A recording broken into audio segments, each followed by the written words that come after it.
公元2030年，6道神塔于小日子领土从天而降，小日子惨遭意外灭国。随后，6道神塔于世界其余各国生成无数节点。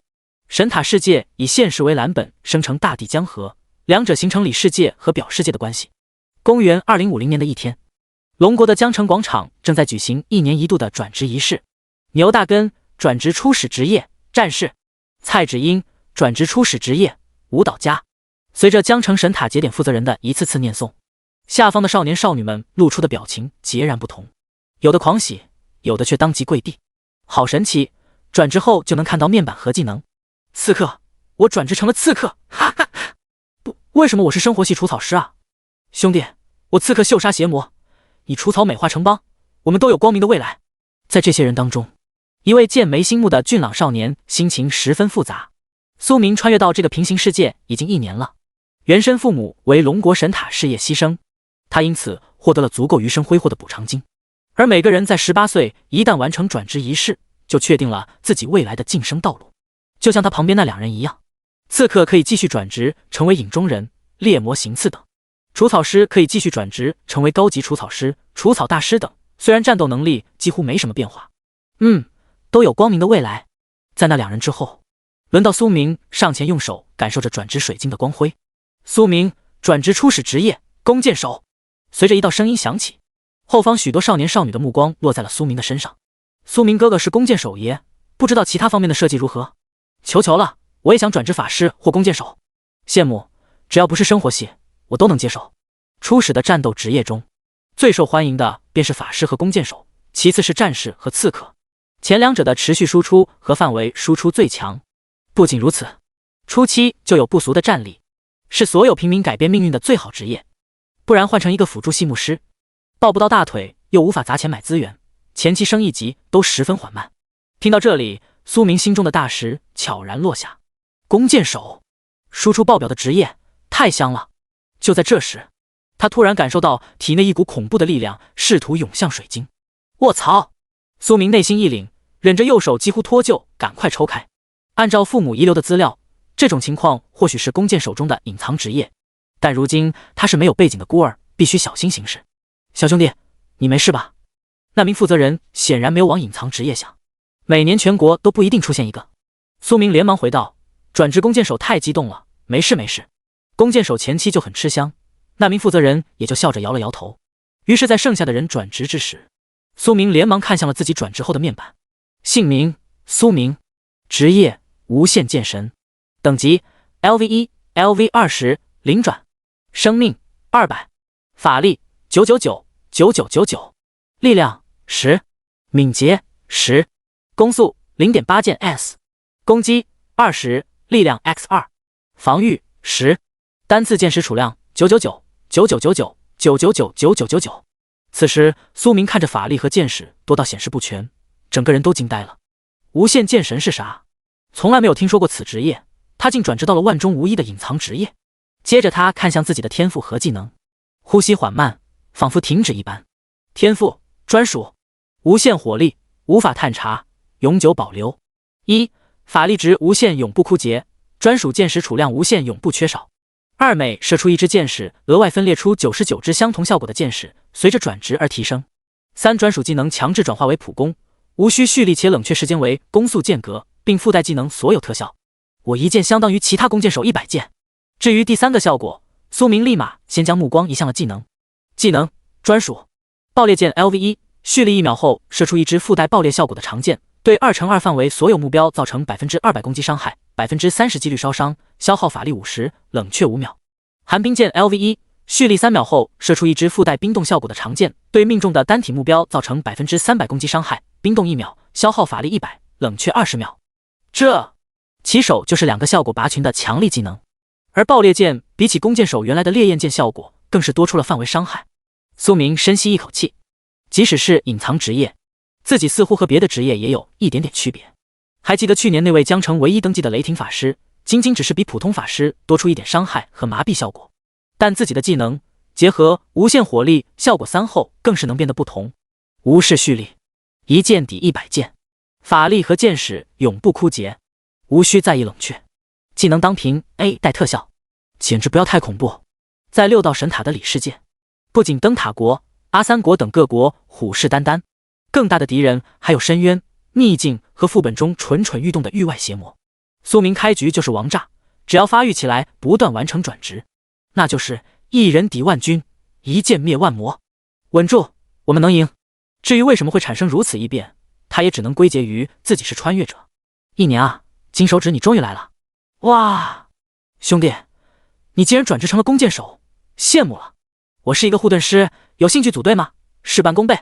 我们这些江城的新人要团结，我作为法师带队怎么样？新人在完成转职后，很快一些潜力不错的便会被附近大公会所邀请。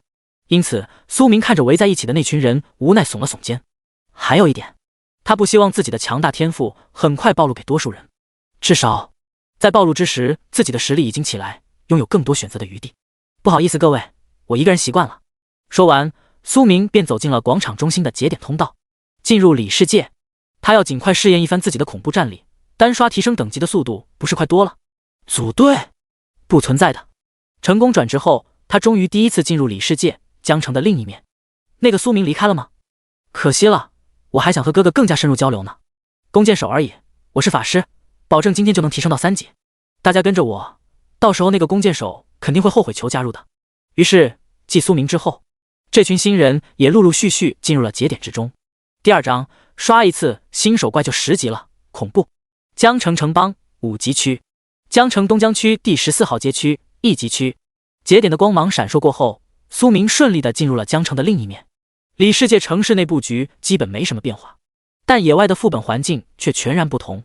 于是，根据秘境、副本等级和城邦实力划分出不同的等级。1级区顾名思义相当于新手村。如今正值黄昏时分，各地转职业者在小镇中来来往往。苏明没有浪费时间，花钱买了一份里世界附近副本分布的地图，然后乘坐滴滴，目标街区之外的新手野怪地。里世界的出租车由生活系职业司机驾驶，速度极快，各种轻松漂移，但收费是表世界的3倍。清风徐徐，树叶的摩擦声沙沙作响。在那名司机羡慕的目光中，苏明进入了14号街区外的密林。密林边有守林员放置很久的提示标志。大耳兔密林，等级 LV1、LV5，建议新人5个以上组队。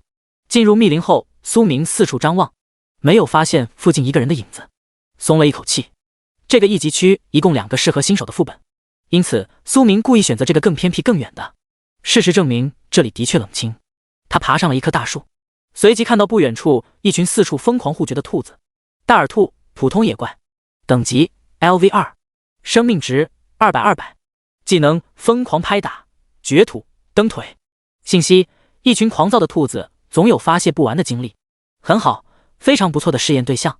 于是，一把职业初始自带的普通长弓出现在手中，背后剑袋里的剑全都是专属剑矢，不用自己买剑，还能自动附带技能效果，可比购买的剑矢不知好了多少。搭箭、拉弓、射、爆裂剑。苏明使用这个技能的效果替换普弓，只见普通的剑矢头部生出一团炙热的烈焰，接着在苏明的眼中骇然额外分裂出99支一模一样的剑矢，瞬间形成了漫天火箭的景象。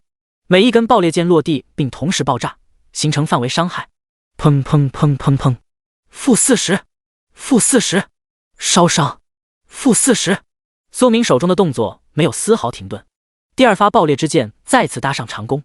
如今他的攻速为 0.8 箭 S， 相当于只需要每 1.25 秒的冷却就能射出100支爆裂箭。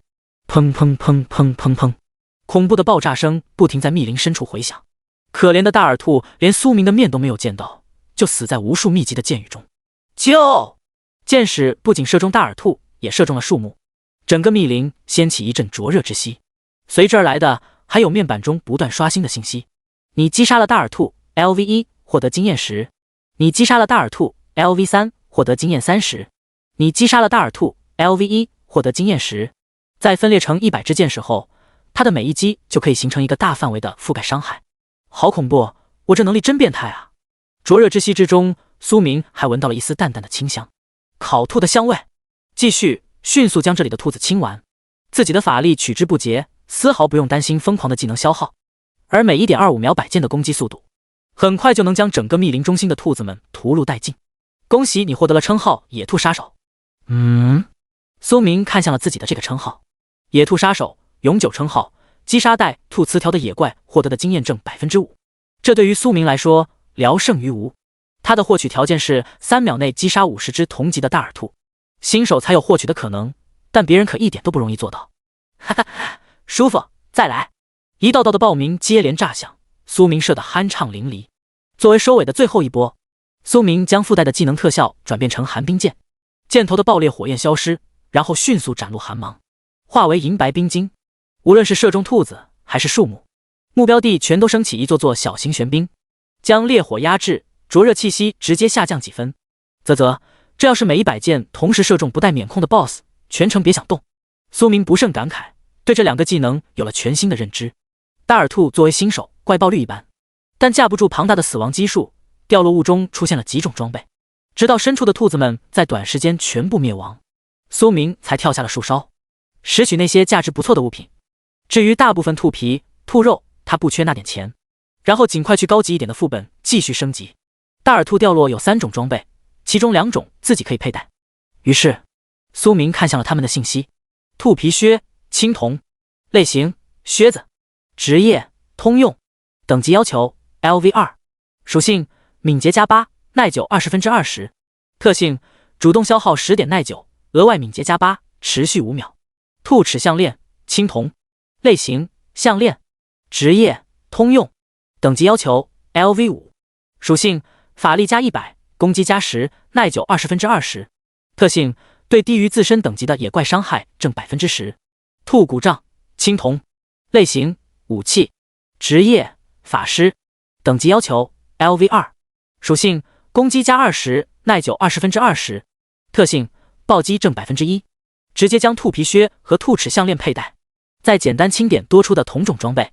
随着击杀信息而来的还有苏明等级提升的消息，你的等级提升了1级 ，LV1、LV2， 生命加200，法力加100，力量加1，攻速。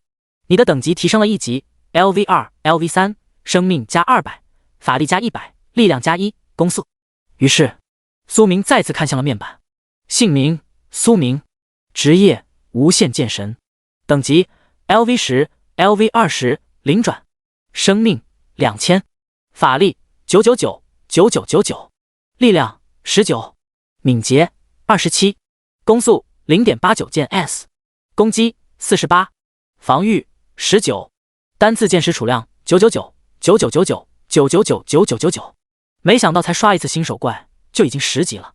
苏明感慨，毕竟是整片密林所有兔子，前10级也是最容易提升的。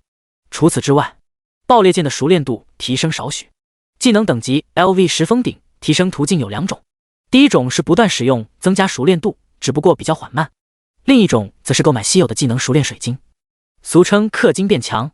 为了尽快提升实力，苏明之后正有购买的打算。很快他取出了地图，同时向密林之外行动，找有没有偏僻的15级副本，就去那里吧。第3章，玩弓箭的家伙心都脏呢，嘻嘻。当苏明往密林外行走的时候，同时刚好有一伙人来到林外的标志边。就是这了，刚哥，我们干嘛要绕路来这里？你傻呀，新人全都在原野，一只野怪都要抢半天，这里没人野怪，全都是我们的。哈哈，到时候我们3级的时候，他们才2级，刚哥才是新人最强法师。然后这5男1女刚好看到了走出密林的苏明。有人，这不是那个弓箭手苏明吗？他怎么会在这里？而且还是一个人。你看他一个人落寞的样子，估计是受打击了。新人试图单刷，没被小怪围杀死亡就不错了。咱们没有弓箭手，或许可以邀请他。于是这群人对苏明露出了热情的笑容。领头的那位大块头法师招手：苏明兄，想必你也打算在这个新手副本刷级的，有没有兴趣和我们临时组队？是啊，我们有法师、战士和牧师。苏明兄应该体会到了，一个人刷怪的效率远远比不上完整小队。哦，这是在邀我？只是他们对苏明的实力完全认知错误。如今的他已经达到了 LV10。苏明没有停下脚步，顺便提醒了一句，密林深处的兔子已经被杀完了，如果你们还想在这里刷级，恐怕得等几个时辰重新刷新。听到此话，无论是大块头刚哥还是唯一的牧师妹子都露出不可置信的表情。是你干的吗？苏明摊手，不知道，所以打算去其他地方了。他只是看这群人有礼貌，才好心提醒了一句。至于是谁做的，和我苏明有什么关系？说不定是某位几10级大佬找兔子们发泄情绪，发泄完然后就离开了呢。小队6位新人看着苏明的背影，面面相觑。刚哥，我看他就是不想加入我们，故意找的借口。不就是个弓箭手吗？看不起谁呢？兄弟们，既然他不愿意就算了，我们赶快进去吧。显然，他们6人全都不相信苏明的说辞。除了新人，谁会无聊到跑来屠杀兔子啊？他们一步步深入密林，寂静，而且相较林外热上几分。直到看见密林深处的景象，兔子，我兔子呢？卧槽！我只看到了一地的兔皮兔肉，擦，白跑一趟。等等，这些掉落物还可以卖不少钱。他们哭丧着脸，意识到了苏明没有撒谎，果然一只活兔子都没见着。只是大块头法师王刚的表情有些奇怪，看着树木上的焦痕，内心越发躁动。如果，也许，算了。于是捡物品的动作更快了几分。阿舅！正在赶路的苏明打了一个喷嚏，虽然他不知道那几人想歪了，但心里明白，只要自己出手，必定留下痕迹。因此，最好在短时间内至少完成一次转职。或许我可以主动暴露一部分，因为一发摆件的明显特征，以后只要战斗隐藏职业的事，总会瞒不住。倒不如索性委婉承认，然后透露自己的特殊能力是剑士分裂。想到这里，他的心情顿时轻松了许多。很快，在老司机的飙车下，苏明顺利来到了一座巨大矿山附近。前期能用钱解决的他毫不吝啬，只要等级起来了，凭他的能力赚钱分分钟的事。走进矿山口，这里同样有一道标志：拉布拉矿火山，地火蜥 LV10、LV15，银铁兽 LV14、LV18，稀有 BOSS 金铁兽 LV20，死火山，但偶尔有滚石，十分危险。无论是之前的密林，还是这个矿火山，都是被人类详细探测过的副本，只有秘境才充满未知。苏明继续向里走，果然没有见着人，心想来对了。但在山腰处时，突然被上方冲下的3人拦住。前方已经被我们霸图工会占据，请去左边的道路。苏明看着对面3位壮汉亮出了工会霸图的面板信息，没有和他们过多纠缠，直接走上了左边的道路。他虽然不怕事，但更不想让这群工会之人看到自己战斗杀怪的样子。霸图好像是江城前几的工会，江城为5级城邦，最高的那家工会等级也是5级，霸图应该是一个4级工会，在这块地方算得上是小霸主了。四处无人，不过苏明很快就看到了视野中的一群大蜥蜴，他们的背上镶嵌着火红的矿晶。地火蜥，普通野怪，等级 LV12， 生命值2400，技能摆尾，火焰喷发，横冲直撞。信息：地火蜥背上的矿晶储存着不俗的火焰能量，新人的探查只针对 LV20以内的野怪有效，唯有完成至少1次转职，才能额外探测到高级野怪和其他人的姓名、等级，要么就和那3人一样，主动展示某项信息。当下，苏明直接往侧方拉开距离，同时开弓，爆裂剑在充满火焰元素的矿山效果拔群，就利剑划过一道优美的弧度，同时在瞬间分裂成共100支一模一样的箭矢。地火蜥才刚刚往前冲，就正面迎上了火雨般的箭雨，箭头扎进他们的肌肤、眼睛、矿晶之上。-96，烧伤-144，致命一击。接着轰然爆炸，红褐色的鲜血将此地染上浓厚的色彩。一根利剑虽然造成的伤害不够，那我100根覆盖呢？苏明手上的动作没有丝毫停顿，一波接一波的箭雨降临。啾，最前方的一批地火蜥含恨而终，苏明再次升1级。后方的块头们发现难以近身后，激活了背后的矿晶。年轻蜥蜴，火气不要那么大。既如此，那我就给你降温。寒冰剑，箭矢效果瞬间改变，道道利箭射在矿晶边，掀起一阵冰霜。-150，-225，致命一击。他们的火焰喷发不断被苏明的寒冰所克制，两者距离始终无法拉近。3两下的功夫，风正致死。嗡！地火蜥们发出痛苦的哀嚎，却无济于事，最后化成了冰块，破碎及死亡，直接倒地不起。玩弓箭的家伙，心都脏呢，嘻嘻。第4章，升级多是一件美事。滚石来临。论伤害，寒冰剑更高，又有恐怖的控制，但爆裂剑范围更广，打击面更大，在追求效率上依旧是首选。你击杀了地火蜥 LV11， 获得经验400。你击杀了地火蜥 LV12， 获得经验400。你的等级提升了1级 LV11、LV12， 生命加200，法力加100，力量加1，攻速。击杀带给苏明的是喜悦，而升级带给自己的则是满足。环顾四周，附近看不到活的地火蜥身影，于是果断上前拾起价值不错的掉落物。每4、5只地火蜥差不多爆出一颗低级魔法道具材料炎火晶，苏明一颗不落地收进了背包。除此之外，还有10几件青铜装备，全都是地火甲。至于其他的皮肉，没工夫多看几眼。地火甲，青铜，类型翼甲，职业物系通用，等级要求 LV8，属性生命加200，防御加8，耐久30%，特性受到的火元素技能伤害减少10%。苏明直接装备一件，将剩下的全都收进了背包。随着击杀大量的地火蜥，自己的等级最终提升到了 LV13。虽然以后需要的经验越来越多，但只要击杀的高等级怪足够多，不愁升不了级。争取在矿山这里把等级提升到20级，到那时就能去转职大殿完成专属的转职任务了。苏明继续往里走，终于在看到了深处新的地火蜥群，嘴角露出阳光笑容。乖乖们，我来啦！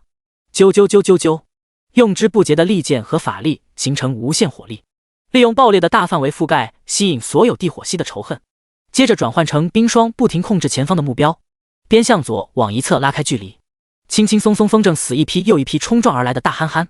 他仅仅一人便做到了几十人小队完美配合才能达成的效果，无伤团灭。虽然这边被他引起不小的动静，但终究没有吸引人前来查看。苏明第一次进入里世界，因此刚好不知道原因。拉布拉矿火山中心道路深处，新的一批银铁兽刷新了，兄弟们上！这已经是今天第7波了吧？金铁兽还没有出来，今天确实有点脸黑了。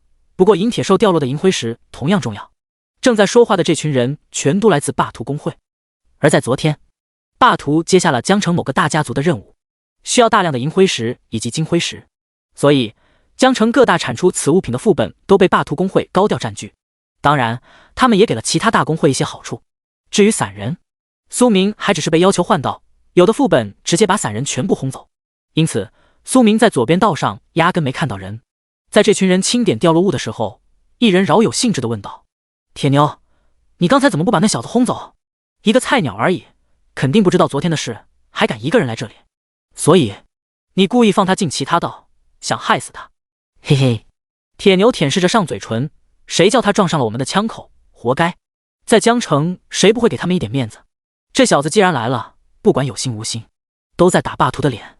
苏明拍了拍手，再次将地火蜥们解决完毕，心情舒畅。你的等级提升了1级， LV14 LV15， 生命加200，法力加100，力量加1，攻速。突然，拉布拉矿火山的山体发生剧烈的震动，接着一道暗金色的身影从山顶出现，发出愤怒的尖笑。好！那道身影迅速地往其他方向跳跃，然后不见了踪影。苏明靠在一颗巨石之后，直到矿山恢复平稳。那是什么东西？暗金色，该不会是这里的 BOSS 吧？金铁兽。现在想想，霸图公会的蹲点目标应该就是这家伙。难怪这一路一只银铁兽都没有见着，原来都在那边被霸图围住。和我有什么关系呢？苏明还是选择继续找地火蜥练级。如今已经平稳提升到了 LV15， 杀怪升级可真是一件喜事。只不过，就在他继续向上的时候，发现了路边的一个破旧标志，前方滚石带。苏明眯起了眼睛，下方的地火蜥全都被他解决，重新刷新需要几个小时，而其他的道路被霸图所占据。想要迅速达成 LV20 的目标，看来只能往滚石带里走一遭。他想着，即使遇到滚石，凭寒冰剑生成的无数冰霜可以拖延到足够的离开时间。干了！他一代功神哪能就此停下脚步？况且周围一个人都没有，再也不用担心暴露实力。旋即，苏明来到了这条崎岖的道路上，手上的长弓蓄势待发。果然，上方的地火蜥们几乎都是15级的大家伙，比起下面那群背上的矿精更加红润。吃我一剑，不对，吃我100剑。你击杀了地火蜥 LV14， 获得经验500。你击杀了地火蜥 LV15， 获得经验550。硝烟弥漫，息兽嘶鸣，随着一道道身影的倒下，丰收的喜悦洋溢于脸庞。就在这时，他陡然听到了远处的碰撞声，滚石还是来了。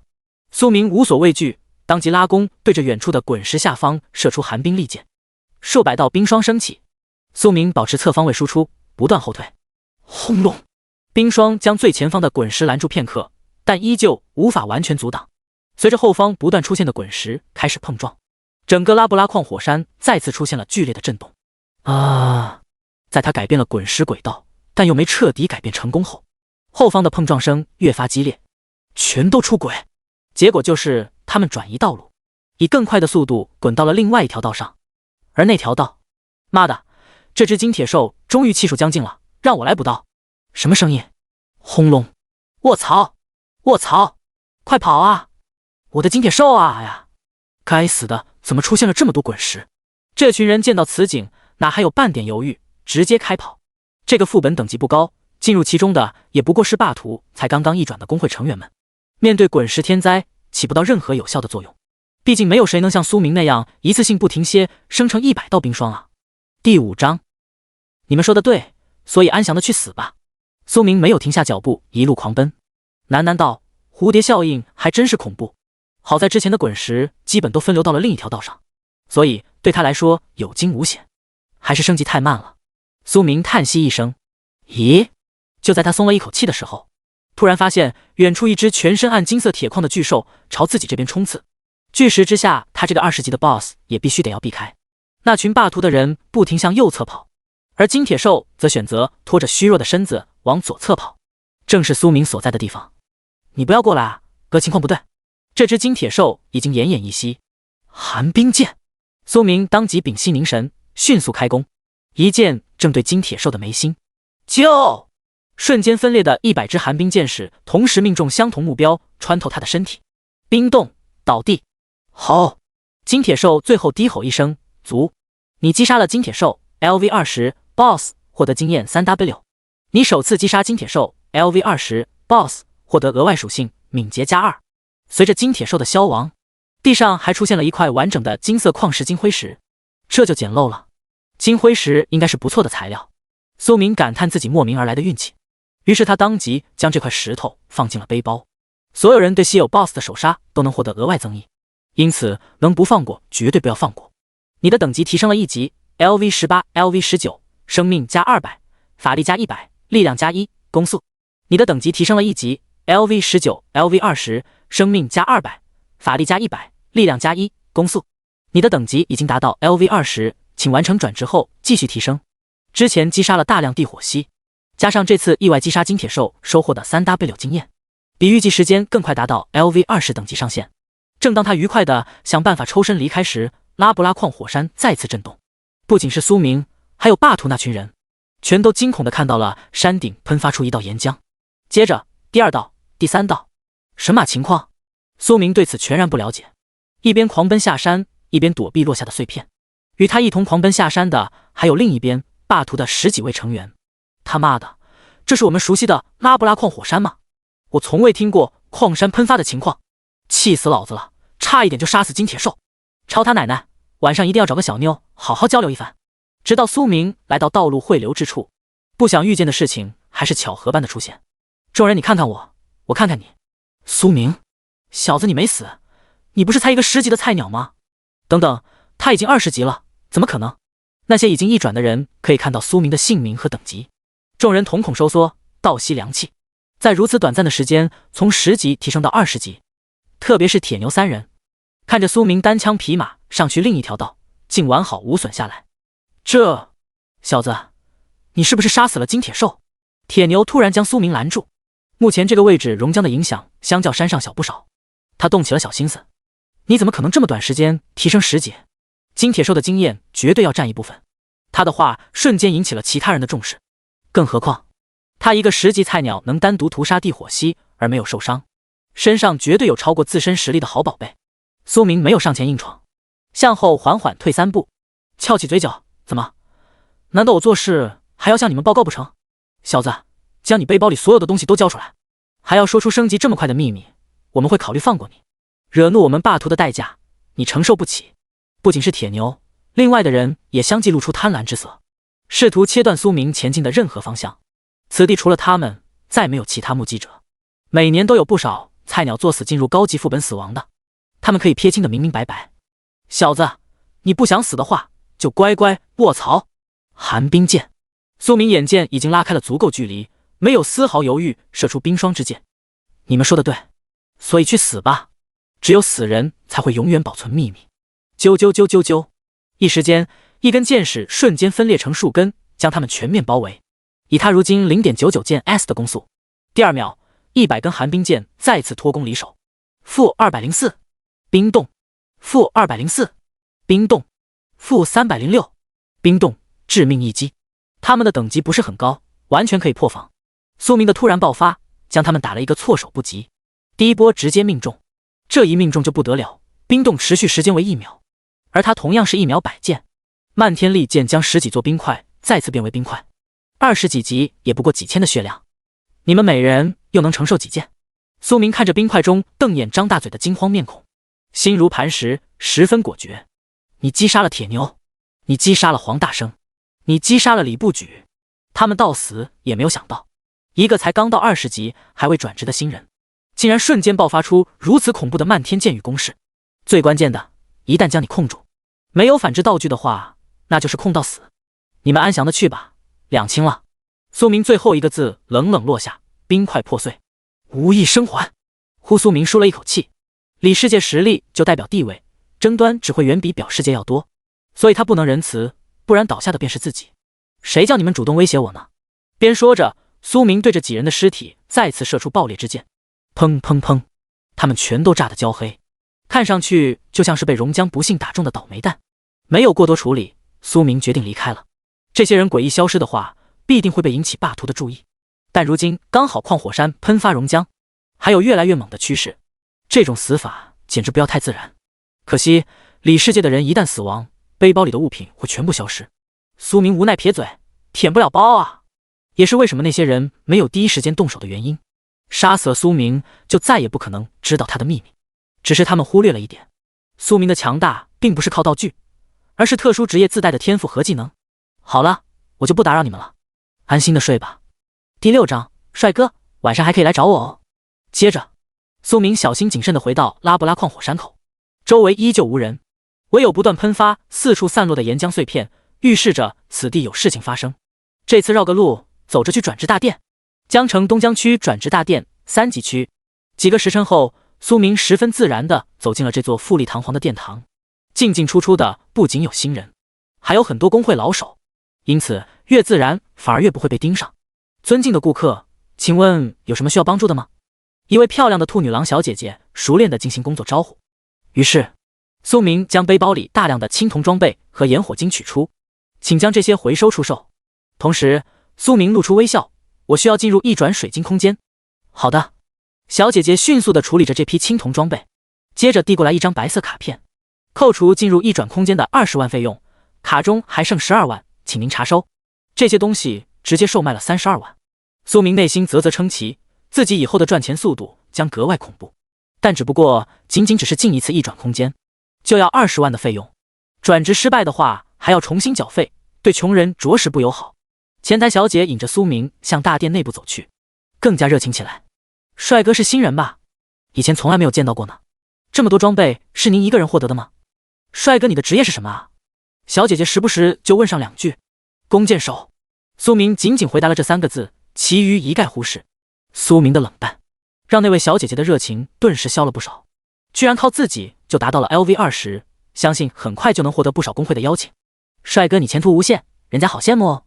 小姐姐边说着，边若有若无地整理着自己的衣领。最后在对方复杂的表情中，苏明一脸平淡地走进了转职室中，无奈摇摇头。女人只会影响我开工的速度。苏明的目光看向前方，房间的正中心放置着一颗巨大的被无数金环包裹的光辉水晶球。怀揣着激动的心情，将双手放在水晶球前的连接器上，检测到你的等级达到 LV20，满足一转条件。转职职业生成中，你目前可以转职成为的职业有。怎么回事？因为就在这个时候，水晶球耀眼的光辉突然暗淡，出现在苏明面板中的文字也宛如卡住了一般。不过很快，水晶球再次光辉绽放。你目前可以转职成为的职业隐秘剑神。据他了解，一般的职业每次转职基本是在本职业的基础上额外分几个进阶分支，譬如正常弓箭手的一转式魔剑手和迅捷剑手2个选择，根据所选的职业生成随机难度的转职任务，只有完成任务才能转职成功。隐秘剑神又是从未听说过的职业，既然这个隐藏职业只有唯一选择，苏明也不再犹豫。各国的转职水晶球都是直接连接的神塔系统，所以他不用担心自己这里的信息被别人查到。你选择了隐秘剑神，生成转职任务，隐秘猎杀，难度10。擦！苏明再次仔细地盯着最后的几个字，难度10，这就意味着是当前等级 LV20下最高难度的任务啊！不知道是不是之前捡漏把运气用光了。苏明连忙点击查看任务描述，隐秘猎杀，难度10。描述：进入 LV20以上任意秘境，在野怪完全没有发现你的情况下，击杀100只 LV20以上的野怪，伤害占比大于 50%。时限30天，失败后任务更换重置。苏明终于松了一口气，那100只野怪要在不被发现的状态猎杀，对于普通 LV20的弓箭手散人来说非常困难，他们必须要很多队友全程替他们吸引仇恨，然后在远处躲着开弓磨时间，因为个人的伤害占比还得超过1半，要么就等30天再来重新随机转职任务。只不过这个任务对于苏明来说反而是简单的考验，起手漫天箭雨，无限火力秒杀不是事。还好，只用关注一下秘境消息。苏明一脸轻松地走出了转职室，等待在一旁的兔女郎小姐姐看着苏明愉悦的模样，开口道：看来帅哥的运气不错，任务难度很低呢。难度不大。此话一出，对面的小姐又是满脸羡慕，这位新人帅哥必定很快就能一转了。他们能接触到的只有散人，还以新人和低转老油条居多，因此遇到苏明这一位潜力无限的新人，他真想抱大腿。可惜这位又高又帅的小哥却对自己一点意思都没有。你们这里有售卖技能熟练水晶吗？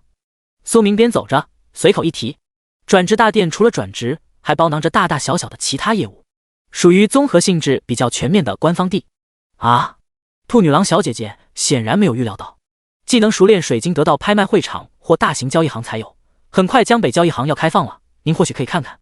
苏明点头，然后好似继续随意谈论着。嗨，不断使用技能还是太缓慢了，而且法力也完全不够用。他的双手同时搭在脑后。美丽的小姐，你应该知道技能熟练水晶的大致价位吧？我看看能否买上1-2颗。对面的小姐姐露出一丝娇羞。帅哥，一颗技能熟练水晶价格差不多30几万，而且很容易缺货。不过凭你的实力，相信很快就能赚到更多的钱。苏明满意的点头，露出阳光笑容。多谢了。只见对面的小姐从内衣口袋取出一张名片，迅速递给苏明，然后一脸高兴的眨眼。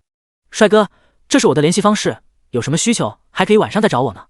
苏明走出了转职大殿，苏明耸耸肩，看了一眼名片，秦小月，号码1145，这或许便是他们在里世界的生存方式。苏明不予评价，接着将小卡片折起扔进了垃圾桶。秘境，我来啦。第7章，熔岩秘境，无限火力地毯式剑轰。在知道江北交易行要等会才开放后，苏明打算先去秘境将转职的任务搞定。打开地图，周围符合的秘境点一共3个，有点远啊。如果说副本是自然存在于里世界的生态环境，那么秘境则是更深的隐藏空间，或者说是神塔内部连接的无数未知异空间。只要进入里世界秘境标记点所在位置的传送阵，便会传送到神塔内部连接的异空间。那里除了更多更强的野怪，还有未知的存在，机遇和危险并存。此时的他走在第7号街道上，突然一道巨大的广播响彻整个江城。江城里世界全体居民请注意，拉布拉矿火山发生意外喷发情况，新的秘境生成，生活系居民请回到表世界或里世界的家中等待处理完毕。战斗系和辅助系居民可在江城官方任务大殿领取相应等级的任务。20分钟后，江城表里世界将升起城市守护屏障，任务领取时间截止。为了守护我们的城市，请大家迅速行动。以上的播报不断通过江城广播塔循环，苏明所在的街道顿时热闹了起来，喇叭的声音从未停止。他的心一紧，拉布拉矿火山的影响这么大，而且他抓住了播报中的一个关键信息，这次火山喷发居然新生了一个秘境，这意味着以前从未出现过，比标记过的秘境点更加充满未知。先去官方任务大殿，好在距离转职大殿并不远，江城东江区任务大殿3级区。随着苏明的到来，整个任务大殿同样挤满了情绪高涨的人。我的天哪，居然是新的秘境，3年都未曾出现过了。我刚才看完了，这次秘境针对低转职人分为3个区域，20至25级、50至55级和80至85级。什么？另一人痛苦面具，我 TM 昨天才升到了 LV56。兄弟，那你只能接外部矿火山和守城任务了。有人顿时跪下痛哭，新生的秘境啊，就算是头猪活着出来也能起飞。没事，新生秘境死亡率十分恐怖，危险的事情还是让兄弟我来。只是身体却很诚实。那人说着的时候，嘴角抑制不住地上翘。苏明迅速地越过一众人，来到 LV20战斗系职业可接任务的地方。在他面前，最醒目的便是中心的秘境任务——熔岩秘境。限制 LV20、LV25。信息：拉布拉矿火山新生秘境低级区，内部野怪大致为熔岩类 ，BOSS 信息未知。所有符合条件之人领取任务后便可登记进入秘境。要求：尽可能清理新生秘境的野怪。官方奖励1：每杀一只野怪，可凭击杀日志兑换奖金。官方奖励2：击杀 BOSS 者额外获得奖励。除此之外，似乎拉布拉矿火山内的环境发生了巨大变化。苏明作为最开始的经历者，十分惊讶。短短的时间内，矿火山彻底变成了岩浆之地。而官方的意思，在20分钟后还会再次真正爆发，席卷到整个江城。当然了，苏明没有浪费时间，果断选择熔岩秘境的任务。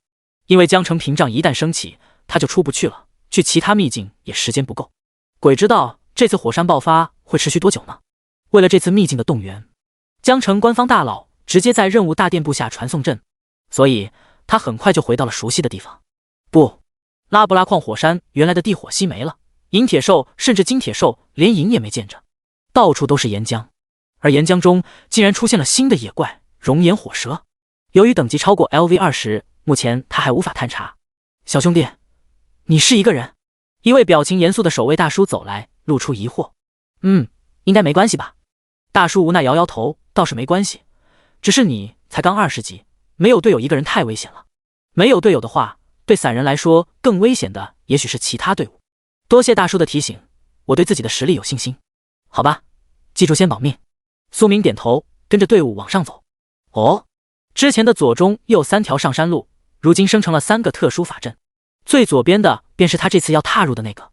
于是苏明没有犹豫，踏入其中。哈哈哈！王队，刚才那小子竟然叫你大叔，我有那么老？被调侃后，王林倒没有生气。你们江城里世界情报部有刚才那小子的信息吗？他有点好奇，苏明为何敢独自一人进入秘境。苏明目前20级，职业是弓箭手，至于其他竟然没有。王林手撑着下巴，连你们都查不到信息，所以他只有可能是最近一批的新人了。等等，不对啊！说到这句话的时候，王林和那两人顿时互相对视一眼。江城最近的新人转职仪式不是就在昨天吗？才过了1天，他就升到了20级。如果苏明是大家族子弟，有超级工会的大佬带着，确实很轻松就能做到。但苏明明显不是。王队，如果是他独自提升的，难道是未上报的隐藏职业？那人说着的时候，突然看到面前的胡子硬汉眼睛有光。这个新人，我要定了。苏明不知道自己已经被外面的奇怪大叔盯上，他似乎来到了一块被无数火山岩浆包裹的大地。下一秒，一只全身附着火红岩铠的大蝎子朝他冲刺。虽然目前看不到信息，但苏明没有害怕，直接射出寒冰剑，同时自己立刻向右侧移动，让火山巨石作为掩体。999-204冰冻-204冰冻，你击杀了岩蝎 LV21， 获得经验1000。管你是啥，在苏明恐怖的剑雨之下都要给爷死。还未转职前获得的经验可以积累，并不担心会浪费。随着他小心翼翼的移动，很快发现了一大群岩蝎的老巢，绝对超过100只了。想到这里，苏明躲在巨石后开始调整自己位置和射击角度。只要你们在死前看不到我，不就解决了？而且苏明甚至不用刻意对准某只岩蝎，而是对着老巢全面输出地毯式剑轰。无限火力就是要这么玩。第8章，一次射100箭。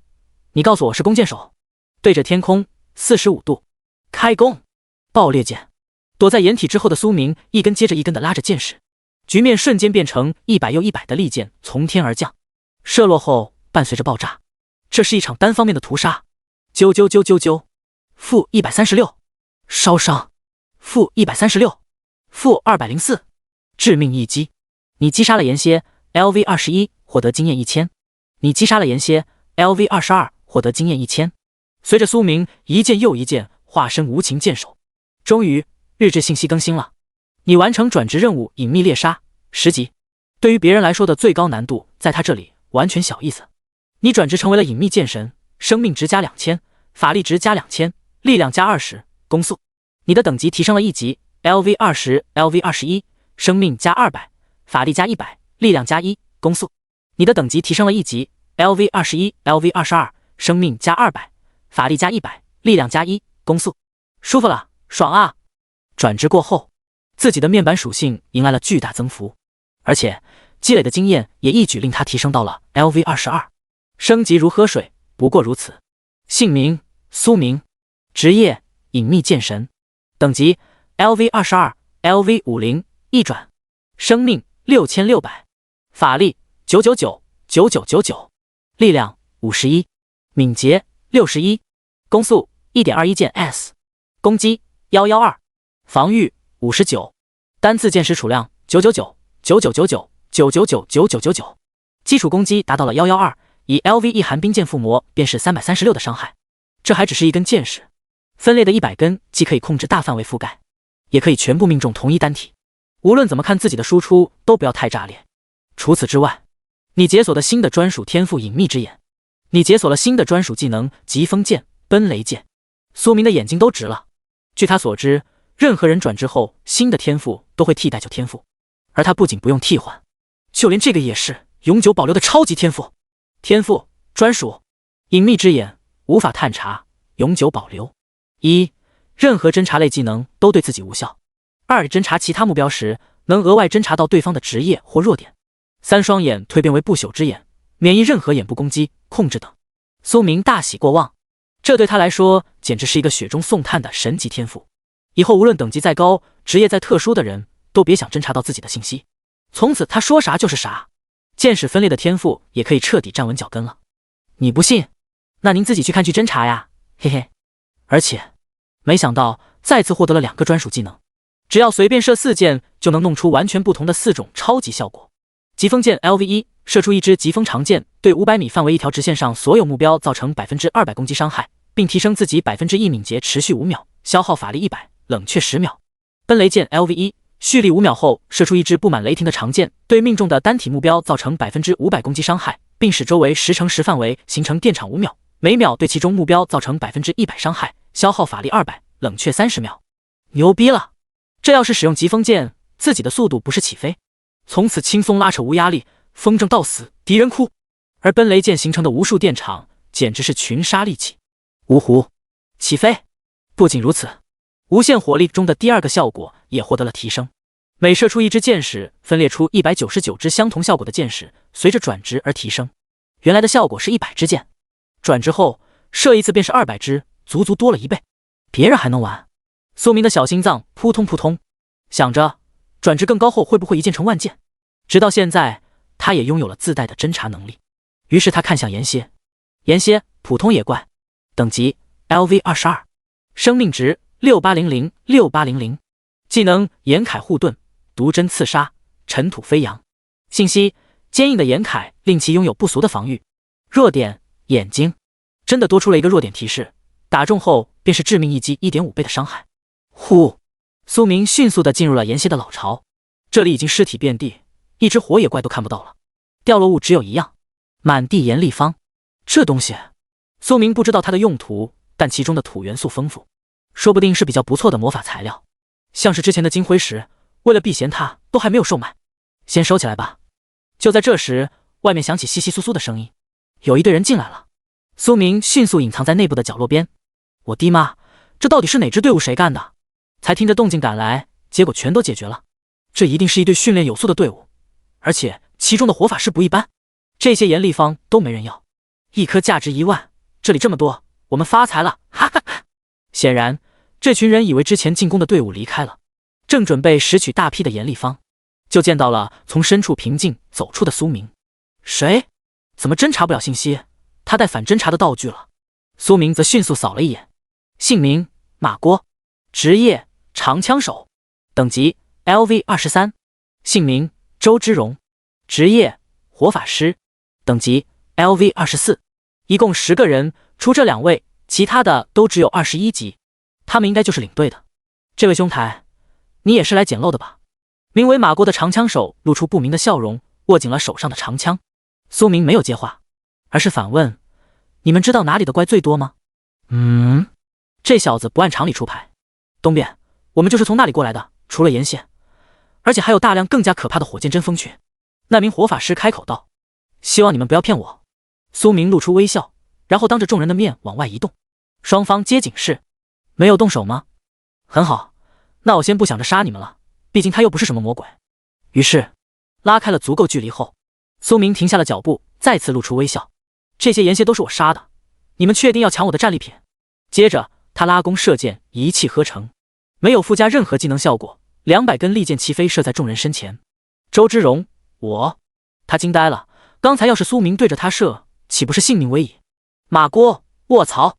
奈何他没文化，只会卧槽行天下。这是弓箭手，一次性射出数百箭的弓箭手。第9章，都是20几级，这差距也太大了吧？不怕告诉你们，我是隐藏职业，百箭射手。苏明知道自己的强大实力在这个秘境中藏不住，除非憋着不杀怪，可又升不了级，那就不藏了，摊牌。因为隐秘之眼的天赋，现在就算他暴露，也不会是真正的暴露。没想到吧？我撕开了马甲后，还有一层马甲。什么？隐藏职业？大哥有话好说。马国顿时选择了从心之道。对面小子可太谨慎了，直到拉开对弓箭手足够有利的距离，才图穷匕现。但是话说回来，如果那小子当时近距离射击，如此庞大数量的箭雨，他们根本承受不住。毕竟，就算是在精英的小队，进入这里的最高也只有 LV25， 能有多强？别人一击秒是不存在的。但是现在他们看到苏明却拥有一击秒的实力。苏明再次拉起了弓箭，那小队里2位防战士一脸惧慌，连忙架盾。现在是你们走，还是我送你们走？这个送字，苏明说的格外重。大哥别激动，我们走，我们走。大哥，我们是4级工会失落叶的成员，希望之后能再见到你。领头的火法师没有犹豫，连忙拉着马郭和其他人就往后跑。很明显，他能意会到苏明的手下留情。这个时候，比起硬碰硬，还不如卖一个好印象。之前从未见过、未听过这名弓箭手，绝对是个后起之秀。苏明则惊讶，这些老油条还是一个大工会的成员，那到时候的宣传效果更好了。在他们的引导下，其他势力也会先入为主，把自己当作百箭射手。本来自己一次性射出100箭这个特征就非常明显，食指上指折折，食指上指完美，100多颗严立方直接进账100万。待对面几人害怕的彻底跑路后，苏明迅速将还未来得及拾取的物品收进背包，接着向东边移动。再没有顾虑，他能放开拳脚屠怪了。真难缠，奶妈快给治疗，快！我实在尽力奶了，奶不动啊。BOSS 或许就在这边，只是这些火箭针锋根本解决不完。让江龙的精英小队来吧，我们先撤。不少散人队伍虽然有心，但不想因此送命。大宝，小心！地下突然钻出2只岩蝎，将大宝顶起。滞留在空中的片刻，大宝就成了半空火箭针锋最明显的靶子。来不及了！啾啾啾啾啾！火箭针锋射出无数火针，大宝吃力的捂脸，这是他最后的倔强。啾啾啾啾啾！但是第二波来自另一个方向，数百道箭矢带着火光与尖针碰撞在一起，产生剧烈的爆炸。苏明继续射击，之后的箭矢刻意没有附带技能特效。我没死。大宝落在地上后闷哼一声，惊愕地看着天空无数尖针和箭矢的碰撞。这是一个弓箭手团？不对，大宝嘴巴由 O 型变成 O 型，那里仅仅一个人。苏明眯眼，对着那群人大喝一声：站远点，干扰火箭针锋，输出我来！他的眼中已经侦查出了火箭针锋的信息。火箭针锋，普通野怪，等级 LV24， 生命值8850，技能炎火针刺、噪音、风舞、突刺。信息：拥有10分强大的群体协调能力，喜爱跳舞。弱点：翅膀。疾风剑，长剑迅捷，庞大的数量随之为苏明提供巨额的敏捷加成，宛如脚下生风一般。苏明迅速变换自己的位置。-216，致命一击。-216，致命一击。-144，大部分的伤害都是致命一击。很快在箭雨的强势覆盖下，前面的一批火箭针锋落地成盒。苏明再次巧妙地换成了普通攻击。即便如此，量变依旧足够引起质变。漫天箭雨升起又落下，十分壮观。他不到 LV25， 大宝嘴都吓歪了。随着他爬起来后，其他人全都使出了自己微不足道的技能，干扰蜂群，以及不让岩蝎对苏明近身。聆听火焰的祈祷，小火球术，旋风劈。来自自由之门的精灵，我请求精灵祝福。只是如今的场面，好几个队伍都像是在打酱油一样。他们看看自己，又看看独自在远处不断移动射击的苏明，心中宛如有无数蚂蚁爬。这超尘脱俗的帅哥到底是谁？差距未免也太大了吧！你击杀了火箭针锋 LV24， 获得经验1200。你击杀了火箭针锋 LV25， 获得经验1200。你击杀了岩蝎 LV22， 获得经验1000。你的等级提升了1级 LV22、LV23， 生命加200，法力加100，力量加1，攻速。你的等级提升了1级 LV23、LV24， 生命加200，法力加100，力量加1，攻速。经验还在一直不停的上涨。仅仅才过了10几分钟，苏明消灭的野怪们尸体就可以堆成大山。其他人看着如此魔幻的场面，惊掉下巴。大宝甚至对自己来了一巴掌，操，疼！这不是幻觉，那位弓箭手不仅救下了自己，还一人敌100人，大肆屠杀野怪群。爆裂剑，苏明最后使用爆裂剑收尾，逃散于四周的漏网之鱼一个都不放过。这是苏明主动站出来后作为新人的成名战。他看着对面几个队伍4、50人的反应，十分满意，同时抽空看了一下面板，姓名苏明，职业隐秘剑神，等级 LV27、LV50， 一转，生命7600，法力999、9999，力量56，敏捷66，攻速 1.26 键 S， 攻击122，防御64，单次剑识储量999、9999、999、9999，直接达成27级，加上2大专属天赋和4大专属技能，出去后总算有点能拿得出手的实力，不会被当软柿子。虽说这个秘境区的进入条件是 LV20、LV25， 但如果在其中升级并不受影响，毕竟秘境每次开启只能维持几个小时，时间一过，活着的人强制传送出来，下次等级超过的人就进不了了。除了等级的迅速提升，苏明发现技能爆裂剑也提升了1级。第10章，苏明大佬要挂剑吗？插剑也行。爆裂剑 LV1 达成足够的熟练度，爆裂剑 LV1， 爆裂剑 LV2， 爆裂剑 LV2， 蓄力1秒后射出一支附带爆裂效果的长剑，对2×2范围所有目标造成 250% 攻击伤害， 40% 几率烧伤，消耗法力80，冷却5秒。范围没有增长，但是提升了伤害数值和烧伤的几率，还不错。苏明收起了拉弓的动作，但是左手的大弓却依旧紧握。他平静地看着对面的好几群人，强者风范一览无余。这位哥怎么称呼？感谢你对我的救命之恩，出去后一定报答。姓名大宝，职业重拳战士，等级 LV23。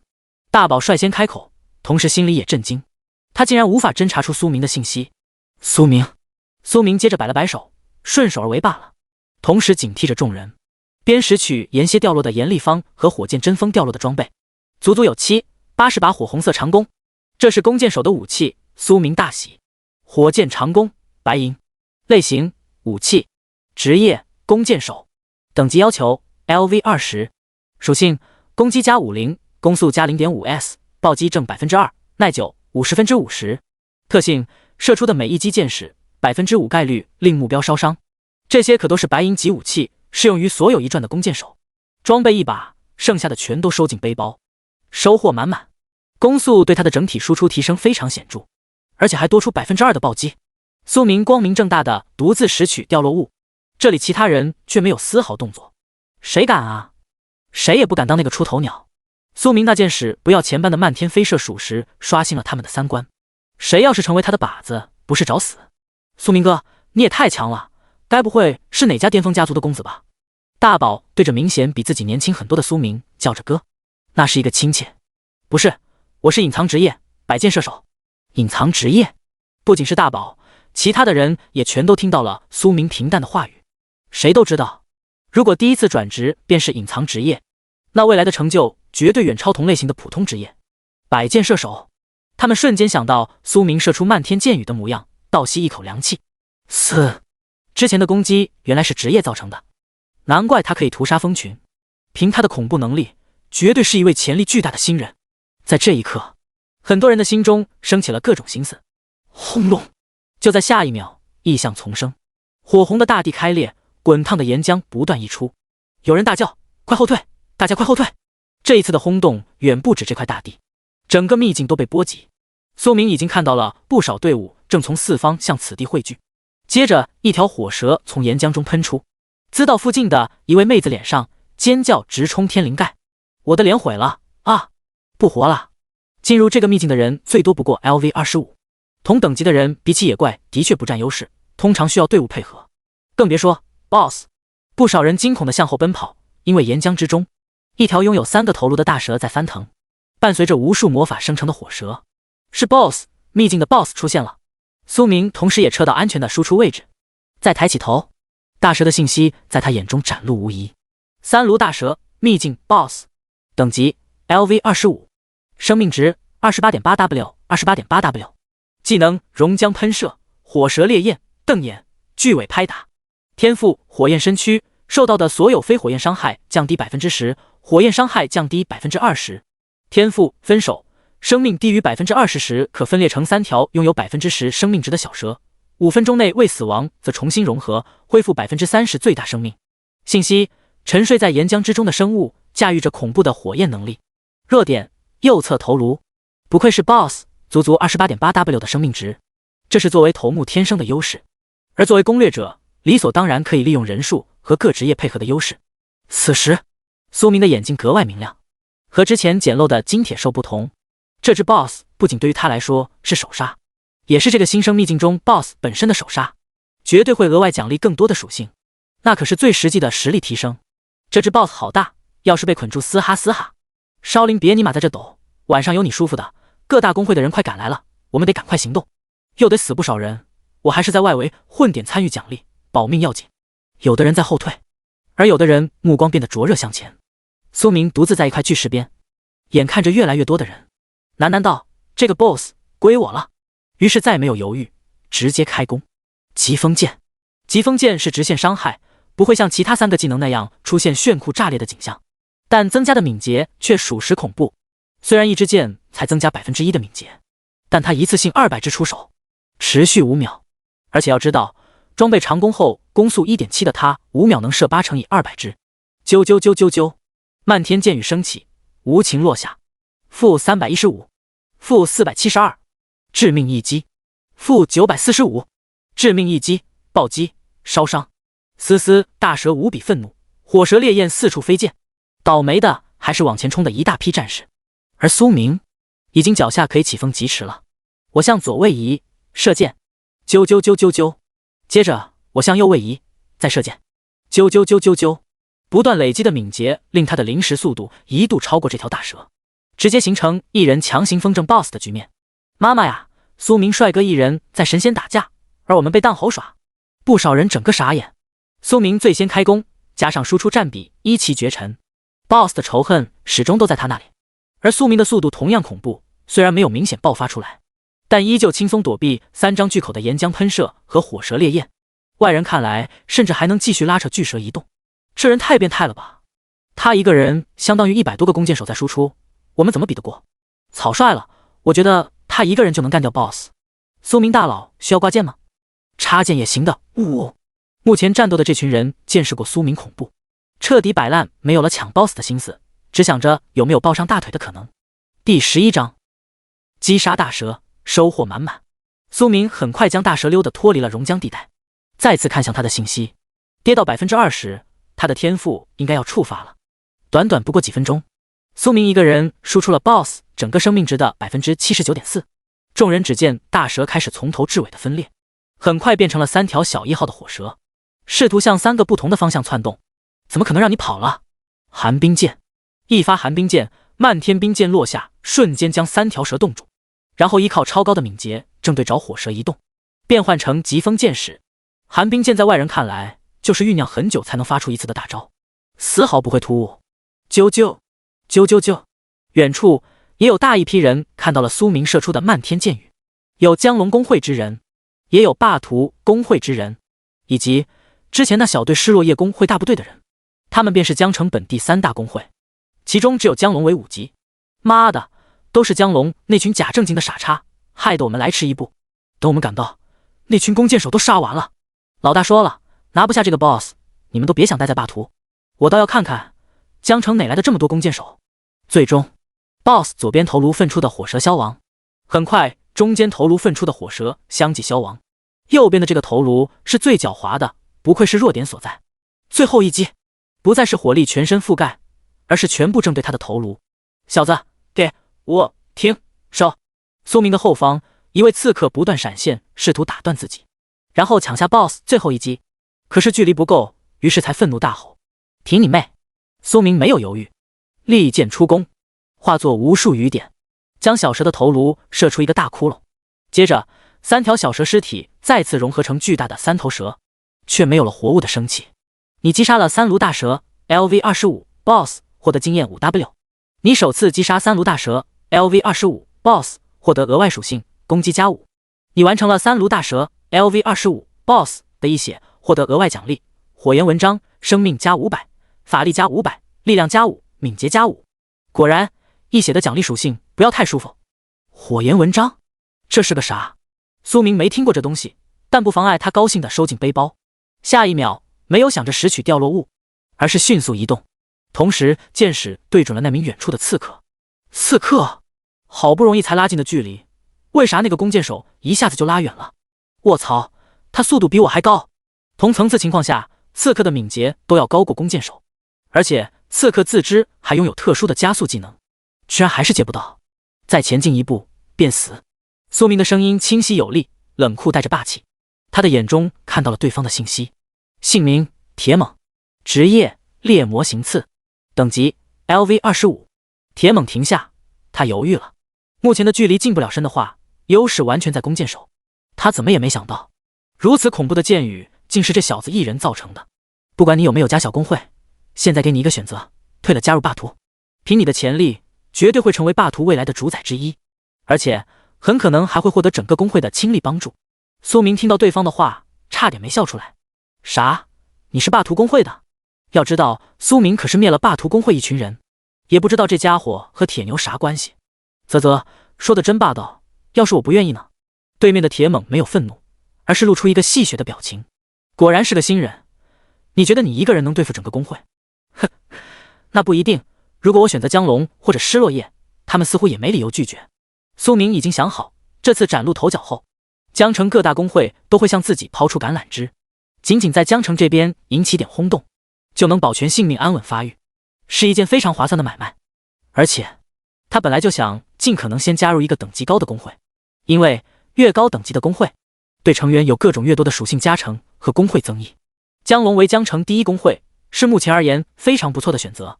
你，铁猛一时语塞，这小子居然不按常理出牌，这让他早就准备好的话硬生生憋了回去。小子，来我们霸图才是最好的选择，不然没有成长起来的潜力股什么也不算，你说是不是？苏明的眼神变得冷漠。你在威胁我？疾风剑，开弓，一气呵成。卧槽！铁猛嘴上不落气势，心里却差点吓尿。眼看着后方的大部队也要接近，直接一溜烟技能狂开闪走。这一幕同样被这边的各大散人队伍看了个清楚。苏明竟然惹到了霸图，局面一下子微妙起来。就这，苏明无奈摇头，没有强追，而是移动到大蛇尸体边，看向掉落物，竟然有3颗完整的火焰心脏，火元素气息非常充沛。这东西卖的话，好像1颗都能卖100万。还有一本技能书，赚爆了！鹰眼弓箭手类职业技能书，等级限制 LV30+。鹰眼 LV1，箭手拥有敏锐的视觉，激活后获得方圆200米内的所有视野，持续 1.5 秒，消耗法力值500，冷却60秒。看到这个技能的效果后，苏明大喜过望。这本技能书少说 300W 往上，不过他肯定是自己使用了，需要30级才可以学习，果断先收进了背包。其他人最高不过 LV25， 谁也不敢进入他的射击范围，更别说抢掉落物。所有战利品苏明一人独享，赚钱真是一件轻松的事情。突然觉得自己原来的3000万也就洒水了。正当他准备尽快远离这里时，大蛇的尸体突然缓缓消散，接着那里升起一道法阵。大蛇身边的苏明理所当然没有幸免，被法阵所笼罩。轰隆，大地开裂，岩浆四处喷溅，这个秘境变得越来越不稳定。而苏明原来所在的地方，此时已经裂成了巨大的口子。我攻神呢？不会吧？距离最近的大宝抬头，再没看到那里任何身影，头有点晕。这是苏明被莫名传送时的感觉。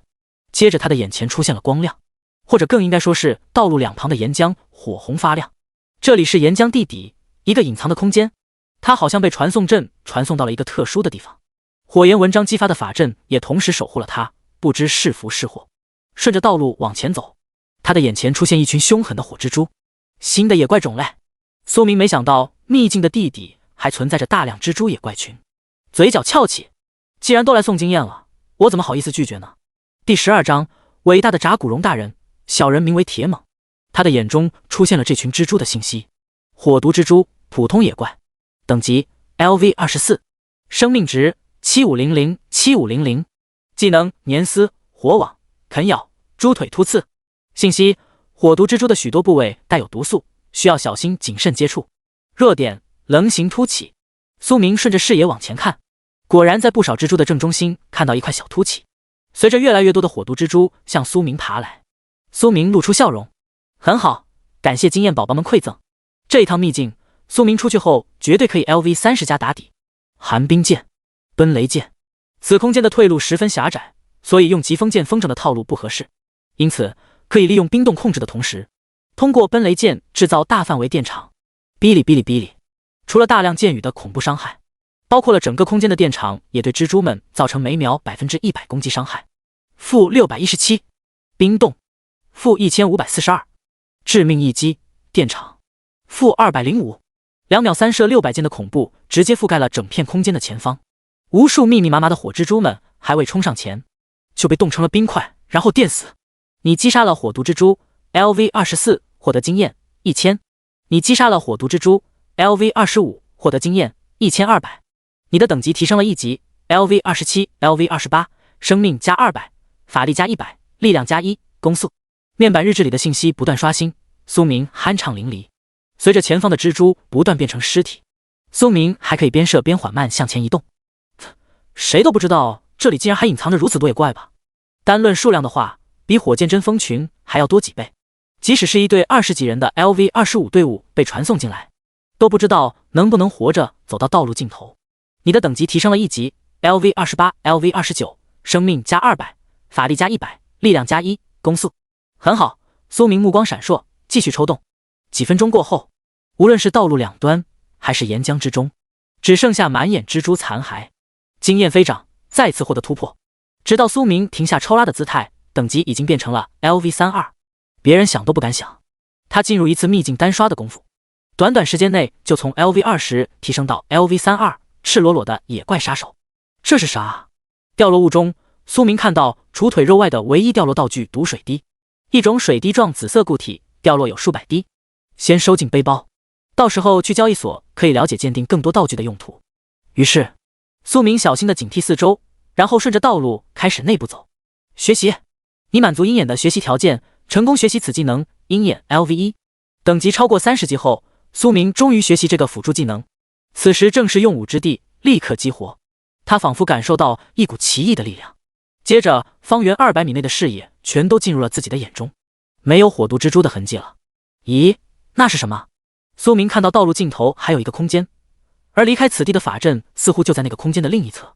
技能持续时间结束，画面戛然而止。不过苏明也已经一路径直抵达了另一个空间的入口。呼，踏入其中，精神高度紧绷，但就在下一刻，所见之景令他呼吸都缓慢几分。四周岩浆汇聚，而最终汇聚的源头竟是头顶上一颗烈日般的火球。苏明隐隐从火球中看到了一头正在沉睡的巨龙影子。没错，是一头巨龙。莫非秘境的岩浆根本不是天然的，竟是由这头巨龙所诞生？苏明虽然心悸，但缓慢沿着道路向另一侧的传送阵移动，只要不惊醒他，应该没什么问题。但事与愿违，这头巨龙似乎已经醒了。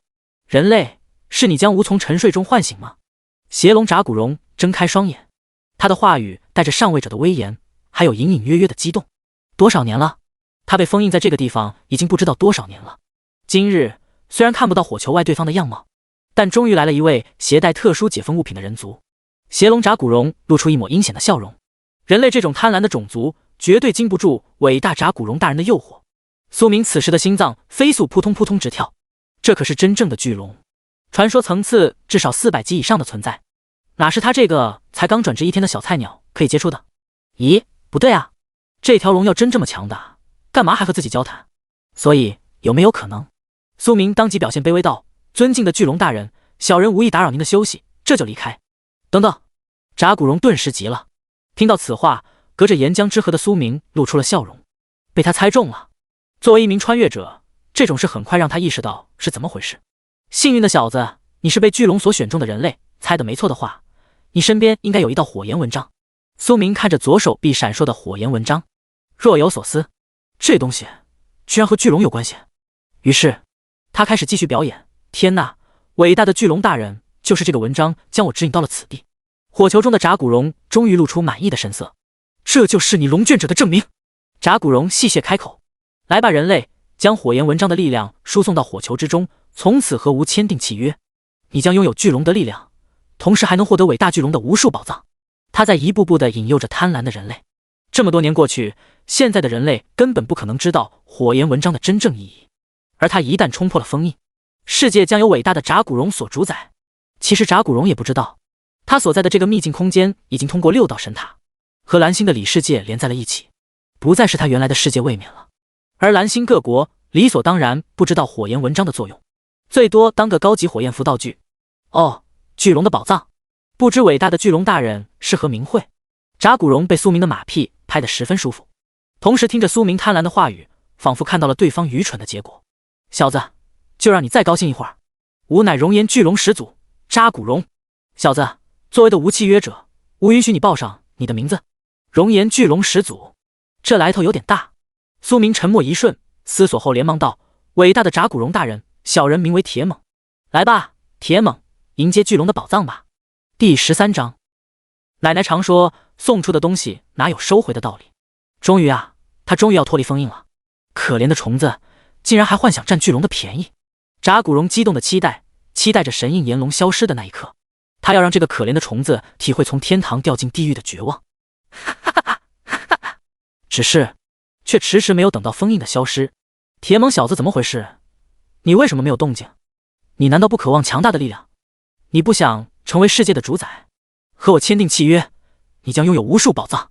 苏明，我知道你很急，但你先别急，因为隐秘之眼自己的身份不可能暴露，所以明白这头巨龙无法出来后，不如想想如何薅点羊毛。自己一旦出秘境，除了不少势力招揽，肯定还有势力敌对。里世界本就危机重重，所以这是机遇。看到时机已成熟，奥斯卡影帝上线。嘿嘿，尊敬的扎古荣大人，虽然我并不是在怀疑你，但奶奶常说魔鬼总会使用甜言蜜语诱惑人上当，所以如果您能给我证明您伟大巨龙身份的道具，我作为您忠实的追随者一定倍感荣幸。小子，你很不错，小心谨慎是很好的品质，没有被贪婪蒙蔽内心，不愧是我看中的契约者。如果苏明能看到扎古荣的脸，那绝对是气得要红炸了。你小子奶奶是谁？伟大的扎古荣出来后，一定要把他大卸八块。吾乃伟大的熔岩巨龙，今日就让你窥探吾真正的一角风采吧。扎古荣终于平复了心情，反正出来后可以收回。小子，你可不要再让我失望了。接着，苏明只见2样物品从火球中飞了出来，这是从所有人都拥有的空间背包中取出，所以不会被封印所影响。苏明激动，调整呼吸，立马将那2样道具拿在手中，竟是2块全然不同的巨大鳞片，熔火灵晶、岩铠灵晶。接着，苏明听到对方仿佛回忆般开口：“铁猛小子，看到这2块龙鳞，你明白吾真正的伟大了吧？第一块熔火灵晶拥有本始祖吸收世间万火的能力，并能双倍释放，威力无穷。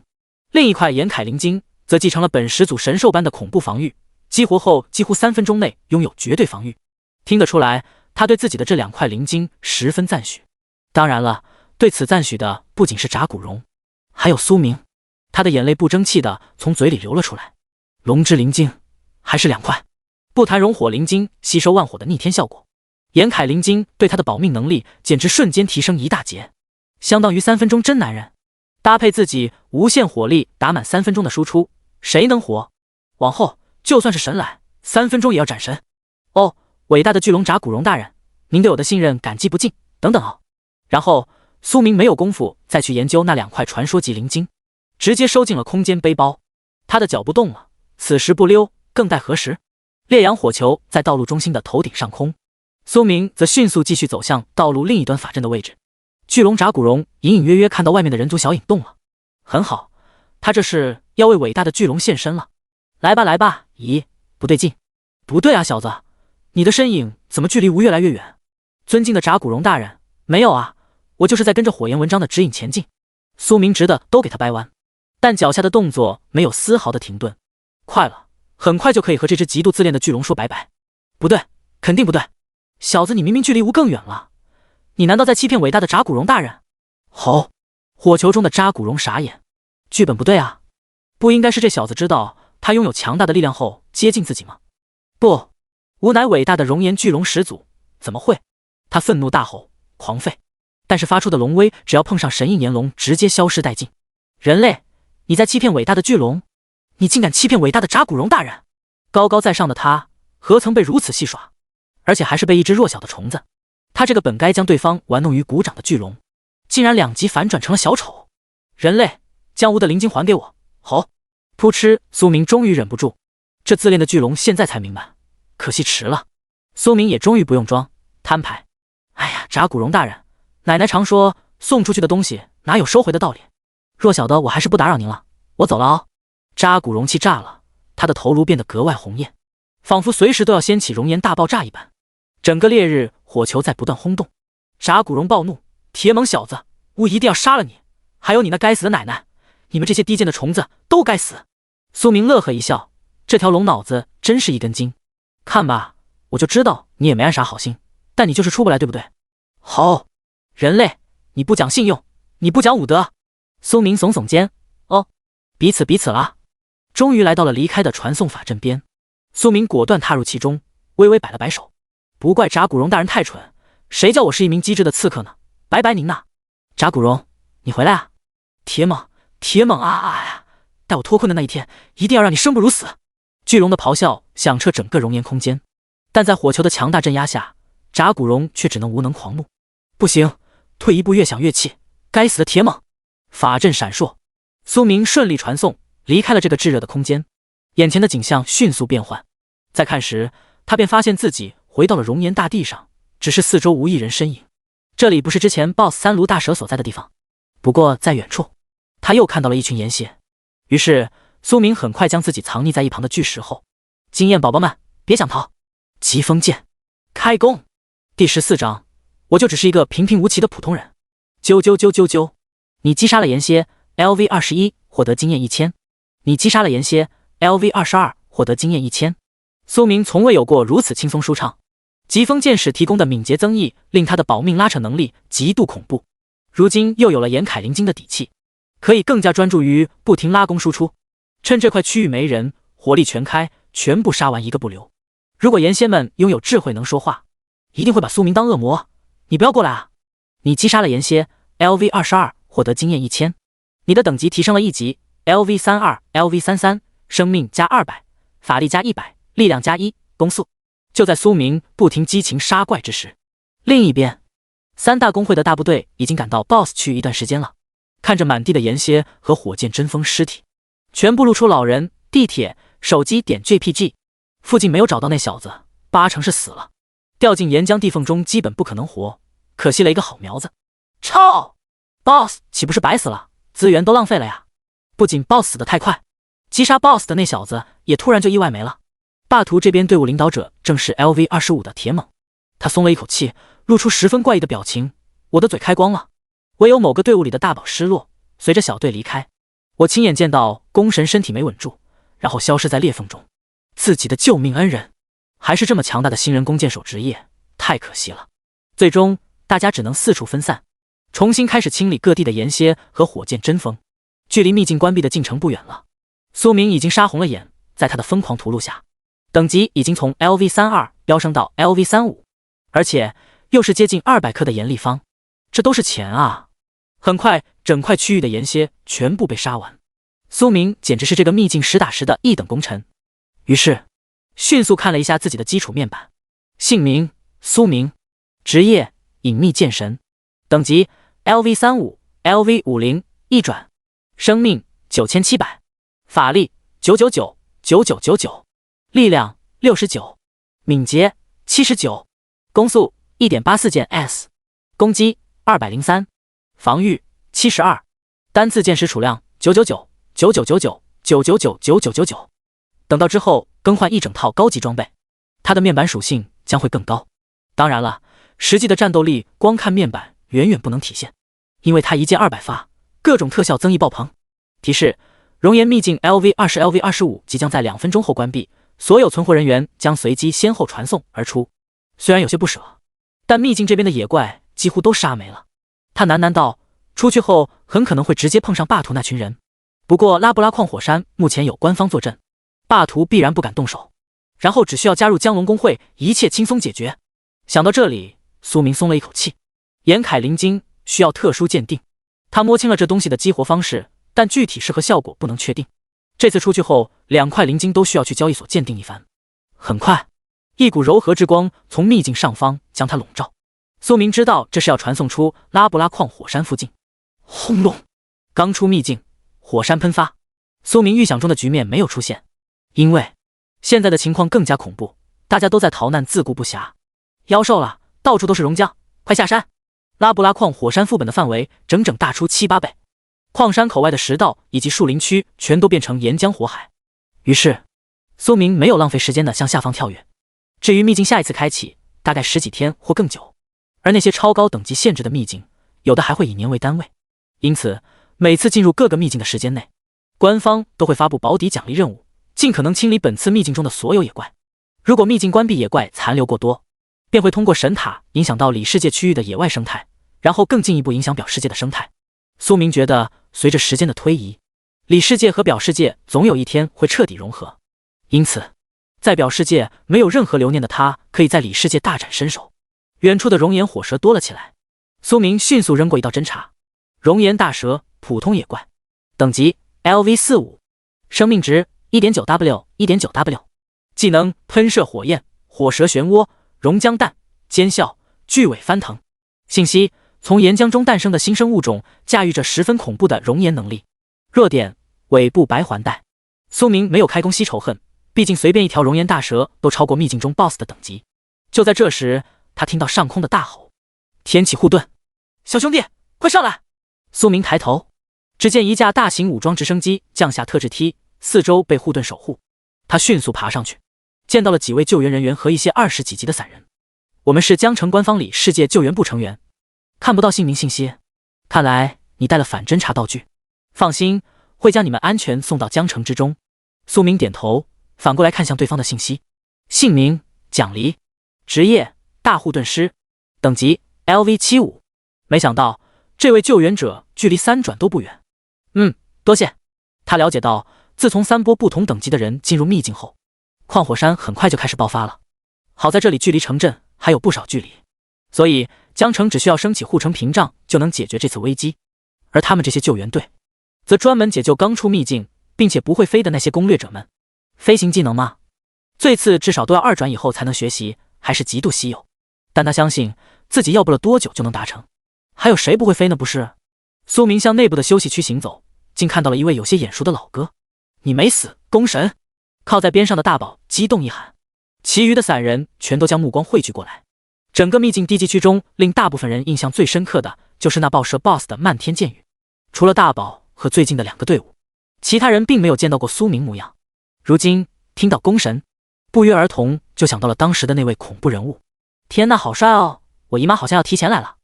难道就是他？真是一位新人啊！这下肯定要被各大公会争抢。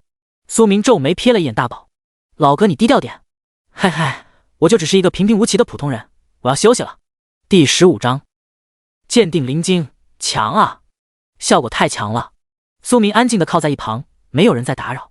很快他看到有巨大的半球形屏障笼罩在江城上空，直升机通过一道特殊的口子进入其中，还能听见不少岩浆撞击在屏障上然后消失的声音。各位安全了，按照目前情况来看，屏障大概会持续1天。所有散人都下来后，救援直升机再次飞向拉布拉矿火山，目前全程戒备的状态，大家就算有再多心思也不敢在城中闹事。众人散开，唯有大宝跟在苏明后面。说说吧老兄，跟着我干嘛？大宝露出尴尬的笑容，连忙回道：宫神，霸图如果知道你还活着，招揽不成说不定会对付你。当时这个大块头就在旁边，知道自己和霸图不对付，所以是在给自己提醒。苏明的表情柔和了很多。没关系，霸图我还不放在眼里。苏明边走边说，你知道哪里有大量技能熟练水晶吗？听到这里，大宝连忙跟了上来，笑呵着脸，宫神留步，你真是问对人了。你准备去江北交易所吗？那里不一定能满足你，但江南的亚尔特交易所的东西最多最好，绝对能令你满意。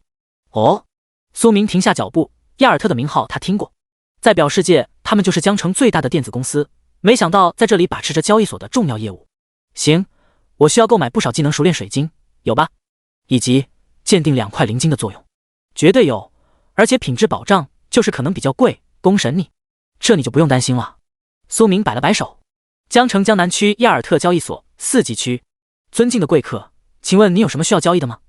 苏明上前，将空间背包里大批装备和道具倾泻而出，直接回收就行。前台小姐姐惊呆了，低级装备倒没什么，可那些严厉方是只有秘境才有的真稀货，你一个人竟然拥有这么多，而且3颗火红心脏和金辉石的价值看起来也十分昂贵。贵客稍等。于是苏明很快看到一位优雅的贵妇代替前台小姐走了出来，自然地看清了对方的信息：姓名亚91，职业高级插花师，等级 LV36。幼稚，这还是一位没见过的帅哥贵客。亚91，亚尔特交易所的负责人，幸会。看来小哥在秘境之中收获颇丰啊。苏明平静地看着美妇人，没想到作为管事的她还是一位生活系职业。苏明，然后礼貌地和他握手。我需要44颗技能熟练水晶，以及进入交易所的鉴定室一趟。他并没有回应亚91秘境的话题，这位妇人倒没有在意。听到苏明的要求后，嘴角微翘。尊敬的苏明先生，44颗技能熟练水晶可能差不多要1300万左右。苏明点头，不够的我直接补。然后递过一张黑卡，这里面有便宜父母留下的3000多万。亚91顿时两眼发光，这位小帅哥还是一位土豪呢。除了4个专属技能全都要满级外，他额外也打算将鹰眼提升到满级，因为这个技能的范围勘察非常不错，索性一次性弄完。很快，对方将物品清点完毕，回收的道具总价值在783万，请您查收。然后在对方刻意友好的打折下，以29W 每颗买下了44颗技能熟练水晶。苏明没有多说什么，他并不知道这里正常售卖一颗是33W。再次支付20W 后，进入了鉴定室。亚91看着苏明的背影以及处理的道具，陷入思考。这小帅哥必定是才从新生秘境出来的，而且还是 LV20、LV25 的低级区。如此年轻的新人竟然可以做到这个地步，前途不可估量啊！或许可以更加拉近点关系。于是他给自家大哥发送了一道讯息。呼，苏明轻松地呼出一口气。鉴定室的性质和转职室一样，连接的是神塔，所以他没有任何压力。取出熔火灵晶需要特殊鉴定，鉴定此物需要支付800W，是否鉴定？沃特发，你 TM 这是抢劫吧？不过苏明回过头想想，这种品质的物品按理也只有真正的大佬才有可能获得，800W 在他们的眼中可能就是零花钱的地步。没想到鉴定所花的钱比交易还要多，但咬咬牙，他还是选择了确认。鉴定，等待中，鉴定结果如下：熔火灵晶，传说道具。信息：从远古熔岩巨龙诞生而来的灵晶，孕育万年后脱离成为拥有强大力量的道具。被动能力：持有者免疫火焰伤害效果，吸收接触到的火焰并存储。主动能力：激活后双倍释放存储火焰的威力，激活后同时生成熔浆烈焰领域，造成的所有火焰伤害提升300%，受到的所有非火焰伤害降低50%。鉴定后生效。特性：不朽，持有者攻击力加1000，暴击正20%，鉴定后生效。我的天呐，太值了！苏明内心无比激动，持有者是头猪都能起飞的节奏。于是他的手中立马出现另一片灰颜色的灵晶。鉴定此物需要支付800W，是否鉴定？鉴定。苏明没有任何犹豫。等待中，鉴定结果如下：岩铠灵晶，传说道具。信息：从远古熔岩巨龙诞生而来的灵晶，孕育万年后脱离成为拥有强大力量的道具。被动能力：持有者受到致命伤害时代替承伤，并清除当前任何负面效果，免疫所有伤害3秒，被动剩余次数3/3。鉴定后生效。主动能力：激活后免疫任何百分比、斩杀效果和1亿数值以下伤害3分钟，冷却时间7天，可通过击杀大量野怪减少激活能力的冷却，每次最多减少6天。鉴定后生效。特性：不朽，持有者防御力加1000，抗爆症20%，鉴定后生效。珍贵的高级道具，譬如这2块灵晶，很多都需要鉴定后才能激活完整的能力和特性。苏明实在是太感谢那位尊敬的扎古荣大人了呢。拥有这2块灵晶，即使现在面对4转以下的任何人，他都丝毫不虚。单增加1000的防御力，别人都破不了自己的防，更别说3次的成伤被动和超强保命主动。甚至只要自己杀怪杀得多，3分钟真男人的冷却时间就只有1天。强啊，太强了！他一个弓箭手，甚至能顶在战士的最前面输出。想想这画面，苏明简直哭笑不得。第16章，我家还蛮大的。所有技能满级，恐怖提升。再次将2块灵晶收进背包，苏明神色十分淡然地走出了鉴定室，看到了大厅中带着妩媚笑容的亚91。恭喜，苏明小哥，想必在秘境中得到了不错的道具呢。他没有再问，因为这是所有交易所的规矩，不过问任何人鉴定的物品。而且他也不觉得如今这新人能鉴定的东西有多宝贵。于是苏明只见对方从胸口中变戏法般掏出一张特制黑卡，这是亚尔特贵宾黑卡，以后凭此卡在亚尔特的交易一律购买 8.8 折，回收 10.8 折哦。感谢。苏明没有客气地接过卡片。交易所靠各种优惠获得强者和新人的好感，是一件很平常的事情，因为以后能提供源源不断的各等级物品渠道，算是一种提前的投资。苏明倒是不在意，毕竟以后肯定有大批的装备物品需要回收，价格搞定一切好说。俊俏的小哥，请问还有什么需要帮助的吗？我们交易所一定会尽力满足。亚91似乎能揣测到他的心思一样。哦，我就随便问问，你们这有没有飞行类技能书？亚91怔住了一会，随即可惜的摇头。飞行类技能书非常稀有，目前全程戒备状态，整个江城交易所应该都没了，但说不定很快就会有哦。如果你有需求的话，我们一定会留意。然后对方顺势就说出了加联系方式。加就加吧，反正只谈工作。走出亚尔特交易所后，苏明看到了等在路边的大宝，这老兄还没走呢。公神你都买到了吗？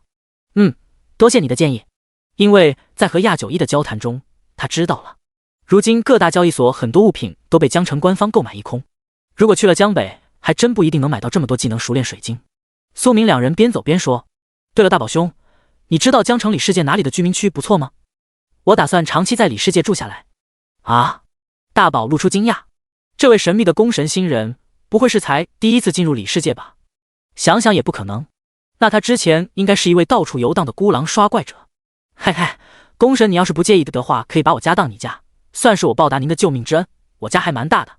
苏明然后就听起大宝讲述，他也是一名孤儿，自己父母留下的唯一遗产就是20年前神塔出灵世界时在江城里世界投资的一套大房子，如今的价值翻了不知多少倍，但他又不舍得卖，所以还得经常和散人们组队杀怪换钱。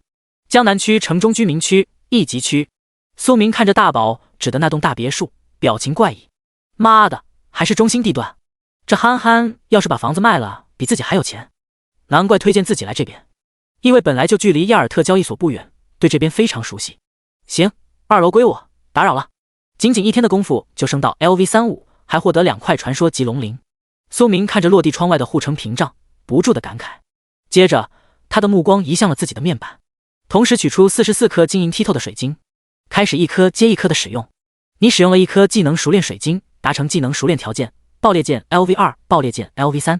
你使用了1颗技能熟练水晶，达成技能熟练条件，爆裂剑 LV9， 爆裂剑 LV10。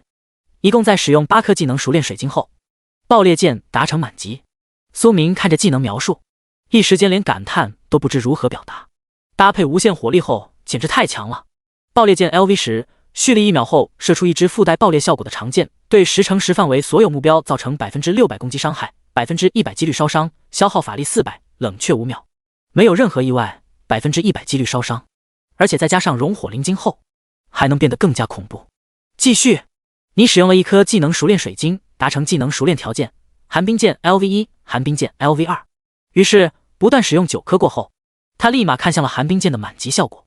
寒冰剑 LV10，蓄力2秒后射出一支附带冰冻效果的长剑，对命中的单体目标造成 1000% 攻击伤害，冰冻2秒，消耗法力800，冷却20秒。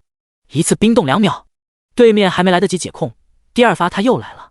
俗称只要控不死就往死里控。继续，9颗技能熟练时过后，疾风剑达成满级。疾风剑 LV 时，射出一支疾风长剑，对5K 米范围一条直线上所有目标造成600%攻击伤害，并提升自己2%敏捷，持续10秒，消耗法力500，冷却10秒。这之后要是学会了飞行技能，搭配如此漫天飞剑带来的恐怖速度增益，敌人恐怕连残影都看不到。继续，最后是第4个专属技能，奔雷剑 LV 时，蓄力 2.5 秒后射出一支布满雷霆的长剑，对命中的单体造成1500%攻击伤害，并使周围20×20范围形成电场8秒，每秒对其中目标造成150%伤害，消耗法力1200，冷却30秒。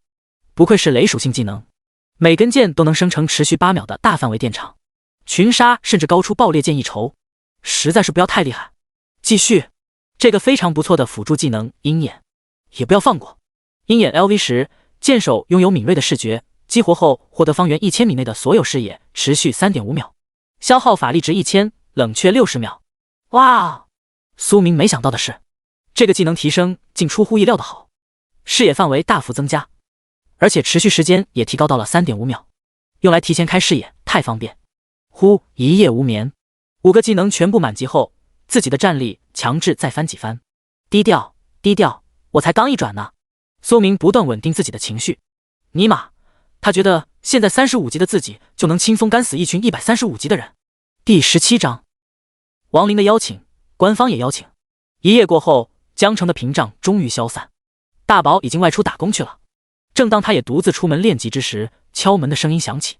透过猫眼，苏明看到一位穿着风衣的大叔，这人好像在哪里见过。开门后四目相对，大叔，这不就是那位在拉布拉矿火山提醒过自己的大叔吗？苏明小友，你果然在这里。亡灵顿时激动起来，如此俊俏的小哥只能是苏明，原本不苟言笑的面容都增添几分生气。而苏明在隐秘之眼的侦查中，现在已经可以得知对方的基础信息：姓名亡灵，职业天罚射手，等级 LV236。苏明愣愣地看着对方，表情顿时僵住。超过180级便是5转，直到240级才可以领取6转任务。你居然是已经5转接近6转的大佬，而且他还是一名弓箭手类型的职业。如果不是隐秘之眼，对高于自身2转的人就只能看到。这时亡灵露出无奈的表情。苏明小友啊，我才24岁，是大哥而不是大叔，我叫亡灵。哦，亡灵大哥有事吗？苏明迅速平复心情，装作根本不知道对方实力的模样。至于为何会先入为主叫对方大叔，实在是因为对方的络腮胡面积辽阔，同时面色沧桑，他应该是一名官方人员，所以这次找到自己大概率不是找麻烦的。别担心，这次我代表江城官方邀请你重新录入职业信息。你应该是一名未上报的弓箭手，隐藏职业对不对？亡灵有些激动，已经听到了不少关于百箭射手的风声。原来如此，苏明松了一口气。从秘境出来后，除了那批一起回来的散人，就只有官方知道自己还活着。对，苏明确认的点头。亡灵也松了一口气。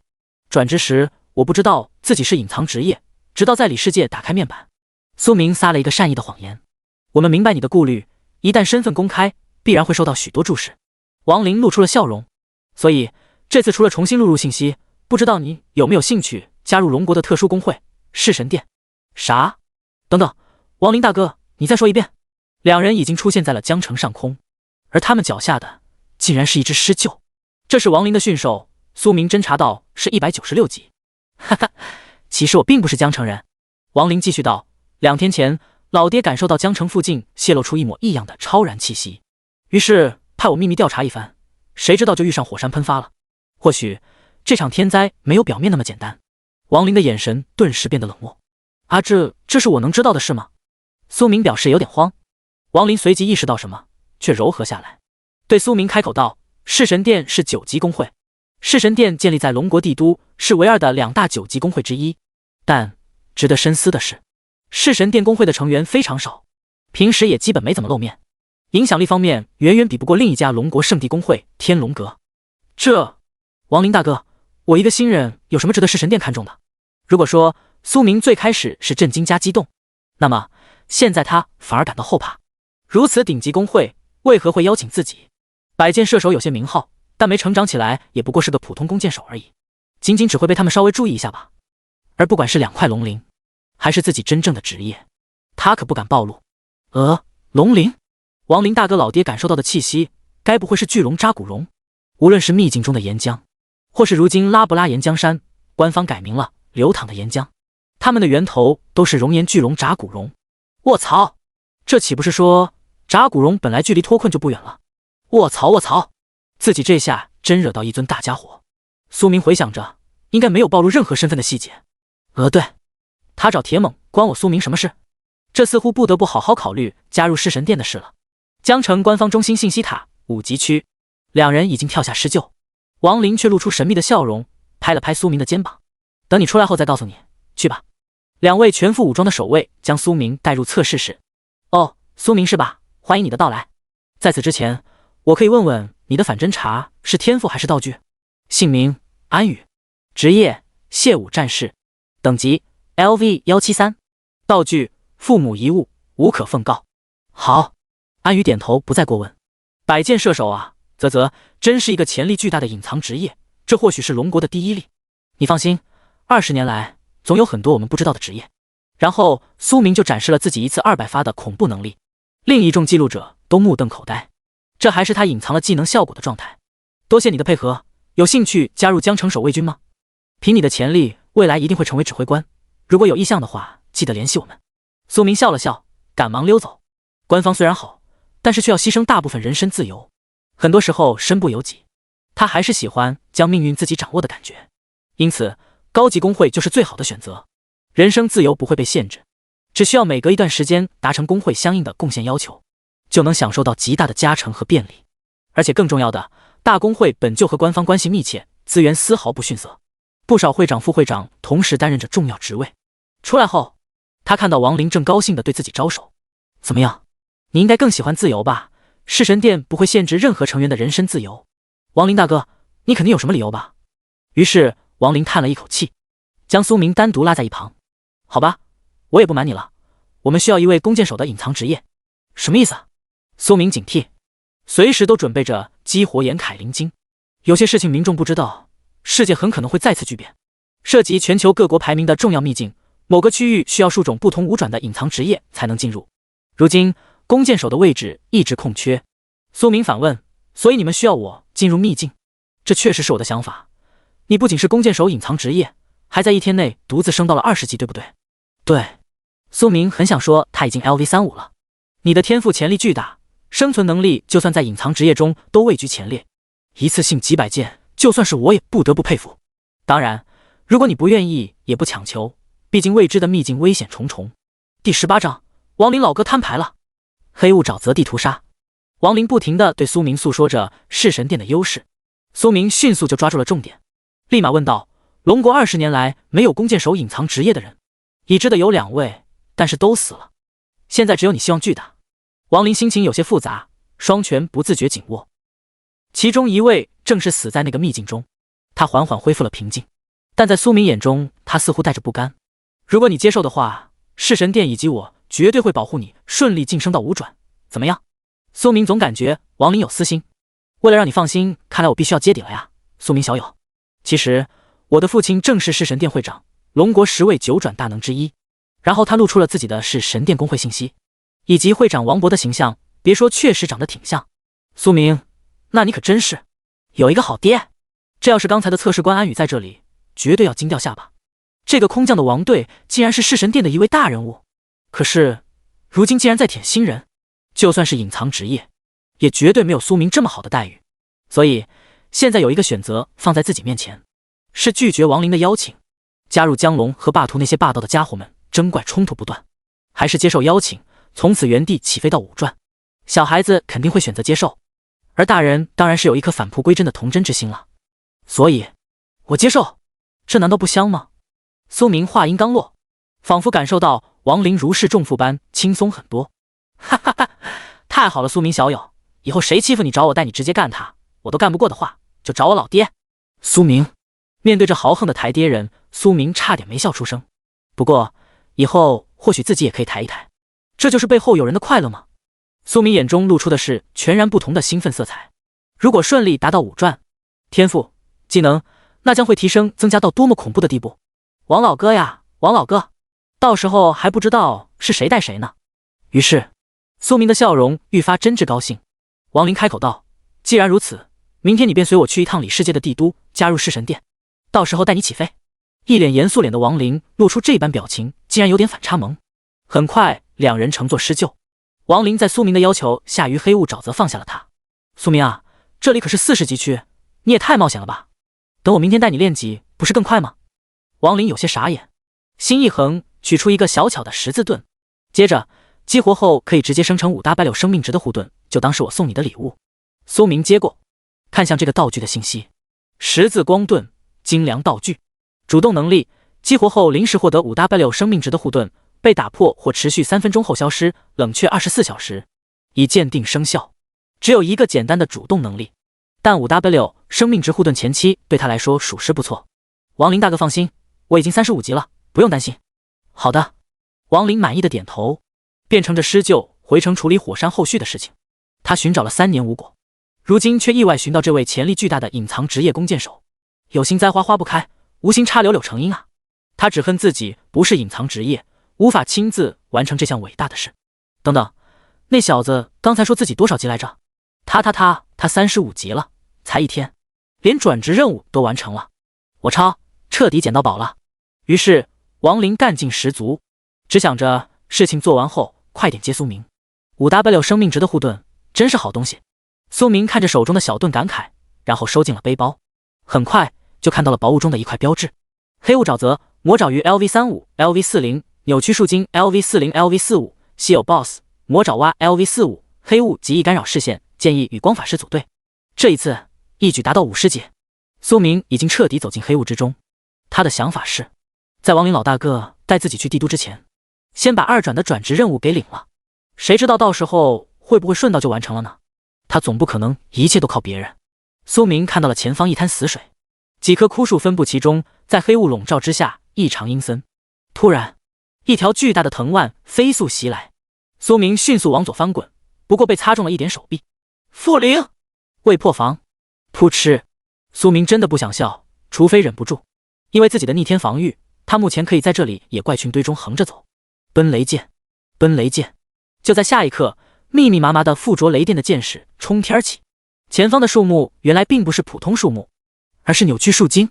扭曲树精，普通野怪，等级 LV40，生命值 1.2W，1.2W， 技能藤鞭抽打、缠绕、舍身撞击、扎根吸水。信息：善于在土地上消耗敌人，扎根后可以恢复生命值。弱点：根部。苏明根本就没有在意对方的弱点，而是直接采取全范围覆盖火力倾泻。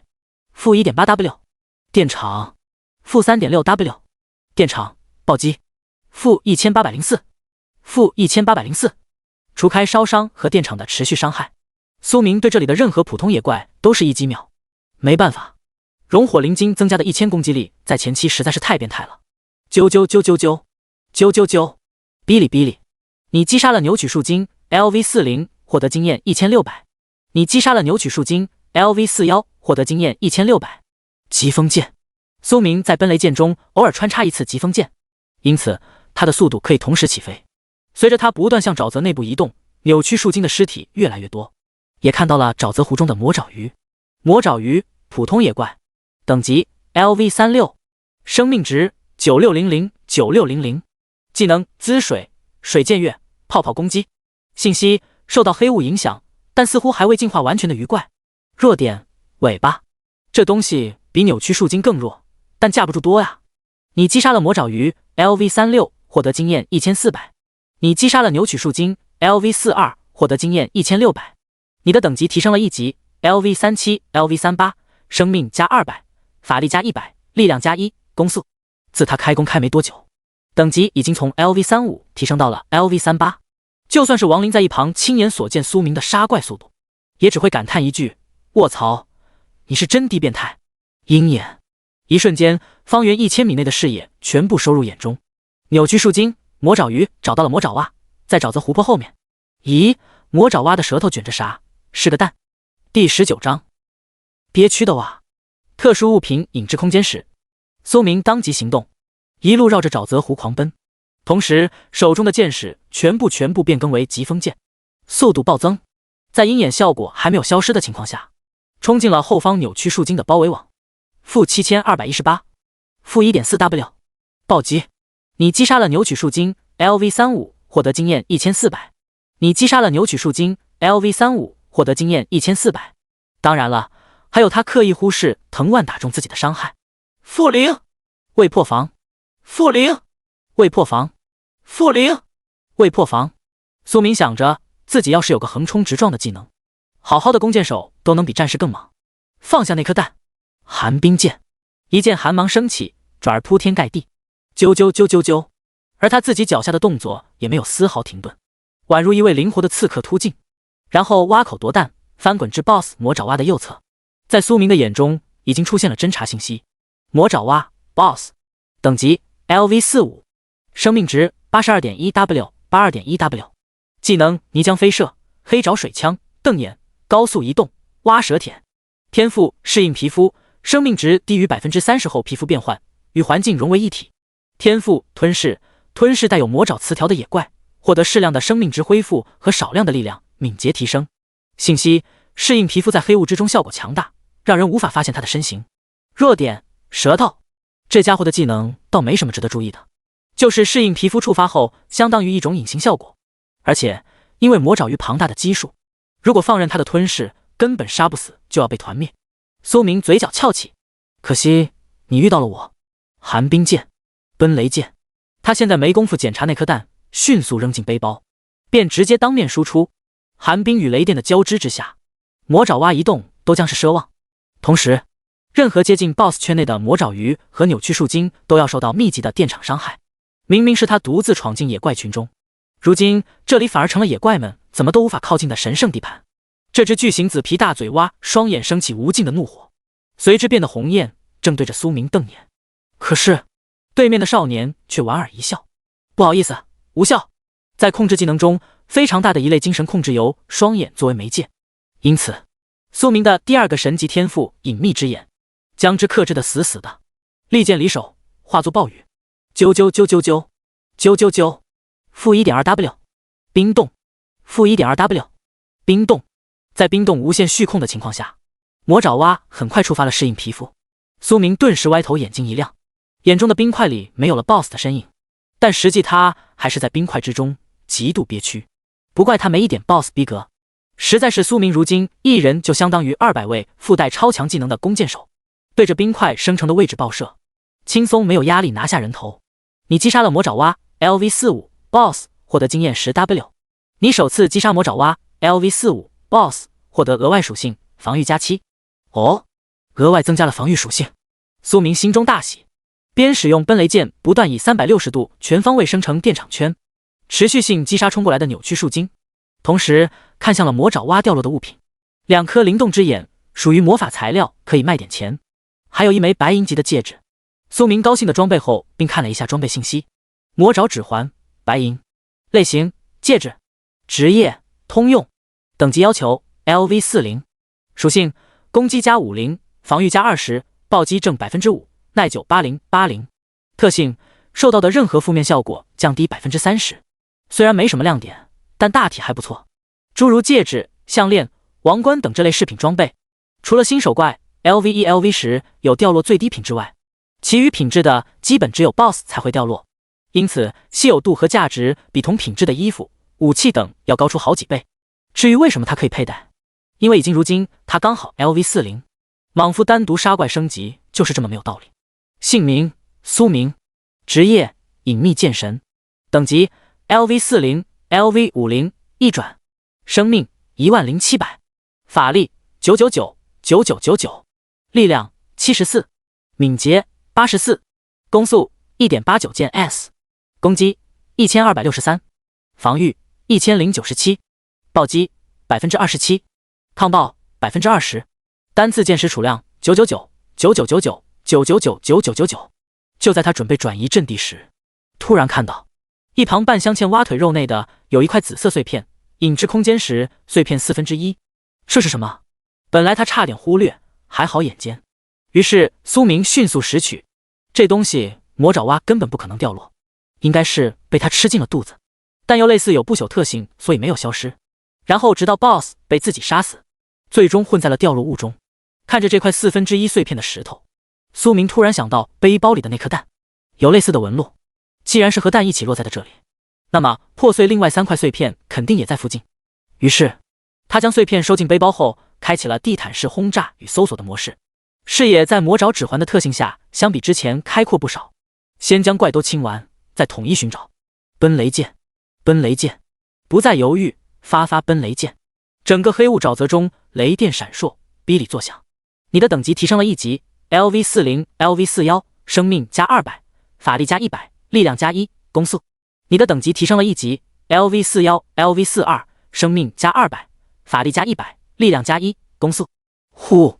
再也没有人能像他一样如此疯狂。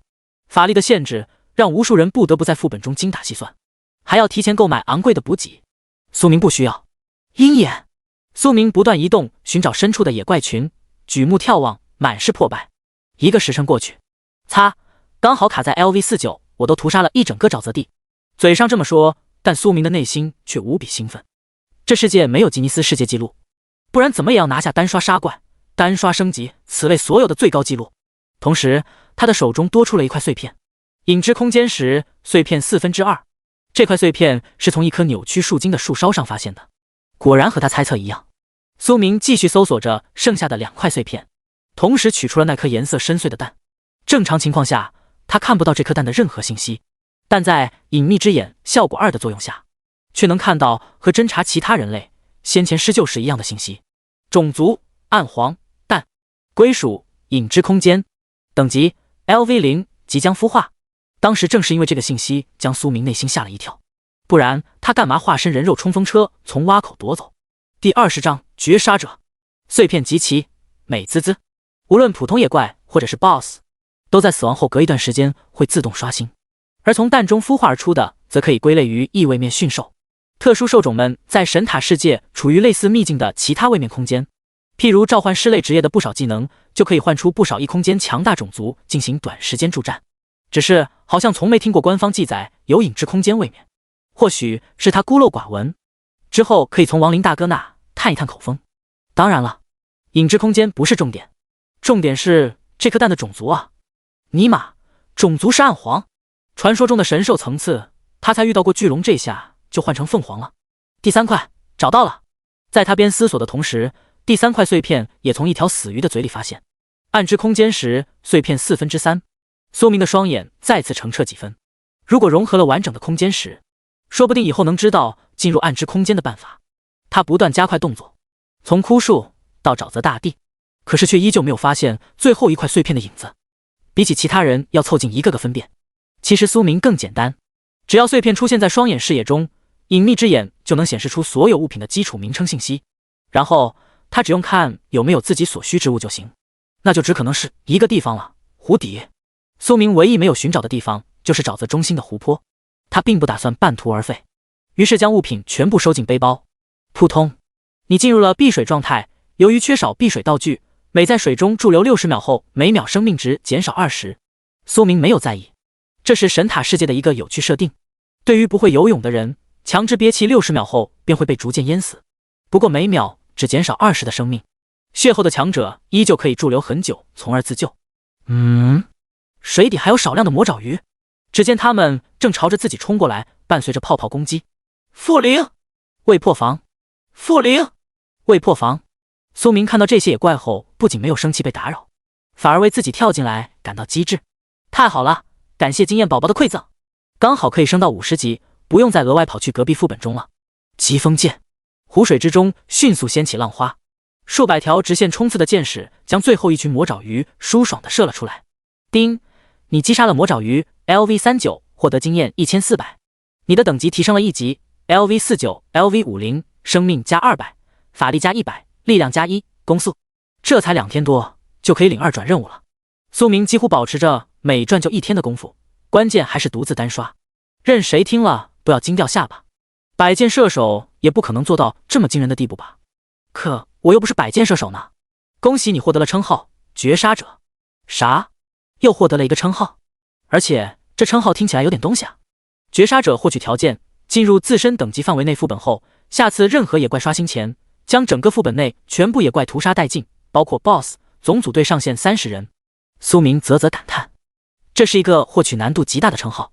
看来上次清兔子的时候还有漏网之鱼，就像是这湖泊之中从未出过湖面的最后一群魔爪鱼一样，被称为隐藏地形里的怪。不过低级副本中这些怪也没啥区别就是了。于是苏明同时看了这个称号的效果：绝杀者，永久称号，攻击任何野怪以及等级不高于自身5级的 BOSS， 伤害令其生命低于 5% 以下时直接斩杀。这是一个极好的效果。苏明当即评价，对于争夺 BOSS 最后一击的时候，这将是巨大优势。当然了，苏明觉得就算没有这个效果，别人也争不过他。今天又是大丰收的一天呢。接着苏明收回心思，迅速游动着身子，四处寻觅最后一块碎片。今时不同往日，如今他越快提升到5转，亡灵只会越加对自己重视，增加对自己的投资。而5转过后，即使对方有什么小心思，他也拥有了足够实力作为底气。果然在这里，苏明心中的大石落下，在湖底的沙砾中终于找到了插着的最后一块碎片。引之空间石，碎片4/4。如果这真是一块可用于传送的空间石，就太爽了。严凯灵晶给了他保命的时间，再加上这块空间石用来传送逃走的话，以后遇到任何意外，性命都将获得真正的保障。苏明深深明白自己这隐藏职业逆天的能力，只要活着，未来就有一人成军的绝对输出，还是早点离开这里为好。苏明利用爆裂剑的火焰，迅速将自己从湿漉漉恢复成帅小伙，带着阳光般的笑容踏出副本。黑雾沼泽的黑雾犹如母亲般自然地将大地笼罩。从苏明无论在副本内或是在副本外，一整圈都不见人，就可以确定这块江城西部外非常偏僻的沼泽有多么的不受冒险者欢迎。这也是他选择在这里独自刷怪的原因。而在他离开此地几个时辰后，新一轮的野怪不断刷新，其中还隐隐出现一只巨蛙的身形。但沼泽湖泊边却突然出现一道漆黑的裂缝，透过微小的裂缝望不到尽头。不见了？怎么可能？他的濒死状态绝对不可能再次传送，他的气息还有空间石都无法感应，所以他是故意露出错误坐标。我伟大的暗影魔神竟然被骗了，这可是无花费巨大代价好不容易开辟一会儿的通道。该死的凤凰，你到底在哪个位面？该死的叛徒！裂缝内隐隐显现一道极度混乱的庞大身影，不断尖笑。整个沼泽湖泊边野怪们被吓得四处逃窜，可很快随着漆黑裂缝不受控制的强制缩小，尖笑声越来越微不可闻，最后消失不见。江城西江区转职大殿3级区，苏明愉快地赶路入城，神奇的蛋和4块碎片都在背包里，美滋滋。然后搭上老司机的狂野轿车，最后出现在转职大殿。上次去的东江区，所以这次去西江区。轻车熟路走进其中。帅哥，请问需要什么帮助的吗？前台小姐礼貌开口。我需要进入2转转职室，请带路。苏明没有废话，早点将任务领取后再看情况行动。好啊，哦，好的。前台小姐姐一脸不可置信地看着苏明，有些语无伦次。2转，这位如此年轻且从未见过的帅哥要2转了？天哪，我没有听错吧？第21章，掠天剑神，顶级神兽的幼崽。帅哥如何称呼？他的职业素养很快调整了心态。苏明。苏明平淡的回复。苏明先生，缴纳50W 费用后请跟我来。他看着苏明棱角分明的五官，高挑强健的身材，以及丝毫没有病恹恹是阳刚帅气的形象，双腿微微发软。这年轻的翩翩帅哥该不会是某个家族溜出来的公子吧？然后他的腿就更软了。苏明取出自己的黑卡，直接面色平静地刷走50W。对于平民来说的大额金钱，现在在他这也不过是小意思。请带路。苏明一路风轻云淡和沉默，让这位小姐好几次想搭讪的话都憋了回去。这位公子一点都不激动吗？果然是一位宠辱不惊的大家族中人。苏明注意到了这位有些怯生小姐的小动作，和之前的那位大胆兔女郎完全不同，内心觉得好笑，但又有些无奈。如今的时代，看钱看实力。不仅如此，苏明还极帅，简直是绝杀，因此吸引女孩子青睐实属正常。接着苏明果断进入了转职室。会挽雕弓如满月，西北望，射天狼。苏明感慨一句，缓步向前，露出微笑。这才是射手的浪漫。中心水晶球一如既往的熠熠生辉，他当即将手搭在连接装置上，检测到你的等级达到 LV50， 满足2转条件。转职职业生成中，你目前可以转职成为的职业有掠天剑神。依旧只有一个转职选择，依旧没有听说过。啧，逼格满满，不知到时候该有多强。没有犹豫，开始确认。掠天剑神，你选择了掠天剑神，生成转职任务，五毒之伤，难度10。苏明，6道神塔你这就不厚道了，我可是老实人，你别欺负我好吗？再看一遍，依旧是难度10的五毒之伤。赤处，虽然对于别人来说的最高难度，在他这里并不一定会有多难。苏明连忙点击查看任务描述，五毒之伤，难度10。描述：进入五毒秘境 LV50、LV55，分别击杀其中的5只特殊 BOSS， 获得最后一击，同时每只 BOSS 个人伤害占比大于 6%， 时限30天，失败后任务更换重置。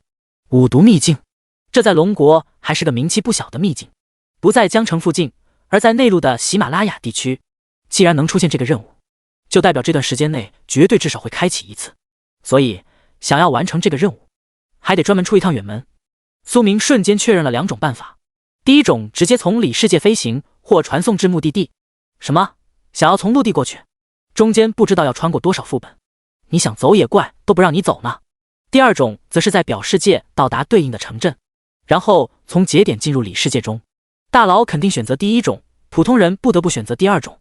要么卡在5世纪这里30天后重随，苏明肯定不愿意，所以必须要去一趟。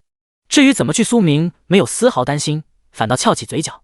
这种事就要找我亡灵大哥，大哥都叫了，可不是开玩笑的，嘿嘿嘿。然后趁还在转职室这种绝佳的隐秘空间，苏明取出之前获得的4块碎片，它们只要聚合在一起，就会产生强大的吸引力。是否将影之空间石碎片1、影之空间石碎片2进行融合？苏明当时没有立即融合，就是怕融合成功会引起不小轰动，引来附近冒险者。哪知道副本外压根没人。不过现在在这里只会更加保险。是，恭喜你融合成功，获得完整的影之空间石。整个空间以苏明手中空间石为中心，迅速被暗影所笼罩，就连大水晶球都被黑暗遮蔽，暗淡几分。还好选择了这里，苏明松了一口气。很快，空间石闪烁，暗影仿佛受到命令一般，最终全部收回。影之空间石需要特殊力量激活，这是苏明隐秘之眼所看到的信息。特殊力量，该不会……立即取出背包里的暗黄蛋，对比空间石中心和蛋上的花纹符号，真是一模一样。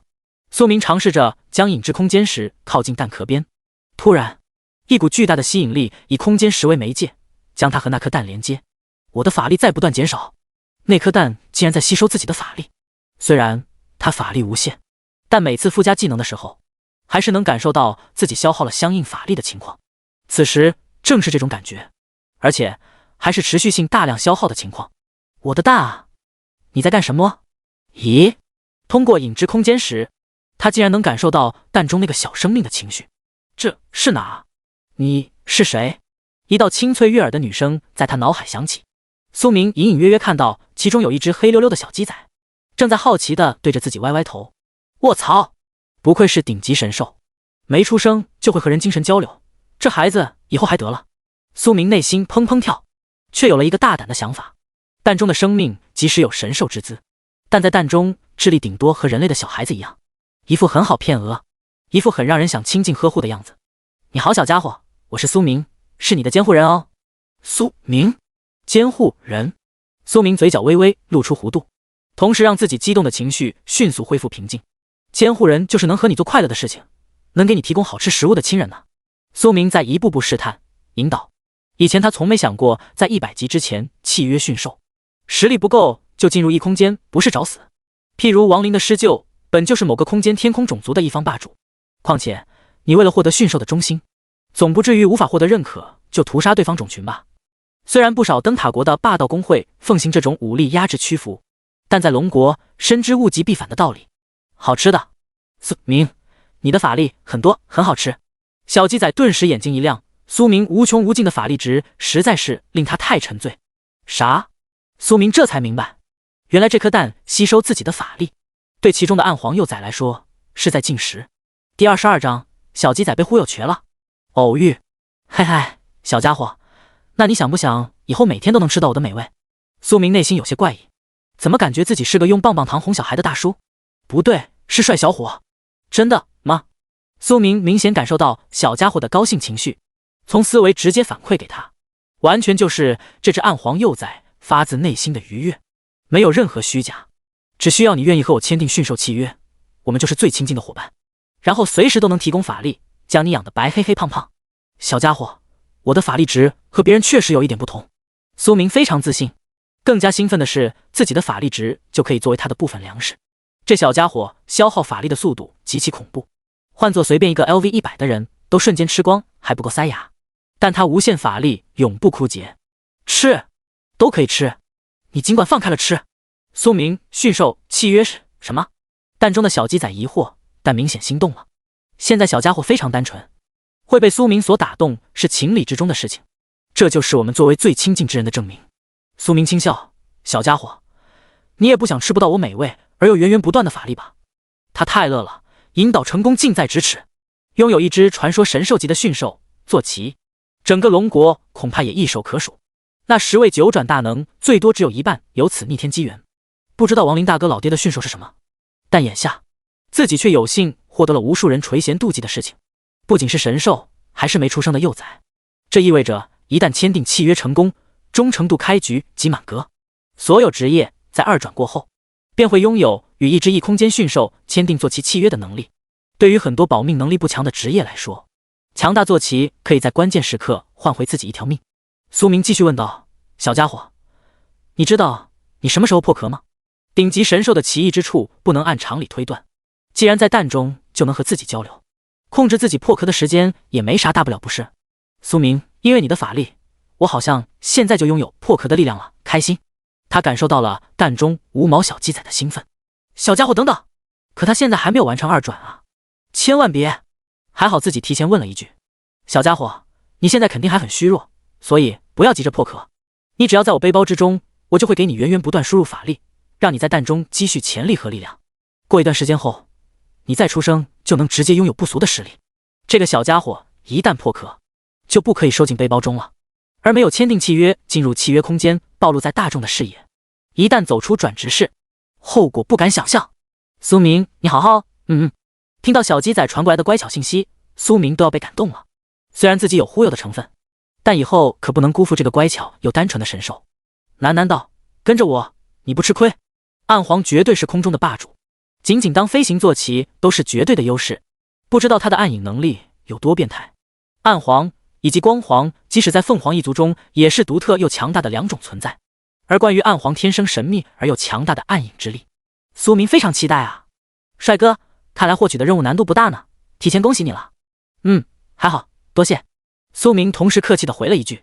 对了，帅哥，你如果要出城的话，最好不要出西城门了，这里就是西江区，而且距离西城门也比较近，所以他还是鼓起勇气提醒了一句。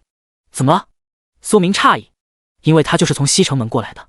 你可能不知道，在你进入转职室的这段时间，黑雾沼泽的黑雾竟突然大幅扩散，西城门外的郊野全都被笼罩，甚至有野怪逃窜的身影。官方发布了声明，现在西城外恐怕有不少官方人员。苏明表面上露出惊讶，这也太突然了吧？是啊，现在官方还在调查是什么情况。小姐姐接了一句，多谢你的提醒。苏明的这句话发自内心。黑雾沼泽，不出意外的话，应该是出意外了。他觉得和这颗蛋绝对有脱不开的关系，但好在如今和影之空间时都安心的屏蔽在背包里，而他很快也要离开江城。我不慌。于是苏明友好道别后，独自靠在转职大殿门口的石柱边，先给亡灵大哥发个消息，别到时候亡灵以为自己被困在范围巨大的黑雾之中，然后隐隐透露五毒秘境的事情。很快他收到了回复，太好了，苏明小友，我刚好处理完毕，可以提前走了。你在大殿附近等会，我马上来接你，事情当面再说。苏明耸耸肩，好的，亡灵大哥。有亡灵老大哥的帮助，很多事都不是事。艾玛真香。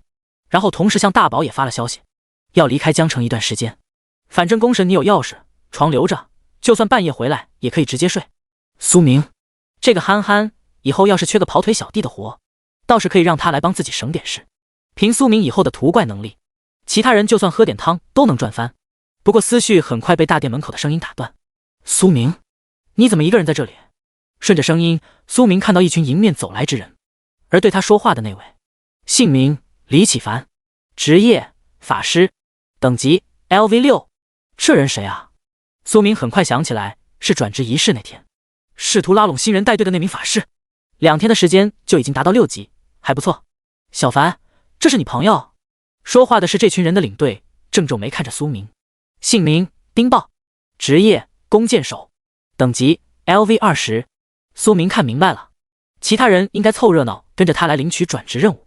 豹哥，他是和我一同转职的新人，是一名弓箭手。听到弓箭手，李真坤眼神闪烁几分。小子，你还没有加入工会吧？加入一眼顶工会怎么样？丁豹话音刚落，李启明开始以前辈的口吻介绍。苏明，一眼顶可是3级大工会，而且豹哥的大哥还是副会长，有豹哥罩着，我们只需要1个月就能领取一转任务。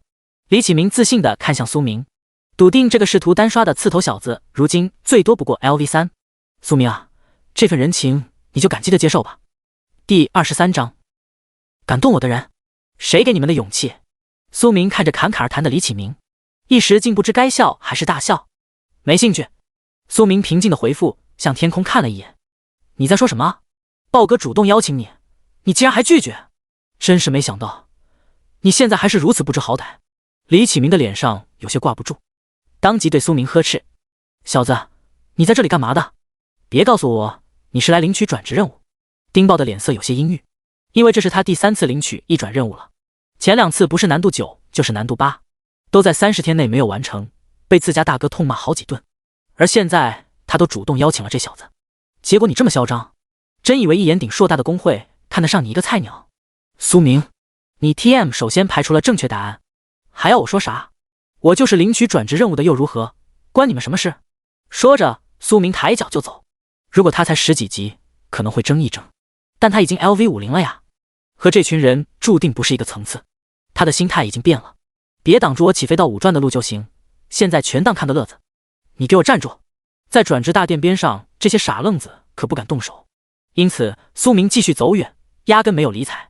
苏明，很好，你不只是惹怒了我，还有惹怒一眼顶工会的代价，承受得起吗？只见前方的苏明停住了脚步，丁豹终于翘起嘴角，李启明等几位新人也讽刺的无奈摇头。苏明缓缓转身，但气质骤变，冷漠的眼神盯着丁豹。你确定一眼顶工会要与我为敌？你……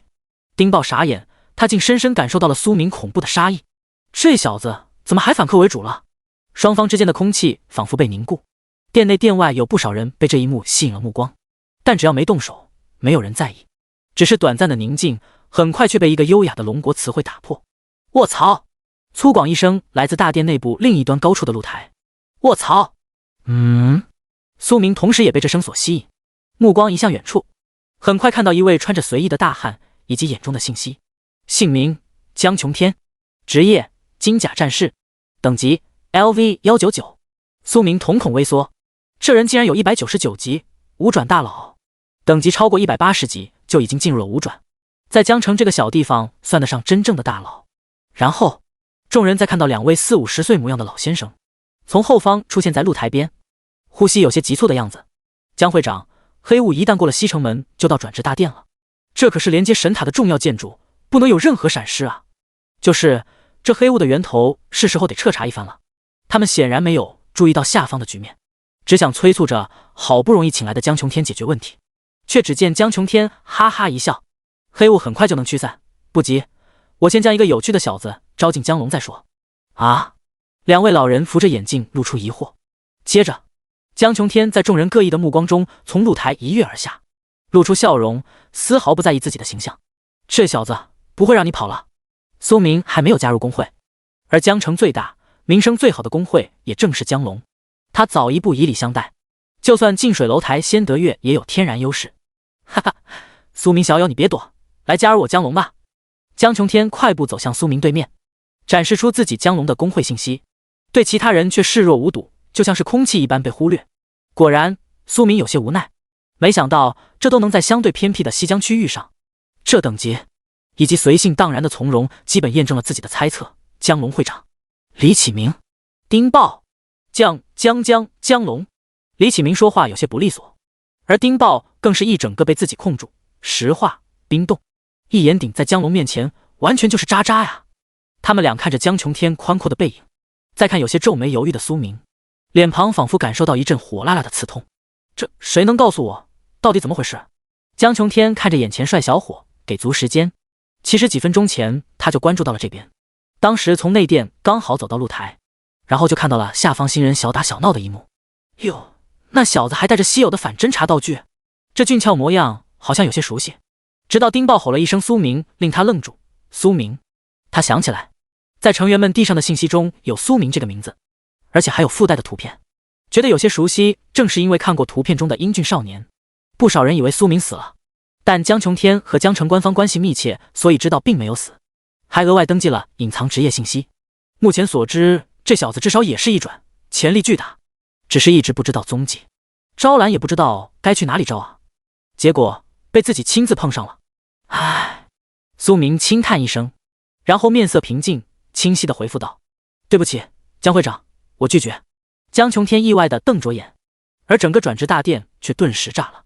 上边的两位老者可是店主啊，所以这位是……我想起来，以前还在天上见过这位大佬。没错，他就是江龙的第一人，战士们的偶像江琼天会长。天哪，他在邀请一个新人，那个新人居然拒绝了，他怎么敢拒绝？这个新人叫苏明，等等，该不会是那个？不少人在窃窃私语。而距离苏明和江琼天并不远的丁豹一伙，只想在大殿中找个地缝钻进去。他们成为了苏明和江琼天的背景，不，他们还成了整个大殿里的小丑。我刚才好像说了一言鼎和他为敌。丁豹顿时两眼恍惚，双腿发软。江琼天没有表现出生气。苏明小友，可以说说原因吗？不然江龙不会轻易放手。至于待遇资源什么的好说。苏明松了一口气。江会长，其实是我已经心有所属了。如果不是王林大哥这边的大腿太香，他可能就愉快地加入了江龙。这个会长随性洒脱的性格令苏明感觉也还挺舒服。哦，江琼天反而更加疑惑了。难道是失落叶？你总不会答应霸图那群蠢货吧？原来你也认为霸图里蠢货居多。苏明内心有些想笑，不过表情却必须紧绷着，并随时防止意外做好激活严凯灵晶的准备。江会长，都不是。就在他迅速思索该如何回答的时候，一道阴声响起，唯有苏明总算露出舒缓之色。哈哈哈哈，苏明小友，我来接你了。我是不是来的不是时候？王林看着气氛怪异的众人，收起笑容，回到严肃的大叔脸庞，果断上前将苏明护在身后。哦，接着王林微眯双眼，如猎鹰般盯住江琼天和远处两位老人，冷漠开口：“敢动我的人，谁给你们的勇气？”第24章，苏明到底是什么人啊？去帝都，霸气的一声，再度令转职大殿里的人心提到嗓子眼。他是谁？王林这几天都在东江区，所以西江这边的平民基本没见到过。但江琼天和露台之上的两位老者却一时震惊的失语。这位江龙5级大公会鼎鼎有名的会长，不可置信地看了看苏明，然后看向王林。王队，这小子居然被你拐走了呀？哈，误会误会，都是误会。江琼天笑着笑着就成了哭丧脸。我这不是想邀请苏明小友加入江龙吗？哪知道被你们官方先一步撬走了。边说着，大汉一脸惋惜地看向了苏明。苏明小友啊，你真的想加入官方吗？要知道，在公会里才更自由。苏明同时也看到了王林递过来的疑惑表情，他摊了摊手，并点头示意就是这么回事。于是明白怎么回事的王林对江琼天露出笑容：“我马上要离开江城，已经辞职，不再是临时指挥队长了。还有一点，苏明并没有加入江城官方。”王林颇有一种已经将苏明拐到手的淡然和炫耀。江琼天无奈，恐怕真抢不过呀。啊，这么快？他知道王林才空降过来几天而已，就要走了。虽然对他们江城本地虎来说是件好事。然后王林点头，露出了自己的工会信息：是神殿。苏明是弑神殿内定成员，你们还要争夺的话，可就不礼貌了。苏明小友，这是我的失误，别介意啊。我们走吧，我已经迫不及待了。王林变脸的速度堪比翻书，生怕苏明会溜走一样不断舔着，让江琼天和一众人惊掉下巴。苏明啧啧感叹：好的，王林大哥。于是他直接跟着王林向外走，没有任何人阻拦。小英，久等了。王林招手。苏明看到了那只熟悉的狮鹫，种族狮鹫，归属天环战场，等级 LV196。最后半空中的王林只留下一句话：今后谁想与苏明为敌，先要问问弑神殿同不同意。谁也没有想到事情会以这种方式结束。苏明不仅没有被针对，还让江琼天和这位疑似官方高层亲自争抢。苏明真就是他？那个在新生秘境中以一敌百的隐藏职业。可是就算隐藏职业，也不至于这么大阵仗吧？这个新人到底有多恐怖？弑神殿，好像在哪里听过，一时又想不起来。不少人刷新三观，被苏明的待遇所深深的羡慕。短时间还没将弑神殿和帝都联系起来，但此刻众人却见江琼天突然狠狠地捶着双腿。哎呦，王队竟然是！我说苏明为什么如此从容？他根本就看不上我们，为什么我现在才知道？亏死了，亏死了呀！弑神殿，王队竟然是弑神殿的人。因为亡灵的空降，江城官方不少高层和大公会都有怨气，所以他们刻意的躲着亡灵。哪知道王队是为了苏明而来吗？要是早点能和人家搞好关系，引荐至弑神殿，那可是9级公会，他错过了龙国真正的顶点。苏明，你到底是什么人？江琼天肆无忌惮的捶胸顿足哀怨，剩下的人则各自散场，生怕成为出气筒。李启明拖着已经精神恍惚的丁豹，再也不敢停留于大殿门口。他看着丁豹，却更怀疑人生。为什么明明我们一起转职的，差距会这么大？他现在才意识到，苏明独自来这里肯定不会无缘无故。他竟然2天就20级了，我可是用尽手段才6级，他后悔啊！他更想打自己耳光，自己在人家面前不就是个十足的小丑吗？我真是眼瞎，那时为什么没有舔苏明？要是他知道苏明不是20级，而是50级为2转而来，恐怕肠子都要悔青了。江会长，王队长竟然是弑神殿的人，我们都眼拙了。不仅是江琼天，还有那2位快步赶过来的店主一脸丧气。苏明加入弑神殿，就连老夫都羡慕不已。要是我们早点发现苏明就好了，这样就能获得他的好感。江琼天最后无奈叹息，苏明那小子以后说不定连我们都要仰望。对了，刚才是哪群不长眼的家伙挑衅苏明小友？2位老者眼睛顿时一亮。江会长，这件小事交给我们2位老家伙解决就好。敢在我们转职大殿闹事，他们真是活腻歪了。今日的风波很快席卷整个江城，最终当人们意识到弑神殿是何等存在的时候，大部分人升起无比震撼的羡慕之情。这就是隐藏职业的待遇吗？我羡慕，我嫉妒啊！为什么我没有苏明那样的运气啊？哭了，不愧是功神，如此耀眼。以及小部分人害怕的不敢出门，苏明压根不在意。如今的2人在施救背上正穿过西江。刚才我的表现还不错吧？嘿嘿。苏明侧头看着老大叔模样的亡灵，嘴角有些抽搐。老哥别舔，真的别舔了，你越舔我越慌。多谢亡灵大哥。对了，你之前说你要去某个秘境，现在多少级了？亡灵越看苏明越发满意。50级，2转任务需要进入5毒秘境。哦，亡灵点头，随即一愣。多少级？50。所以你并不是刚好路过转职大殿，而是领取2转任务的。亡灵，你小子一如既往的变态。他亲眼看见苏明一个人进入的黑雾沼泽，结果这才一会，从35级直接到50级，该不会一个人就杀完了整个副本里的怪？我觉得就算不是特殊原因，你也足够受到弑神殿重视了。苏明笑笑，没有回答。那可不是，如果自己真正天赋职业暴露的话，还不知道在整个世界都掀起何等轩然大波。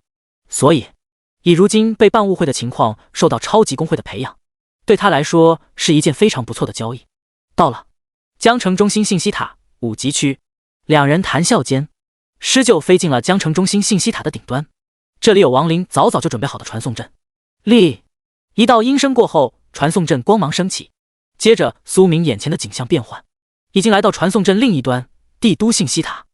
第25章弑神殿。卧槽，增益太恐怖了吧！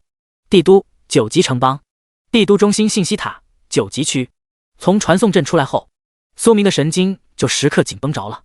这可是9级区真正大佬们的聚集地，压迫满满。就在这时，苏明的面板日志更新了一条消息：亡灵邀请你加入弑神殿，代理审批人王博已批准，是否同意加入？是否？工会邀请信息呈现在苏明眼前的弑神殿耀眼瞩目，就像是亡灵大哥所说的一样，工会建立受城邦本身范围的限制，所以他想要加入弑神殿的话，就得先进入帝都。当然，一旦加入后，就再不会受任何的影响。苏明没想到的是，这才刚到帝都，亡灵就已经将所有的工会审批手续准备好了。不愧是亲儿子，苏明小友，加入弑神殿绝对令你受益无穷。亡灵看着有些犹豫的苏明，内心更是惊愕。整个龙国的各大家族用尽一切手段，只希望自家优秀的后辈能进入弑神殿，每年都会为了一个名额争得头破血流。结果苏明却表现出令无数人眼红妒忌的模样，他可真是要让别人气死了。是，你同意加入弑神殿？审批中。苏明舒了一口气，最终还是同意了邀请。全民转职的时代，等级越高，转职的次数越多，之后的任务将会越来越繁琐困难。因此，在工会的帮助下，可以加快实力提升的速度，以及使生命获得更高保障。所以，几乎全民都会加入大大小小的工会。苏明自己虽然习惯孤狼的战斗方式，但总有忙不过来的时候。作为一个穿越者，在只有一条命的情况下，深知工会资源的重要性。他如今需要成长，需要保障，说不定以后需要的东西，弑神殿直接就有，完美解决。这要是9级工会都没有的东西，可想整个龙国都难以找到。哈哈哈，苏明，正式欢迎你的加入，等会不要惊讶哦。王林高兴大笑，因为审批已经完成。然后，苏明的面板日志开始疯狂地不断刷新。你已经成功加入工会弑神殿，评级9级，你的工会职位为普通成员。弑神殿已获得6道神塔的征战赐福，基于你的职位获得 buff， 副本和秘境中获得的经验提升 400%。弑神殿已获得6道神塔的生命光环，额外增加所有成员2000生命。弑神殿已获得6道神塔的法力光环，额外增加所有成员2000法力。弑神殿已获得6道神塔的敏捷光环，额外增加所有成员100敏捷。弑神殿已获得6道神塔的防御光环，额外增加所有成员100防御。弑神殿已获得6道神塔的力量光环，额外增加所有成员100力量。法系职业则替换为50法术。弑神殿已获得6道神塔的法术光环，额外增加所有成员100法术。物系职业则替换为50力量。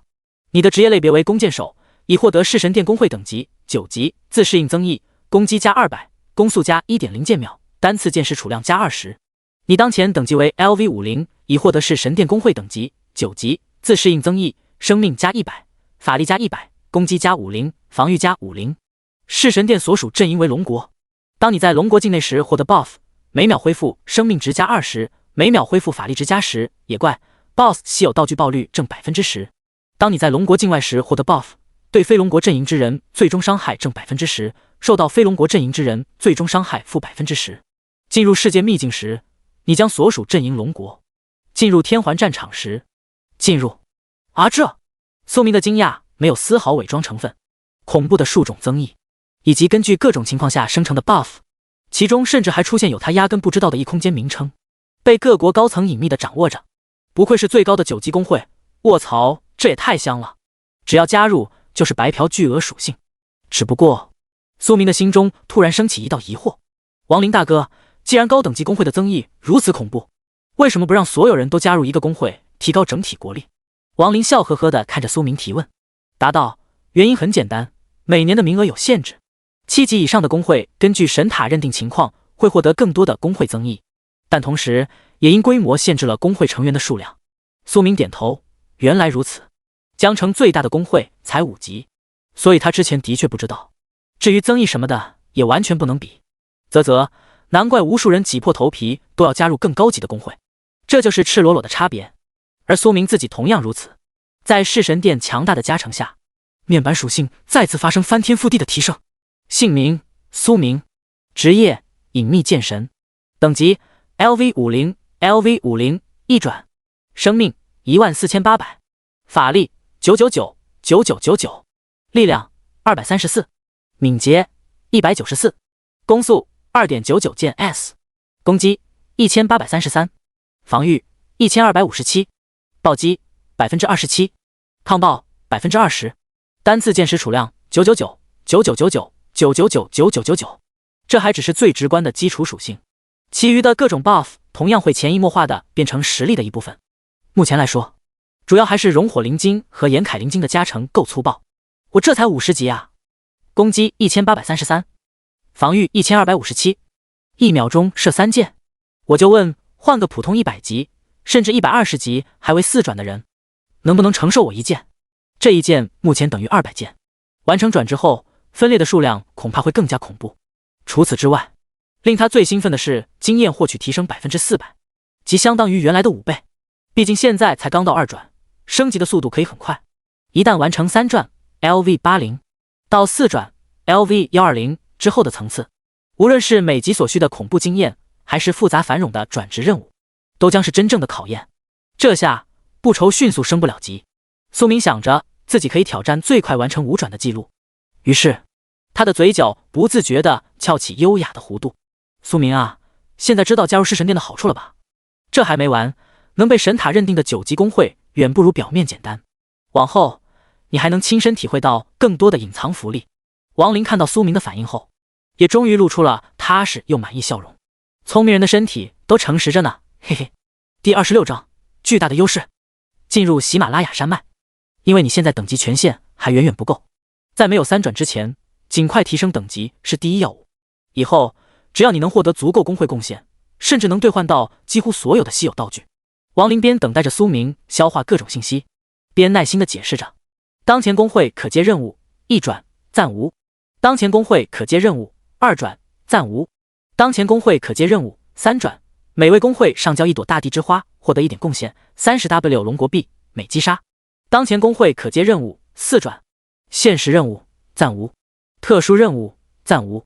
苏明的目光迅速扫过公会任务一栏，这是公会全员都可见的日常任务，除了前2转没有任务外，之后的每转都包括了数十甚至数百个大大小小的任务，而且不仅能获得丰厚的金钱和贡献，更是有一些寻常地界根本不可见的珍稀物品，还会根据成员的不同职业获得特殊的定制道具等，这就是顶级公会的实力。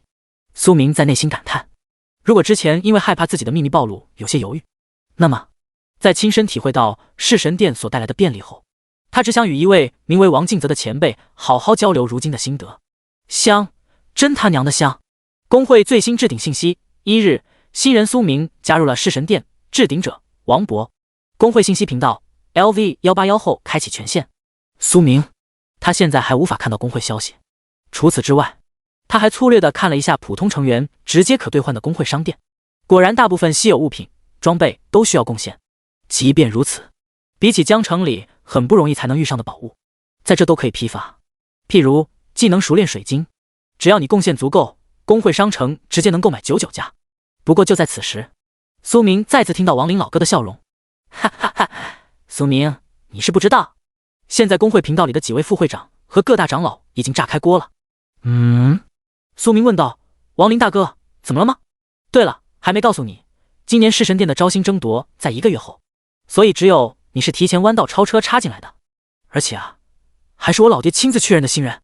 现在他们恐怕已经急得想当面找我老爹询问你的身份。苏明表情无奈，这不好吧？就因为你是会长亲儿子就能为所欲为？苏明看着对方明明是在炫耀，却对自己不断舔着，以及隐隐的肉疼表情，一时有些错愕。看来王林大哥为自己的名额付出了不小代价。你是普通成员，享受基础福利的同时也没有限制，自由度最高。如果你想通过公会提前获得更多资源，那就不断提升公会贡献，用来兑换物品或者是提升在公会中的地位都非常实用。你应该能看到普通商城中的物品了吧？苏明点头，不愧是9级公会，即便是普通商城，里面的道具都是对于别人来说数年难求的高级货，随随便便全职业。各部位黄金、铂金甚至钻石品质的装备和饰品应有尽有，这还只是其中最普遍低级的大陆货。而越往后的宝物，类似低配版严凯灵晶的保命道具，亦或是无数人垂涎不已的特化技能书，全部赤裸裸地展现在自己眼前。即便是江琼天在江城里数1数2的风云人物，也要豁出脸皮的嘴角流泪。苏明想着，要是地位更高后，进一步见到的物品该有多好。这就是加入一个大公会最直接的优势。我想，凭你的天赋，如果能平安走出那个秘境的话，未来注定在弑神殿里都成为一方巨情。当然，这些都看你自己的意愿了。苏明再次点头。王林此时就像是一位热心的大哥，不断向他介绍各种信息。现在你不用在意其他，接下来我先带你尽快提升到3转。等你领取4转任务，特殊空间就是你大展身手的地方。对了，你想契约一只施救吗？王林说着的时候，温柔地拍了拍身子下的大家伙。苏明却乐呵着露出笑容，哈哈，还没想好。然后直接选择装傻转移话题。王林大哥，我也想尽快升级，只是转职任务得通关5毒秘境才行。你看，他很快向王林详细说明了任务要求。在听到需要苏明全程一路击杀5只 BOSS 的时候，老大哥惊呆了。苏明微笑着眨眨眼，老哥，你应该懂我意思吧，嘿嘿。好说好说，你自己如果觉得没问题，那我就给你安排。王林嘴角有些抽搐，继续道，五毒秘境是一个非常特殊的低级精英秘境 ，LV50、LV60，其中 BOSS 一共5位，但处于不同空间互不干扰，而且所有不同队伍进入的空间都不同，因为 BOSS 实际上是真正的五毒兽创造的五毒分身，谁也不知道真正的五毒兽在何处，因此无论在哪个秘境都不要回应未知的存在。苏明面色平静，但内心却十分不淡定，因为他不仅招惹了炸骨龙那个随时可能脱困的熔岩巨龙，还摊上了神秘暗影空间的小鸡仔。这个世界的未知存在远比他想象中还有多。这样吧，我给你找4个队友，然后直接出发。苏明却疑惑，队友？他还需要队友？无限寒冰剑控到 BOSS 不能自理，对于他来说，只要进入了秘境中，杀 BOSS 和杀小怪好像也没啥区别，可能队友唯一的作用就是在一旁666声势参团。正当他拒绝表示一人足矣时，王林再次开口，我知道你的输出如今已1档200，但你想一次性解决5只 BOSS 就必须要组队，即至少对应5人队伍。王林看着一脸无奈的苏明，差点想要爆粗口，他奶奶，但忍住了。你小子还想一个人杀穿5只 BOSS？ 别人杀1只 BOSS 都需要几十人的队伍，还危险重重，这要是让他们知道，连不活的心的有了吧。于是很快，在王林老哥的远程操作准备下，狮鹫飞入了某块空域，传送阵开启，直达喜马拉雅。喜马拉雅城邦7级城邦，喜马拉雅风雪山脉5级区。第27章，进入秘境。怪物，苏明到底是什么怪物？一股寒意迅速侵袭着苏明的身体，所见之处群山白雪，青草阳寿更为这幅诗情的画卷增添几分色彩。这还是他第一次目睹里世界的雪山美景，当然了，美景之下隐藏着剧烈的危险和杀机。王林大哥，那就来4名辅助吧，尽快解决就行。苏明随口说道。好的。王林嘴角再次抽搐，这小子怎么感觉是自己在求着给他塞人一样？不过苏明乖张却又不失沉稳的性格真是越看越欢喜，于是他发消息的动作更快几分。他们马上就到了。王林虽然平时做事低调，但作为弑神殿有头有脸还有实力之人，结果却被苏明几度破防，最后也只能无奈笑了笑。哈哈，苏明啊，我老爹一定会庆幸答应了我的请求，凭你的潜力，以后说不定他老人家还要亲自护着你呢。苏明倒是不急，如果没有王林帮助，他至少得要10几天才能顺利进入秘境所在的地方，而且与王林这一路相谈甚欢。据说王博这位九转老爷子是个极其护犊子的人，曾经还闹得灯塔国为了某事大出血，却敢怒不敢言。来了，一架直升机从远处逼近，很快从其中走出2男2女，对着王林行了一礼。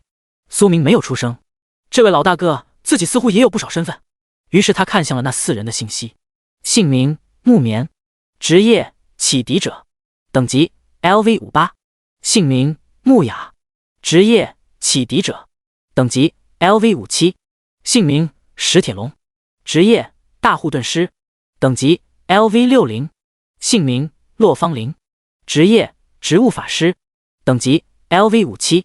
这4位都是边境军方的天骄，符合你的需求。放心，他们绝对不会拖你的后腿。王林说着的时候，自己都觉得有些怪异，好像心里认定了苏明强的不是半点。王指挥，天哪，真的是你！木棉和木雅2姐妹似乎以前就认识王林。这是苏明，你们应该明白这次任务的条件吧？明白，长官。4人同时回答，然后他们的眼睛已经全部盯向了苏明，个个表情复杂。这个俊俏少年为何从未听过或见过？最关键的，当时他们听到任务要求后，几度怀疑是不是看错了。只靠他们5个人击杀5只 BOSS， 其中输出角色甚至只是弓箭手苏明一人，射得过来吗？只不过虽然怀疑，但他们也没有犹豫，因为这个秘境非常好的一点是，发现不敌可以主动退出，只是一旦退出1年内都不可再进。你组建了临时小队，队长苏明，木棉加入了你的队伍，当前队伍人数2/40，木雅加入了你的队伍，当前队伍人数3/4，石铁龙加入了你的队伍，当前队伍人数4/4，洛芳玲加入了你的队伍，当前队伍人数5/5。五毒秘境组队上限最高40人，苏明这里才5人，还是他无奈临时组建。待狮鹫从上方掠过之时，不少喜马拉雅当地的冒险者和大公会全都露出惊讶神色。他们几个人就进入秘境，太嚣张了吧！不是有背景就是蠢，和咱们搭不上关系。兄弟来组队不？一缺39。不出苏明所料，五毒秘境的通道之门已经开启一段时间。于是，在亡灵点头示意下，苏明带着4人踏入其中。你的队伍进入了远古蜈蚣之域，你们不需要做很多事，除了植物法师不断利用植物控场外，其余人只用在身后施加增益技能和护盾。至于苏明，开弓！空间的大地开始晃动，无数条巨型蜈蚣开始钻出，随着落芳林的植物在前方形成数道障碍。疾风剑，苏明一剑疾风起手，啾啾啾啾啾，负 1.1W， 负 1.6W， 致命一击，负 2.2W， 暴击。在 27% 的强制暴击下，一片剑雨，至少都是1/4的暴击高额伤害出现，直接造成秒杀。同时，他的眼中出现了这些蜈蚣的信息：百足蜈蚣，普通野怪，等级 LV52， 生命值 2.1W， 2.1W， 技能卷缩捆绑，毒液喷射，百足刺，撕咬。信息：由远古蜈蚣而诞生的物种，拥有可怕的毒性。弱点：触须。愣住干嘛？给增益啊！苏明看着愣住的几人，有些想笑，然后迅速向前移动。蜈蚣前进的速度甚至还没有他灭杀的速度快。啾啾啾啾啾，1秒3射的恐怖持续爆发。疾风剑和寒冰剑偶尔交替，即便使用不带任何技能效果的平 A， 都能全方位形成坚不可摧的防线。毕竟谁的平 A 是200发？负 1833， 负 3666， 暴击。这木雅怔住，缓缓看向姐姐，然后就看到了同样被怔住的几人。这尼玛，苏明是什么鬼啊？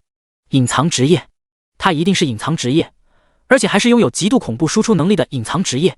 他们终于明白亡灵之前发布的任务，他们看着苏明的眼神也彻底变成了羡慕和敬佩。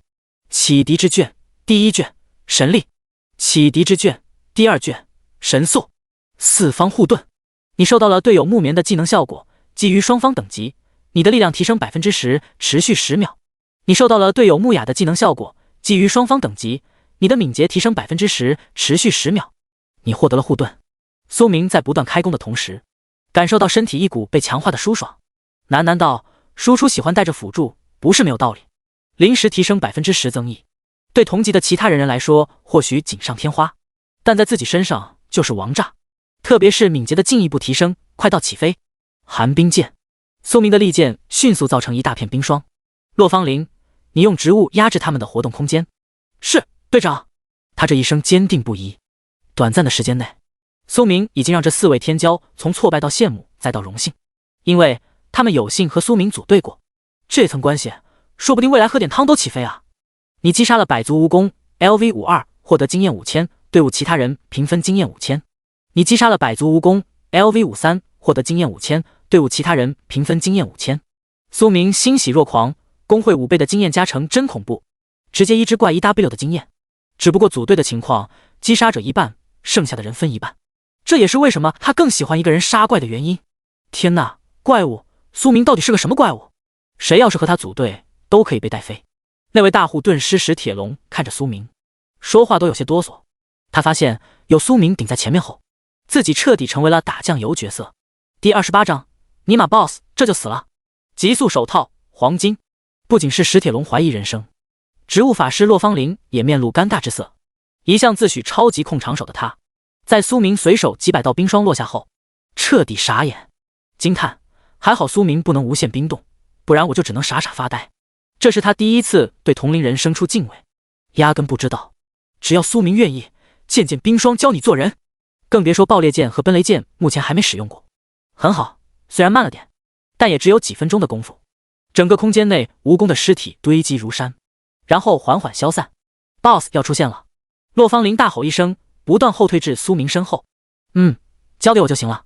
苏明翘起嘴角，对这位法师点头。洛芳林的战斗意识也算得上可圈可点。然后，他的目光看向了一条破土而出的巨大蜈蚣。远古蜈蚣秘境 BOSS， 等级 LV55， 生命值 114.5W， 114.5W。技能千足刺，毒液雨，急速冲击，尖效，硬化皮肤。天赋毒性千足，被千足接触过的目标进入中毒状态。天赋疾驰，进入战斗状态后，每秒提升1%速度，提升到 180% 后，任何攻击 20% 转化为真实伤害。信息：由远古而诞生的毒虫会释放可怕的毒语。弱点：触须。苏明眯起双眼，这只 BOSS 怪的弱点同样是触须，不过在技能中，毒液语是一个十分可怕的大型毒伤群体技，因此他不能让这个大家伙有时间使用。疾风剑、寒冰剑，两剑离手。木棉、木雅两姐妹的增益再次落在他的身上，将大地铺满植物，别让他乱钻。苏明大吼一声，这个植物法师还是有点用的。接着，剑至蜈蚣身，正对着苏明愤怒冲刺的大蜈蚣身上升起道道冰霜，弓着身子半停顿在空气中。植物藤蔓和铺天盖地的箭雨立即先手战场。苏明没有大意，再接爆裂剑，冰块破开的瞬间，大蜈蚣的全身上下响彻爆鸣。触须是吧？给我射！啾啾啾啾啾啾啾啾！负 1.6W， 致命一击，烧伤。负 3.3W， 致命一击，暴击，烧伤。负 3.3W， 致命一击，暴击，烧伤。这暴击舒服。调整好角度，苏明不停拉弓，秒速3射，一气呵成。数捻的动作再次将后方的辅助3人组看得大张嘴巴。不对，现在是辅助4人组。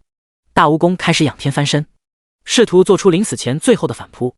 可惜的是，他的两个天赋在绝对的爆发面前起不到任何作用，既无法迅速近身，也无法拖满几尺的时间，所以只有施展尖啸，喷出漫天毒雨。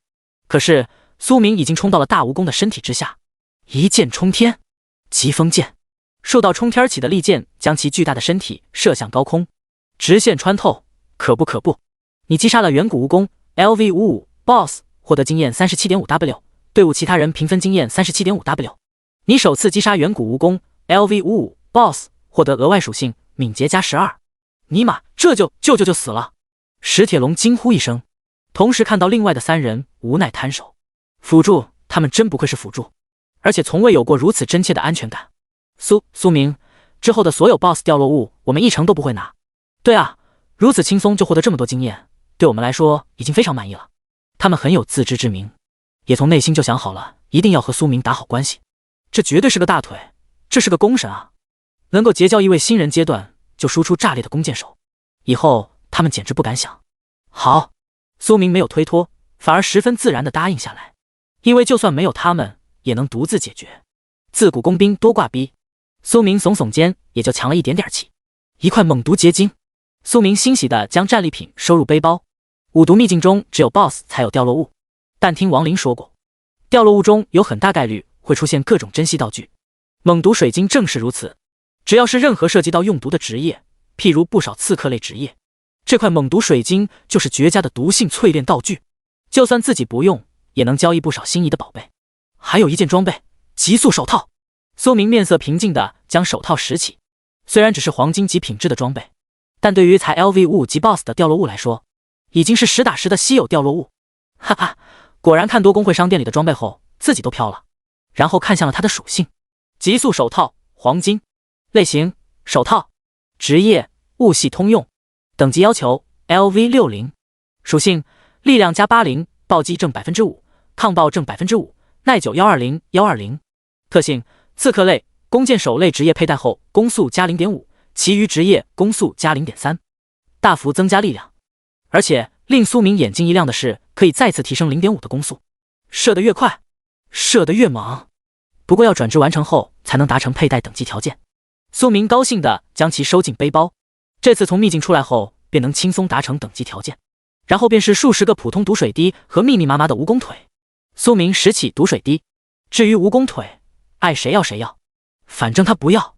呼，苏明轻舒一口气，静静地看着蜈蚣巨大的尸体缓缓消散后进入另一道区域。就在这时，苏明突然感受到了背包中的特殊动静，暗黄弹。不止如此，影之空间时似乎也生出了一丝感应。接着在 BOSS 巨大尸体旁边的苏明瞬间被暗影所笼罩。队长，你没事吧？洛芳林大喊一声，连忙操纵植物试图将苏明拉出来，不过下一秒却见暗影诡异的消失。我没事，刚才是这具尸体生成特殊物品的现象。苏明面带着笑容，十分自然的瞎编。哈哈哈哈，我运气不错， BOSS 生成了稀有道具。真的吗？那恭喜你了。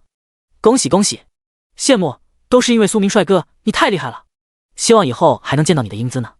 于是，在苏明的引导下，众人变成了深深羡慕。然后，开甜。第29章，爱了爱了，超强技能书剑往地狱。苏明和众人说笑，同时微眯着眼，意识正和某个存在交流。小家伙，这个你强行留下的远古蜈蚣印记属于暗影之力。再次确认后，苏明的神情轻松起来。当时，小鸡仔迫不及待地告知苏明，这只 BOSS 体内有一股暗影印记正随着消散，而印记中存在有暗影之力本源。所以嘛，如今等于这部分力量被暗皇幼崽窃走了。小家伙在蛋中就获得如此恐怖的暗之本源，一旦破壳而出，暗影天赋绝对远超同族。其实凭他自己怎么也不可能做到，再怎么说也是还未出生的宝宝。但谁叫苏明是无限法力的移动充电宝？就算每一 W 法力才勉强支撑小家伙在蛋中无意识操作暗影短暂一瞬，他也依旧坚挺。你完成了远古蜈蚣之域的挑战，当前为组队模式，5/40，可选择退出秘境或继续进入随机区域。作为临时小队的队长，苏明的很快就收到了消息通知。当然的，苏明选择了继续。各位，做好准备去下一个区域了。苏明提醒一句后，其余4人全都恭敬的点头。见识过苏明恐怖的输出后，他们再也没有任何顾虑。咱们5个真强。你的队伍进入了远古蜘蛛之域，和之前一样，开始行动。然后苏明无情拉弓，疾风剑、寒冰剑、漫天剑雨，啾啾啾啾啾啾啾啾，负 1.1W， 负 3.6W， 暴击冰冻，负 1.8W， 冰冻。你击杀了红眼蜘蛛 LV52， 获得经验5000，队伍其他人平分经验5000。你击杀了红眼蜘蛛 LV53， 获得经验5000，队伍其他人平分经验5000。不断有蛛丝射来，苏明的主输出技能开始替换为爆裂剑，凭 A 与技能丝滑衔接穿插，轮番轰炸，形成的大量烧伤场地再次成为蜘蛛们无法击溃的壁垒。鹰眼，方圆2000米的视野全开，他看到了更多张密密麻麻的蜘蛛网。果然不对劲，你在上面。爆裂剑，轰轰轰，木棉、木雅和石铁生的各种增益和护盾随着落下，苏明再次飘逸而又鬼魅的秀翻全场。远古蜘蛛秘境 BOSS， 等级 LV55， 生命值 120.1W， 120.1W， 技能八蛛矛、蛛网地狱、猩红之眼、节俭、吐丝。天赋蛛网舞者，远古蜘蛛可以在蛛网中闪烁移动0至10米。天赋嗜血，造成的伤害 10% 恢复为自身生命。信息：由远古而诞生的毒虫，蛛网中的舞者优雅又危险。弱点：复眼。正如他介绍信息那样，在苏明心中，这家伙的正常击杀难度绝对超过远古蜈蚣。而且，猩红之眼是一个强大的精神控制技，一旦关键人物中招，很可能整个队伍全线溃败。可惜我不是正常人。爆裂剑，这家伙既然能在蛛网上不断闪烁，那么最重要的是先将蜘蛛网全部烧掉。啾啾啾啾啾，轰轰轰，剑雨带火，燃烧着空间中的每一处蛛网。BOSS 被苏明的举动激怒，再次喷涌出巨大的蛛网牢笼。小蛛网，给我烧！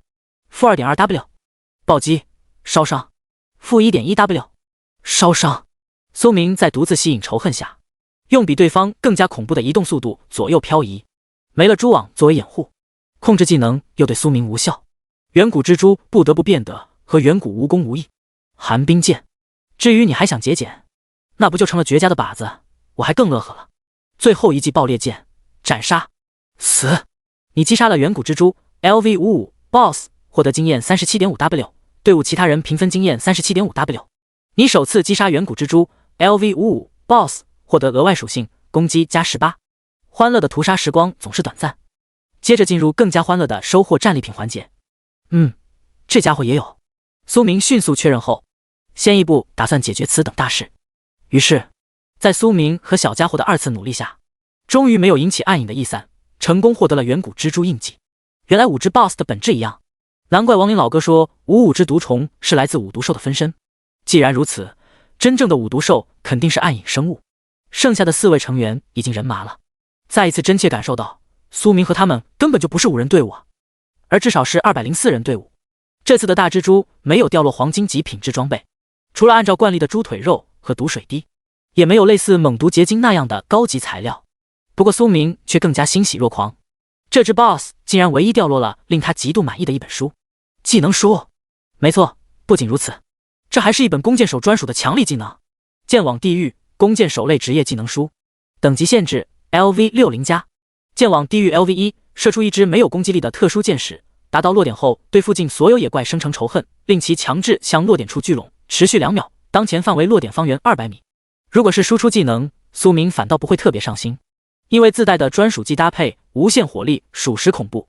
而剑网地狱竟然是一个强制聚怪技，聚怪然后自己漫天箭雨，啧，输出效率绝对再上一层楼。不怕技能稀有，就怕技能不可用。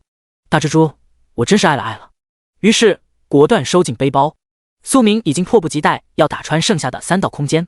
转职完成后，等级很快就能达到 LV60。学习难道升到满级后，聚怪效果绝对恐怖如斯？所有人除了每次转职自带的职业技能外，额外学习的技能每转就只能多出2个格子。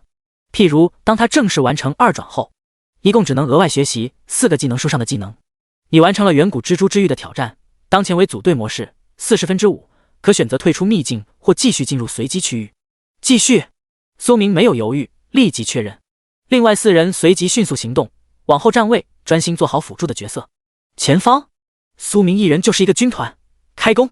第30章，转翻了。转职完成，掠天剑神。速通2个空间后，众人一鼓作气，你的队伍进入了远古大蛇之域。很快，蛇窝炸裂 ，BOSS 出现。苏明看到这条大蛇的技能后，眼睛微眯，这家伙有全范围打击，注意施加护盾的时机。是，队长。石铁龙终于松一口气，他终于不是全程打酱油了。远古大蛇秘境 BOSS， 等级 LV55， 生命值 119.8W， 技能毒浆喷射、冲刺、旋转缠绕、超声波、地动山摇。天赋铁皮，受到的非法术伤害减少 20%。天赋暴君之怒，生命值降低到 20% 时，攻击提升 50%， 速度提升 50%， 但失去铁皮天赋。信息：由远古而诞生的毒虫，拥有坚硬的皮肤，能对大地造成巨大的破坏。弱点：嘴巴。苏明所说的全范围打击技能正是地动山摇，即使被直接承受，并不会减少很多生命，但有石铁龙这个大护盾施在，你总不可能真就看戏加666吧？苏明轻笑，火箭长弓就绪，射！寒冰剑，啾！你击杀了远古大蛇 LV55 BOSS， 获得经验 37.5W， 队伍其他人评分经验 37.5W。你首次击杀远古大蛇 LV55 BOSS， 获得额外属性攻击加16。你的队伍进入了远古蝎子之域，你的队伍进入了远古蟾蜍之域。最后的3只 BOSS 如出一辙。苏明简单的分析其技能和天赋后，便于在4个专属技中迅速搭配最优最快的解决方式。结果不出他的预料，除了本身的掉落物外，全部都再次凝结出了各自的暗影印记。苏明甚至有点担心小家伙被撑爆，不过收到了对方只是有点消化不全并无大碍的讯息后，他放下了心中的大石头。除此之外，击杀远古蝎子给他提供了15点攻击，击杀远古蟾蜍给他提供了8点防御，以及另外几样不错的战利品，收获满满。蝎子掉的项链也可以剃掉兔子的新手装，因为自己恐怖的升级速度，3转甚至4转以前的普通装备都没必要刻意收集完全，随时遇到后佩戴用着完全足够。毕竟真正成型以后，就可以打造属于自身职业完美契合的专属装备。他的目光看向了项链，勾玉项链，黄金。类型：项链。职业：通用。等级要求 LV60。属性：生命加5000，法力加2000，攻击加80，耐久120。特性：解除你受到的第一个控制效果，伤害不解除，单独冷却3小时。这个特性可以啊，单拥有解控特性这一点，都意味着它的价值比一般的黄金级项链高出很多。毕竟很多控制也不是由双眼发出，它目前也需要免控的能力。正好雪中送炭，远古大蛇掉落了一颗巨蛇之牙，如果镶嵌在刺客或者战士的武器上，能额外增加武器对护盾伤害3倍的效果，直接价值最少300W 加龙国币。然后便是最后击杀的那只远古蟾蜍，没想到这只 BOSS 才是真大哥，他的血量足足有 240W。 当然了，这是因为天赋的缘故，减少自身攻击，大幅增加生命。苏明运气不错，他的掉落物有2件比较珍贵的物品，其一是灵动水珠，水冰法师精通者渴求的高级材料。其二，居然是一个完整的道具。五毒魔方，史诗道具需要特殊鉴定，即使是苏明当时都在内心里吓了一跳。这已经不是运气好不好的问题了，而是离谱。才2转阶段的普通 BOSS 怎么可能会掉落完整道具吗？根本不可能。这个魔方就像熔火灵晶、岩铠灵晶一样，拥有专属效果，是可以直接激活的道具。苏明已经提前知道了这个道具的品质，可史诗品质也已经非常高了呀。等等，这有没有可能并不是大蟾蜍掉落的？苏明思索着，因为自己偷走了这个秘境所有的暗之本源，因此这个道具就类似达成了某种前提条件才会出现。他越想越觉得是这么个道理。妈的，还是快点溜吧，他有可能偷到真正的五毒兽本体的宝贝了。呼，苏明最终收获的盆钵满盈，而那4位拾荒者也没有空手而归。苏明看不上的蛇皮、毒蟾蜍皮、蝎子尾等等，他们激动的心、颤抖的手收归囊中。苏明队长，你未来一定能达到传奇的攻神地步，希望以后还有机会见到你。能加入弑神殿的人本就是天之骄子，队长你更是变态中的变态啊！队长，以后有什么需要我们边境部队帮助的，尽管来找我们。面对众人仰慕的目光，苏明轻轻点了头。会的。他在行为上虽然习惯孤狼模式，但不代表自己是一个孤僻的人。对于帮助了自己的人，他同样也会回应友好的善意。你的队伍将在1分钟后离开五毒秘境，随着柔和的光辉同时将5人笼罩。在睁眼时，哟，这不是守在入口处一脸震惊的亡灵大哥吗？还是看看远处的雪山吧。你们这么快啊？亡灵傻眼。苏明几人击杀5只 BOSS 的速度比其他队伍攻略一个 BOSS 的时间都短啊。也就在此时，苏明的消息日志同步更新。恭喜你获得了称号五毒天敌。咦，又是一个成就。五毒天敌获取条件，在五毒秘境中一次性参与击杀5只 BOSS， 并且每只 BOSS 自身的伤害占比大于 10%。 此成就获取上限10人，当前你为第1个获取者。果然没人能做到如此地步，这意味自己目前是首个，甚至以后都可能唯一达成此成就之人。而且这个隐藏成就目前除了他无人知晓。于是苏明立即看向了他的效果。五毒天敌特殊称号：1对蜈蚣、蜘蛛、蛇、蝎子、蟾蜍类生物额外造成 10% 真实伤害。2、吸引到特殊存在的仇恨时触发，并使此称号永久强化。居然不是正常情况的永久称号。还有，他觉得这个特殊存在就差指名道姓某五毒兽了。苏明露出一个怪异的表情，不过丝毫不慌，以后自己该有多强他都无法想象。五毒兽又如何？神来杀神，魔来杀魔。与此同时，日志更新的还有另外一条信息：你完成转职任务五毒之伤10级，转职完成，掠天剑神。第31章，掠天剑意，好恐怖的天赋！你转职成为了掠天剑神，生命值加5000，法力值加5000，力量加50，攻速。五毒之伤的任务，如今他亲身经历了一遍，已经切身体会到这次的难度时到底如何。尼玛，换做别人直接摆烂吧。等30天后又是一条好汉。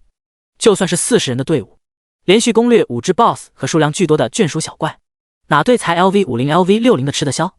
随着转职一同解锁的，还有在秘境中积累着的大量经验，如今一举突破。你的等级提升了1级 ，LV50、LV51，生命加200，法力加100，力量加1，攻速。你的等级提升了1级 ，LV51、LV52，生命加200，法力加100，力量加1，攻速。太舒服了！即使是组队的情况下，他这次收获的经验总量也是原来的 2.5 倍，因此目前等级提升的速度依旧极快。59级、60级、61级、62级，仅仅一趟秘境的功夫，他的等级竟然提升到了62级，加上转职额外获得的属性，光基础面板数值再次提升一大截。这还没完，装备极速手套，装备勾玉项链，同时直接使用背包中的技能书。你满足剑网地狱的学习条件，成功学习此技能剑网地狱 LV1。剑网地狱 LV1 射出一支没有攻击力的特殊箭矢，达到落点后对附近所有野怪生成仇恨，令其强制向落点处聚拢，持续2秒，当前范围落点方圆200米。没想到才刚出秘境就能趁热打铁，装备和技能书达成了等级要求，那就都不要放过。于是在亡灵老哥惊叹之下，苏明则看向了自己暴涨的数值。姓名苏明，职业掠天剑神，等级 LV62、LV80 2转，生命27200，法力999，力量376，敏捷268，攻速4.11键 S， 攻击2236，防御1327，暴击32%，抗爆25%，单次键时储量999。现在对于苏明来说，可能就只有生命值不甚满意，基础攻击力竟然已经达到了2236，更别说我1秒4射，手都要射抽搐的节奏，恐怖啊，太恐怖了！还好有严凯灵晶作为保命的底牌。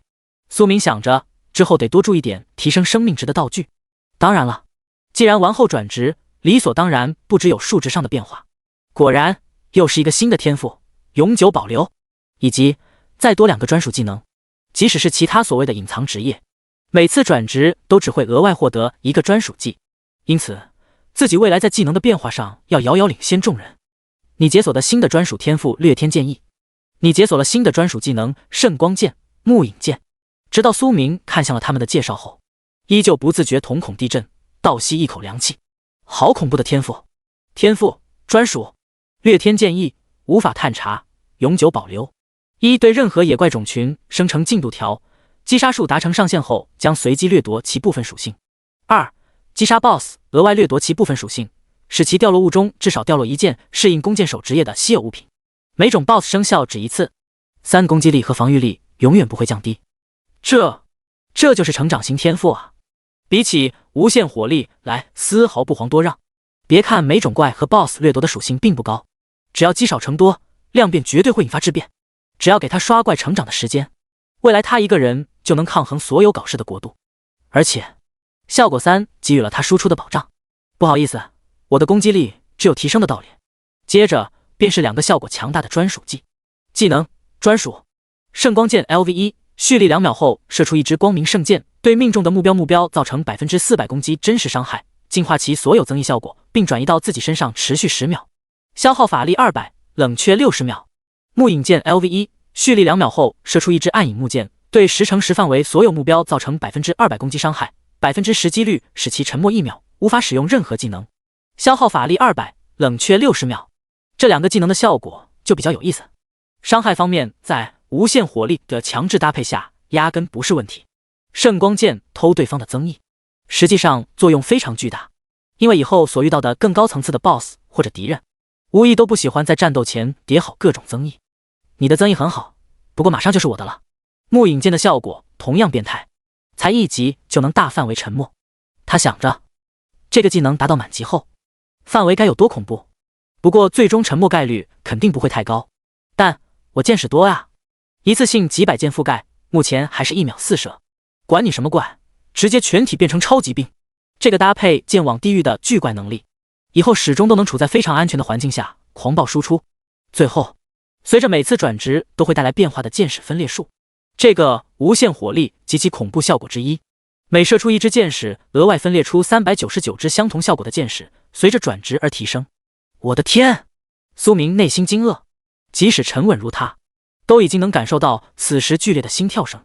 先前一转提升了100件，如今竟再次加倍，由200件提升到了400件的地步。想想1秒4射就是1600件啊！这真是要成长到一箭射完整个位面文明的地步吗？苏明无奈，好像又强大了一点点。苏明啊，你真是越来越让我大开眼界。随着5人没有丝毫拖泥带水的出来，秘境之外的人群掀起2波完全不同的态度。王林自然明白苏明绝对成功了，不少队伍却露出嘲讽。看吧，这5个人一会儿就出来了，绝对是主动退出的。这么点人就敢攻略5毒之一的 BOSS， 狂妄！去年我们40人都在蟾蜍的恐怖之下折戟，他们怎么可能？石铁龙4人对嘲讽的人露出怒容，但苏明没有，只是微微摆手轻笑，因为自己已经超出了他们的认知。这些人注定只能仰望自己。辛苦你们了，我们要离开此地了。不辛苦，不辛苦。石铁龙几人连忙向王林回道。和苏明比起来，我们实在是没帮上什么忙。他们一想到秘境中的一幕幕，脸上只有莫名的苦涩。不要妄自菲薄，你们也很不错。苏明点了点头，然后他跳上了狮鹫的背上，与王林一同离去。第32章，我一个弓箭手，生命比战士都厚，这没问题吧？王林邀请你加入他的临时队伍，是否加入？是。苏明没有犹豫的确认，毕竟现在为了效率，升完级后队伍便会解除。你成功加入了亡灵的队伍，当前组队人数2，咱们直接去高级副本。我的经验增益是10倍，评分下来5倍，也和你自己的一样，完全不影响你杀怪。有小鹰保护，你的生命安全没有问题。然后狮就沿着天空一路向东，最终落在一棵巨大天穹之树的树梢间。这是喜马拉雅附近的一个副本穹顶间，分布着 LV160、LV179的飞禽类野怪。亡灵向苏明介绍着，然后手中出现了一把紫金色的大弓。苏明，你或许将是龙国有史以来最快达成3阶的人。虽然其他人前面的升级也可以靠大佬组队，但转职任务却是要亲自去完成的。对于别人来说，即使难度5、难度6都需要充足的准备，哪像苏明这样找对地方后，分分钟搞定。嘿嘿，苏明轻声一笑，看向了前方的野怪。青灵鹰，普通野怪，等级 LV165， 生命值 68.6W，68.6W， 技能灵金光弹，翅膀攻击，俯冲，爆裂风，十字斩。信息：栖居在天穹的飞行霸主，种群之间的配合十分恐怖。弱点：眼睛。天魔鹏鸟，普通野怪，等级 LV172， 生命值 74.5W，74.5W， 技能魔鹏变，爆裂风，巨鹏爪击，暗影侵蚀，震荡波。信息：栖居在天穹的飞行霸主，任何个体都拥有强横的实力。弱点：眼睛。啧，前方飞来的是2大群巨大鸟兽。与此同时，亡灵的蓄力一剑就绪。天罚陨击，既然答应帮你快速升级，我也得拿点真本事才行。亡灵气势攀升，一剑出弓，陡然消失在苏明的视野。再次出现是整个天穹之上，化为一支巨剑。陨落之时，群鸟崩毁。然后亡灵再次无情蓄力，巨剑一波接一波。脚下的狮鹫也同时张开大口，光弹汇聚，不断倾泻。苏明很快就看懂了亡灵老哥的输出方式，利用狮鹫的拉扯，持续性输出能造成范围巨额伤害的巨剑，确实是个标准的弓箭手大佬。亡灵击杀了青灵鹰 LV168， 组队中你分得 20.2W 经验。亡灵击杀了青灵鹰 LV169， 组队中你分得 20.2W 经验。很快，苏明的信息飞一样的在刷新，他也体会到了躺着的快乐。不过他可没有打算闲着，而是同样拉弓搭箭，先试试自己的攻击力能不能破防。爆裂剑，啾啾啾啾啾！如果亡灵一次性射出一支自天穹而落的巨剑，那么苏明则是无数利剑之雨。负7564，烧伤。负 1.1W， 致命一击，烧伤。负 1.5W， 暴击，烧伤。苏明露出了兴奋神色，虽然伤害没有杀低级怪那么理想，但确实能破防。但一旁的亡灵就傻眼了，苏明，你竟然能对高出这么多等级的怪破防，而且伤害还这么高的吗？他没有丝毫玩笑的语气。亡灵是真的被苏明震惊得手都抖了一下。等等，你的箭矢分裂能力是不是又提升了？此时苏明射出的一箭似乎已经远远超过了之前的数量。每次转职都会提升一点点，一点点。亡灵差点没岔过气。天呐，你才60几级吧？输出都快赶上我了。这要是3转完成，不绝对还超过自己。这就是极致输出的隐藏职业吗？不谈保命能力，输出方面3转就能超过别人5转啊！亡灵好想哭。他作为一个引导苏明的前辈，还从未有过如此内心仿佛蚂蚁在爬的感觉。苏明能不能把所有的惊喜都说完啊？不然他天天小心脏要承受不住。1个月后，老爷子绝对要笑掉下巴。你真是变态啊！到时候可能老爷子会亲自保护你。就在亡灵内心破防激动的同时，苏明也注意到了自己所见的信息中多出了一个进度条：青灵鹰进度 12%， 天魔鹏鸟进度 8%。想必这就是掠天剑意效果一形成的单独进度条。除去亡灵一次性巨剑击杀超多野怪外，苏明靠不断漫天剑雨形成的恐怖伤害，击杀速度也不会慢很多。先将进度弄满。杀！奔雷剑，负 1.7W， 电场，负 3.4W， 暴击，电场，负1243、1145、2534。作为目前的群杀利器，无数雷电呲呲作响，整个天穹间利剑横飞，雷光闪耀。目前来说，在亡灵的帮助下，他获取经验的速度的确提升了一大截，但却完全不是亡灵所想的那样。亡灵觉得，就算靠苏明自己做好保命措施后，也只是多花点功夫而已。这小子本身就是个十足的变态。还好，他已经加入了弑神殿。或许苏明只需要10年，到时龙国必将再增加一位的9转的传奇射手。你击杀了青灵鹰 LV169，获得经验 20.1W， 队伍其他人评分经验 20.1W。你击杀了天魔鹏鸟 LV177， 获得经验 21.2W， 队伍其他人评分经验 21.2W。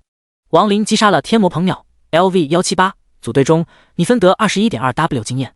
虽然他击杀的时候分了一半经验给亡灵，但是亡灵击杀的数量还是要多不少，所以是他大赚。苏明一边狂射一边看着经验进账，笑嘻嘻。你的等级提升了1级 ，LV62、LV63， 生命加200，法力加100，力量加1，攻速。你的等级提升了1级 ，LV63、LV64， 生命加200，法力加100，力量加1，攻速。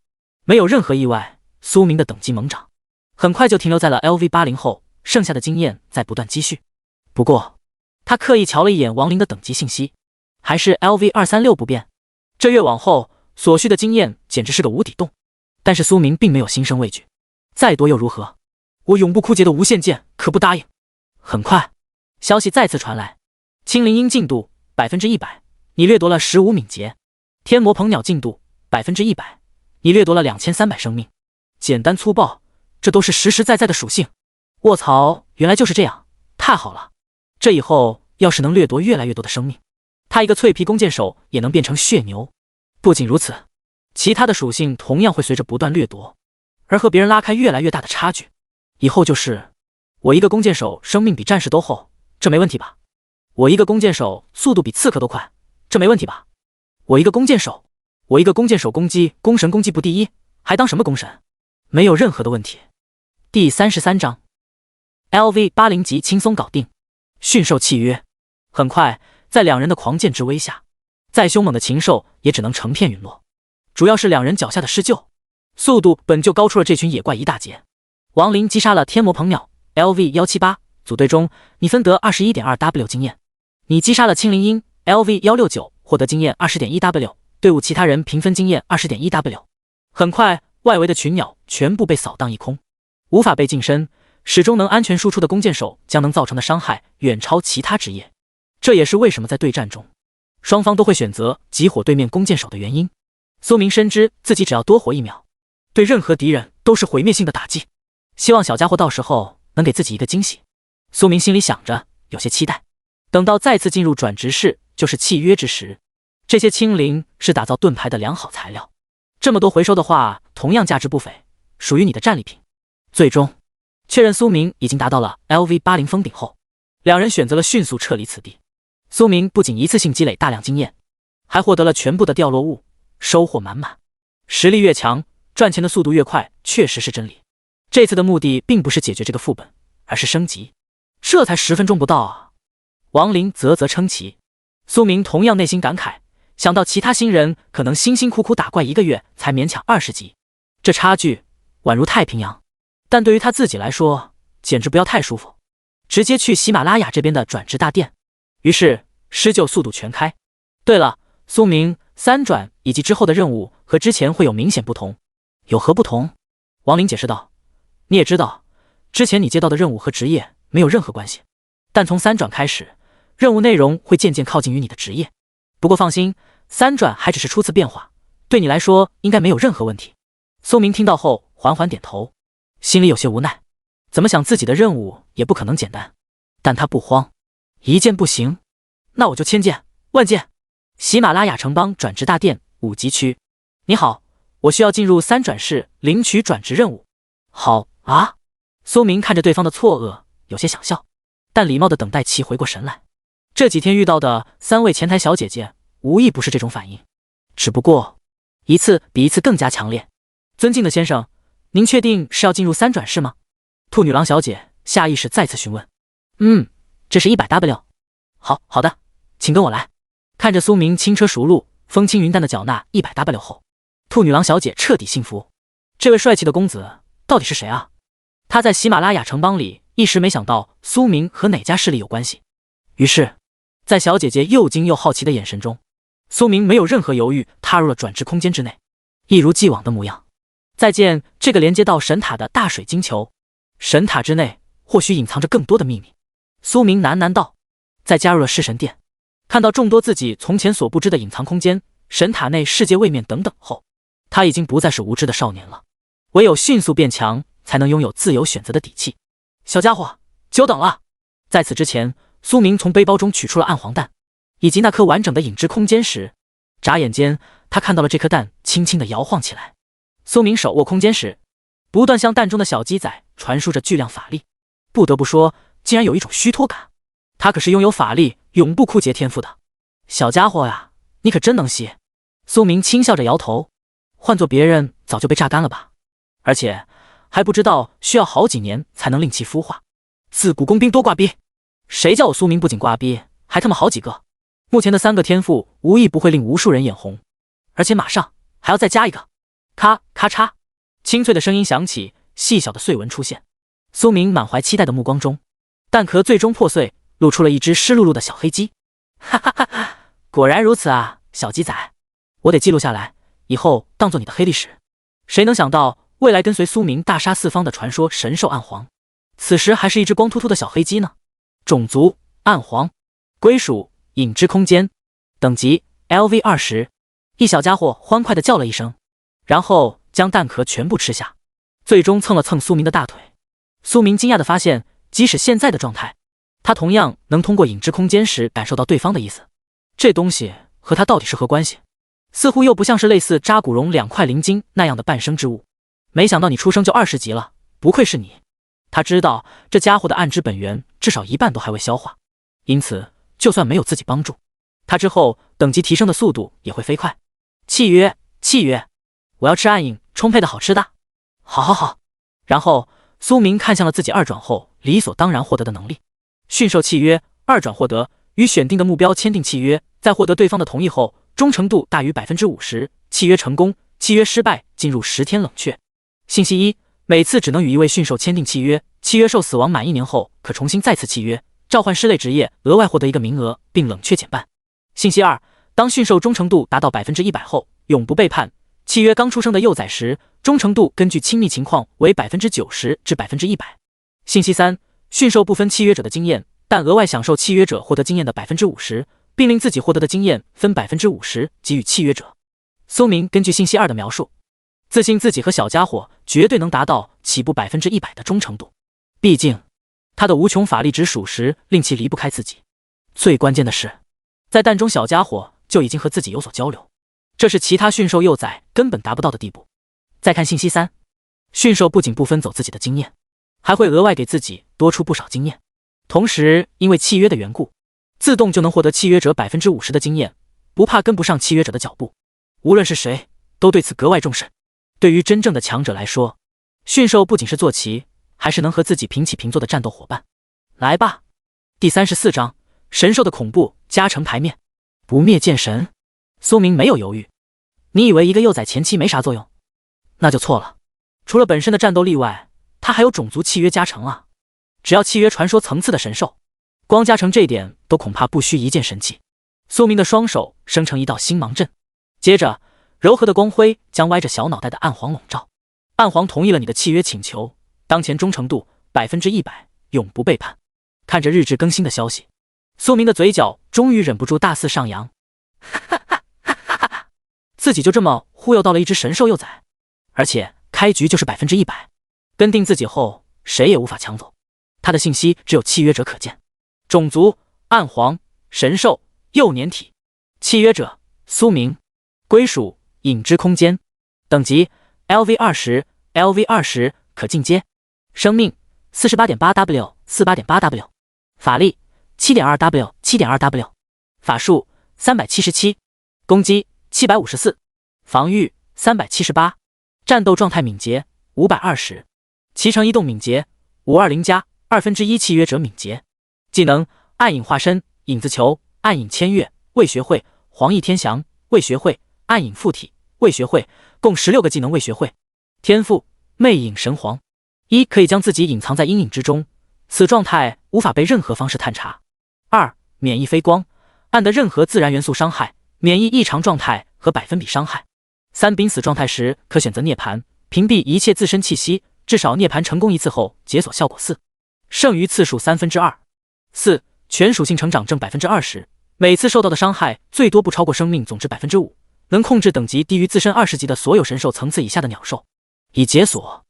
种族契约加成，契约者总生命正 10%， 契约者总法力正 10%， 契约者总力量法术正 10%， 契约者总敏捷正 30%， 契约者总攻击正 20%， 契约者总防御正 20%， 契约者暴击率正 20%， 契约者受到的伤害 50% 转移到自身。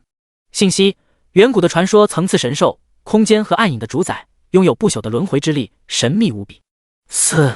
好恐怖的加成，而且20级基础属性就这么高，兽类的生命值确实是人类的很多倍，能理解。不过才20级的敏捷，甚至就快达到了自己的2倍，还有全属性成长额外增加 20%， 让本就逆天的属性变得更逆天。等等，你已经涅槃了一次。这下苏明突然想到什么，震惊地看向了一脸无辜的小宝宝。岂不是说小家伙曾经或许是完全踢？再想到当时迷雾沼泽的变故，苏明心中有了不少猜测，很可能某个存在当时正追杀他。但既然现在你是我的人鸟，放心，我未来一定会替你解决。他高兴地摸了摸目前这个无忧无虑小家伙的脑袋，以后我就叫你小易了，嘿嘿。易，100分比的加成啊，这才是真正神兽该有的牌面。即使是加入9级式神殿，属性加成都是固定的，随着等级提升，远远比不过100分比的强大。小易，自从完成契约后，即使没有影之空间时，他也能和对方精神交流了。苏明，好神奇哦！小家伙还不知道自己上了贼船呢。不过就在此时，苏明手中的影之空间石爆发出了澎湃的暗影之力。苏明，我感觉好像有点熟悉。这次暗影之力没有四处扩散，而是不断融入小易的身体。这些暗影之力就像是本属于这个小家伙一样。苏明已经大概明白了一些事。除了涅槃，小易之前还将最后的暗影之力激活了这块空间石，所以才刚好跨过空间掉在迷雾沼泽中。影之空间石也随着破成了4块。咦，变了！随着暗影之力不断涌出，苏明在隐秘之眼下看到了不同的信息，真是一个空间传送石。影之空间石特殊道具残破，信息：独属于影之空间的特殊物品，使用者必须同时具备暗影空间能力。主动能力1，利用暗影能力激活空间石后，能传送至10W米内任何地方，每次使用后冷却12小时。主动能力2，无法使用。看来融合也只能简单的维持它的完整。原本的主动能力2或许是要付出不小代价的跨位面传送，但小易可以激活主动能力2，因此对目前的自己来说，依旧是一个绝佳的跑路保命道具。小易，你给我的惊喜真是远超出意料啊！却见其拍了拍胸脯，一脸傲娇的叫出声：易，我可是很厉害的，哼哼。那好，你先进入契约空间，之后给你买很多暗影之力充沛的食物。苏明拍了拍手，人都笑麻了。小易要进阶1次后才能拥有飞行载人能力，于是立马点开他的进阶要求。拟地契约驯兽满足进阶等级 LV20 进阶1阶要求：黑灵之羽 X1， 暗影石 X1。驯兽同样划分为1阶到9阶，不过因为种族限制，大部分5至7阶就封顶。显然小易的极限至少都是9阶。苏明微微松了一口气，要求并不难，只要钱够，在大交易所里交易到这2种物品不是什么难事。况且实在不行，还有弑神殿通过完成工会任务获得工会贡献就能兑换。于是看向了自己全部暴涨的面板。姓名：苏明，职业：掠天剑神，等级 LV80 2转，生命34133，法力999，力量434，敏捷391，攻速4.29键 S， 攻击2823，防御1614，暴击52%，抗暴25%，单次剑石储量999，才 LV80 攻击就已经达到了2823的恐怖数值，更别说暴击率一举超过 50%。 只不过现在他的敏捷都还没有小易高。暗皇不愧是天空的霸主。随着自己心心念念的契约最终完毕，小易安心的在契约空间飞来飞去，吸收自己的法力。苏明微眯着眼走到转职大水晶球边，当即将手搭在连接装置上，检测到你的等级达到 LV80， 满足3转条件。转职职业生成中，你目前可以转职成为的职业有不灭剑神，依旧没有任何意外的唯一选择。如今的苏明面色平静，不灭，难道是极大增加保命能力的天赋？他可太期待了，没有丝毫拖泥带水的确认。第35章世界回廊，五毒魔方的强大被动。不灭剑神，你选择了不灭剑神，生成转职任务，英灵之剑，难度10，就知道如此。不过这又如何？按照亡灵老哥所说，自3转开始，任务难度同样和本身的职业挂钩，一般都处于中等难度水平。苏明耸了耸肩，看来自己这恐怖的隐藏职业，每次任务都为难度10，并不是偶然与巧合，而是理所应当。想到此，他反而放松了许多。这就是强大职业的牌面，不是吗？然后看向了任务描述：英灵之剑，难度10。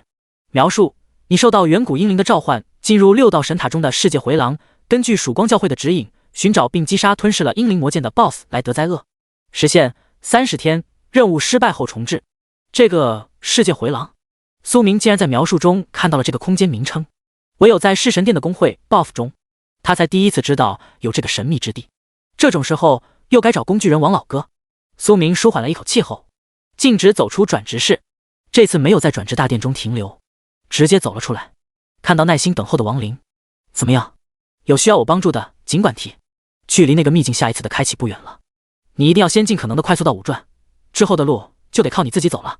苏明看着这位明明年纪不大却尽显沧桑的老哥，摸了摸脑袋，露出笑容。亡灵大哥，还真需要你的帮助，嘿嘿。苏明边说边注意到了这位老哥凝固的表情。世界回廊，我没听错吧？难度10。亡灵询问一句。苏明看到他的表情再次阴云变幻。你怎么知道？苏明疑惑。本想等你120级完成4转后再让你进去冒险的，可你才80级，还没3转啊！世界回廊对你来说只能是难度10了。亡灵解释道，因为那个位面即使是普通野怪也全都超过100级。我对你的输出能力倒是很放心，目前保命手段才是大问题。这位老大哥叹息一声，好在世界回廊是6道神塔内部连通的主位面，龙国在其中的曙光教会建立了安全的传送点，因此你能在教会的庇护下尽可能完成任务。随着两人向喜马拉雅交易大殿移动，苏明从亡灵老哥的口中对那个位面有了初步的了解，其中的各个不同势力与蓝星不同各国建立着特殊的交流，譬如曙光教会便是此位面中守序阵营的一方大势力。咦，这里也有亚尔特交易所，看来亚尔特家族比他想的还要庞大。苏明眼睛一亮，果断走进喜马拉雅中心区亚尔特交易所6级区。本来他就要顺便来交易所一趟，不仅处理收获满满的掉落物，还顺便购买小易需要的道具，以及鉴定5毒魔方。亡灵老哥依旧耐心地等在外面，看着苏明的背影有些唏嘘，喃喃道：老爷子，说不定再过几年你龙国公神的称号就要不保了。大哥，我不会让你白白牺牲，凭苏明的潜力一定会替你杀死那个蠢蠢欲动的幕后天魔。继续向里走。苏明直接取出了亚91给他的黑卡，这些普通掉落物和装备全部回收。这几样猛毒水晶、巨蛇之牙，先看看是否有黑灵之羽或暗影石能够交易，没有的话那就一同回收好了。我要购买27颗技能熟练水晶和大量暗影粉晶，我想不可能没有。对了，我还需要去一趟鉴定室。苏明的一系列流畅操作令几位接待员小姐无疑震惊，关键是他这么年轻，一个人就直接掏出这么多好东西，或许这些东西是替整个中等工会一起回收的吧。不过很快出来一位老头，看到苏明的样貌以及手中的黑卡后，顿时激动万分。你是苏明小友？姓名亚林城，职业心灵秘师，等级 LV158，一位4转的老爷爷。不过他的职业竟然是辅助职业中的一类特殊职业，初始觉醒为占星师的辅助职业。这个职业没有任何攻击手段，但却能提前帮助队伍预判诸多危险。您认识我？哈哈，当然，随着你被弑神殿看中的消息在江城传开，我们各地的本家交易所都收到了91丫头的讯息，毕竟你是我们的贵宾呢。没想到竟然来到了这里。两人相谈甚欢，而且在自己提出了要求后，很快收到答复。黑灵之羽和暗影石全都能搞定。有关于暗皇进阶的道具，苏明尽量避免让亡灵知道，只是以交易形式在交易所收集。毕竟亡灵后面牵扯到了9转大能，防人之心不可无。最后苏明直到进入了鉴定室，取出漆黑坚硬的5毒魔方，让我看看你到底有什么能力。苏明非常期待。鉴定此物需要支付200W，是否坚定？200W，希望你值得。虽然如今200W 对他来说不是很多，直接选择确认。鉴定，等待中，鉴定结果如下：五毒魔方，实施道具。信息：汇聚了五毒兽毒性本源的物品，能通过5种毒虫的杀戮不断提升毒性。被动能力：一、携带者免疫毒伤，并能吸收原本毒伤数值的1/10，恢复生命值。2、携带者所有普通攻击附带毒伤，持续时间永久，鉴定后生效。3、每次使用毒伤累积一定伤害后，毒伤提升，当前为每秒500，鉴定后生效。特性：五毒分魂，五毒聚合，持有者攻击加300，鉴定后生效。竟然是一个只有被动能力的道具，获得之时就拥有了免毒的能力，只是他当时不知道而已。而第2、第3个鉴定后生效的能力，和他的职业搭配简直绝了。因为自己的技能也是属于普通攻击范畴，所以今后是渐渐带毒，每秒扣500，还他妈只要你没法迅速解毒，扣到死。更加离谱，他妈给离谱开门的是，毒伤还能成长。我这是以后光靠放毒就能折磨死 BOSS 的节奏。而且他现在终于明白为什么会得到这个魔方。五毒分魂，五毒聚合的特性。小易偷走了五毒兽的5份暗之本源，因此毒之本源的部分也无法像平时一般回归，最终聚合在一起。他不知道的是，某个阴暗恐怖的种地，一只不可描述的混乱毒虫睁开无数复眼，自语中带着深深的惊愕。我埋下的暗之本源没了，就连毒之本源也没了，怎么可能？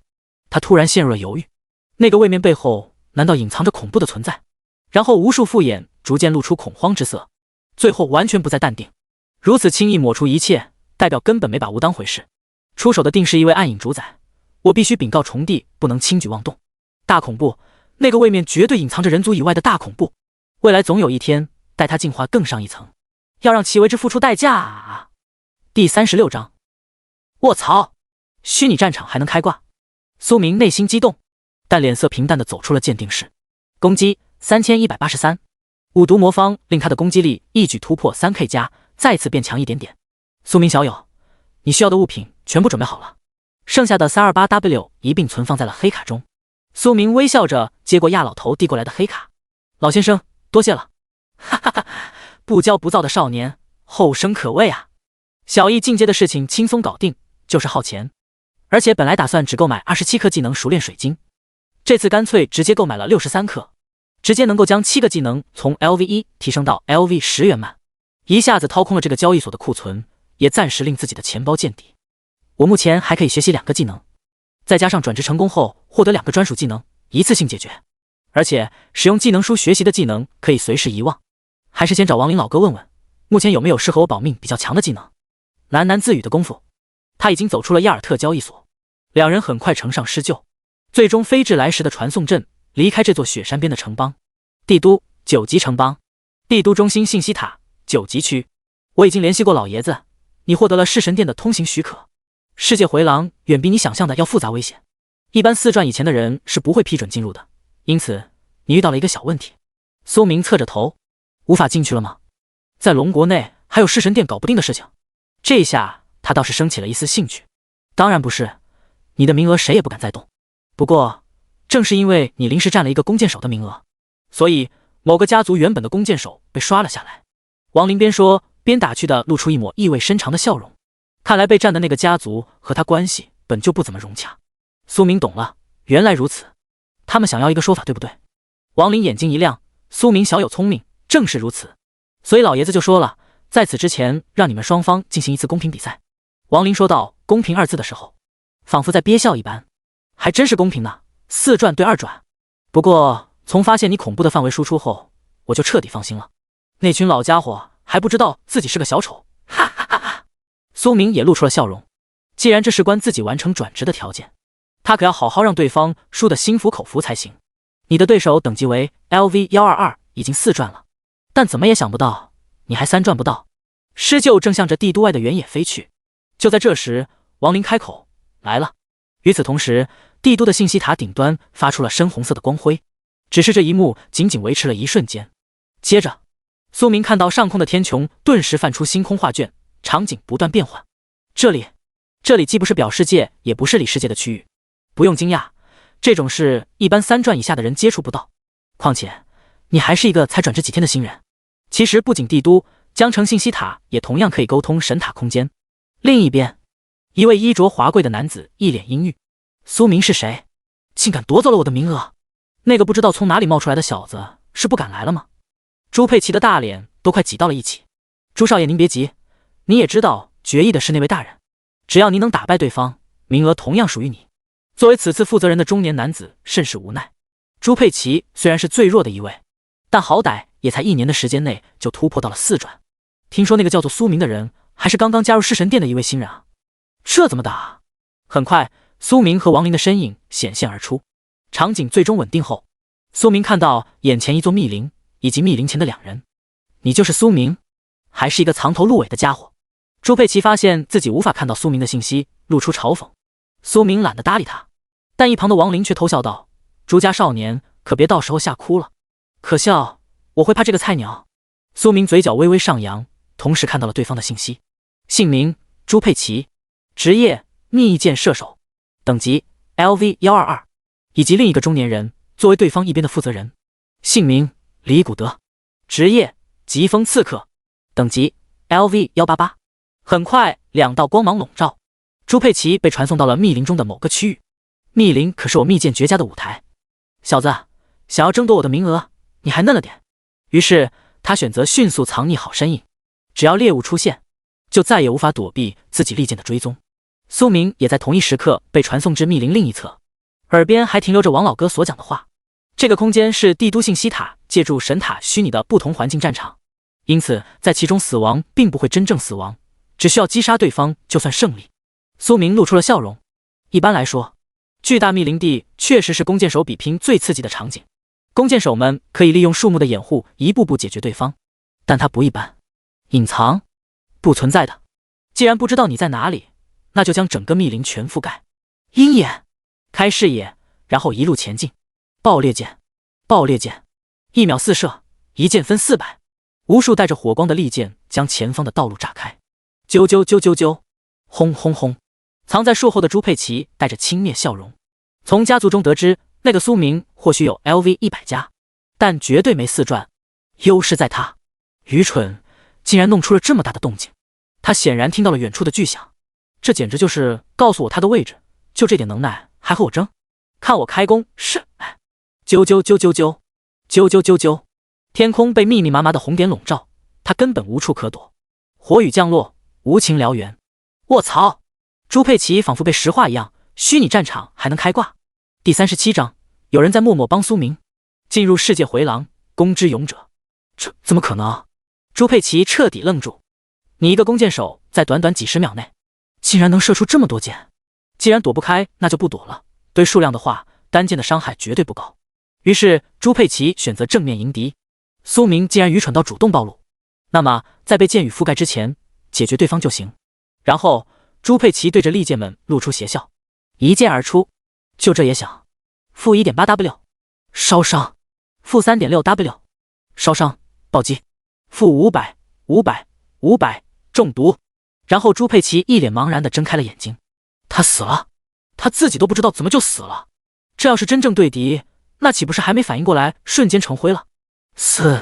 李古德不可置信瞪大双眼，1分钟不到你就 G 了？而王林却嘴角抽搐，似笑非笑。不愧是苏明小友，我才射了一箭啊，怎么就出来了？那个小子怎么可能短短时间内射出那么多箭？不可能，他一定是靠信息塔系统作弊了。朱佩奇陷入了怀疑人生之中，接着看到了出现的苏明，一脸平淡。王林大哥，已经没问题了吧？王林自己面对苏明都不敢大意，朱家小子肯定憋屈死了。你告诉我，一定是作弊了，对不对？朱佩奇怎么想都想不明白。苏明冷漠地摇摇头。朱佩奇这个人他记下了，如果他的家族以后要对付自己的话，他丝毫不会手软。但现在完成转职任务才是最关键。你竟敢瞧不起我！啊！王林随着苏明一同向外走，随后还是回头叹息了一句：不要和苏明比，不然你会崩溃的。或许过不来多久，苏明就能4转甚至5转了，到时候差距只会越来越大。什么意思？朱佩奇愣住，最终看着2人消失。隐藏职业，爷爷说过苏明似乎是隐藏职业，但隐藏职业可以做到这个地步，绝不可能。苏明，下一次相遇我一定要向所有人证明，我才是最强的弓箭手。苏明小友，你真的只是摆箭射手吗？苏明对着王老哥的目光，面不改色的点下了头，不相信你自己查就是了。那好吧，放心，对你的承诺依旧不变。王林露出了发自内心看着宝贝的笑容。与此同时，一间昏暗的密室中，隐隐露出2位老人的身影。吴老，隐秘的未来会不会和那小子的隐藏职业有关？不知道，就连我也无法看透。如果真的是他，你们一定要好好保护他。可嗨嗨，吴老，你没事，小博呀，我还能坚持2年。但龙国甚至蓝星的未来越来越扑朔迷离，可灯塔国还在不断挑起内战。该死，异族以及天魔都将蠢蠢欲动，而他说不定能带给我们惊喜。可嗨嗨，好。王博神情有些悲伤，被他称作吴老的人，是整个龙国曾经第1位达到9转的大能，也是辈分最高的老者，而且他的职业竟是辅助类的隐藏职业。只要他想，可以看到等级比他低的人几乎一切信息，代价便是消耗自己的生命。但是他看不透，他仿佛没有过去，但这却是好消息。王博想着吴老最后这句没有解释的话，然后收到了王林的信息，喃喃自语：苏明小友1分钟不到就解决了。他并没有告诉王林吴老所说的事。摆箭射手本来就离谱，如果还不止如此呢？绝对是至宝啊！苏明或许是我们龙国未来的希望。目前为止，他还能尽量为苏明争取成长的时间。不行，我不能舔得太明显。听说他缺一个飞行保命技能，我合情合理的送一个，应该不过分吧？他十分庆幸苏明在龙国被自己的人最先发现，通过他迅速的截断以及吴老的努力，将苏明的很多现实信息全都特殊隐秘并压了下来。苏明的隐藏职业和从前隐藏职业者完全不是一回事。苏明不知道2位老人替他负重前行了一段距离，但他却明白，自己的强大以后只会越来越明显，除非他一直躲着不出手。现在有了弑神殿的帮助，倒不如乘风破浪，让自己本身就成为其他人无法撼动的强者。对了，苏明小友，你不是缺飞行技能吗？我的某位叔叔家急需要世界回廊的某物，发布任务后我替你截了下来，奖励的飞行技能对你来说非常合适。你接吗？既然你的3转任务是在世界回廊中，那么4转任务同样在那里的概率非常大。苏明内心激动，连忙点头接。是一个摘要的任务，与他此行没有什么冲突，反正就算没有完成，他也没有任何损失。那个飞行技能至少价值几个亿，还有价无市啊！谁叫王老哥在这，就叫近水楼台先得月，懂不？至于4转任务，他也早有心理准备。之后的任务本就和职业有关，的确很大可能同样在世界回廊。帝都中心信息塔9级区，再次回到了这个高耸塔顶。这次苏明跟着王林向下走进了内部，直到走进一间特殊密室，眼前依旧出现了一颗大水晶球，只不过和平时转职看到的有所不同，竟是全透明的。整个龙国只有帝都和魔都2个进入世界回廊 LV80 LV180 的节点。这个横跨了3至5转的特殊位面与一般秘境不一样，每个节点同时段只能进入1人。魔都的那个节点已经有人进入了一段时间。不仅如此，除了龙国，其他各国同样也有节点，这就意味着你还有可能遇到同时段进入的其他各国之人。苏明明白，其他各国的人一旦起了冲突下手，没有任何顾忌。为了自己的性命安全，苏明同样不会手软下杀手。最后，王林将自己的某个保命玩意暂时借给了自己，苏明戴在脖子上。进入传送阵所在的位置，大水晶球闪耀，一股眩晕感过后，眼前的景象变幻。世界回廊，曙光教会英勇神殿，勇者殿堂。哦，尊敬的公之勇者苏明，感谢您遵从曙光的召唤。一位白胡须的神官正虔诚的祈祷。第38章，教会的委托，曙光的魂归者。这位老神官很快带领苏明向主殿行动，显然并不知道原定的公之勇者并非苏明，但换成了他，只会将任务完成得更好。在隐秘之眼中，苏明看到了对方的信息：姓名霍米德，职业神官，神官长老，等级 LV145。不过此时苏明的日志也出现了一则消息：你进入了世界回廊，获得 buff， 每秒额外恢复10生命，每秒额外恢复无法力，受到的暗影伤害降低 10%。 这是弑神殿为他提供的 buff。 苏明想着，这部分是龙国与曙光教会特殊联系的缘故，而且苏明在进入之前就已经知道，世界回廊的职业和蓝星相似，但又有区别。比起职业专长，他们更注重身份的称呼，譬如自己便是公之勇者。很快，在霍尔德的指引下，苏明见到了更多的神官长老。苏明勇者，曙光教会需要您的帮助，当然了，我们会为您提供丰厚的报酬。然后众人开始直截了当地说出委托内容。苏明听着内心躁动，他一来就触发了与职业有关的正式主线，看来这个事件对于教会来说非常重要，即使是在这个位面，死亡的代价就是真正的死亡。苏明深深地记着这一点，所以每一步都要尽可能做到最好。原来如此，诸位，没想到来的灾厄是这么一位存在。苏明感慨一声，曙光教会对你发布了一则委托，曙光的魂归者是否接受？和他猜测的差不多，曙光教会需要一位弓箭手职业的强者进入死亡之地的英灵殿，使被魔剑腐化的来的灾厄获得解脱。因为英灵魔剑的缘故，他只能被弓箭手所杀。苏明心里突然想着，英灵魔剑对自己来说说不定是个好东西。哎，莱德曾经是教会的第一神箭手，无人能及，可是被英灵魔剑蛊惑后，最终变成了杀戮之魔。苏明勇者，当你令其安息后，千万要迅速毁掉英灵魔剑。众位长老七嘴八舌地表达自己的担忧。好的，苏明没有过多发表意见，平淡的模样倒是令众人安心不少。老神官们想着，苏明如此有底气，应该至少都有 LV150， 毕竟之前为了这件事，教会已经折损了数位宝贵的神射手。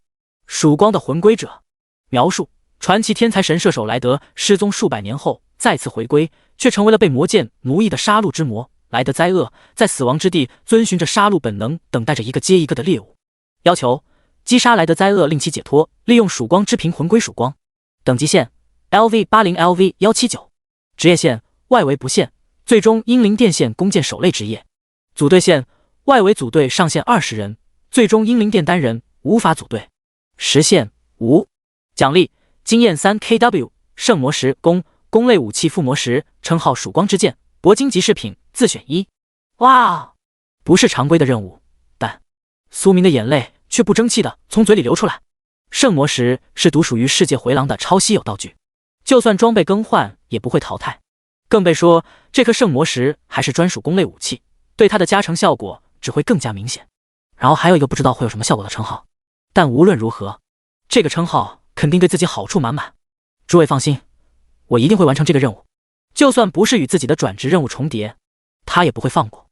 这种明显就是平时根本不可能遇到的隐藏任务，之前的朱佩奇不可能知道，进入这里的最初目的完全只是杀怪与收集者里面的珍贵物品。要不是苏明因为转职任务有所猜测，也轮不到他，嘿嘿。诸位神官长老，除了你们的委托，我还需要进入银鹿山谷采摘几种稀有的草药，教会能否给我一份比较详尽的地图？苏明耐心地等待着答复。这个附带的任务，苏明在不错过的情况下，尽可能也不会错过。况且在这里，他能不用掩盖，尽情地宣泄火力，到时候升级的速度恐怕比在里世界更加迅速。银鹿山谷，霍尔德露出疑惑。是的，这霍尔德神色有些不自然。还是另一位名为拉夫曼的神官长在叹了一口气后，解释道：苏明勇者，你还不知道，银鹿山谷这段时间成为了亡灵教、血魔教等邪教的临时据点，也不知道他们又要进行着什么危险仪式。苏明问道：曙光教会没有动作吗？有，我们派出了一整队英勇军团讨伐。对了，另一位勇者正跟随在军团的身边，相信再过不了多久就能知道最新的情报了。苏明了解银鹿山谷的事情始末后，也顺利地获得了2张较为详细的地图。你获得了较详细的银鹿山谷地图1张，你获得了较详细的死亡之地地图1张。如果您到时候还要去银鹿山谷的话，军团长霍顿或许能给你提供不少帮助。这时，苏明看到霍尔德递过来一枚太阳徽章，以及一个金色的小瓶子。你获得了曙光教会令牌，你获得了曙光之瓶。曙光之瓶能让莱德的灵魂最终进化，回归曙光。赞美太阳，愿曙光庇佑您。呼！苏明轻舒一口气后，踏入了教会的传送阵。桑莱镇外，枯树林。在睁眼时，就发现自己处在一片阴森森的枯树林。传送只能到死亡之地最近的城镇边。收起思绪后，苏明迅速地取出地图，向死亡之地赶路。很快便越过枯树林后，一片带着猩红气味的迷雾将整片大地所笼罩。这迷雾有毒，这还没到死亡之地外围，就要劝退不少冒险者的节奏。感叹归感叹，苏明却没有停下脚步，因为他携带着5毒魔方。不好意思，我毒免。说时迟，那时快，左侧远处突然传来蠢蠢欲动的声音，然后他便见到无数露着红光的眼睛从土地冒出。苏明迅速向右平移，同时发动鹰眼，视野全开。疾风剑，剑往地狱。寒冰剑、木影剑，1秒4种不同效果的利剑出手，随即铺天盖地射。第39章屠杀与收获。进入死亡之地，因为鹰眼开的视野，苏明隔着很长的安全输出距离便看到了他们的信息。一群 LV105、LV115的怪，原来只是一群鼠鼠。猩红魔鼠，普通野怪，等级 LV108，生命值 21.8W，21.8W， 技能绝地3尺，猩红射线，撕咬，冲刺。信息：十分灵活的生物，虽然体型不大，但拥有可怕的攻击能力。弱点：眼睛。就先拿你们开刀。疾风剑叠加的敏捷已经开始生效。苏明行动迅捷。猩红射线是一个恐怖的长距离直线攻击技，虽然他不确定自己1614的防御，这群鼠鼠能否破防造成一点伤害，但谁叫你偏偏发动部位为双眼，这一下彻底无效了。而本来打算冲刺的鼠群却受到剑网地狱巨大的力量，强制往某个中心吸附。负 3.2W 冰冻，负 6.4W 暴击冰冻，负 1.9W 沉默，负500中毒。惊人的数值不断在野怪头顶狂飙。很快他便收到了大量的击杀信息。你击杀了猩红魔鼠 LV108， 获得经验 13.5W。 你击杀了猩红魔鼠 LV108， 获得经验 13.5W。 每只野怪都5倍的经验，简直不要太舒服。满级后的剑网地狱搭配木影剑的群体沉默太无情了。苏明感慨，同时不断木影剑覆盖整片鼠群。早在出发前，苏明就已经使用过27颗技能熟练水晶，因此全部达成 LV10圆满。剑网地狱 LV10射出一支没有攻击力的特殊箭矢，达到落点后对附近所有野怪生成仇恨，令其强制向落点处聚拢，持续 2.5秒，当前范围落点方圆1000米。这个技能的持续时间增加到了 2.5秒。最恐怖的是距离的大幅提升，1000米啊！任何妄想近身自己的野怪都要先被强制往回拉。然后便是圣光剑和木影剑。圣光剑 LV10蓄力3秒后射出一支光明圣剑，对命中的目标造成 1200% 攻击真实伤害，净化其所有增益效果，并双倍转移到自己身上，持续10秒，消耗法力1500，冷却60秒。木影剑 LV10蓄力3秒后射出一支暗影木剑，对50×50范围所有目标造成 600% 攻击伤害，50%几率使其沉默1秒，无法使用任何技能，消耗法力1500，冷却60秒。圣光剑如今不仅进化增益，我还双重加倍，而木影剑单剑的攻击范围都如此恐怖，更别说还有 50% 几率的沉默，一举成为最直接的群杀利器。啾啾啾啾啾，鼠群大部分不仅被沉默，还要被冻成冰块，直至死亡。少数躲过最初一波箭雨的幸运儿，终于射出了红光，但却被苏明鬼魅的漂移轻松躲开。虽然不会受伤，但又怎么会让你们打中？不然太对不起疾风剑恐怖的加速。猩红魔鼠进度 100%， 你掠夺了7攻击。随着日志再次更新，特殊进度条达成 100% 后，苏明翘起嘴角，也不知道炉伤要多少次后才能再次增强。尸体如山，苏明继续向前推进。毒伤对于他目前的恐怖伤害来说聊胜于无，苏明并没有过多在意。猩红魔鼠掉落了不少普通物品，除了皮肉外，他直接都扔进背包便完事，装备都没有，废物鼠鼠。此种野怪一切掉落物中本就没有装备的名额。终于他走进了毒物中心的位置，然后才发现原来这毒物的罪魁祸首是另一大群野怪，此迷雾之地的小霸主雾毒烟蛇。雾毒烟蛇，普通野怪，等级 LV118， 生命值 27.3W， 27.3W， 技能尖啸，毒液喷射，野性缠绕，毒烟气。信息：个体能力一般，但在群体作用下却拥有改变环境的恐怖能力。弱点：7寸。小蛇，知道我对你们还能造成额外 10% 的真伤吗？没有等这群毒蛇回答，苏明便直接开攻。爆裂剑，啾啾啾啾啾啾啾啾。因为毒烟气这个半主动技能，只要雾毒烟蛇一直保持呼吸，就能制造大量的毒物。但苏明没有任何意外，3两下的功夫，地上只有焦炭。用火对付毒蛇效果非常明显。你击杀了雾毒烟蛇 LV118， 获得经验 14.5W。 你击杀了雾毒烟蛇 LV129， 获得经验 14.5W。 雾毒烟蛇进度 100%， 你掠夺了8防御，事情完美解决。目前不断获得的经验也都积累着，说不定到时候一旦完成转职，马上又能接4转任务。苏明简直有点哭笑不得，不知道其他人或队伍想要顺利穿过此地需要多久。反正苏明也就10分钟不到，无伤通过。数双白银品质的靴子，回收也是不少钱。等等，最大的母蛇掉落了一双黄金级衣甲，这倒还可以。苏明露出了阳光的笑容，直接蛇皮靴替换兔皮靴。蛇皮靴，白银。类型：靴子。职业：通用。等级要求 ：LV40。属性：敏捷加20，防御加10，耐久40%。特性：受到攻击10%概率令对方中毒1秒。这还没过几天，就算是当时的新手装耐久都还没耗完。然后将烟罗衣甲替换了地火甲。烟罗衣甲，黄金。类型：翼甲。职业：通用。等级要求 ：LV80。属性：生命加5000，防御加80，耐久100-100。特性：受到攻击30%概率令对方中毒1秒，刚好达到这件装备的等级要求。不过没想到这2件装备的特性都是中毒，于是轻笑着的苏明终于来到毒雾另一头，死亡之地。现在才到了真正的死亡之地外围，苏明变得更加警惕，先用鹰眼开启视野探查，确认没有藏匿的危险后，再踏入其中，小心谨慎的前进。莱德灾厄目前所困的英灵殿，是死亡之地某处的一座密谈空间。除了曙光教会，其他势力并不知道莱德灾厄与英灵魔剑的存在。一般来说，这个地方根本就没人会来。但此时，另一个相反的方向，2位身材高挑却披着黑色斗篷之人穿过了毒瘴沼泽，迅速来到死亡之地附近。巴拉西，情报是这里没错了，只不过他们的目的地刚好与苏明错开。谁也不知道，一道魔神暗影化身封印在此地深处。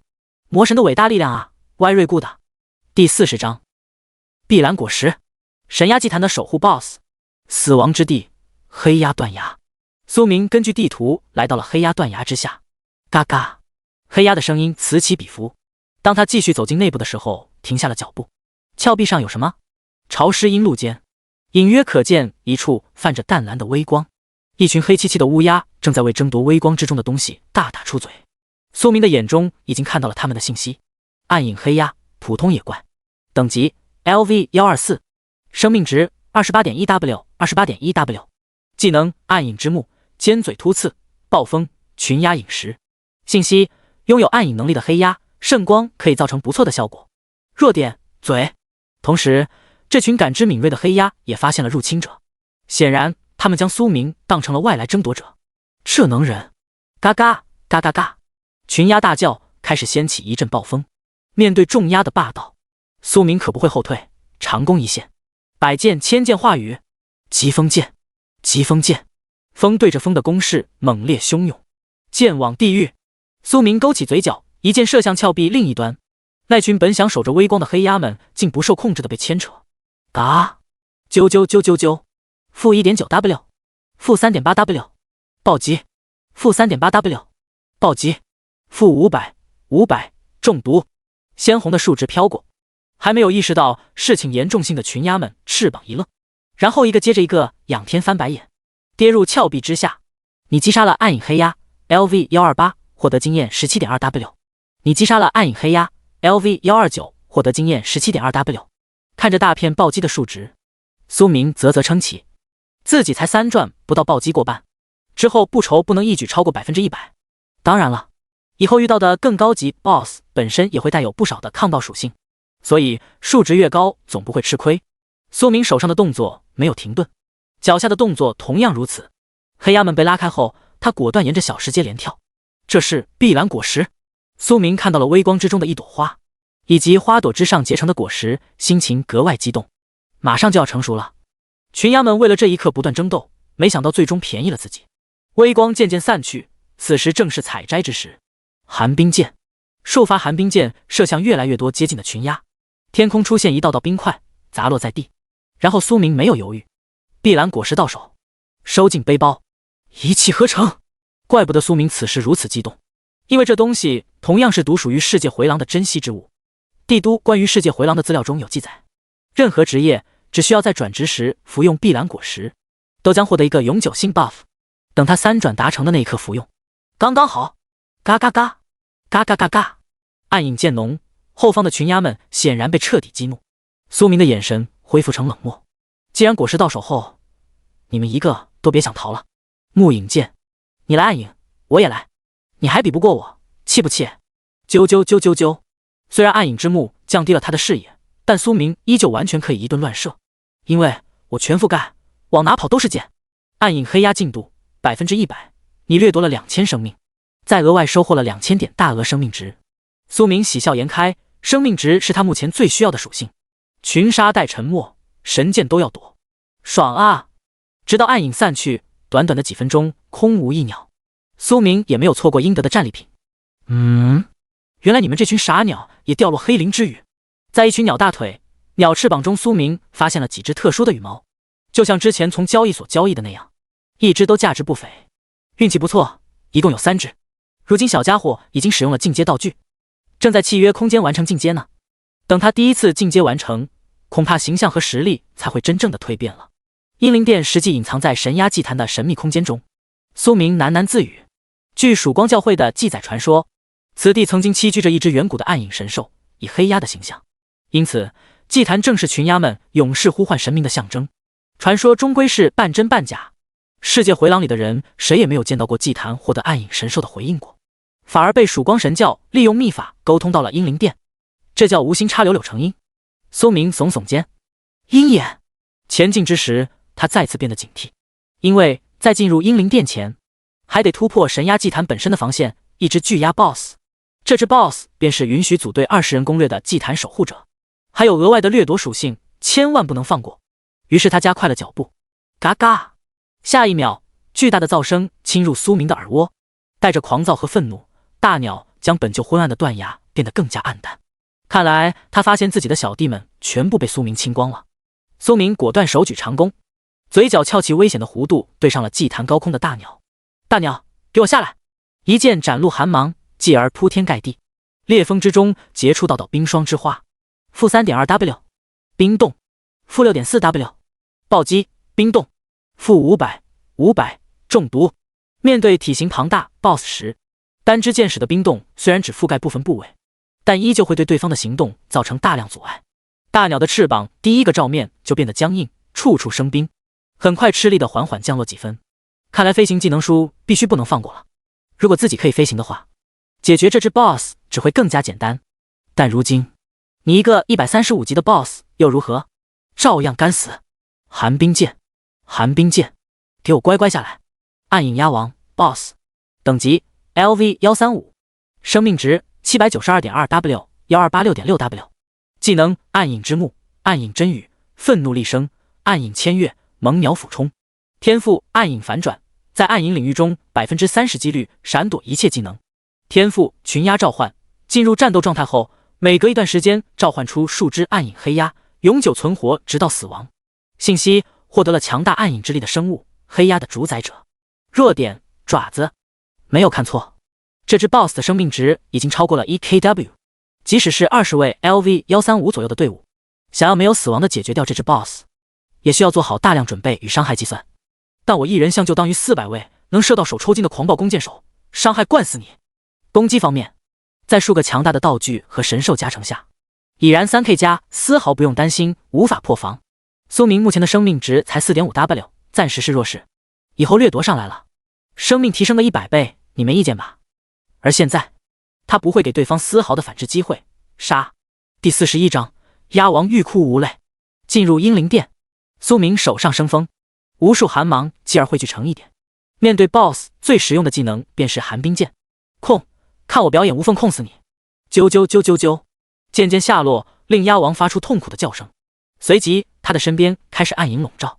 进入战斗状态后，暗影之中再次出现一小群黑鸦，可在苏明的无差别攻击之下，压根冲不过来，化为冰块砸落。木影剑，暗影鸦王令暗影扩散的同时，苏明则边沿着祭坛外圈移动，便更换为木影剑。果然，暗影鸦王仿佛使不上力，暗影再也无法扩散半分。苏明密切注意的是他的暗影签跃这个技能，因为小一小家伙的技能池中同样也有。搭配暗影后，是一个超级强大的闪烁技能。想必这个 BOSS 确实拥有着非常不错的暗影血统。啾啾啾啾啾！沉默了，我看你怎么闪。-3.8W 暴击，-2.8W 致命一击，-500中毒。随着箭矢数量越来越多，累积的每秒毒伤也变得恐怖起来了。啊！嘎嘎嘎！鸭王焦急的大叫，如果可以流下眼泪，绝对会狂涌。暗影鸭王，我虽然不是人，但你是真的狗。翅膀短短的时间覆盖了大量冰霜，自身飞行吃力，而召唤小弟半路就成碎冰冰。本以为是无数人噩梦的暗影，直接被这个人类全方位沉没。就算侥幸闪一次，还是只能看到满天飞剑。最后的无数羽翼化作暗影，飞针豁命一搏，却见苏明突然收手，转身就溜，头也不回地拉开距离。苏明4 Omega 4啊！与此同时，最后一波利剑已经落下，鸭王憋屈致死。你击杀了暗影鸭王 LV135 BOSS， 获得经验 135W。你首次击杀暗影鸭王 LV135 BOSS， 获得额外属性生命加500。暗影鸭王 BOSS 进度 100%， 你掠夺了3200生命。一连3道信息刷新，苏明终于露出了满意笑容。真是一群宝藏鸭呀，生命值的掠夺太爽了。确认鸭王的死亡讯息后，苏明再次来到祭坛边，至少几个时辰都不会再有黑鸭刷新。于是连忙将目光移向击杀 BOSS 的战利品。掠天剑意中有描述，击杀 BOSS 必定至少掉落一件适应弓箭手职业的稀有物品，因此苏明十分期待。足1立方米多的暗影粉晶刚好是小一的口粮，一只锐利之慧制作魔法道具的高级货。还有，咦，这是？苏明眼睛一亮，那竟是一枚带着雨林的黑色纹章，伪劣纹章，弓箭手道具。而当看到这个道具的唯一能力后，苏明更是惊呼一声：伪劣纹章，弓箭手在战场中善于伪装，激活后达到与周围环境融为一体的效果，进入战斗后解除，对等级低于佩戴者生物生效，这是它唯一的作用。佩戴后相当于在等级低于自身的生物面前达到光学隐身。苏明喃喃道，一个被任何人都忽视的弓箭手如果突然爆发，这对整个战局都会起到巨大改变。虽然仅仅这一个能力还可以通过其他方式定位，但他绝对能给第一次遇上他的人送一个大惊喜。想必这个道具是因为自己的天赋才掉落的。不得不说，苏明非常心动，直接佩戴后就可以随时激活与关闭，太舒服了。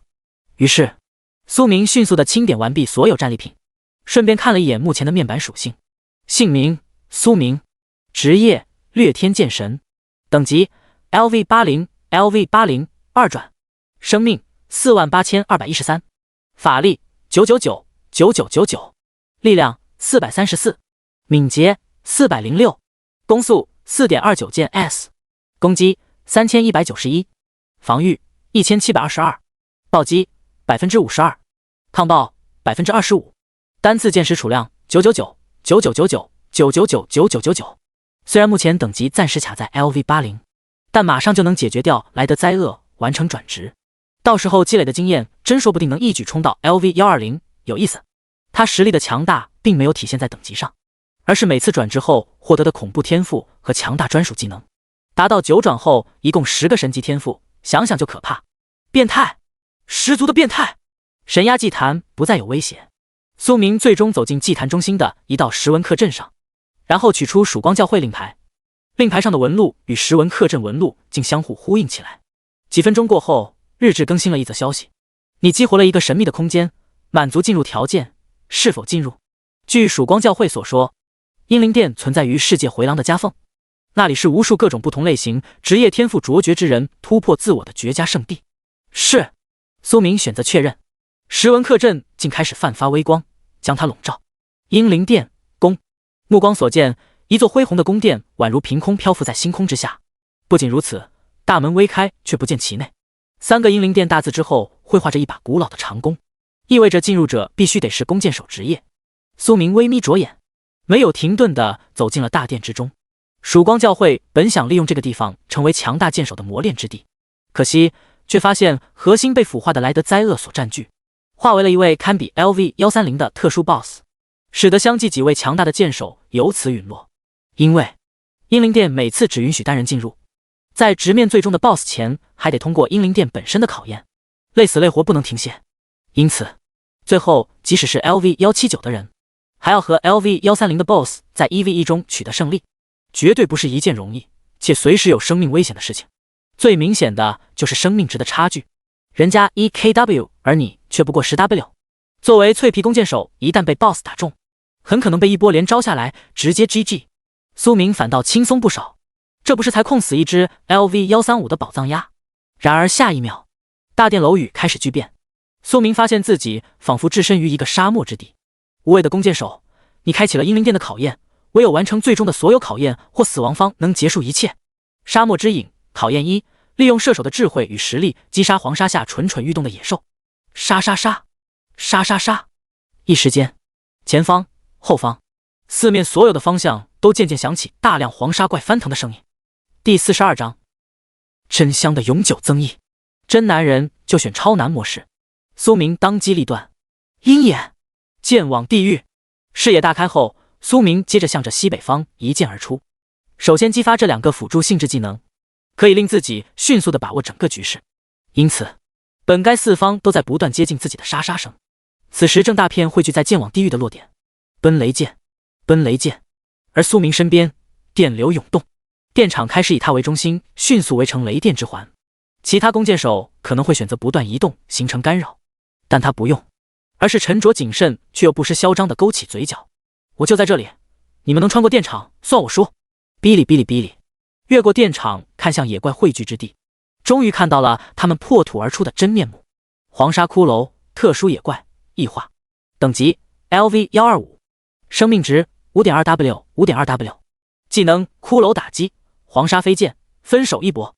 信息：降低生命值的代价，获得巨大的攻击力，千万避免被近身。弱点无异化。苏明很快理解，看来英灵殿里的野怪并不是常规的野怪，没什么大不了。而且 LV125 的野怪生命值才 5W 加，攻击高又如何？只会更快秒杀。所以只要不被近身，笨拙的骷髅解决起来并不难。既然如此，利剑出弓，射！爆裂剑，木影剑，啾啾啾啾啾，负 1.9W， 烧伤，负 3.8W， 暴击，负500，中毒。奔雷剑的效果以持续性范围伤害为主，而爆裂剑和木影剑却是群体瞬间爆发，恐怖的伤害数值不断飘出。苏明就是没得感情的杀手，无法前进的骷髅死亡速度比先前的黑鸭们只快不慢。你击杀了黄沙骷髅 LV125， 获得经验 5W。 你击杀了黄沙骷髅 LV126， 获得经验 5W。 这些骷髅的经验相比之下算少的，不过数量众多，在密集的箭雨之下刚出来就散架，有的侥幸剩下一个骷髅头，试图飞过来咬住自己，达成最后一击。都给我碎！爆裂剑，轰轰轰！艺术就是爆炸。黄沙骷髅进度 100%， 你掠夺了12点攻击，从他开弓到骷髅尸山形成，进一步没有挪动。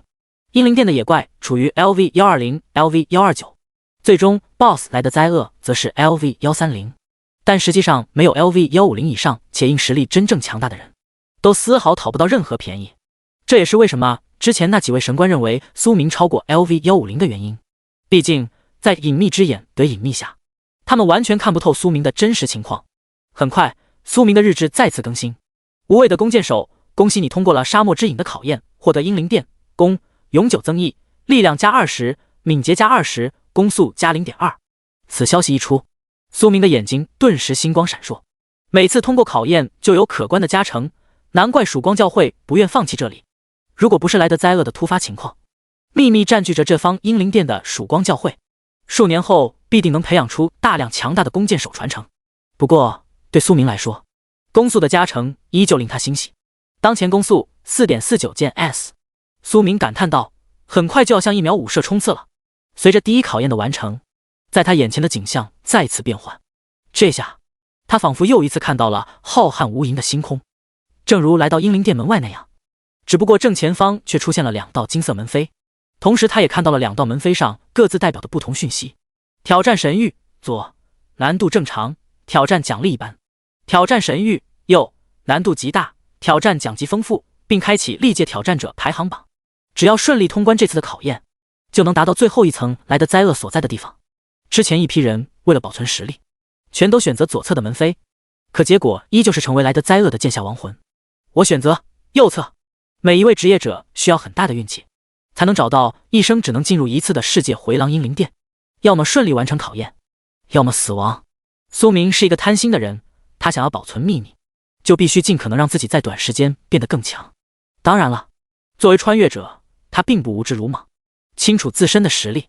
别人没有那种实力，但我有。真男人当然选超难模式。最终，苏明目光坚定，踏入了右侧的门扉。你选择了挑战神域，右考验2，挑战者排行榜同步开启，波次1/3，挑战倒计时10S。呼！平安踏入门扉之后，苏明发现自己所处的位置竟然是一座巨大的天空竞技场。趁着10S 中的待战时间，他迅速地将整个竞技场的场地分布烙印于心。正前方的暴雨沙地滴答作响，左侧却是高山飘雪，同时右侧电闪雷鸣的湖泊，唯有他的后方目前是一片草地。看来必须同时应对不同属性特征野怪的袭击，这对于一位落单的弓箭手来说，的确是特别严峻的考验。不知为何，苏明却激动地翘起了嘴角。只要来了，都杀！倒计时终于结束，原本位于战场中心的苏明没有任何犹豫，仿佛没有目标地向沙地、雪山战场与雷云中射出疾风箭时，疾风箭，疾风箭。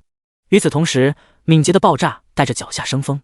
苏明的目光看向后方的草地，先将草地战场占据，便再没有后顾之忧。果然，就在疾风箭矢落下的时候，4种场景内的野怪铺天盖地出现，难度不愧极大，前后左右全部被围加了。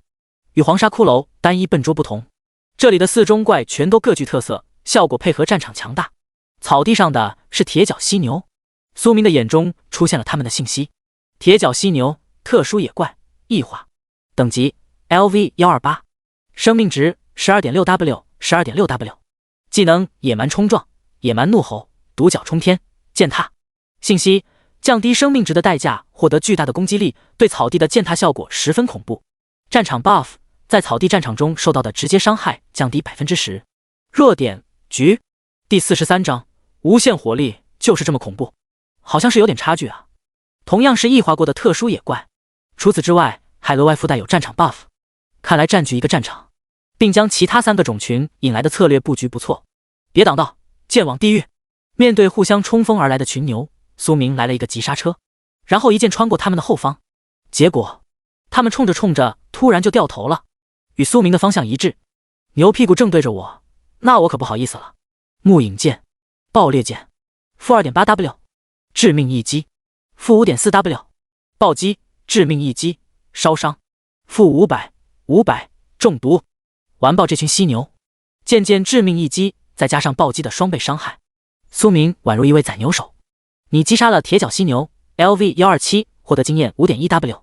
你击杀了铁角犀牛 LV128， 获得经验 5.1W。 大批大批的铁角犀牛倒下，剩下的开始发出怒吼，并践踏起草场大地。我可不能让你们把这里破坏掉。木影剑，沉默沉默，都给我沉默。等等，这个蛮牛怒吼是增益。圣光剑，啾啾啾啾啾，这是他为数不多圣光剑大放异彩的时机，当然不能放过。很快，随着被沉默的犀牛是在下一波圣光剑下后，战斗日志刷出了新的消息：你成功进化了铁角犀牛的增益，获得双倍转移，攻击加200，群体攻击作用范围提升 40%， 持续10秒。居然是提升群伤技作用范围的。苏明大为惊喜，因为接下来杀怪的速度更快了呢。啾啾啾啾啾，爆裂剑和木影剑范围进一步增强，苏明手不停歇。铁角犀牛进度 100%， 你掠夺了10点防御。他拍了拍手，终于成为目前草地上唯一的存活者。迅速上手后似乎也没那么难。苏明喃喃道，这要是同样作为弓箭手的亡灵在这里，只怕差点要捏碎自己的手指。听听，这是人话。没有丝毫空余的时间，苏明在强行拉开差距的几秒内建立起电磁防御壁垒。他自知光凭输出绝对能灭完所有，但真正合格的弓箭手还要保证自己绝对的安全，心态始终稳住，才是嚣张有嚣张的资本。奔雷剑。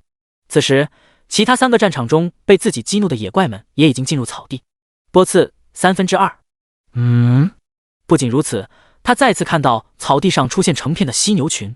如果先将一个战场的所有野怪清空，会提前触发波次。苏明似乎发现了这个挑战神域的某个特性，毕竟自己本来就是剑雨覆盖，然后爆炸与暗影沉默的群体覆盖，再加上持续性电场，一次性10只或一次性100只，其实对他的影响并不大。哔哩哔哩哔哩，电场成型后，苏明露出腹黑的笑容。草场已经变成雷电场了，嘿嘿嘿。然后他的目光越过新出现的铁角犀牛，看向后方，全都2波累积了。其中2种是飞行怪，寻常弓箭手绝对要心惊。不过都是我的经验宝宝。苏明补充一句，眼中出现了他们各自的信息：暴雪猿，特殊野怪，异化。等级 LV128， 生命值 18.2W，18.2W。技能金刚巨锤，监狱格挡，暴风雪，雪崩。信息：降低生命值的代价，获得巨大的攻击力，对雪山的崩坏效果十分恐怖。战场 buff， 在雪山战场中受到的直接伤害降低 10%。弱点：鼻子。沙地蜻蜓，特殊野怪，异化。等级 LV128， 生命值 10.1W，10.1W。技能噪音，雨刃，蜻蜓俯冲，巨雨。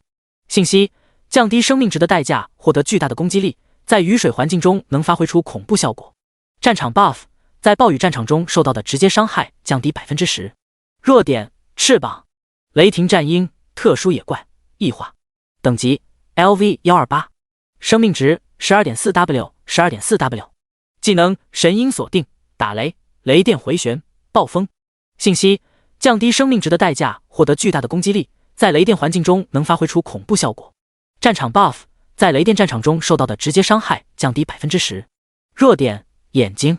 不出所料，这4中怪都能在各自的战场发挥超过 100% 的效果，因此苏明的果断行动大大减少了威胁与各个突破的时间，也就只有他敢一次性聚拢这么多怪了。蜻蜓与战鹰密密麻麻飞在天空，场面一度骇人。杀戮一触即发，陆地有电场作为防线，天空那就都给我冻成冰块。鹰眼，剑往地狱，寒冰剑，木影剑。短短不过几分钟，苏明杀爽了。暴雪原进度 100%， 你掠夺了9点力量。沙地蜻蜓进度 100%， 你掠夺了1800点生命。雷霆战鹰进度 100%， 你掠夺了8点敏捷。波刺3%，这就是无限火力的可怕之处啊！苏明感慨，即使最后一波来势凶猛，却依旧无法接近那个男人剑狮飞行的那段距离。五毒魔方，毒伤已达成条件，提升至 800S。 哦，然后苏明满意的点了点头。可成长性的伤害任何时候都不能小觑，以后说不定沾毒就每秒上万。看似苏明做了很多事，其实没人敢想苏明挑战的时间连10分钟都不到。无畏的弓箭手，恭喜你是第23位通过挑战神域又的考验者，获得永久增益，力量加100，敏捷加100，攻速加 0.5。 哇哦， 0.5 的攻速增益！苏明激动地看着属性的变化，这是完成考验后自动获得的增益，想来肯定比进入左边门扉多上一小部分。然后根据排行榜随机奖级各种稀有物品，排行结算中。苏明耐心地等待英灵殿的结算，没想到在我之前还有22位通过了这魔鬼挑战的人。也对，世界回廊在时间长河中不知存在多少万年，某个时代出现一位经验绝伦的弓箭手不足为奇，心态平稳就好，毕竟他的天赋成长性以后只会越来越恐怖。难道也不知道现在的自己和原排行榜第一有多少差距？很快结算完成，排行榜竟然有2个。苏明的目光先移向通关时间榜，你的最终通关时间为8分32秒，达成历史名次第一。我是第一？他想着自己恐怖的秒怪速度属于前列，但没想到就是第一，有点不好意思呢。通关时间榜 LV80 LV179， 第一名苏明，时间8分32秒，还好只有姓名和时间的记录。然后他好奇继续看原第一，如今第2的成绩。第2名艾希罗德，时间76分44秒。苏明，他们这么慢的吗？好像是有点差距啊。第44章，戏耍莱德灾厄，你干嘛？苏明没有过多纠结时间问题，而是将目光看向了奖励一栏。奖励经验 1KW， 暴击护符，极限时 X1 等等，暴击护符还有极限时。苏明瞳孔微缩。同样的还有另一个排行榜综合表现榜 LV80 LV179， 第一名苏明，表现评分 19198， 第2名埃尔格，表现评分2077。果然又是几乎10倍的差距，而这个表现评分的原第一目前是时间榜的第3。当然苏明最在意的还是奖励，虚名都是浮云。奖励经验 1KW， 守护护符，哀悼剑块。看到这里他的眼睛再一次闪烁，不枉我选择超难模式，赚大了。不仅获得了 2KW 的经验值，道具全都稀有珍贵。暴击护符，护符特性，携带者暴击正 10%， 进入战斗的第一次攻击必定暴击。守护护符，护符特性，携带者防御加100，受到的第一次攻击减少 99% 伤害，单独冷却24小时。这2个护符可以直接随身携带生效，特别是守护护符，这个减伤给力。而极限时是一个特别厉害的消耗品，使用后所有状态回满。所有。哈哈，有这东西相当于又多了一条命。苏明笑得像个100多斤的孩子。至于哀悼剑块，本是好东西，用于剑矢上增加剑矢的硬度，但苏明因为无限火力全都是专属剑矢，可以和其他弓箭手交易。亡灵老哥或许很感兴趣呢。随着雪山雷云逐渐消失，苏明最终回到了金碧辉煌的大殿之中。英灵殿传承殿堂，考验的信息并没有和先前一样出现。苏明内心一凛，这里果然出现了问题。突然一股寒意袭来，顿时令他警惕地拉起弓箭。入侵者，这里不是你该来的地方，死！长廊对面出现一道模糊的身影，伴随着锁链拖动的金属声。莱德灾厄，鹰眼！不再犹豫，苏明果断开弓。疾风加速，冰霜生花，沉默笼罩，这是他的无解起手3件事。如果有解，那只能是一个原因，对方免控。有祸，还真就遇到了。圣光剑，苏明开始沿着长廊迅速后撤，同时更换作战方式。负 7.4W 暴击，负 3.6W 负800。你成功净化了莱德灾厄的增益，获得双倍转移，无视 1W 内所有敌人 200% 的防御，获得 40% 嗜血效果，持续10秒。好家伙，无视防御还破100了，果然是这家伙。莱德灾厄魔化特殊 BOSS， 等级 LV130， 生命值 102.4W 188.1W， 技能烈焰剑多重剑雨，蓄力重击，一射终极破防，降空一击，嗜血。天赋燃烧意志，每降低 1% 的生命值，提升 1% 力量与敏捷。2攻击必定造成烧伤，且3秒内无法解除。3生命值低于 20% 后释放死亡之火。阴灵魔化免疫控制，死亡后以阴灵状态继续存活30秒消亡，无视任何伤害与控制。信息：迷惘者终将迷失自己的一切。弱点：无法触发。原本逼格满满、高高在上的一位特殊 BOSS， 遇上苏明后彻底落下了气势。无论是破防还是嗜血，全都被苏明双倍偷了去。而当他才射出1箭的时候，苏明已经几百箭就绪。入侵者死，降空一击。苏明看着笼罩在魔焰中的扭曲面容，微微摇了摇头。他只是在遵循自己的杀戮本能。一共 188.1W 的生命值，但在苏明这里根本撑不了多久。对面向天一跃，接着一只漆黑的魔剑仿佛长了眼睛一样直向苏明逼来。这是追踪避中计。利用疾风加速的苏明迅速移动着自己的身子，同时对着那道威胁不断生成剑雨。寒冰剑，冰霜减弱了利剑追踪的速度，但他却依旧没有停歇。这家伙真有点东西啊！于是整座英灵殿成为了苏明的躲避场，疾风剑不断地向着高空漫射，而苏明自身也在不断急速狂飙。速度与激情，燥热起来了。苏明喃喃一声，他的生命值已经 20% 以下了。死亡之火听起来十分恐怖，不过他反而松了一口气，手中出现一枚熔火灵晶。终于轮到你大展神威。莱德灾厄的生命只在剑雨之中，肉眼可见的从 20% 再跌到 15%、8%， 但他却疯狂大笑，哈哈哈哈，都该死，我要毁灭一切，都湮灭在火海。只是下一秒，他愣住了，这位被魔化的 BOSS 临死之前竟然愣住了。死亡之焰从他的身体中爆发，席卷整个殿堂。冷白带着些许绯红，可惊骇世俗的却是，唯一一个不受侵蚀却反向吸收火焰的地方，是苏明以及他手中的一块灵晶。这怎么可能？你该死！你为什么要破坏我的杰作啊！莱德灾厄发出最后的不甘怒吼，将自己一同湮灭在火海之中。静默，大殿静默无比，追踪着苏明的利剑也终于缓缓消散，连守护护符都还没有开始发挥作用，但苏明的神经再一次紧绷。因为莱德灾厄没有死透，英灵魔化这30秒的绝对时间，一旦自己大意，死亡的速度绝对不超过1秒。当然，这是在没有严凯灵晶压箱底的情况下。于是，苏明的策略是6拖，攻击已经无法生效，只需要拖过30秒，一切都将画上句点。啊！都给我死！我要毁灭！燃烧吧，太阳！我是怎么了？这里是哪？不断远离莱德灾厄的苏明眯起眼，却突然发现这家伙停住了动作。随着熔火灵晶不断吸收死亡之火，整片大殿的热意最终下降了几分。我是莱德，我不是莱德灾厄，我……莱德灾厄突然转头，语气焦急：“英勇的剑士，是你解救了我吗？”然后他就迅速朝苏明冲了过来。苏明，你干嘛？不要过来，滚远点啊！勇士，我马上就要消亡，请您一定要听完我最后的话。莱德的话语更急了。第45章转职，不灭剑神。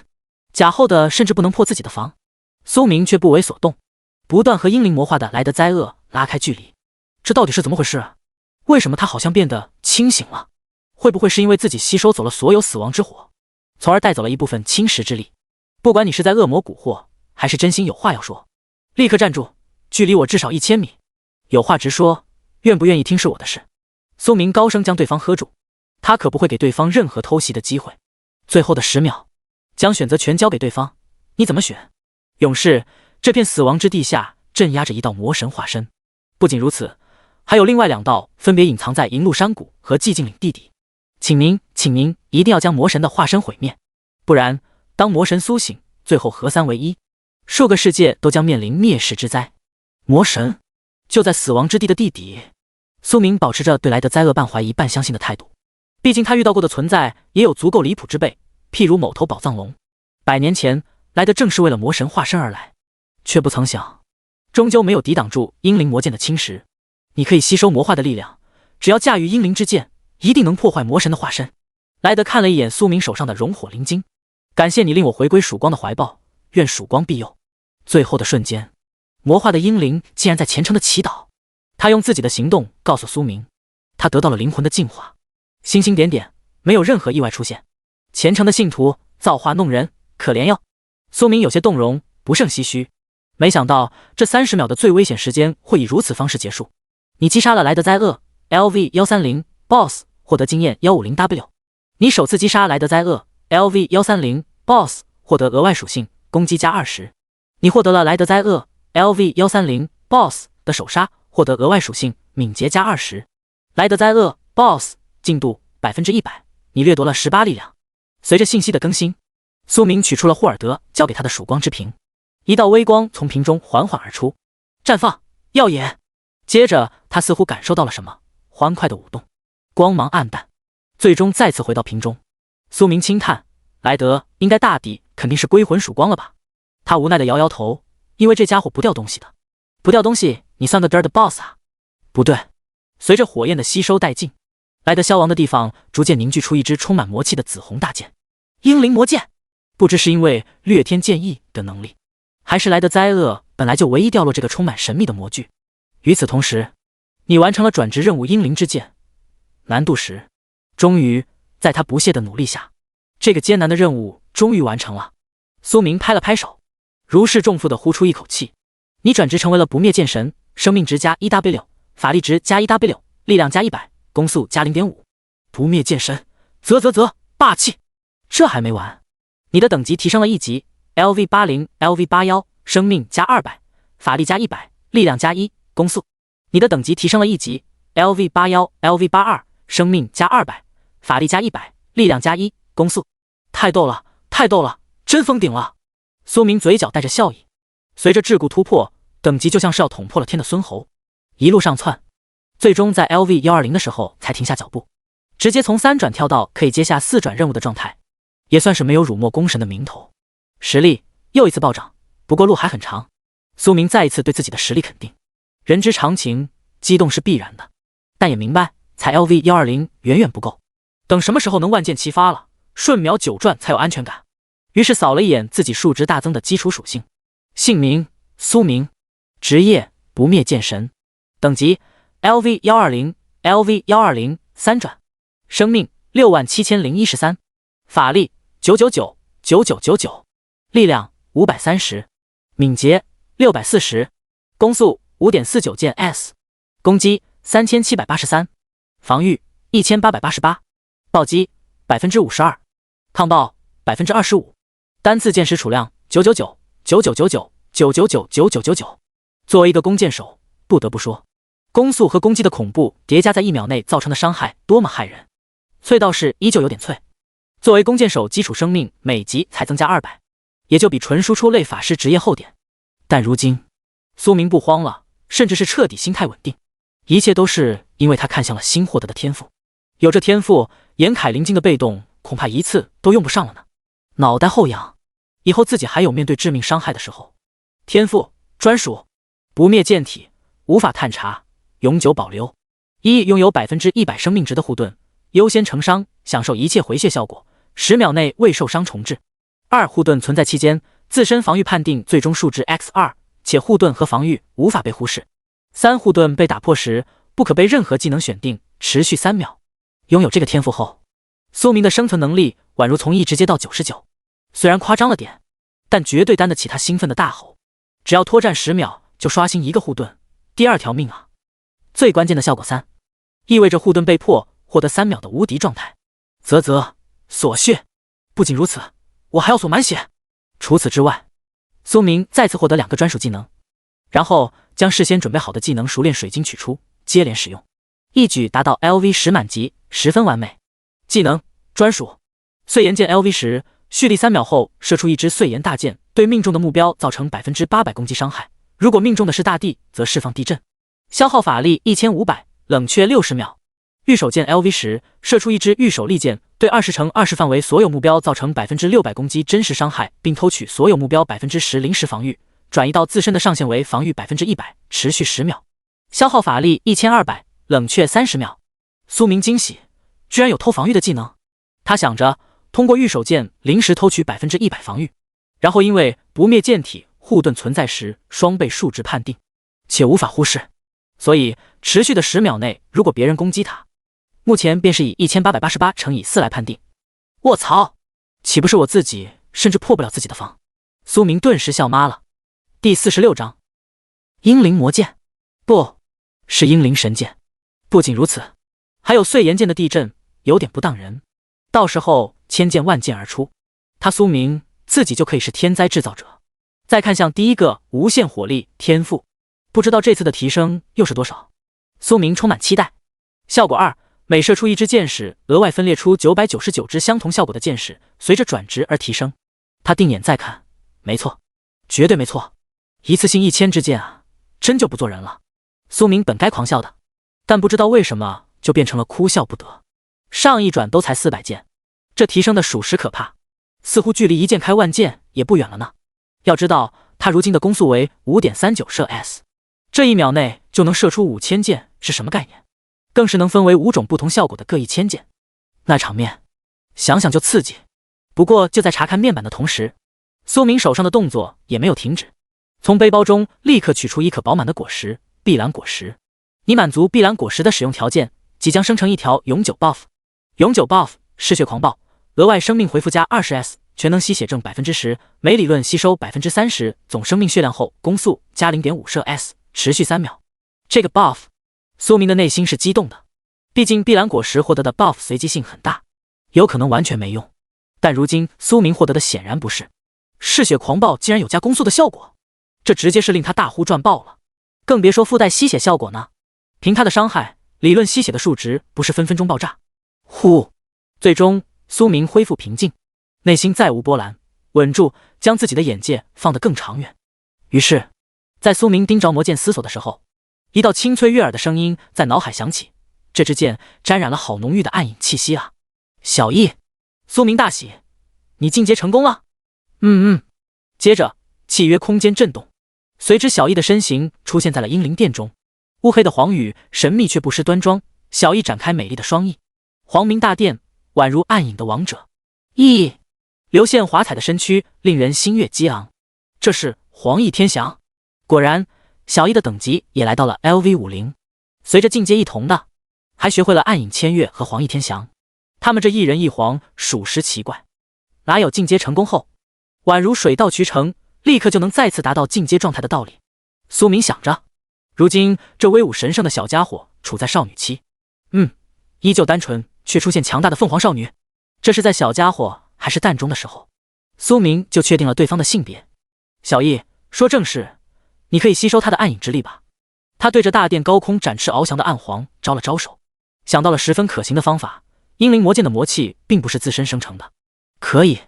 小易收起了玩闹心，点点黄手，接着他竟然渐渐将自己隐没化为黑暗。暗影化身，啧啧，暗影接触到阴灵魔剑，魔气喷涌。苏明小心地上前，看着接下来整座大殿被魔气所笼罩，没有贸然拾取它，果然是正确的。咦，阴灵神剑融合神器，融合激活，它的信息变了。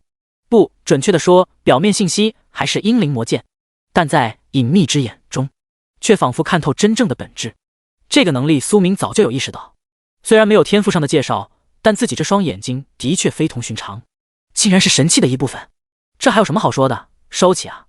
现在收起已经没有任何负担了。苏明看着小易的眼神都温柔几分。从小就养一位暗影的王者，什么诅咒、魔气、侵袭都通通闪开。该离开了。小易回到了契约空间，开心地吸收暗影粉晶，而他也最终踏出了庄严宏伟的星空之门。无畏的弓箭手，你获得了英灵殿的认可，10秒后将离开此空间。呼，苏明的身影出现在了神鸦祭坛。从进入开始，实际上他并没有耗费多少时间，鸦王 BOSS 也没有刷新。于是苏明向另一个方向走，顺便谨慎地验证一下莱德的话。某处阴森的地底，哈哈哈，这是伟大的见证日。只要利用这盏魂灯，魔神的力量将被灯塔国控制。2道人影终于露出了斗篷之下的面容。没错，拜拉西就是这个召唤魔神的法阵。亡灵教那边也马上要召唤另一道魔神化身了，到时候2道分身合二为一，被我们灯塔控制，将成为蓝星主宰。而我们就是灯塔的功臣，美女与爵士做其为伴。事实上，他们只以为这个魔神共2道暗影化身，他们取出了不少祭品，开始诵念着复杂却充满魔性的祷文。复苏吧，魔神，成为我们伟大灯塔国的奴隶。他们举着手中的魂灯，眼神狂热。结，一道阴森的笑声响起。歪瑞顾的，是我们解放了你，乖乖的被收进魂灯吧。暗影越来越浓，逐渐向魂灯聚拢。结，暗影中模糊的身影却一如既往发笑，只是这笑声越来越令人毛骨悚然。这2只虫子竟然提前将自己唤醒了，差点破坏了他的计划，那真是要好好感谢你们啊！苏明整个人愣住了。妈的，那2个灯塔国的傻逼！姓名拜拉西，职业巨岩法师，等级 LV145，姓名特拉普，职业牵引战士，等级 LV143。他没想到顺着阴灵神剑的指引，来到这个极度隐秘的地底空间后，刚好看到远处有2人正一脸高傲的命令暗影身躯，同时不断歌颂灯塔的伟大，令苏明一脸黑线。都不用我解决了，因为下一秒瞬间灯灭，那2人随即化为2具被暗影同化的无魂尸。莱德没有说谎，苏明确认了这件事，只是没想到灯塔国居然是其中的始作俑者之一。可惜他们低估了魔神，没有阴灵神剑这等神器，苏明都没底气探查。他们不是找死吗？小易，你只要隔绝暗影之力就行，只要这些暗影之力无法造成威胁。面对刚苏醒的一道魔神化身，苏明没有惧意，毕竟他有阴灵神剑。结，远处还有一只小虫子，咦，怎么无法侵蚀？然后他就看到冲上前的苏明，长弓搭箭，只是这支箭和以往有些不同。阴灵神剑，一箭离弓，射！结，可怜的虫子，难道以为你能对我走？啊！魔神化身足第47章，竟然是时空剑神！谁见了也得说一句败家子。你击杀了魔神化身古鲁西法1/3。苏明面无表情地上前回收阴灵神剑，心中却已然万马奔腾。他真一箭射死了魔神化身，虽然其中确实有侥幸的成分，刚苏醒的暗影化身压根就还没有恢复魔神之力，可偏偏暗影之力却被小易天克，所以在阴灵神剑这种针对性的神器面前，血条脆得像个小兵。他太憋屈了，1/1的伟力都还未使出就 G 了，因此越早解决另外2道化身才会越轻松。哦，他还掉落了一块暗影恒晶，原来这个身躯的承载物是这极暗之物，这东西就连8、9转暗影大佬都要眼红吧。苏明将这块恒晶拿在手中把玩，对他无用，但对暗皇来说意义就完全不同了。小易，你别流口水了。小易，没有，绝对没有。他幸福的要哭了，跟着苏明是他做的最正确的决定。那个苏明主人，你以后千万不要抛弃我。你现在已经可以弃人家了哟。苏明很快确认了魔神的消亡。苏明使用爆裂剑将化作无魂师的2个傻逼彻底烧灭，同时拾取了火焰中落下的一盏灯。这个魂灯应该还没有被完全破坏。王与魂灯利用特殊手段点燃王火，可以控制并驱使吸收进其中的暗影生物。信息不全，但苏明没有在意，他本来也就没有靠这东西做什么的想法。或许让亡灵老哥研究研究，能摸清灯塔国接下来的动向。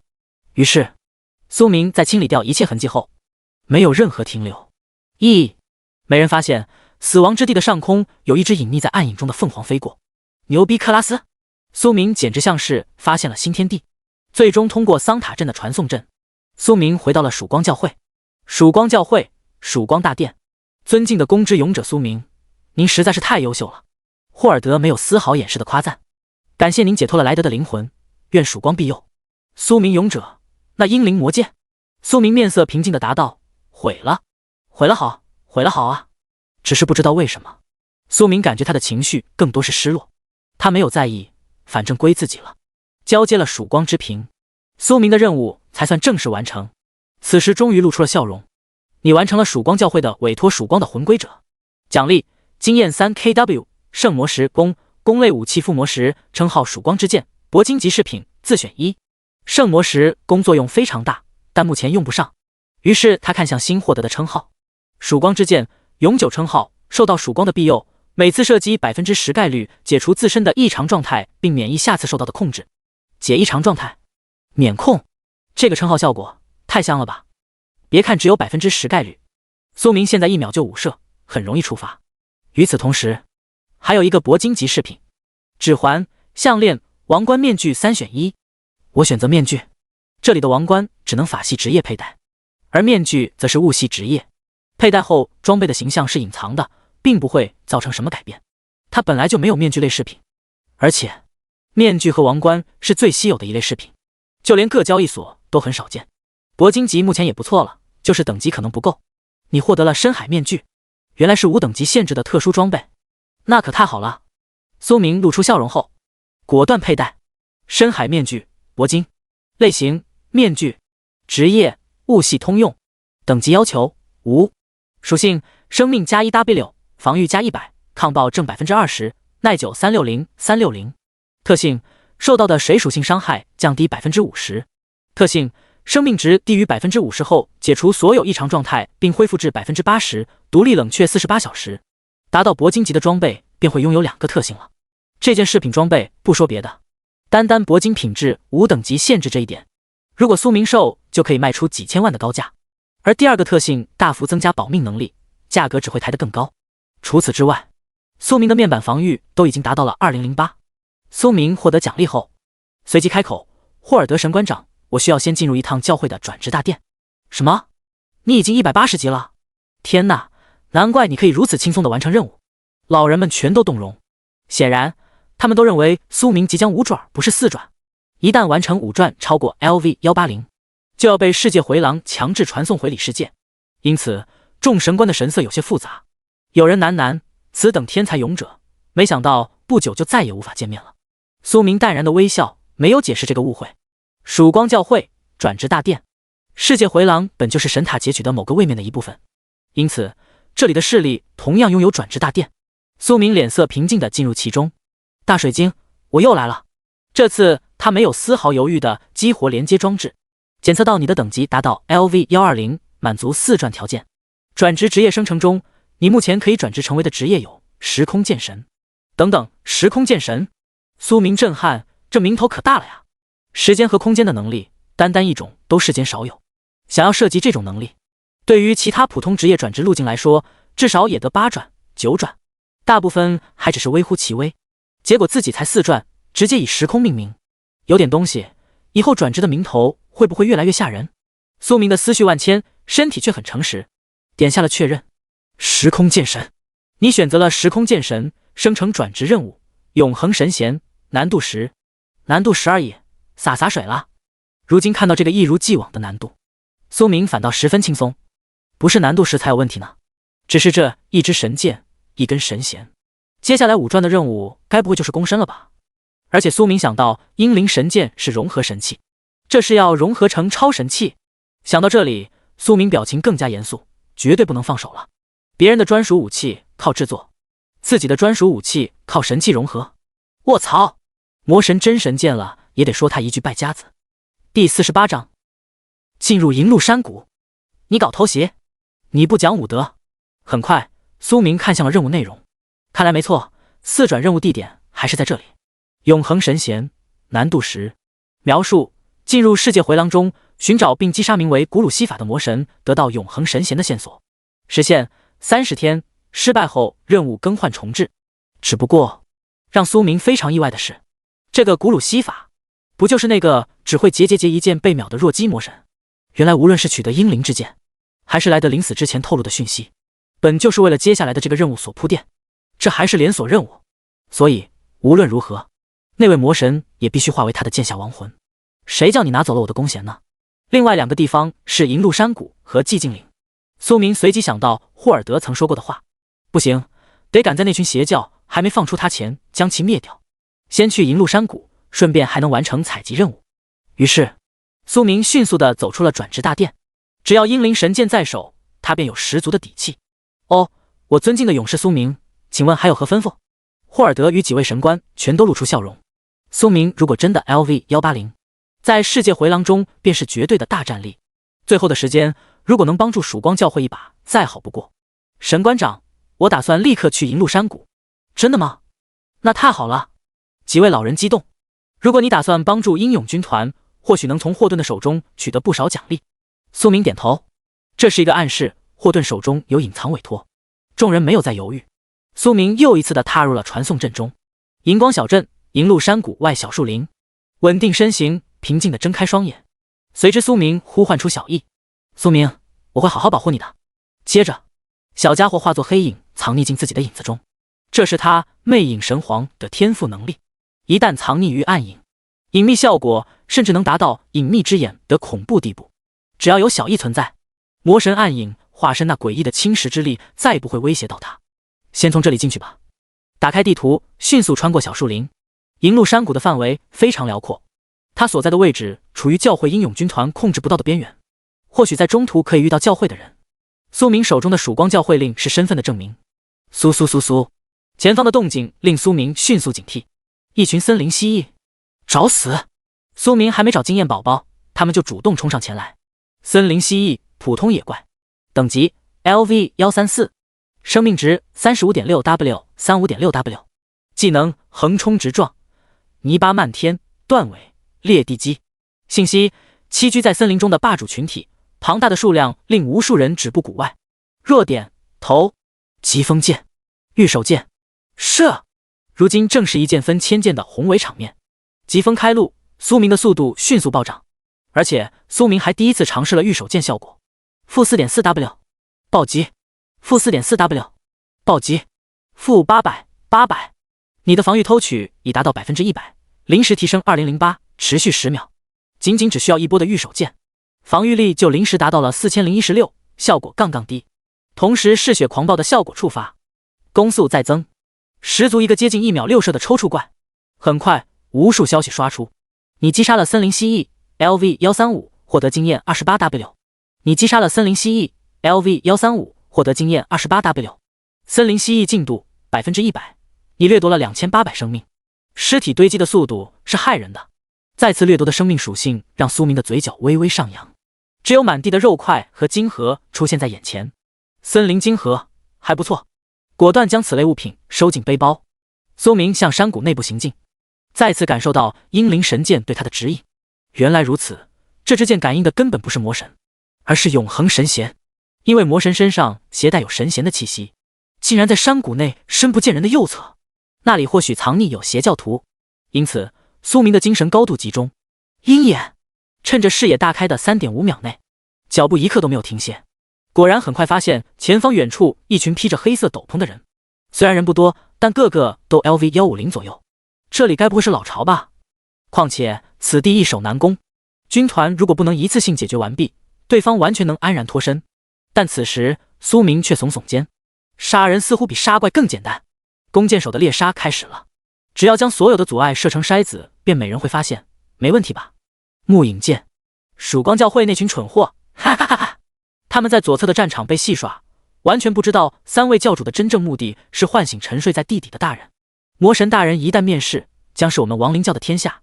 结卡克护法，你有没有觉得天空变暗了？怎么天黑了？不对，剑，那是铺天盖地的剑。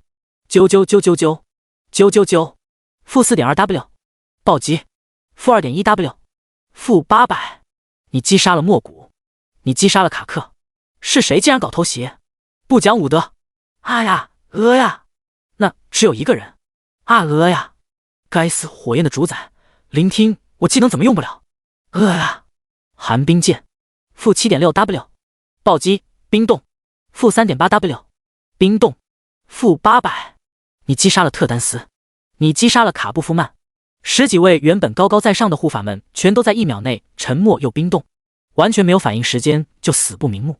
满地冰霜，唯有一人在阳光下轻轻摇头。英灵神剑的感应越来越强烈，魔神绝对就在后方。苏明没有犹豫，很快越过众人的尸体后，看到了一处被挖掘过的入口后，目光闪烁，就在里面。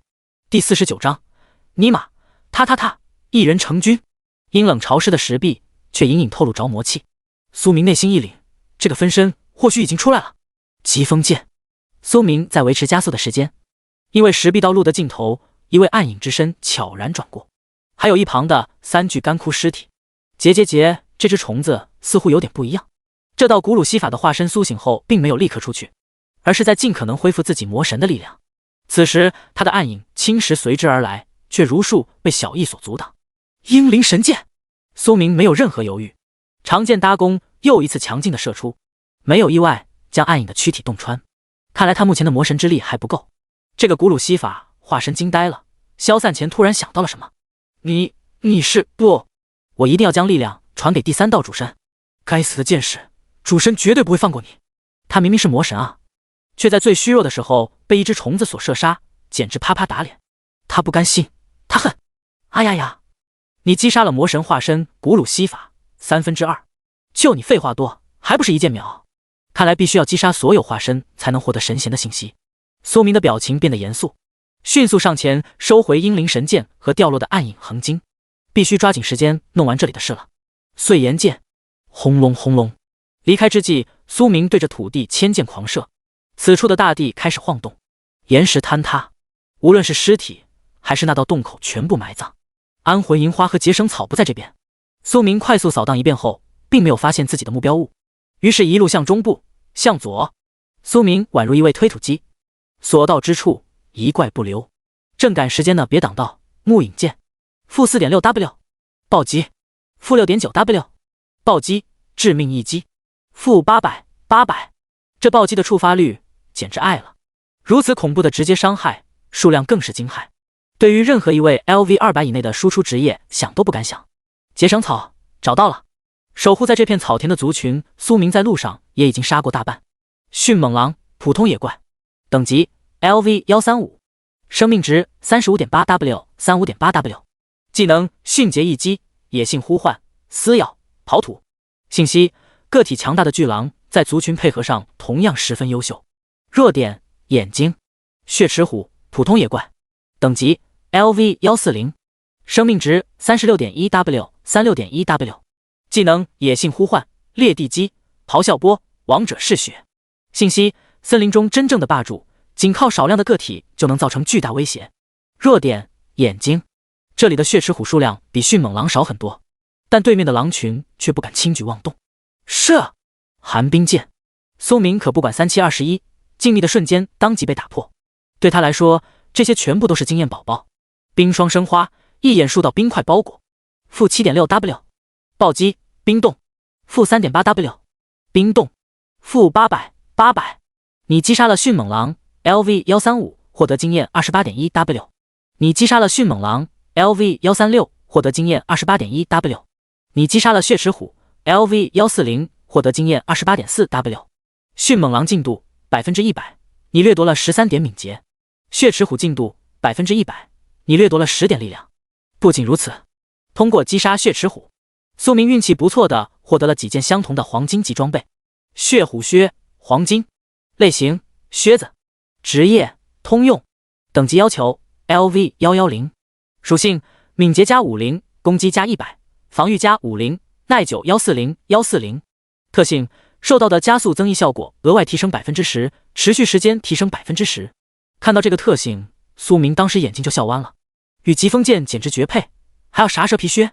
直接替换并装备，收获大量经验，又掠夺属性，还得装备，以及顺手取走一座田的结绳草，美滋滋。很快，苏明一路横推接近山谷以左，而这附近的原野地区正在进行了两股势力的战斗。曙光教会的走狗什么都不知道，哈哈哈！等教主他们完成伟大仪式后，他们的性命就要到头了，节节都将化为亡灵与血尸。法术的光辉耀眼，战势冲锋。霍顿作为英勇军团的团长以及后方的指挥者，表情十分严肃。次之勇者李辉耀，这次要拜托你去解决对面的指挥者了。李辉耀嘴角上扬，万军从中取敌将守敌，这正是我刺客的艺术。希望您不要忘了我的奖励。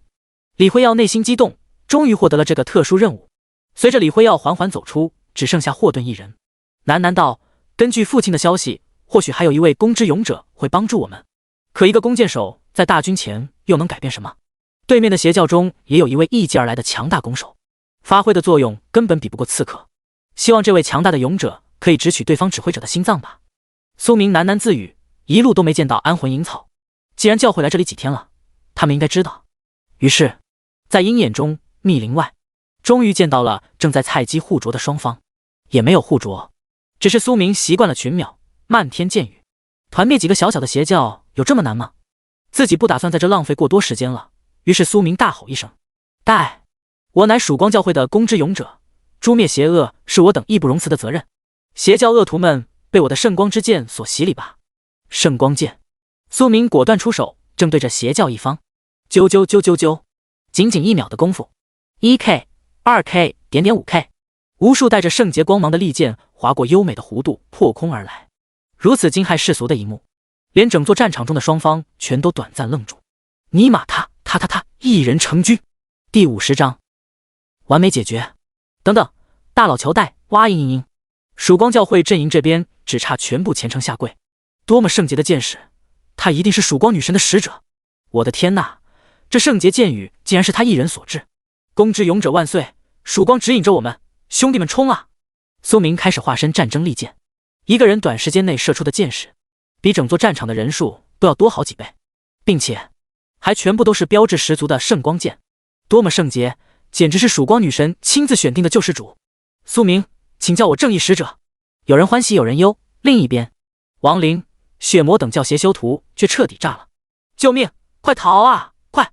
负 14.1W 暴击，致命一击。这一剑，最前方的那位100多级的暴血战士直接被秒了。这怎么可能？他是勇者吗？勇者，我们不是也有一位弓之勇者？在他身后有一位来自日落国的历练者。他瞬间呆滞，嘴巴张成了 O 型。Oh my god， Sorry， 不好意思，卡林护法，我突然有急事。他迅速取出一个道具，压根不管身边的伙伴，瞬息之间，飞快的速度不断向后撤退。弓箭手居然看不到信息，我要将消息告诉家族，他绝对是以后日落国的威胁。不行，我得先赶紧溜回家，我要找妈妈。苏明的眼中也出现了那个剑手的消息，姓名伏尔加，职业密剑射手，等级 LV152， 密剑射手。这让他想到了朱佩奇。来都来了，那就留下吧。苏明不可能放对方回礼世界报信，除非超过等级强制传送出去，不然只能从降临的原地返回。对方肯定打算跑回邪教真正据点。剑网地狱，一箭射在正前方，无论是伏尔加还是众多邪教徒，全都受到巨大吸力。爆裂剑，轰轰轰轰轰！这不可能，他绝对超过了5转。为什么？我不想死啊！哎呀！面对如此令人绝望的剑雨，伏尔加甚至连举弓的勇气都没有。他一剑的功夫，对面几千剑了呀！你击杀了乌萨，你击杀了乌尔卡，你击杀了伏尔加。苏明露出阳光般的笑容，宛如沐浴着曙光的使者。一般在5转 LV180 以前，即使是纯输出职业，个人输出也难以有质的变化。5转作为一个所有转至终点的阶段，正是令职业彻底蜕变的阶段。可如今，苏明展现的实力完全比蜕变还蜕变，伏尔到死也想不明白。曙光万岁，弓之勇者万岁！自从苏明介入战场，完全成为了一边倒局面。另一边，李辉耀才从后方的营帐带笑而出。据说对面还有一位日落国的人在助纣为虐，我得想办法隐身过去，将他也一同解决在回廊中。等等，天空怎么回事？战场的侧方。然后他愣住了，看着漫天的箭雨，凭一己之力改变战局的人，无数想要说出的话一时都说不出口，半天才终于挤出了一个数字6。卧槽！那人直接团灭了，自己上哪头指挥去？各位朋友，我需要见一见团长霍顿。苏明走进曙光教会的战场范围，手持教会令开门见山道：曙光庇佑，真是我们曙光教会的勇者，尊敬的公知勇者大人，请跟我们来。然后不等苏明深入营帐，就看到了后方一位身披铠甲的大汉，以及一脸便秘的某人。姓名李辉耀，职业影中秘者，等级 LV148。这家伙是从刺客转职的影中人这条路。王林老哥在他进入此位面前提起过李辉耀的名字，和朱佩奇同样的年纪，但对他的评价不错，爱国三好青年，不用担心会对自己不利。因此苏明对着他善意点头，算是打过招呼。再多的只有平静，他可不会轻易相信一个人。李辉耀顿时从郁闷变成了受宠若惊，连忙点头回礼。他从来没见过苏明，内心惊骇，他到底是哪个势力隐藏的怪物？尊敬的公知勇者，这真是您解决的吗？霍顿依旧不敢信心自己的眼睛，前一秒他还在叹息另一位勇者改变不了什么，然后就啪啪打脸。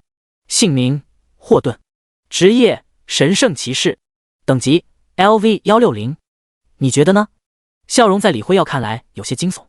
苏明没打算深究解释，而是跟着霍顿边走边说出自己的目的。霍顿团长，我需要安魂银花，据说就在银鹿山谷，可为什么一路都没有找到？随着苏明和他的几番对话，霍顿僵住了。李辉耀又一次石化了：你将另一端的老巢也端了？难怪对面一直拖着我们。安魂银花吗？公知勇者，您可来得太是时候了。于是就在下一刻，苏明的日志面板接连更新了2条消息：英勇军团长霍顿对你发布了一则特殊委托，击杀邪教战场中隐藏的指挥护法乌尔卡，你完成了霍顿的委托。奖励淬炼光穗赐安魂银花 X3， 经验 800W。 勇者啊，其实当时安魂银花所在的地方。苏明史上最快完成委托，发布的那一瞬间就完成了。原来如此，苏明点头示意。军团来的时候刚好正遇到那群邪教徒大肆破坏那片花谷，因此一场战斗后被2大势力各自摘走了。多谢。然后苏明看到正对自己望眼欲穿的李辉耀，差点要哭。这个任务奖励，自己该不会把原本属于他的任务劫走了吧？淬炼光穗对我来说作用不大，想要的话拿弓箭手的高级物品来弑神殿换，你懂得。苏明露出微笑，上前拍了拍对方的肩膀：我叫苏明，有缘再见。淬炼光穗对于刺客类职业来说非常珍贵，所以他懂李辉耀的心情。这就是霍顿的隐藏任务，只不过之前似乎是为某次之勇者准备的。随着告诉霍顿和几位副官另一端的老巢位置后，他直接钻进了密林，然后一道暗影悄然升起，不见踪影。目标寂静岭。李辉耀一个人在凌乱，我成打酱油的了。苏明好强啊，人呢？原来他来自弑神殿。等等，大佬求带挖哦。第51章魔神控制的 BOSS， 让你沉默又破防，嘿嘿。苏明来也匆匆，去也匆匆，眨眼之间已经出现在了遥远的天际。小易，加把劲，冲！哦，苏明骑在暗黄之背，一路急速飙驰。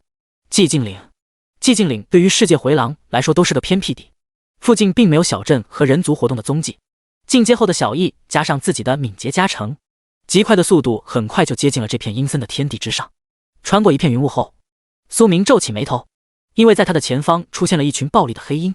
风暴黑鹰，普通野怪，等级 LV148， 生命值 40.2W 40.2W， 技能十字锋刃、回旋杀、鹰爪猎击、尖啸。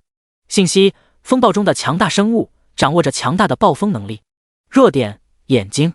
这黑鹰种群即使在这个位面都算得上是一方霸主。小易，不要停！而他已经拉起了长弓。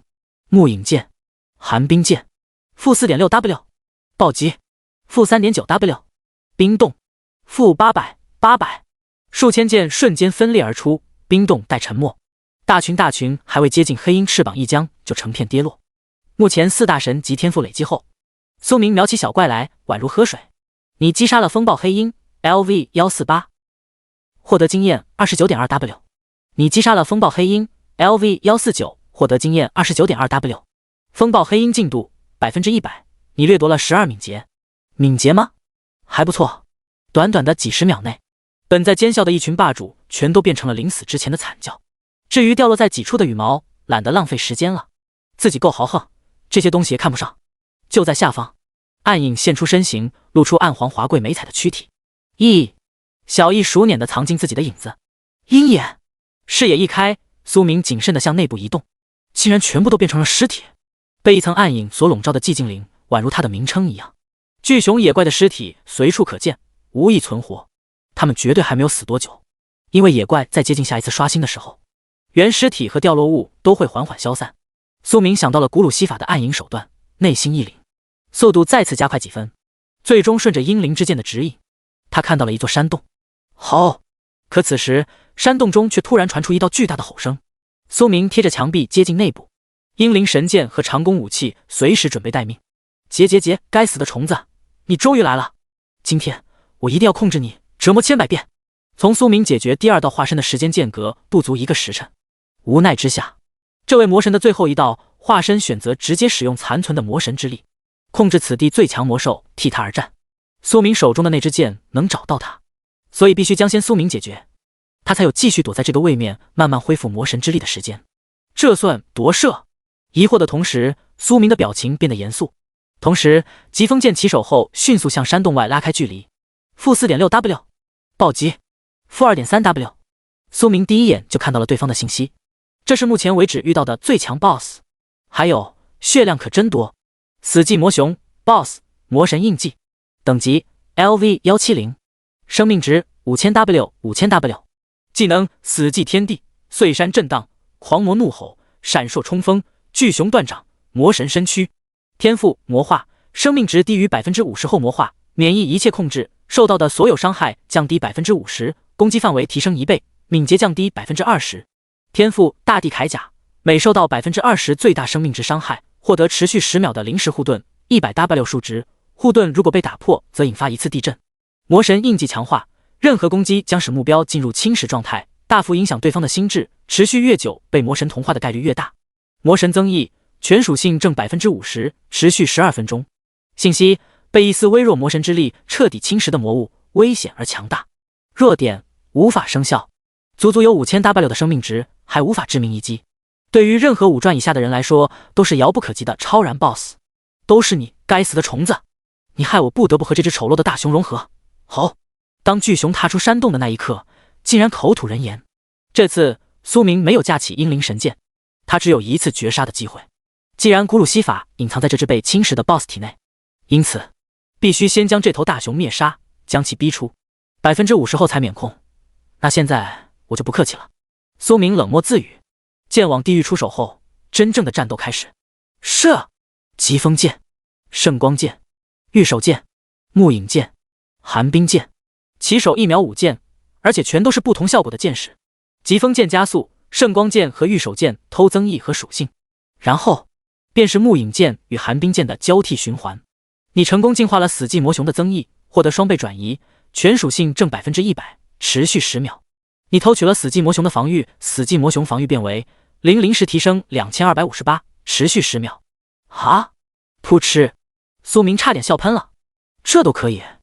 那不好意思了，他居然将这只巨熊的恐怖的魔神增益给双倍偷来了，而且因为全属性增加 100% 后，防御暴涨到4016，再额外偷防御的上限甚至能达到4016。可失去了属性增益的大熊总防御都只有2258，这挺好，全部偷完，杀你更快了呢。渐渐真伤可不是闹着玩的。很快，一句吼变成了一道充满凄厉的尖笑。啊！怎么可能？我的力量消失了！你到底做了什么？啊！冰冻、沉默、冰冻。如今的死寂魔熊就是巨大的火把子，你他妈肚子里全是冰吧？啊！古鲁西法气得爆粗口，还会这么多不同元素的恐怖力量，你到底是谁？技能使用不出来，这只破熊怎么这么垃圾？渐渐射得他的熊身千疮百孔，古鲁西法简直要疯癫。虽然曾经的他强大无比，但现在却只能使用死寂魔熊的能力。可他假沉默，真破防，使不出来啊！第52章一剑双杀。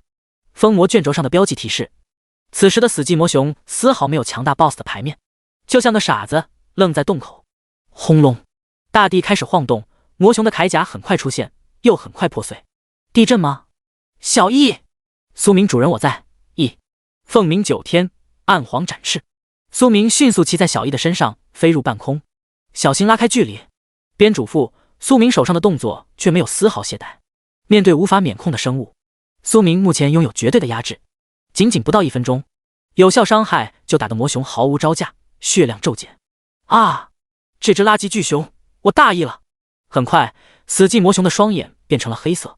哦，这就血量跌到50%以下魔化了，真不耐射。死寂魔熊的魔化天赋生效，无法受到控制的古鲁西法终于得以释放自己的怒火。小虫子，别以为你飞到空中我就对你没办法。魔神身躯，死寂天地，大地在颤抖。本就身材高大的魔熊身躯表面溢出浓厚的黑色魔气，然后进一步再次巨大化，宛如一只霸天巨兽。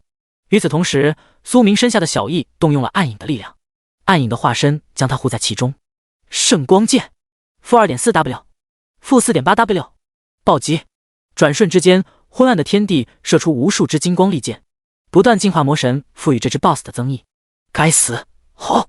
巨熊选择放手一搏，强如魔神的他，只需要打中苏明一次，仅只需要一次就行啊，他就能让魔神之力侵蚀苏明的身体。巨大的熊掌宛如镇压一切的大山，这倾尽了古鲁西法全力的一击，几乎覆盖着整个寂静岭的范围。哈哈哈哈！我看你如何躲！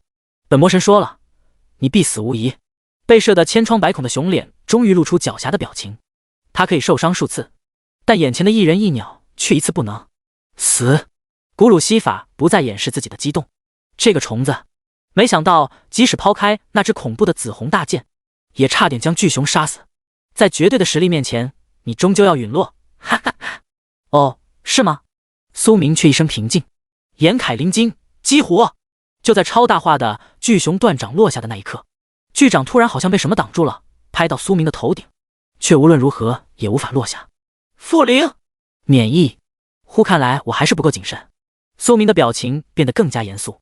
其实，就算苏明没有激活眼铠灵晶，他也有不灭剑体的护盾无敌保护，但那可是魔神之力所化的技能，苏明丝毫不能大意，唯有谨慎多重保险，才能让自己更有安全感。下一瞬间，苏明搭弓射箭，一气呵成，1秒接近6射的抽搐攻速再现数千箭，嘴角随之才终于翘起。我的回合，你可以安心去死了。瘦死的骆驼比马大，这个魔神让苏明感受到了他的恐怖，因此更坚定了他以绝后患的心情。啾啾啾啾啾啾啾啾！你为什么没有死？明明是弱小的虫子，为什么却如此顽强？你身上一定拥有秘密，我要侵蚀你！魔熊的护盾再次出现，但很快被打破，无数魔气再次化成滔天大掌。你觉得你还有机会吗？苏明只差提醒某个气红眼了的魔神，你的血量见底了。别人无数利剑可能是刮痧，但他却是刮骨。你敢硬抗，就要做好被彻底刮成白骨的准备。我要杀！咦，我身体呢？古鲁西法顿时愣住，再看时没有巨熊的双手。就是现在！苏明目光如炬，英灵神剑搭于长弓，拉满，一往无前。啾！神剑划过天际，直破长空。你是魔鬼，不要过来！不！绝杀一剑，洞穿了死寂魔熊巨大的身躯，同时也洞穿了分离而出的古鲁西法暗影化身。双杀！苏明终于拍了拍手，战斗果然是磨练技巧最好的办法。你击杀了死寂魔熊 LV170 BOSS， 获得经验 150W。你首次击杀死寂魔熊 LV170 BOSS， 获得额外属性生命加1500。死寂魔熊 BOSS 进度 100%， 你掠夺了15力量。你击杀了魔神化身古鲁西法3/3。咦，这是……就在 BOSS 和这道化身同时倒下后，苏明迅速上前收回英灵神剑，同时发现古鲁西法除了一如既往掉落暗影横经外，还额外由无数暗影和魔气汇聚出一张卷轴。封魔卷轴破败，用以封印魔神的特殊物品。这是隐秘之眼所看到的介绍信息。不过，眼前的这张卷轴正在缓缓消散。也对，魔神全部灭亡，这东西也无法维持了。等等，卷轴上面是地图标记和一段文字提示：永恒神弦。苏明第一时间想到了这个可能。地图最后的标记点正是在寂静岭的深处，所以这段文字或许就是打开宝藏的特殊咒语。难怪大费周章需要解决3道化身，只有全部解决完毕，封魔卷轴才会短暂出现。接着，他的目光移向了本该为此地真 BOSS 的死寂魔熊掉落物。这颗心脏，该不会受到魔神之力的侵蚀后变异了吧？苏明将魔熊妖心拿在手中后，明显感觉到与正常情况下大相径庭。小易，这东西对你来说有用吗？暗黄伸着小脑袋，左看看右瞧瞧，然后连连后退。苏明主人，我好像对这种气息感到非常厌恶，说不定您可以用来对付其他魔神。苏明将其收进了背包，眼神怪异的看了一眼小易。小家伙，你的敌人该不会也和魔神有关吧？嗨，自己以后需要更加谨慎了。除此之外，苏明还看到了一枚紫黑色的指环，铂金级的死寂指环，铂金。类型：戒指。职业：通用。等级要求 LV 100。属性：攻击加500，暴击正 20%， 耐久280。特性：对生命值高于 50% 的目标造成的伤害无法被恢复，持续5秒。特性：对生命值低于 50% 的目标造成的伤害提升 20%。第53章时空剑神。变态啊，十足的变态。苏明把玩着死寂指环，一个特性无法恢复，一个特性增伤，勉强不错。不仅如此，它的基础属性大幅提升攻击和暴击，这倒是令苏明比较满意。等级限制比他所想还要低，直接带上啊。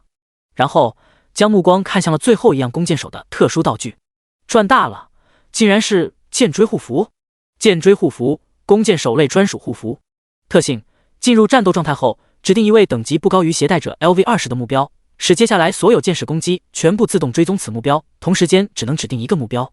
苏明看着这个护符道具的特性，脸上的笑容久久无法消散，太乐了。这对任何弓箭手来说都是眼红的超级道具，价值甚至不下10亿啊！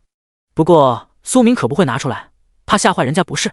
虽然自己的剑法、剑技连王老哥也称赞认可，但如今1分10厘的剑士，以及随着以后越来越多，很难做到全部命中同一个体型小的目标。但有这剑锥护符就彻底不同了，甚至指定目标后直接乱射都行，剑就宛如长了眼睛一样，自己拐弯都要射中目标。苏明第一时间想到当时莱德使用的全自动追踪大剑，换成自己就不再是一支大剑，而是1秒5000利剑对着目标狂追，那场面，噗嗤，这要一剑不落全部命中 BOSS， 老大怕不是比小怪们还要先赴黄泉。获得此绝顶道具，多亏了掠天剑意的掠夺效果，最终收起了所有物品。苏明立马向寂静岭的深处移动，顺便看了一眼自己提升后的属性：姓名苏明，职业不灭剑神，等级 LV120 LV120 3转，生命81743，法力999 9999，力量557，敏捷711，攻速 5.39 键 S， 攻击4497，防御2056，暴击 67%， 抗爆 45%， 单次剑矢储量999 9999 999 9999，目前的攻击已经达到4497，要是让亡灵知道，绝对要惊掉下巴。他的转职任务也快要完成了，一旦4转，实力将获得再一次的飞跃。苏明的脚步更加快上几分。就是这里，越过原 BOSS 山洞的后方，苏明看到了一座破败的祭坛。无字碑，不对，原本空缺的地方本该是有字的。鹰眼，四处再没有任何生物的痕迹。于是苏明小心地写上卷轴的那段文字。下一秒，石碑裂开了。苏明，似乎是祭坛老化的缘故，过了一会才生出动静。中心处缓缓升起一座高台，高台上有一个引人注目的宝箱。这个隐藏宝箱的获取条件可真难。苏明轻叹一声，除了自己这个变态，神塔降临的20年间，压根无一人可以做到。你打开了远古的宝箱，获得物品永恒神弦，融合神石 X1。苏明目光闪烁，永恒神弦果然就在其中。永恒神弦融合神器，融合激活，真是融合神器。目前为止，苏明彻底确认了一件事，自己的专属武器有点特殊，也不知道5转时够不够融合完成。至于另外一个融合神石，或许自己的专属神器融合很大概率需要。于是苏明很快收起2样特殊道具，对着此地射出大量的碎岩剑。真正的地震开始了，山石动荡，祭坛损毁，一切痕迹最终从此的抹除。小易，该回去了。无论是魔神还是永恒神弦、英灵神剑，影响都太过巨大。苏明并不打算告诉曙光教会或是其他任何人，轻叹道：“还是实力不够啊。”然而就在下一刻，苏明的日志信息更新了：“你完成了转职任务永恒神弦，难度10，短短几天独自完成2转，该佩服自己呢。”苏明拍了拍手，如释重负地呼出一口气：“你转职成为了时空剑神，生命值加 3W， 法力值加 3W， 力量加300，攻速加 0.8。时空剑神不知道拥有什么可怕的能力。”苏明喃喃自语，目光向天赋和技能的区域移动，积累了许久的经验也开始上窜。你的等级提升了1级 ，LV120、LV121， 生命加200，法力加100，力量加1，攻速。你的等级提升了1级 ，LV121、LV122， 生命加200，法力加100，力量加1，攻速。哦，一举提升了32级 ，LV152。其实苏明有点惊讶的是，自己疯狂杀戮大量野怪，4转时积累的经验早已破亿，结果才提升了32级，而不是封顶。苏明无奈耸耸肩，越往后的经验需求果然是无底洞。这要是王林在一旁，绝对想要大吼一声超。苏明进入的时候是 LV80，还未转职，结果才2天功夫就到 LV152，这是一刻都不停歇杀了多少怪。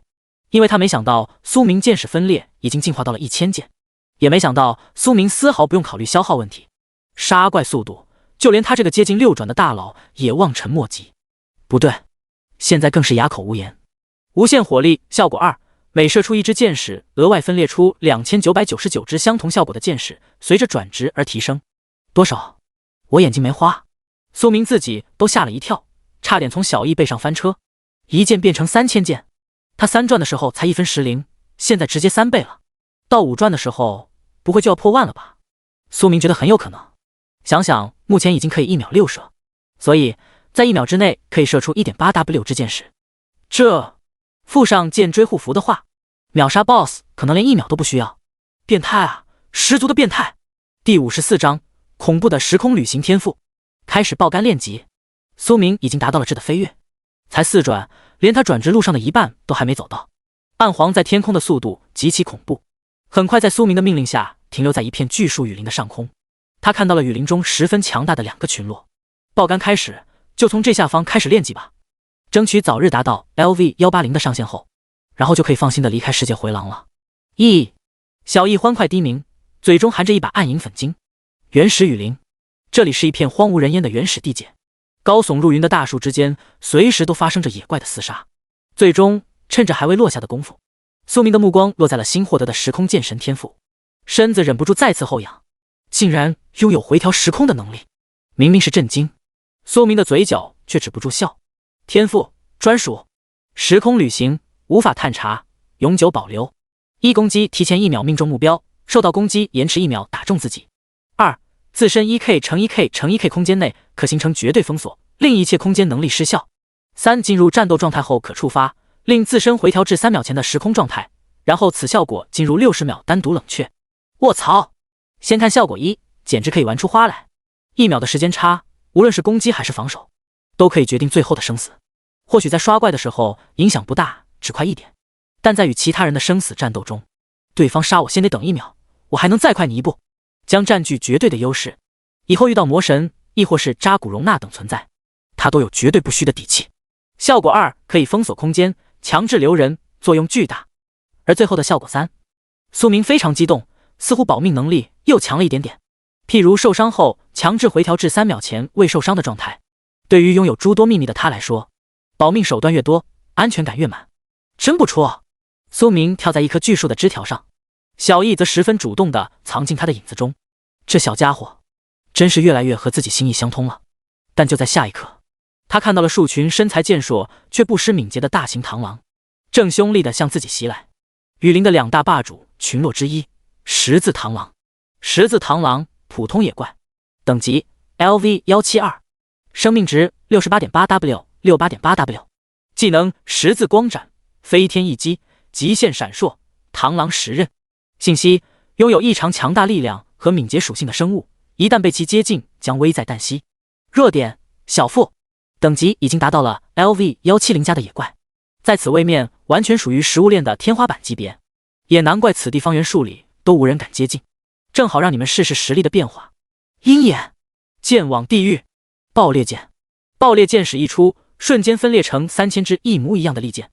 负 6.2W 暴击烧伤，负 9.3W 暴击致命一击烧伤，负800中毒。随便一支爆裂剑的单剑伤害都已经超过 3W， 如果触发暴击和致命一击更是恐怖。更别说嗜血狂暴同时叠起来后，临时攻速最终一举暴涨到 7.01 剑 S。 在剑网地狱巨怪后，仅仅1秒的时间， 2.1W 之利剑宛如天罚，啾啾啾啾啾，砰砰砰，诡异的一幕出现了。本来还未接触到野怪身体的利剑们，突然令十字螳螂群猝不及防，直接射中他们的身体，随之疯狂爆炸。你击杀了十字螳螂 LV171， 获得经验 40.2W。 你击杀了十字螳螂 LV173， 获得经验 40.4W。 在霸道于覆盖一切范围的剑矢面前也得死。接着苏明看到分布在后的螳螂身躯闪烁光点，这是在闪烁极限闪烁。闪烁他是知道的，但这极限闪烁他却从未见到过。反正是空间技，正好是绝佳的实验对象，令苏明升起了检测自身能力的想法。空间封锁，一道无形无影的波动以苏明为中心激发，所覆盖的范围形成进行空间。苏明眼前不少正在不停闪烁的十字螳螂突然身子一僵，不受控制的下落，啾啾啾啾啾，然后没有意外的如数死在乱箭之中。十字螳螂进度 100%， 你掠夺了14点力量。苏明露出微笑，化身战桩机继续狂射。整个他所在大树的1000米内，一只螳螂都无法踏入，踏入者唯有死。你的等级提升了1级， LV152 LV153， 生命加200，法力加100，力量加1，攻速。终于清空了一波又一波十字螳螂，不断累积的经验再次提升了1级。每次和野怪群战，苏明浩然的速度都比数百集结在一起的法师团还要恐怖，但他法力无限啊，同样也不用担心储存的箭矢一次性射完，大大节省法力恢复和装填弹药的时间。十字螳螂们惨叫连天，但几息之间，原十字螳螂的地盘里逐渐出现另一种霸主野怪群。战甲盔风果然也来了。战甲盔风普通野怪，等级 LV173， 生命值 77.5W 77.5W， 技能战盔守护，狩猎针，坚硬，荆棘盾反。信息：十分特殊的物种，善于以守为攻的蜂群，千万不能大意。弱点：尾部。战甲盔风可谓是无数蜂种中的奇葩，与其他极致提升攻击的特征不同，此风一身盔甲，甚至翅膀都是为了防御而生。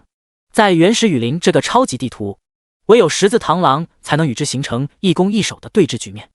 你们在搞合作，欺负我个外来人？苏明有些哭笑，但在他绝对的压制面前，形同虚设。再次离弓而出的2支箭矢，竟与从前使用的全然不同。封锁剑、石消剑，2剑分为6000，在1秒时差中完美落入对面的野怪战场。第55章，封锁剑、消石剑。卧槽！极限闪烁技能书，箭矢逐渐比雨点还要密集，数道信息接连刷新。你击杀了十字螳螂 LV173， 获得经验 40.4W。 你击杀了战甲盔风 LV174， 获得经验 40.4W。 战甲盔风进度 100%， 你掠夺了11点防御。苏明喃，非常特殊的2种效果。他刚才所使用的，无论封锁剑还是石消剑，正是转职成为时空剑神后获得的2个专属技能。在大地图清怪的时候，靠爆裂剑和木影剑的群杀依旧是最好的体验。苏明不过是顺带试验，就露出了赞叹。果然根本不当人啊！完成转职的时候，最后剩下的18颗技能熟练水晶刚好使用完毕，因此这2个专属技能已经达到了 LV10 圆满。技能专属封锁剑 LV10， 蓄力3秒后射出一支封锁大剑，对命中目标造成 800% 攻击伤害，并对周围10×10范围进行封锁，范围内目标无法自身移动，持续3秒。消耗法力1500，冷却60秒。消石剑 LV10， 蓄力3秒后射出一支消石大剑，对命中目标造成 1500% 攻击伤害，并加速其携带的所有异常状态效果，每次结算为20倍，此伤害无法恢复。消耗法力1500，冷却60秒。初看这2个技能或许会觉得没什么，但封锁剑甚至超过了木影剑的群体强控。封锁效果类似于石化，区别是封锁的目标虽然无法自身移动，但可以靠外力。苏明不正好有一个绝佳的外力赋予技能？剑网地狱。剑网地狱只会形成巨大吸力，但如果敏捷够高，使用不少空间手段都可以脱离。而先锋所在巨怪，便是100%，谁都逃不掉。要知道，这可是强制3秒的控制时间，还是群控，比冰冻这个单控都多1秒。消时键的特殊则在加速异常上，异常状态譬如烧伤、中毒、流血。目前5毒魔方附加的毒伤为每秒800，一发消时键自己就能上毒，然后开始每秒20倍结算伤害，还无法恢复。每秒中毒也达到了 1.6W， 没有使用道具解毒的话，一直毒到死。在特殊的时候非常有必要，譬如环境恶劣无法持续输出的时候，直接射一发消时键，然后躲起来，对方就可以安心等死了。差不多了，速战速决吧。爆裂剑、木影剑，啾啾啾啾啾啾啾啾。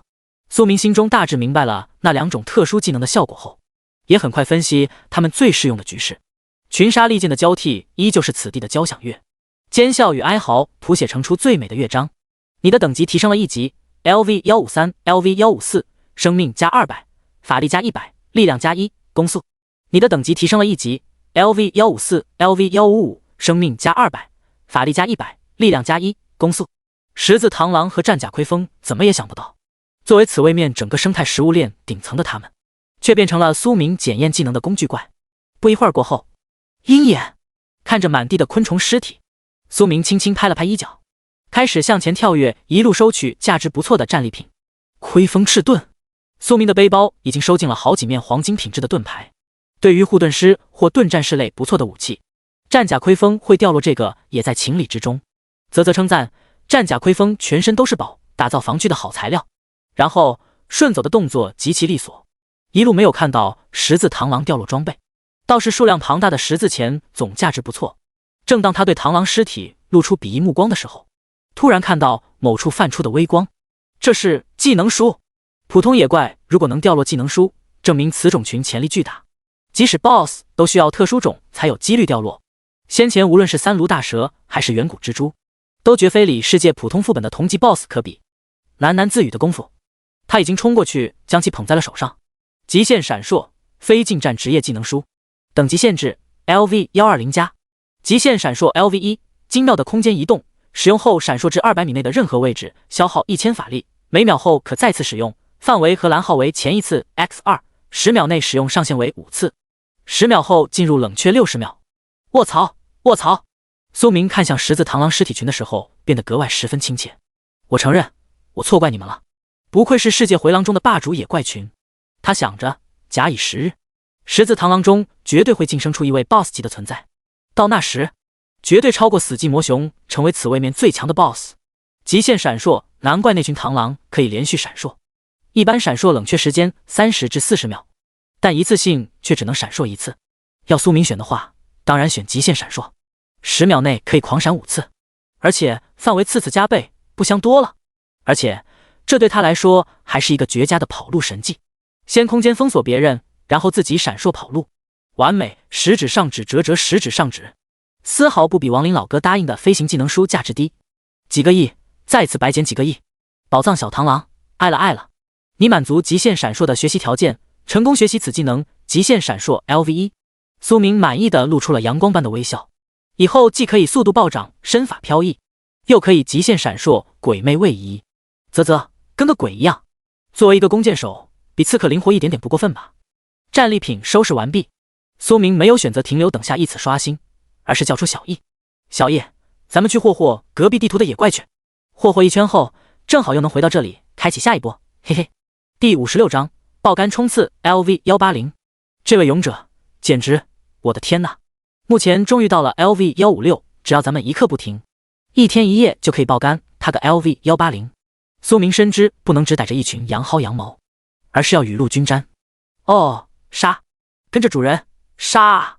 苏明，你现在还是凤凰美少女呢，怎么张口闭口就是杀？也不知道向谁学的。于是苏明平静地骑在了小易的背上。咦，霸主野怪们，我来啦！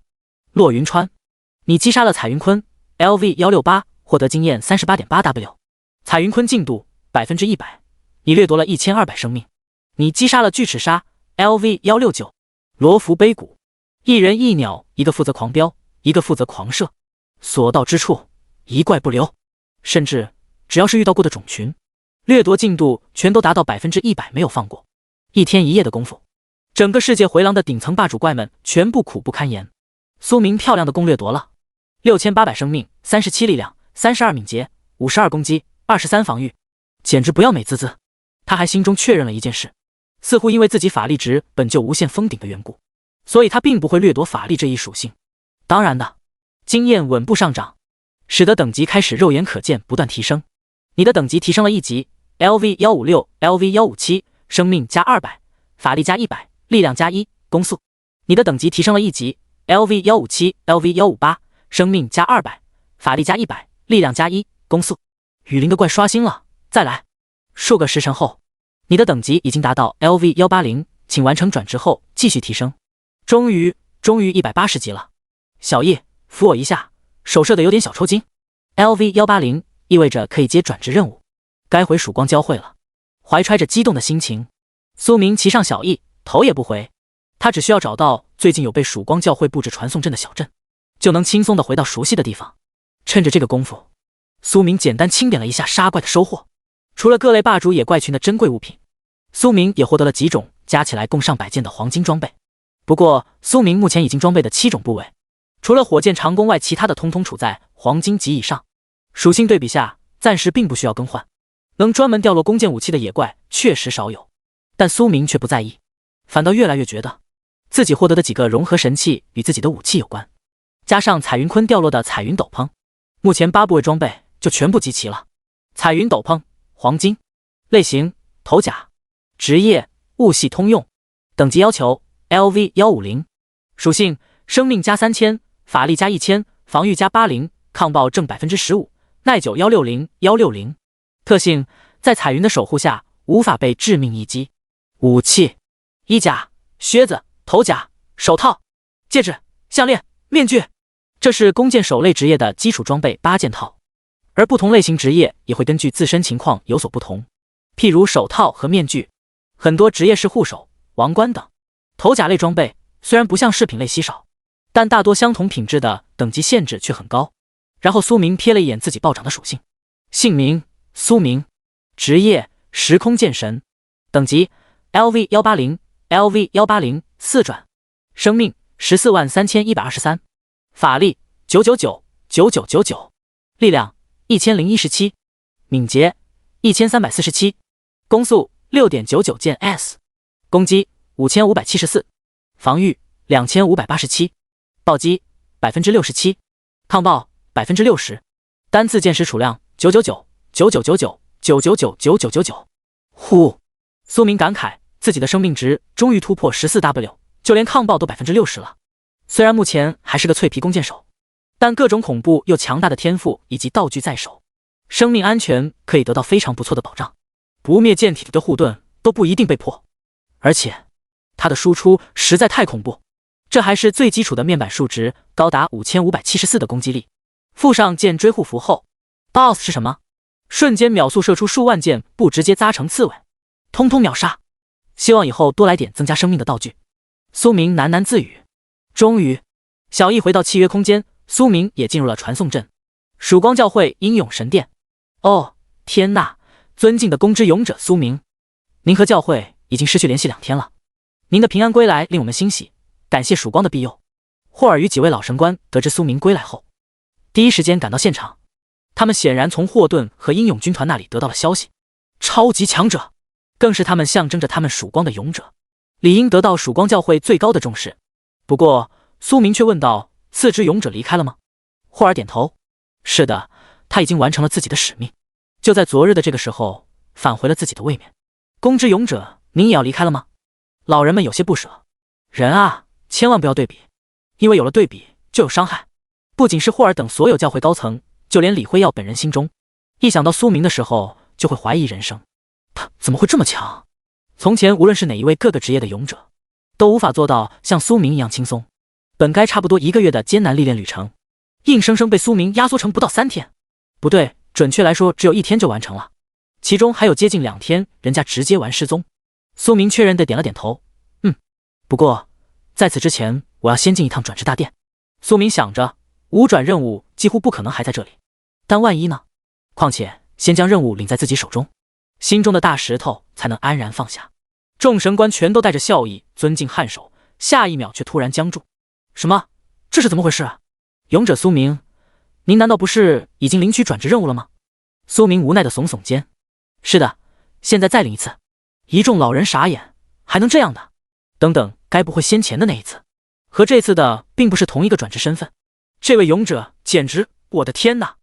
第57章绝灭剑神超难任务，王老哥心态崩了。苏明无所谓的走进了转职大殿中，毕竟他很快就要离开这里，以后和他们也没啥交集。看着眼前宛如老熟人一般的大水晶球，苏明顿时觉得自己爆肝非常值得。来吧！没有任何犹豫，苏明连双手搭在了连接装置上。检测到你的等级达到 LV180，满足5转条件。转职职业生成，你目前可以转职成为的职业有绝灭剑神。这是绝灭。上一次看到时空剑神名称的时候，他就能猜测天赋技能与时间空间有关。这次，苏明顿时有一种背脊发凉的感觉。如果自己的杀敌能力再一次史诗级增强，输出能力将变得多么恐怖！这是要让我越级射魔神的节奏。思索着，苏明突然有些想笑，身体也变得轻松不少，随之点击确认。绝灭剑神，唯一选择依旧神面强大。你选择了绝灭剑神。生成转职任务其一，绝灭主宰，难度10。生成转职任务其二，远古神功，难度10。生成转职任务其三，永恒的缔造者，难度10。提示：必须依次完成3个任务，实现不限，任务无法重置。这竟然生成了3个转职任务，还特娘的全部是难度10。难怪王林老哥说到了5转，便是无数人的天堑。转职的难度会令绝大多数人止步于此。苏明惊讶的是，此任务无法重置，意味着如果完成不了，一辈子无法再转职。只不过，那不是到7转才可能会永久固定的吗？结果自己才5转就如此。隐藏职业就是有一点不同呢。年年都有许多人为了完成任务铤而走险，最终无声地陨落在荒凉之地。因为任务中除了需求物品外，其他战斗都需要转职者亲自参与。呼，苏明的内心很快平静下来，看向了第一个任务要求：绝灭主宰，难度10。描述：唯有将一切阻碍灭绝，才能成为顶峰的主宰者，成为天环战场世界积分榜首。无一，至少击杀100位非所属同阵营的榜前1000的敌人。0100。苏明，我敲，这才第一个任务，开局要不要这么地狱？虽然是一个任务，但实则是2个可以同时进行的任务。天环战场这次还必须找工具人王老哥了。他记得亡灵的那只狮鹫，就是从天环战场所拐出来的，所以得好好恶补这个特殊位面的规则信息。苏明从来不会把自己当作圣人，他明白在那种争斗中，随时都会有性命危险，所以该杀的敌人绝不能手软。尊敬的勇者苏明，感谢您对我们的帮助，这是临别的赠礼，愿曙光庇佑。哦，苏明走出转职大殿后，自然说出从勇者殿堂返回的打算，只是没想到此时手中多出了几个物品，这待遇恐怕任何其他进入世界回廊的人都没有。你获得了光辉水晶 X1， 你获得了技能书圣光束 X1， 你获得了技能书艳阳圣剑 X1。 曙光教会最在行的是治愈与净化能力，光辉水晶和圣光束对牧师来说便是至宝，或许他们也明白这个问题，所以还赠送了一本艳阳圣剑，弓箭手范围输出极高的技能。可苏明发现他好像用不上。嗨，不是因为你弱，而是我的技能搭配无限火力都太强了，以后或许可以交换适合自己的辅助技。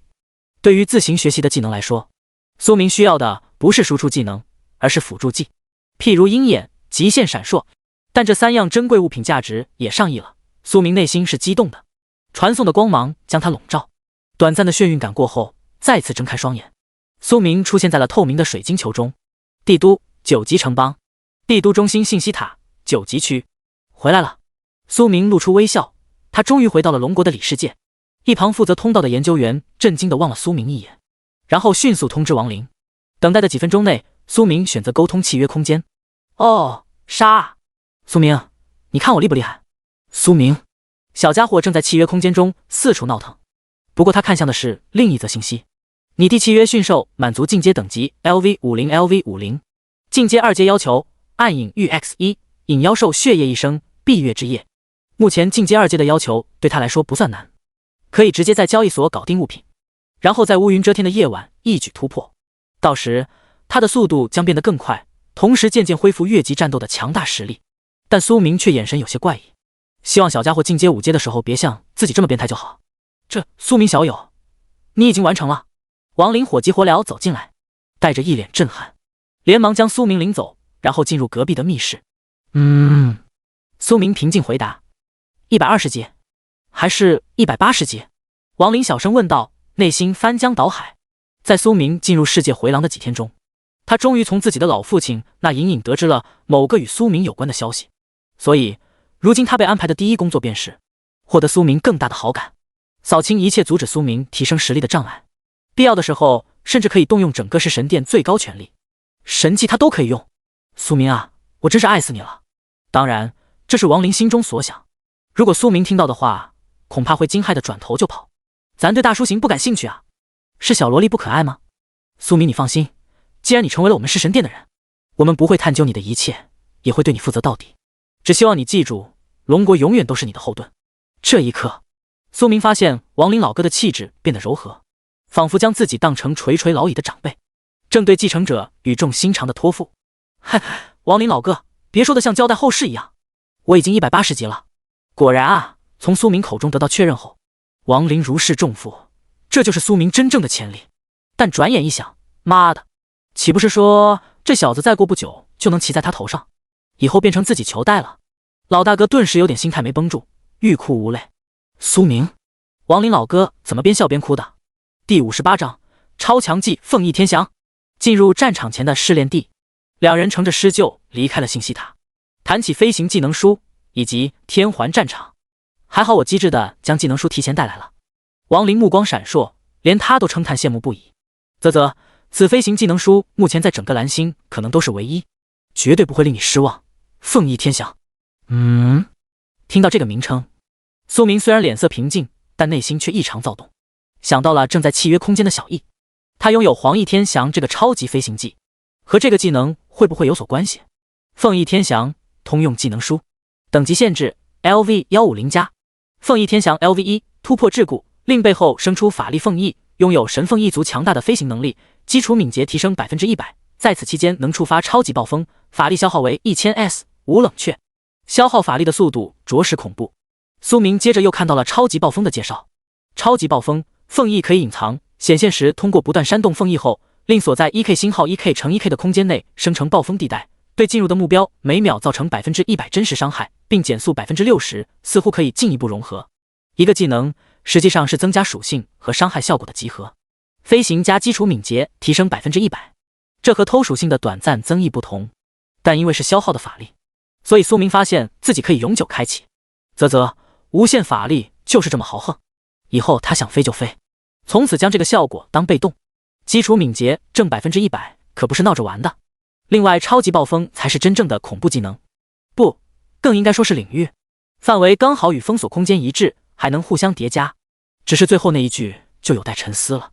卧槽，以后谁敢接近自己 1K 米内都要问我答不答应。苏明的内心格外激动。王林大哥，这个技能会不会贵重了点？苏明不是个傻子，很快就在脑海中想明白了一些事。苏明啊，老爷子很看好你，拿走它一定能在未来舞台发挥奇效，配合你的恐怖输出移动，想想就让人头皮发麻。对了，你刚才问我天环战场来着？哦，王博老爷子已经注意到自己了，看起来是在对自己投资。苏明看着凤翼天翔，身体莫名的诚实接过。你就说他香不香吧，而且他热爱龙国这个家园，未来胆敢犯者虽远必诛。你满足凤翼天翔的学习条件，成功学习此技能凤翼天翔 LV1 超强飞行领域技到手，只需要使用技能熟练水晶便完美落幕。施救此行的目的地便是亚尔特交易所。当然苏明已经说出了天环战场的事。王林呆滞，足足呆滞3秒才终于接受事实，然后恢复轻笑道，和你在一起感觉每天都是新世界啊。既然这样的话，说不定很快我们便是队友，真正意义上的生死队友。王林的表情有些严肃，似乎等自己处理完事后有话细说。这还是苏明没有向他明说自己必须要获得榜首的情况，不然反应会更加激烈吧。帝都亚尔特交易所7级区，苏明迅速清理自己收集的废品，并大手一挥购买了72颗技能熟练水晶，以及小艺进阶需要的材料：圣光束、艳阳圣剑、光辉石、淬炼光穗刺等数件高级物品暂时寄存。遇到有交易者交换自己满意物品的情况，交易所便会通知自己选择交换、交易。总负责人亚九龄。在对方看着宝贝的炽热目光中，苏明所有的交易十分顺利。而苏明惊讶的是，这位40多岁的大叔是亚九一那位少妇的大哥，携带有免探查的道具，但在隐秘之眼中是 LV322。不过苏明没有改变态度，两人相谈甚欢。不愧是小妹利剑的少年啊！除开那些天价寄存物，其他的回收物价值为2.4亿。苏明小友，有空可以常来看看我这个糟老头。糟老头子，我信你个鬼！但他也没有拆穿对方大佬的身份。待苏明走后，亚九龄才喃喃自语：可惜还是王老爷子的是神殿快了一步。亚尔特家族似乎搭上了不得了的小家伙。亚九龄这个层次的人不可能知道真正的原因，但却能通过各方面的消息确认一件事：苏明很可能是龙国九转守护神之一的王勃老爷子的职位继承人，未来龙国冉冉升起的功臣。可惜有王林那个小家伙，要不是因为他大哥，苏明这小子可真帅，他好像还单身，要是把他拐来当我的女婿，嘿嘿嘿。苏明走出了亚尔特交易所，不知道也不在意某个糟老头的意向。王林大哥，接下来咱们去哪？他知道了，天环战场还要半月后才会开启。天环战场 LV180、LV239，这是一个连通全世界的特殊异空间战场。听王老哥说，这个战场每年更是涉及到里世界各国资源的获取，竞争额外激烈，死亡率极高，而竞争者是各国专门参加挑战的5转强者。当然，苏明卡在4转极限的也刚好够到门槛，所以王林才几度呆滞。这小子的转职任务为什么这么离谱啊？世界各国每次进入的一共1万人，本来我也是其中之一。王林其实心里想说的是，原本为了苏明，他甚至要退掉自己的名额，结果现在反倒刚刚好。你放心，既然这是你的转职要求，龙国的名额当中必有你一个。王林这次的底气十足，老爷子都发话了，谁不服老子直接开神器。苏明歪头看着对方，有些想笑。面对如此帮助自己的人，他都会记在心里。小王啊，以后哥也会罩你的，如果你半月后再提，恐怖就来不及了。不过如今时间可以安排得正好。这时王林露出一抹微笑，刚好在你进入天环战场前有一个绝佳试炼地，随我来，带你去个好地方。第59章虚灵空间，神龙山谷，神龙遗迹。施救速度暴涨，很快便落在弑神殿的顶端。帝都弑神殿公会9级区。原来弑神殿并没有坐落于帝都中心，而是单独的编辑一块。表面看起来这里非常低调，弑神殿的成员虽然少，但个个都是精英，大部分都挺忙，所以咱们都不注重形式。别看外表，里面别有天地。两人并没走大门，从上方暗门进入其中，然后乘坐特殊电梯向下。苏明心中骇然，竟然是一个庞大的地底世界，果然是9级公会，展露在外的完全只是冰山一角。咱们走的暗门，没人会打扰你。王林边解释的功夫，两人很快就看到了前方的特殊空间。只要是5级以上的公会内部都拥有这个空间。虚灵空间 LV150、LV200。虚灵空间每人终生只能进入1次，地图随机充满未知，在其中死亡会强制退出，却不会真正死亡，所以你可以把它当成一次试炼战场。苏明很快明白了王林老哥的意思，在天环战场中，死亡便是终点，但这里却有一次失败的机会，因此可以让自己提前做好心理准备，说不定还能获得意想不到的机遇。除非主动退出，不然10日后或者被击杀后也会强制退出。苏明点了点头，直接踏入其中。虚灵界神龙山谷战争广场。睁开眼睛后，苏明并没有看到想象中的黑暗色彩。神龙山谷听起来是个不错的地方，此地鸟语花香，整个广场汇聚了不少人。只不过在外人看来，这些人全身都被蒙上了一层迷雾。哦，还有自己。进入这里的人都无法侦查到各自身份，毕竟不会真正死亡，不管杀谁都没有任何负担。不过苏明通过隐秘之眼依旧可以看到迷雾中的姓名、职业和等级。此时许多人诡异的在广场消失了，接着苏明的信息也同步更新。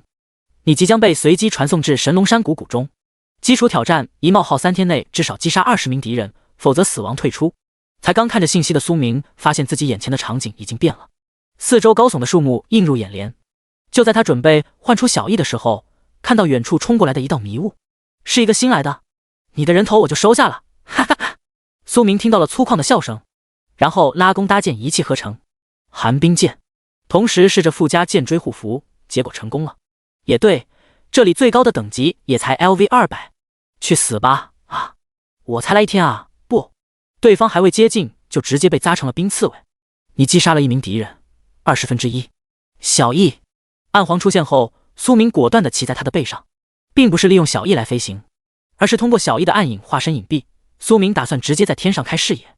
鹰眼，果然，这个神龙山谷根本看不到边际，在这里有神塔意志，每隔一段时间发布挑战任务，只要所有人能在规定时间内完成考验，就可以继续进一步探索。此地肯定埋藏有不少好东西。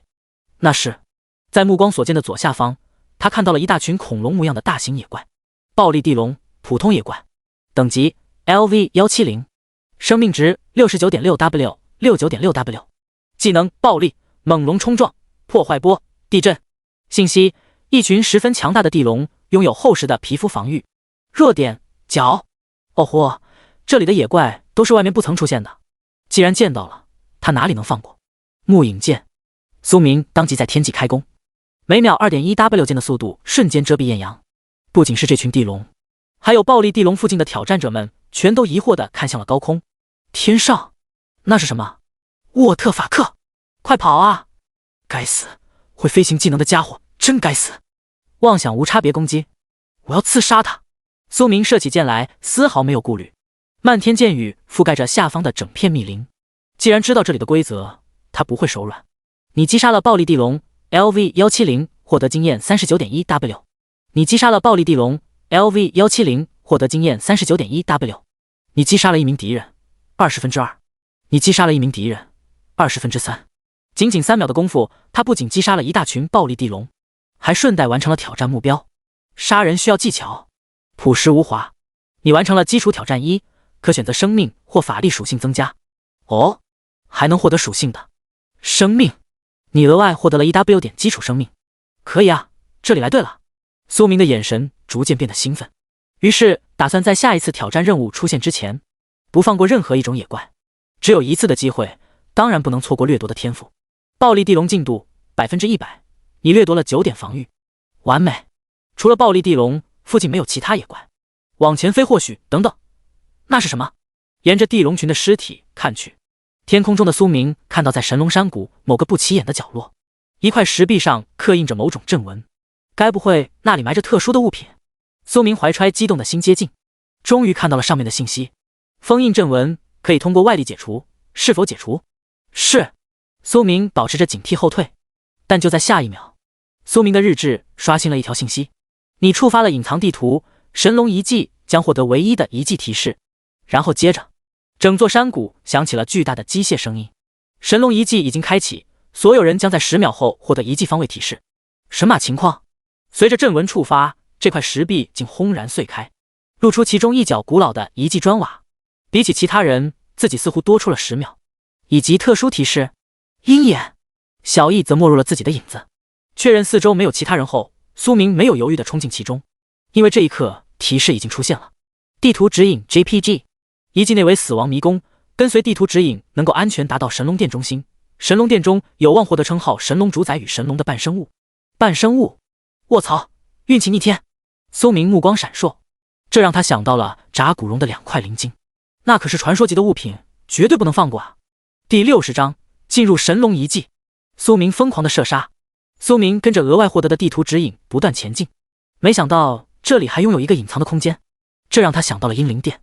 迷宫或许是多重空间重叠而成的试炼场，譬如他前方的3道门扉，其中的2道门扉尽头是死胡同，一旦闯进会浪费大量的时间。当然了，无论是哪一道门扉之后，都拥有各种阻拦挑战者的怪物。苏明根据地图警惕地踏进了右侧的门扉之中。鹰眼，阴森而又诡异的昏暗空间，数道低沉的嘶吼声不断响起。与此同时，苏明已经看清了那群路障，那就给我射！一技还兽，普通野怪，等级 LV172， 生命值 71.6W， 71.6W， 技能骸骨打击，冲锋，施暴。信息：没有任何意识，只知道击杀一切闯出其中的外来者。弱点：头。木影剑。啾啾啾啾啾啾啾啾。负 6.6W。暴击。负 3.3W。仅仅1秒之内，数万利剑破空，甚至还未接近到还兽们的尸体，就立即打出了伤害。苏明差点笑出声。从剑离弓到击中野怪群的身体，连1秒都不到，因此只要出剑极限生死。他们还没有反应过来呢，就悄然躺地。你击杀了一记骸兽 LV172，获得经验 39.5W。你击杀了一记骸兽 LV174，获得经验 39.6W。就算没有骑着小翼，苏明也浮上了此空间的上空。背后的巨大双翼与暗黄的黑焰完全相反，洁白，更应该说是圣洁。以后和小翼搞事情的时候，别人还恐怕以为黑白双煞呢。但凤翼只要不触发超级暴风是可以隐藏的，苏明用起来完全得心应手。一记骸兽进度 100%， 你掠夺了10点力量。很快，苏明再次看到了下方的暴动，被沉默又洞穿的身体没有缓缓化作光点消散，而是不断变大，像是充了气的皮球。砰砰砰砰砰砰。啧啧，这就是施暴，一个极其恶心的技能，因为必定会触发。拥有这个技能的野怪死亡后会生成大爆炸，对巨大范围造成真实伤害与眩晕，但有限制，无法对空。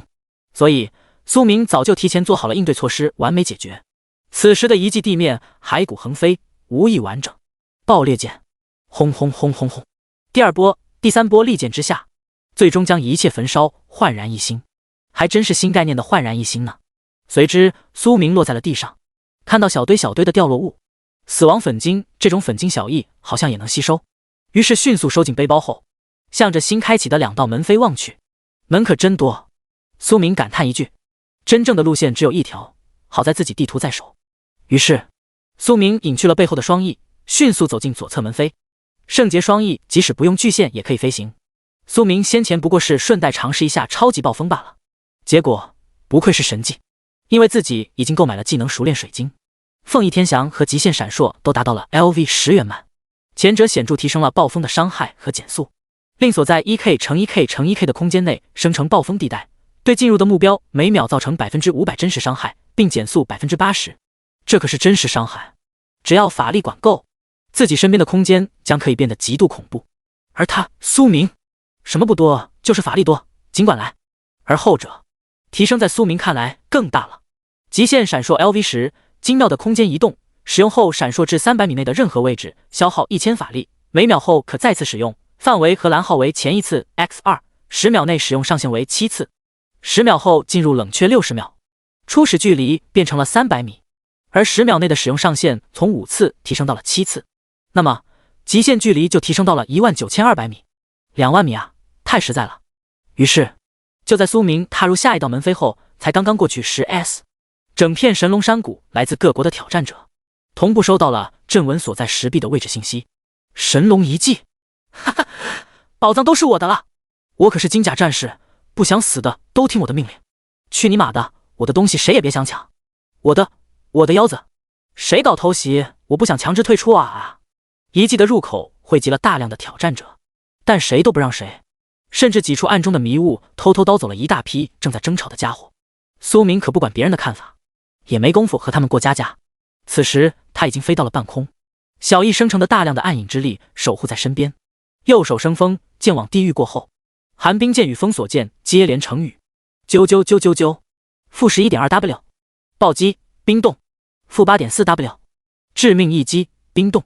苏明的双眼严肃看着下方的一切，他没想到才刚踏进这个地方，整片场景就迎来的巨变，没有任何遗迹的痕迹，而是一片花海，很美，仿佛苏明曾经梦想的桃源乡。可就在下一秒，无数花朵以肉眼可见的速度枯萎凋零，一道道尖锐的声音从花海之间传来。那些花活过来了，幻梦花妖，普通野怪，等级 LV180， 生命值 33.3W 33.3W， 技能精神利刃，石梦，催眠歌声，灵魂共生。信息：十分特殊的一种生物，能入侵到任何生灵的梦中。弱点：无法触发。哦，无法触发致命一击。而且令苏明小小惊讶的是，他的生命值真低，但技能却属实离谱，所以不能给他们放技能的机会。寒冰剑、封锁剑、木影剑、冰冻、封锁、沉默不断触发，无数恶化成妖的花朵成片散落于大地。第61章，谢谢你，但还是请你去死吧。随着他不断的移动，尸体再次堆积如山。你击杀了幻梦花妖 LV180，获得经验 4.3W。你击杀了幻梦花妖 LV179，获得经验 4.3W。射得真爽！苏明松了一口气，只需要再过几秒就能清理完毕了。毕竟这片花海实在是太大。啾啾啾啾啾啾啾啾，他们的掉落物等等，不对，感觉哪里不对劲。苏明突然警觉大作，击杀幻梦花妖获得的经验也太少了，而且明明击杀了超过他预期的数量。掠天剑意的掠夺进度竟然没有达到100%。石梦灵魂共生，这里难道不是遗迹空间，而是我的梦中？苏明发现问题后，瞬间想到了解决办法。隐秘之眼。苏明的双眼拥有可以看透本质信息的自带能力，仔细扫过整片花海区域后，嘴角上扬，找到了，原来是你搞的鬼，这是彼岸梦花。彼岸梦花将自己化作幻梦花妖的模样，然后十分聪明地隐藏在花尸中。苏明发现自己的剑雨竟一支都无法打在他的身上，这家伙还真是狗，简直比自己还怕死。而更神奇的是，苏明透过隐秘之眼所看到的信息，他并不属于野怪一类，也不是 BOSS， 而是植物型驯兽，种族彼岸梦花，归属神龙藏，等级 LV188。这家伙竟然是类似于小异来自异空间的特殊生物。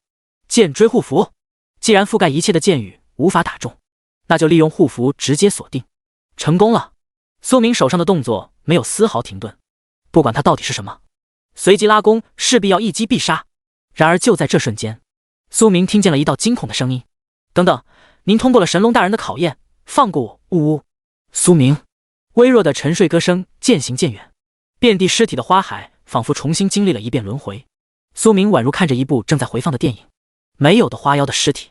一阵清风吹过，在花海中划过条条清晰可见的波浪。只不过这次的花海中立着一位玫瑰花变身的娇艳生物，一副楚楚可怜的模样。千万不要杀我，我只是神龙大人用来考验挑战者的守护生灵。因为这是梦中世界，所以苏明是在与他通过精神进行交流。不过苏明搭好的剑并没有放下。哦，那你可以告诉我你口中的神龙大人吗？彼岸梦花微微松了一口气。勇敢的挑战者，您进入的是神龙尼格莱尔的目的之一，那是一位掌管着精神世界的龙王，神秘又强大。但有一天受到天魔圣主们围攻后，明白将要陨落，因此将自己的精神分成几部分葬在不同的墓地。如果能得到尼格莱尔的遗物，将拥有强大无比的精神能力。边说着，这只彼岸梦花露出了激动的神色。挑战者呀，为你而开的出口已经出现了，祝福你得到尼格莱尔的传承。他摆出了一副非常卑微的姿态。苏明顺着他的指引看去，果然花海的后方升起一道微光形成的门扉。你已经通过了考验，只要进入其中，将会达到神龙大人所在的地方。精神龙王。苏明听到这个消息的时候，内心是震撼的。涉及到精神领域的能力，在某种程度上比时间和空间更加神秘，而且很大一部分控制的能力都涉及于此。如果能得到这只龙王的部分精神能力，说不定他的双眼会蜕变得更加恐怖。苏明缓缓收起弓箭，美丽的女士，那真是谢谢你了。彼岸梦花也随之展露着自己温柔美艳的一面。不用谢，挑战者，您是我数年来见过的最强大的一位，也只有您有获得尼格莱尔任何的机会了吧。苏明渐渐向下而落。对了，我可以问你一个问题吗？彼岸梦花身子一僵，然后疑惑地舞动一下玫瑰枝条。什么？我在想啊，你为什么有时叫着神龙大人，有时叫的却是尼格莱尔？大弓，拉箭，射！寒冰剑，一点寒芒掠过，苏明果断出手。你可怜花娇容失色。苏明平静地露出微笑。谢谢你，但还是请你去死吧。瞬间的伤害爆表，被剑追护符锁定可没有丝毫开玩笑。负 11.2W 暴击冰冻，负 8.4W 致命一击冰冻，负 5.6W 冰冻。然后就见到被扎成冰块刺猬的彼岸梦花。彼岸梦花本来就是个脆皮法师，冰冻对于植物的效果也极其优秀，因此下一刻消息刷出，你击杀了彼岸梦花。天空瞬息风云变幻，平静的蔚蓝色中逐渐染上一丝黑暗色彩，花海又一次的飞速凋零。只不过没有花妖出现，一切都在被黑暗吞噬。小易，苏明我在，你刚才被骗到了对不对？他原来是个坏人。小易的暗影之力护着他，苏明并不会受到任何影响。不过就算没有小易的守护，一切也都结束了。眼前的景象有些昏暗，他回到了遗迹迷宫中，睁开眼，在他的正前方看到了无数藤蔓编织的大网。这才是你的本体吧？爆裂剑，剑光化作火焰，渐渐的一切都被焚烧殆尽。苏明耸耸肩，如果放松警惕的话，还真容易被骗。他敲了敲小易的小脑袋，小家伙没有生气，而是钻进了影子中反省。也不想想，如果这真的只是考验，那为何对方始终没有解除入梦的能力？而且幻梦花妖拥有灵魂共生技能，就代表是这家伙的技能之一。一旦进入光芒之中，迎接他的可能就是灵魂绞杀了。果然任何时候都不能大意呢。第62章幻梦种子，尼格莱尔大人哟，嘿嘿嘿。当火焰将一切化作尘埃，植物大网中心掉落出一枚些许焦黑的种子。苏明当即看到了他的信息。哦，这是幻梦种子，培养型物品，特性栽种于契约空间，待精心培养后生根发芽，成长为契约幻树，能显著提升宿主和契约驯兽的属性与精神能力。我去，好东西啊！苏明连忙将种子拿在手中，然后按照介绍让小易种在他居住的契约空间，再吸收我的法力。尽管吸，不仅如此，也能吸收小易逸散的暗影之力。不止，难道啥能量体都能吃？苏明将之前得到的死亡粉晶撒在种子身上，仅仅2秒的功夫，如数吸收殆尽。而且只要他吸收，苏明就能感受种子的成长微微加快几分，并且也会隐隐反馈给自己精神强度。如今虽然微不足道，但苏明相信等到以后真正成长为大树，绝对能收获巨大的利益。嘿嘿，这下任何掉落物都不是废品了，自己以后用不上，但丢掉却觉得可惜的物品可以通通倒给他，简直绝了。鹰眼，这个空间的四周已经没有野怪，也没有出口。不对，原本这个空间存在着野怪，但却被这只彼岸梦花本体盗取了尼格莱尔的一丝精神本源。如今自己收走了这枚种子，很快野怪便会新生。事实与苏明猜测的一样，下一秒苏明迅速腾空，爆裂剑出，啾啾啾啾啾，负 6.7W， 暴击，烧伤，负 6.7W， 暴击，烧伤，轰轰轰。他看到了一群从土地钻出的骷髅，明火骷髅，普通野怪，等级 LV180， 生命值 80.6W， 80.6W， 技能幽冥魔火，骷髅打击，骷髅冲刺，重组。信息可以不断重组自己身躯的一群骷髅，周而复始。弱点火星，火星。苏明微微侧目，手中的剑早已射出。弱点并非侦查所得的信息，而是隐秘之眼的效果，所以很多时候也是一种特殊提示。就譬如苏明看着不断散架又恢复如初的野怪们，已经明白了这种骷髅体内的火星才是他们的本源。你击杀了明火骷髅 LV180， 获得经验 39.8W。 你击杀了明火骷髅 LV179， 获得经验 39.8W。 苏明目前的输出太过恐怖，短短几秒的功夫，他们全都逃脱不了灭亡的命运。轰轰轰，明火骷髅进度 100%， 你掠夺了22点力量。很快苏明露出满意的色彩。等等，这些火星没有熄灭，它们其实属于掉落物，只不过随着成片的骷髅破灭，这些火星仿佛感受到了遗迹的召唤一样，正缓缓向上钻入穹顶。我感受到了这些火星中拥有非常强大的火焰能力。等等，你们别跑！苏明的目光闪烁，迅速飞向前。此时手中出现一块火红的灵晶，熔火灵晶，你可以吸吧，给我收了它们。他想到彼岸梦花的情况，所以他们绝对是可以被顺走的。灵晶激活后，形成一道巨大漩涡，不断抑制飞走的火星们。成了，嘿嘿。直到现在，他手中的这块灵晶共吸收了2种极其特殊的火焰，死亡火焰与现在疑似与尼格莱尔部分能力有关的火星，说不定以后他还会成为一个移动的存储火焰天灾呢。轰隆，遗迹开始微微晃动，苏明的目光盯向了后方唯一打开的那道巨门。呼，看似他在彼岸梦花构建的花海中经历了许久，其实也不过短短的几秒。这就是精神领域能力的强大之处。于是苏明踏入巨门的速度更快几分。等等，这又是什么？突然的状况令苏明立刻变得严肃，因为此时的他仿佛是开启了一道机关而不断下落。好在能使用飞行的技能迅速稳定身体，从而缓缓落地。这不是地图显示的那个空间？按理说根据地图指引，他进入巨门后，还只不过达到了第3层迷宫的正确空间，而这个遗迹足足18层。正当他开启鹰眼的时候，抬头便看见了骇人的一幕：眼前巨树枝条错综复杂，而在被枝条包裹的深处，竟然沉睡着一只银灰巨龙。卧槽，尼格莱尔！他直接来到了尼格莱尔所在的最后一层。不对，这条龙的气息完全没有炸骨龙的恐怖。要知道，即使炸骨龙被封印在大火球里，苏明在那个空间的时候，生理上都本能的会心悸，但此时苏明却感受不到对方强大的压迫力。就在这一刻，他的脑海中出现了一道声音：人族，是你解决了那只该死的彼岸梦花小偷。巨龙依旧在沉睡，但苏明却直觉强烈感受到是他所发出的声音。吴的确已经陨落了，这只是吴留下的部分精神之躯，无法触碰。苏明缓缓向后移动，摩擦着手中的大弓。不知道为什么对方初始就对自己有好感，因为他杀了彼岸梦花。龙族有这么好说话？更别说眼前的还是一位高傲神秘的龙王。小易也同时在影子中做好了化身暗影的准备。苏明开启鹰眼，接着警惕开口道：是的，所以是您将我拉入这里来的吗？很快便听到了平静的回答：你解决了那只妄想盗取我精神力量的家伙，因此吴这具身躯短暂恢复了一丝力量，可以提前将你带到吴的身边。对方沉默了几秒后，再次发出更加温和的声音：吴在你身上感受到了龙王的气息，你获得过龙王的认可，所以只要你完成吴的遗愿，吴将赐予你半生物。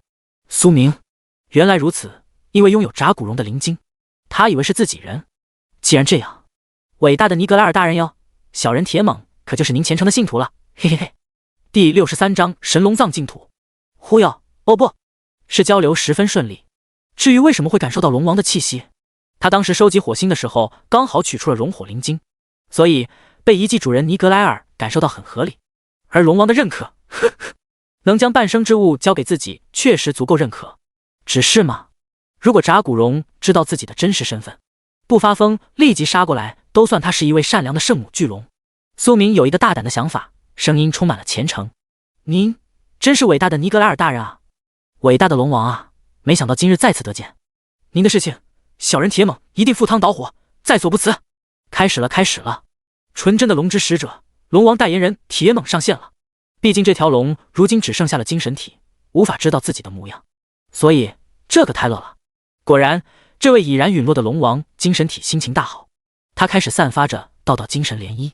每当接触到苏明的身体，都被栽种在契约空间的那颗幻梦种子所吸收，成长速度肉眼可见。苏明默默松一口气，还好不用抄家伙。哦，人族的铁猛，你很不错，看来你诚心信仰着伟大的龙族。这是无赐予你们这个卑微种族的力量。他赐予苏明一丝精神力量，同时也是试探，结果令他非常满意。他终于露出了自己天生的霸气与高傲。伟大的尼格莱尔，多谢您的赏赐。苏明让种子额外白嫖了巨多能量，心里高兴不假，不过却想着，如果不是因为先入为主把他当作自己人，还想要传承半生物，二话不说就一口咆哮喷死好吧。嘿，真他喵的嘿！苏明在心中喃喃自语。所以咱五好青年悄咪咪的白吃黑不过分吧。就在下一秒，他的日志中刷新了一条任务消息：尼格莱尔精神体1/2，对你发布了一则委托，神龙藏净土，是否接取？特别信息1，接取此任务将获得神龙藏指引坐标。特别信息2，神龙藏中封存着龙族神器与一位天魔圣主残躯。如果没有遇到你这种被龙族认可的使者，那么吾会将遗愿隐去到消散为止。吾等可是伟大的龙族，真可惜你只是一个渺小的人类。苏明，是，你说啥就是啥，呵呵。其实和炸骨龙比起来，这位龙王给他的感官稍微好上不少。不愧是掌握了精神力量的存在，理智不会突然暴躁。忽悠，哦不，是交流起来十分顺利。所以您可以安心消散了吗？接取。苏明接取了这个任务，反正他就算不去也没事，有种你复活来打我啊。然后看向了这个任务的具体描述：神龙藏净土。描述：王者终将回归故土，将尼格莱尔精神体1/2所化的精神结晶葬在龙族墓地之一的神龙藏另一半结晶边，合二为一后获得龙族神器的位置信息，最终激活神器后灭杀封存的天魔圣主残躯。奖励1，神秘龙族神器。奖励2，尼格莱尔完整精神体最后的礼物。等级限制 LV181 LV239，这是必须要5转才能进入的地方。苏明的眼神怪异，这2个任务奖励都没有明说，但显然不一般。他对龙族的神器也确实心动，只是没想到这个任务涉及到天魔，特别是天魔圣主，几乎相当于完全体的魔神啊！就算是残躯，也绝对不容小觑，至少得尽快完成5转任务，融合神器大功才有底气。苏明内心想着，天魔龙国对他们的记载比魔神更多，特别是在他加入弑神殿后，了解了许多平民不知道的事情。魔神是单独的个体，而天魔却是整个神塔宇宙中的一个强大种族。他们没有自己的思维，渴望厮杀，本能的渴望吞噬着一切。蓝星同样也是他们的目标之一，因此对苏明来说，他们未来必定是自己要灭杀的敌人。这个任务刚刚好，他就是围攻5等的其中一位。要不是最后被5位天幕圣主包围，无面对3位圣主都不落下风。好！尼格莱尔愤怒地咆哮一声，整个神龙遗迹的迷宫都在剧烈晃动。好不容易终于闯入第2层的挑战者们受到突然的变动后，大多跌倒在地，被迷宫中的野怪群们按在地上摩擦。我大意了，我想得到宝藏。呀！卧槽，我的法杖呢？谁偷走了我的法杖啊？啊呀 ！Oh my god！ 我的盾牌怎么也不见了？有内怪！法克！我们之中有内鬼！你解锁了神龙藏坐标，龙之使者呀！希望你不要让我失望。于是下一秒，苏明眼前的银色巨龙开始化为光点消散。来吧，最后的考验已经开启了，证明你的实力，得到我留下的灵晶。无期待神龙藏再次见到你的那一刻。半块模样的精神结晶已经落在苏明的手中，唯有和另一半融合，才能重新触发尼格莱尔临死前记录的最后精神信息。轰隆，轰！就在这时，苏明四周参天巨树的枝条开始疯狂生长，宛如活过来一般。眼中的巨树藤蔓果然出现了数道野怪信息，包围着它。战争巨树，普通野怪，等级 LV188， 生命值 95.5W，95.5W， 技能急速生长，超级缠绕，藤鞭尖刺，舍身撞击。信息：因为特殊力量而活过来的大型植物，枝条生长速度极快。弱点：根。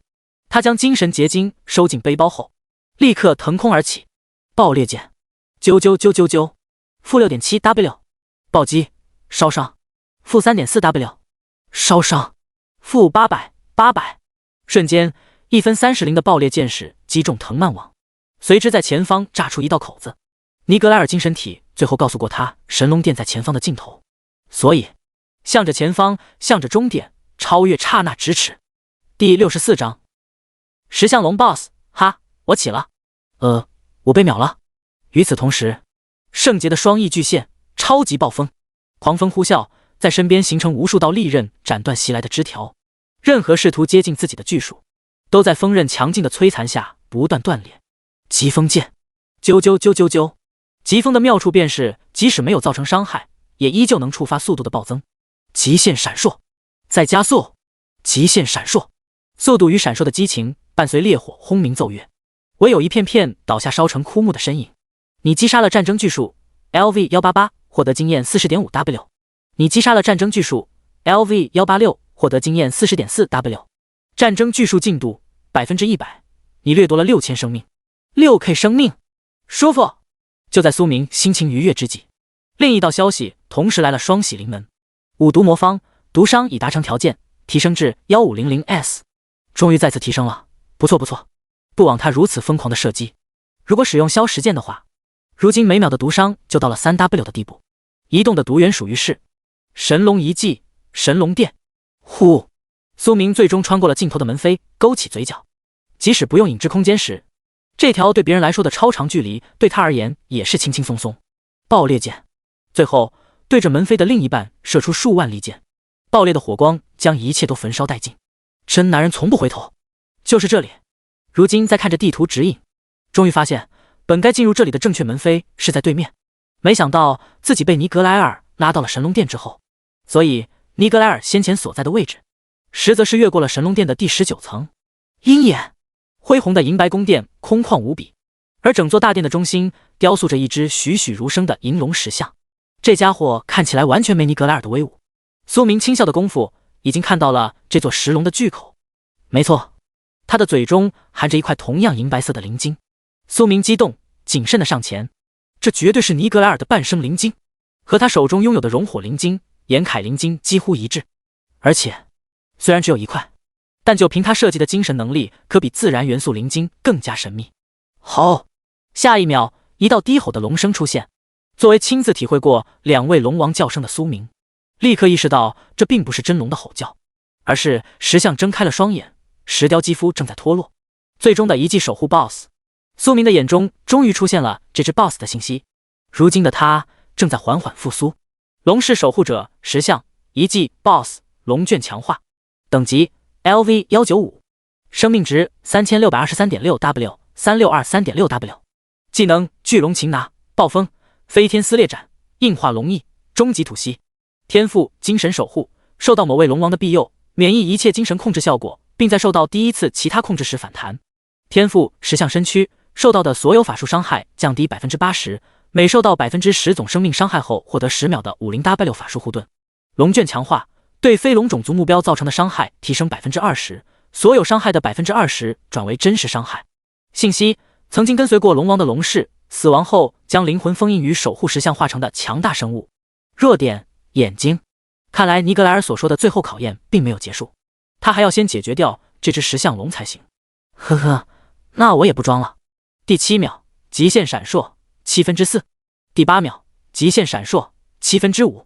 次数越高的闪烁距离是极其恐怖的。于是苏明趁着石像脱落的功夫果断出手，他要龙口夺灵。只有先将这块灵晶收到手中，他才拥有更多安全感。因为如果等会石像龙 BOSS 也可以使用的话，说不定自己会受到诡异的精神攻击。意志灵晶需要特殊鉴定，灵晶到手只需要鉴定后便能再得一枚传说物品。好，雕像石块在急剧的破碎，石像龙简直要气炸。这个小虫子竟敢趁他才刚刚苏醒之际，从他的嘴巴中夺走他毕生守护的心爱宝贝。能量爆棚的龙息当即在口中酝酿，明显是个蓄力技能。他要将眼前的小虫子轰得渣都不剩。第9秒，极限闪烁6/7。苏明再次拉开距离，从信息上看，对方此时使用的蓄力技便是终极吐息了。上来就蓄力开大，你这石像龙真是个小心眼呐！巨龙丝毫不担心自己的技能被打断，精神守护这个天赋是他的底气。况且一个小虫子而已，你能秒我？苏明露出一个怪异的表情，这家伙就这么在他面前直接蓄力。为了拿走意志灵晶，我可是让你多活了3秒，你可别不知好歹啊！消食剑，剑锥护符，锁定，射！啾！既然对方有反弹控制的能力，那还控什么控？直接用单剑最高伤害的消食剑秒杀就是。17W 暴击，17W 暴击，3W，数万只所有利剑一窝蜂扎在巨龙身躯上，除了单剑的伤害，每支利剑还会触发第一次的 3W 毒伤。巨龙终极吐息直接从自己口中炸了，砰！神龙殿一阵轰动，苏明也同步更新了信息日志。你击杀了龙氏守护者石像 LV195 BOSS， 获得经验 175W。你首次击杀龙氏守护者石像 LV195 BOSS， 获得额外属性生命加1200。你获得了龙氏守护者石像 LV195 BOSS 的一血，获得额外属性生命加1200，法力加1200，防御加50。龙氏守护者石像 BOSS 进度 100%， 你掠夺了32防御。苏明，这条石像龙未免也太不尊重他了。这不，他起了，然后他被秒了。第65章神龙主宰，狂风护符，属性大涨美滋滋。很快，日志再次刷新一条信息，恭喜你获得了称号神龙主宰。就是这个称号，苏明虽然之前早有准备，但并不知道获取条件。现在一看，其实并不难。BOSS 战时伤害占比大于 10%， 并完成最后一击。毕竟所有的伤害都是他打出的，只他一人 100% 都行呢。这也是石像巨龙 BOSS 为何会如此当面蓄力的原因。没有成百上千的挑战者还想杀他，然后就憋屈含恨而终。神龙主宰永久称号，对任何带龙词条的野怪和 BOSS 造成的伤害提升 10%， 令龙族生物对自己的初始好感为友好。苏明内心十分高兴，伤害提升倒没什么，但提升龙族初始好感对他来说却非常实用，以后与各大龙王的友好交流更加顺利了呢。很快，被苏明射成了筛子的石像龙破碎，目光所及之处，他看到了2件掉落物品，于是立即飞行上前，拿在手中。又是一件护符，他妈赚爆！狂风护符，弓箭手专属护符，特性：弓箭手不断射击3秒后，将逐渐突破当前极限，之后的每秒攻速加 0.1 件 s， 上限为加 2.0 件 s， 拖战3秒后结束。最终可以增加2件每秒的攻速。苏明止不住感叹，现在的攻速已经接近每秒7件了，以后抽搐的更是只能见到残影。这是要往神之右手进化的节奏。苏明轻笑，然后看向了另一个物品，或者说一块岩石。龙魂石盒。咦，这东西。看着这块完整的圆形石块，苏明顿时想到这只 BOSS 当时的信息。所以这石块就相当于龙氏的灵魂，而它的作用便是放置在封印石像中后，可以操控诸多石像的力量，一个以后或许用得上的好东西。迅速收进背包，神龙大殿在崩塌，苏明腾空而起，轰隆轰，整座遗迹都开始震动起来，而且没有丝毫停歇的形式。就在这时，不仅是苏明，所有遗迹内还存活的挑战者全都收到了一则消息：神龙遗迹最终挑战已经完成，遗迹即将进入最后的无尽模式，所有迷宫门扉开启，守护野怪刷新速度缩短 90%， 持续3天。哦，无尽模式。苏明目光闪烁，这岂不是意味着源源不断的野怪？不对，是意味着源源不断的经验宝宝。毕竟他明白，之后每集的经验需求都极其恐怖，要不然亡灵老哥这么久了，也离6转还差几级的距离。想到此，苏明直接冲进回到17层的空间门扉中，他要一路杀到底。给我射！爆裂剑、奔雷剑、木影剑。苏明在第17层的时候，其他挑战者还停留在2层，看着不断震动的遗迹与突然的消息，全都面面相觑。卧槽，神马情况到底是谁？沃特法克，最终挑战已经完成了？这不可能！野怪们开始疯狂冲过来了，快后撤！这什么破遗迹，我们才刚刚进入啊！你告诉我，有人完成了？这些本就互相提防的人此时更加混乱，但心中都恨死了那个没有出现的神秘人。你击杀了流沙傀儡 LV185， 获得经验 38.5W。 流沙傀儡进度 100%， 你掠夺了25点力量。你击杀了古刹魔狼 LV183， 获得经验 38.4W。 古刹魔狼进度 100%， 你掠夺了23点敏捷。腾飞半空的苏明甚至不用看下方的野怪，对着天际不断放箭。很快，几度加成之下，自己的攻速已经来到了 9.49 件 s。 恐怖的箭雨铺天盖地，如流星坠落，为动荡不堪的遗迹增添浓重的色彩。落奶拿死！一道清脆的凤凰启鸣，暗影随着苏明席卷遗迹大地。苏明大喜，小易，你再次进阶成功了。哦，人家要和主人一起杀啊！看着羽翼更加丰满华贵的高贵暗黄，苏明高兴极了。以后骑在小易背上，简直不要太拉风啊！啾啾啾啾啾啾啾啾！第17层、第16层，一人一鸟不断往回推进，无数经验和属性掠夺的信息不断更新。遗迹里的野怪可都是外面不曾见的，不能放过。苏明笑嘻了，成功化身我的，都是我的。终于，途经所有层的每一个空间，势必将所有种族野怪进度达到 100%。时间不断流逝，尸骸堆积如山。令苏明更加惊喜的是，幻梦种子逐渐生出一株嫩芽，他和小易都从中获得属性的提升，再加上数种野怪掠夺的属性叠加，即使如今还只有 LV180， 他的面板也迎来了一次显著的变化。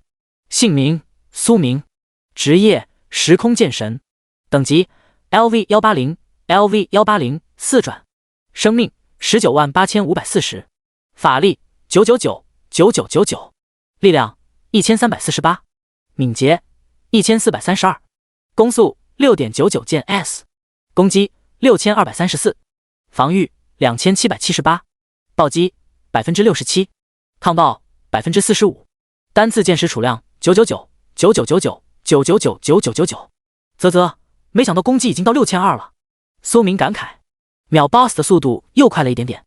一切尘埃落定，深层的迷宫不断崩塌消散。苏明正向着遗迹出口冲刺，而此地再也不像几日前那样冷清，各国挑战者围成的团体都等待着这一刻。此时，新的挑战任务已经更新，基础挑战2，至少在3天内击杀50名敌人，100只超过 LV175 的野怪，否则死亡。呼，要求击杀的人数多了不少，但苏明并不在意，反正杀怪的时候顺便就可以完成了。整片山谷的野怪们，我苏明又来了。第66章，今日的密林甚是喧嚣，隐藏职业无营窃者。遗迹入口处，依旧有大量不死心的挑战者驻守。这个时候才逃出来，该不会就是他吧？谁？哪里？我怎么没有看到？苏明拥有伪劣文章，所以低于 LV180的人一时间看不到他。如果真的是他，宝藏一定就在他身上。赶快控住迷雾中的人，不能让他自己退出这个空间。随着一道迷雾身影出现，身后的石壁如数坍塌，再没有遗迹的踪影，曾经的阵纹也消失不见。而这片密林地已经达到了剑拔弩张的地步。植物囚笼，沉默法阵起，无数控制技能对着他袭来。苏明瞬间明白了目前的情况，眼神变得冷漠。山谷中还有许多野怪属性没有掠夺，他目前并不想提前结束。小易别激动，我一人就能解决。空间封锁，极限闪烁，敢对付他，都给我回家找妈妈去吧。苏明的身形鬼魅地闪烁出无数技能打来的位置。拥有时空旅行天赋的他，任何技能想到达身边都得强制等1秒。怎么可能？消失了。 Oh my god， 我看到了什么？我灯塔国从没见过这般神奇的人，一定不能将他放跑。喂，不管你是谁，将得到的宝藏交出来，不然开弓。寒冰剑，啾啾啾啾啾，负 12.4W， 暴击，冰冻，负 6.2W， 冰冻。你击杀了一名敌人，1/50，你击杀了一名敌人，2/50，不然怎样？你们都得死！今日的密林甚是喧嚣，愤怒与惊愕的惨叫不绝于耳。这一幕，就连隔得更远的挑战者们都惊掉大牙。他开挂？别射我啊！我只是看戏的。大家都是100多级的人，为什么他能这么强？剑于所落之处，无人生还，甚至大部分连反应都还没有反应过来，只知道利剑突然就击中自己的身体。下一秒 ，WDNMD， 我被秒了。你击杀了一名敌人，49%，你击杀了一名敌人，50%。利剑出弓的短短1秒内，一击入口处已然成为荒无人烟之地，一个能打的都没有。苏明暗自喃喃道：“一切轻松解决完毕。”他再次踏上了前进的脚步，距离此地已有一段距离。现在这里就是我绝佳的刷怪场。正当他准备腾空后火力覆盖乱杀的时候，突然感受到空间封锁范围中出现一道微弱的空间波动，然后目标闪出了范围。右侧，苏明瞬间警惕。无人的密林格外寂静，就连野鸟也不见一只。苏明收回了自己的目光，但他的这个举动却让某人全身汗毛炸立。隐身在远处一株巨树旁的李辉阳一动不动，内心却翻江倒海。好险，没想到那人对空间波动的感知这么强，还好他应该没有发现我。李辉阳是一名刺客，不仅如此，2年前在家族的一同见证下，他转职的更是前所未见的隐藏职业，比影中人隐秘能力更加恐怖。初始职业神隐窃者，这个职业的升级和转职比较特别，除了经验外，还需要达成特殊的盗窃熟练度，所以整整2年才好不容易提升到 LV198。这不，从神龙遗迹开启后，他就悄咪咪的跟在各路挑战者后面摸了进去，也不杀怪，只要找准时机就能摸走其他人献出的武器道具，直到遗迹崩塌，他更是将自己隐匿在所有人之后。没想到看到了苏明笼罩的这团迷雾惊为天人的万箭狂杀盛宴，李辉阳不断闪烁逃离，才好不容易没有被送走。或许还是此地除那人外唯一的幸存者。他本该迅速远离这个弓箭手，但技高人胆大，他对苏明彻底心动。玩得够极限才叫刺激，没超过 LV200就这么强，太符合我的目标了。他绝对会刷新我2年来同层次职业者最高的盗窃评分。如果我有机会顺走他的物品，使得天赋完成进一步蜕变，今年年底我绝对就可以进阶6转。20岁的6转天才，爷爷龙国的次神名号该给我了，嘿嘿。李辉阳知道自己天赋绝伦，未来可期，但却又被其限制，使得升级格外困难。更何况这里是虚灵空间，即使他失败了，也不会真正死亡。所以，这就是他一举升天的机会。试问，谁会不心动呢？我只要利用专属技神影闪烁，小心接近，他不可能发现我，实在是完美。苏明虽然没有在盯着右边，但表情却有些怪异，因为他的隐秘之眼宛如作弊一样，可以看到某人的基础信息。就是你小子跟着我啊！姓名李辉阳，职业无垠窃者，等级 LV198。李辉阳，龙国人。等等，是那家伙。从世界回廊出来后，他向王林说过遇到了李辉耀的事情，然后2人聊起一些事情，其中李辉耀还有一个哥哥李辉阳。他才是老李家这一代最强的年轻人。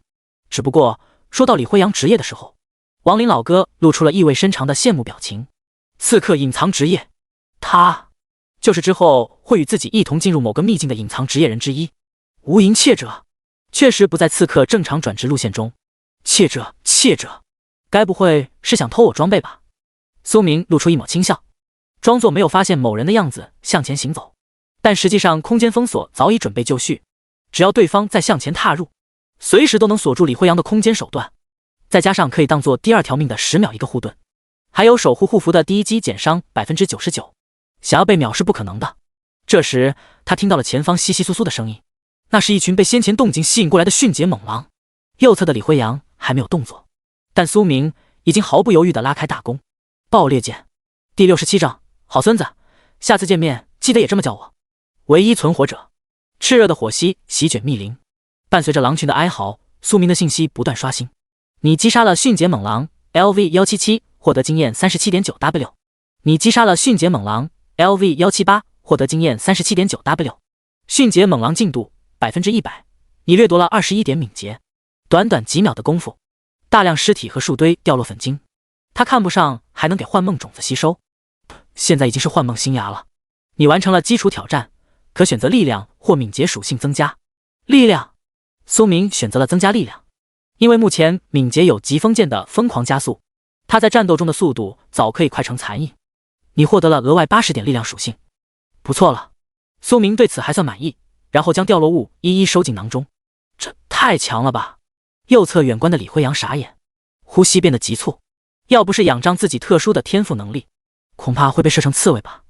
他有一点慌，但此时正是迷雾中苏明放松警惕的时候，所以不能放过绝佳的机会。他再强，只要发现不了我，终归都要被我戏耍，嘿嘿。天赋目标已指定，表现评分进入倒计时，该我上场表演了。神影闪，卧槽！就在李辉阳闪向前的时候，突然感到自己身边升起一道无法看清的围墙，宛如天堑将他隔绝在内。他闪现撞墙了？不对，所有闪烁能力都失效了。接下来令他更加惊骇的情况出现，剑锥护符。作为一名隐匿高手，瞬间感受到了自己被锁定。李辉阳肾上腺素飙升，会死，下一刻绝对会死，强制退出此地。可是想象中的神塔提示没有出现，而是从迷雾中传来一道有些戏谑的声音。怎么听起来好像在憋笑？苏明露出坏坏的笑容道，小小虚灵空间地图之一，还能遇到如此隐匿高手，要不是我技高一筹，还真就大意了。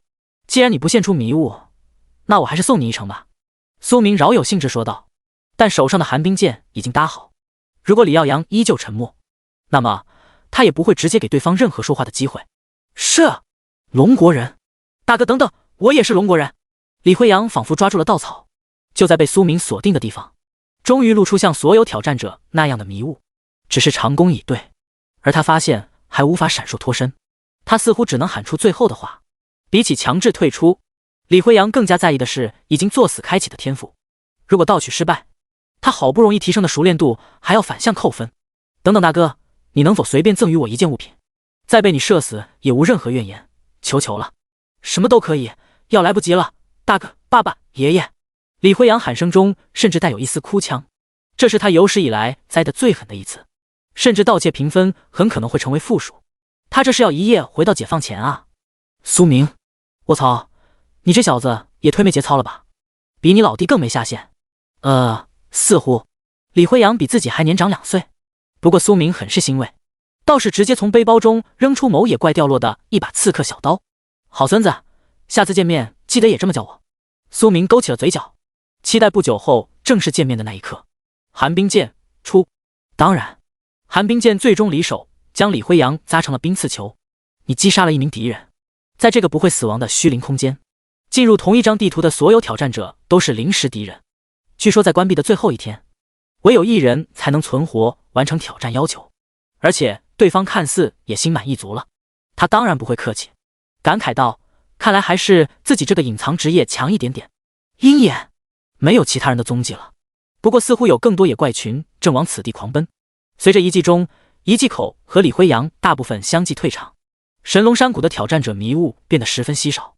苏明拍了拍手，然后腾空45度随缘剑法，心中无念，射得疯狂。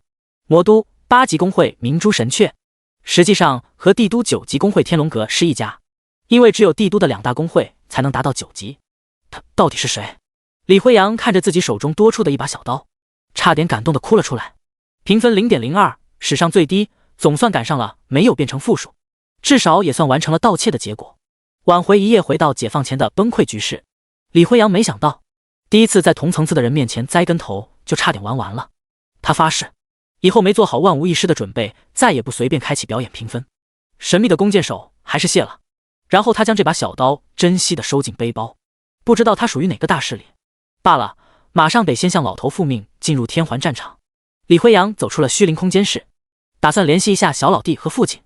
突然怔在原地3秒，等等，那人最后说的什么来着？孙夏见面也叫我，该不会，卧槽，我该不会要射死吧？李辉阳才意识到情急之下自己的认亲之术彻底僵住。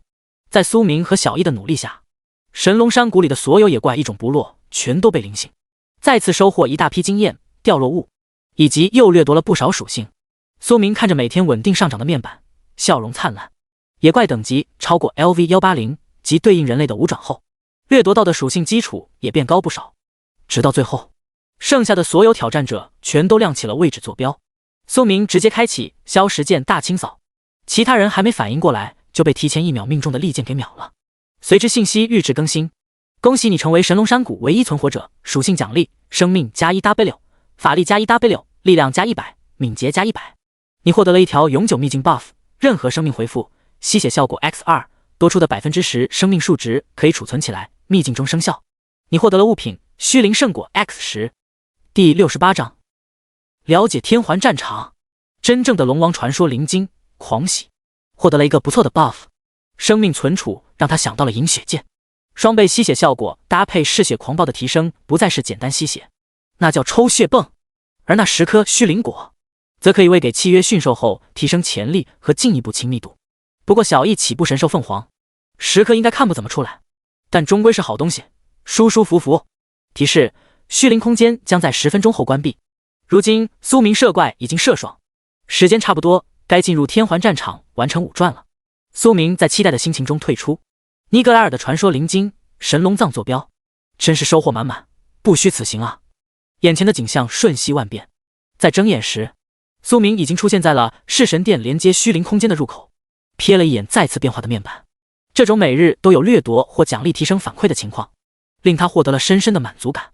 姓名：苏明，职业：时空剑神，等级 LV180 LV180 4转，生命 23.8W， 法力999 9999， 力量1577，敏捷1555，攻速 6.99 件 S， 攻击6866，防御2892，暴击 67%， 抗暴 45%， 单次剑石储量999 9999 999 9999，弓箭手最弱势的生命值也达到了 23.8W。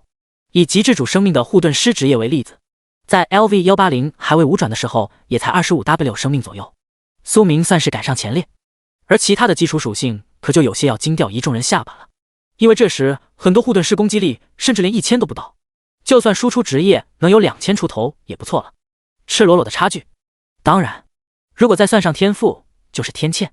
很快他见到带着微笑的大叔，不对，王林大哥。我去，眼前这位既熟悉又陌生的24岁英气青年令苏明瞪大双眼。你的沧桑老成呢？以及你胡子呢？这相当于苏明第一次看到对方棱角分明的全脸。王林老哥将最为明显的络腮胡刮去后，气质大变，就连苏明都真想感叹一句另是黎明。哈哈，苏明啊，还真是谢谢你，你让我重燃了往日的激情。去他丫的魔神天魔，以后干死他们！看来似乎是自己这几天的变化令王老哥受到了不小刺激，但终归是往好的方向发展。于是两人边走边聊。苏明露出微笑，多谢你的帮助，王林大哥，此行收获良多。王林似乎早有预料，你如今才出来的话，想必是最后的胜利者了。接下来便是天环战场，这是你的天环入场令。说着他递过来一道环形结晶体，捧在手中后，他看到了环中投影的2道信息。苏明阵营所属龙国，工会所属是神殿。苏明已录入世界积分榜，当前积分0，名次无。看到这里，苏明内心生出一丝好奇，问道：王林大哥，你知道以往总积分第一是多少分吗？天环战场等级限制 LV180 LV239， 所以再离谱，在九转大佬看起来也只是个小历练而已。况且六道神塔才降临这个世界20年，所以天环战场一共也才开启过20次，接下来的便是第21次。以前的世界总积分第一，嘿嘿。王林突然露出一抹微笑，然后答道：27W 多，比第二高了整整2万。至于是谁，你很快就能知道了。他竟然打起来哑谜。不过苏明看着对方的表情，心有所感，应该不是王林大哥，但是我们龙国某位。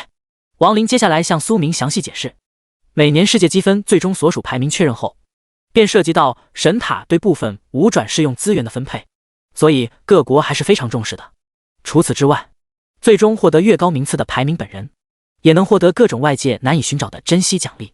帝都亚尔特交易所7级区，谈话间的功夫，狮鹫已经来到了帝都的亚尔特交易所。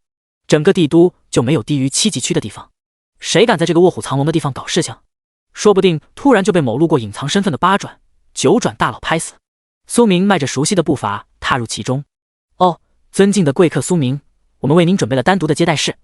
这次没有看到亚九龄那个糟老头，似乎出家族任务去了，但他这位贵客依旧没人敢怠慢，任何特殊物品都可以浇灌幻梦星牙，所以他只回收了大批用不上的装备，然后前往鉴定室。毕竟还有心心念念的龙王灵晶呢，实力又可以提升1阶，期待鉴定此物需要支付2000W， 是否鉴定？沃特发虽然心里早有预期，但还是小小惊讶。记得当时鉴定的那2块灵晶才每块800W， 你这一块光鉴定的价钱就超过了2块。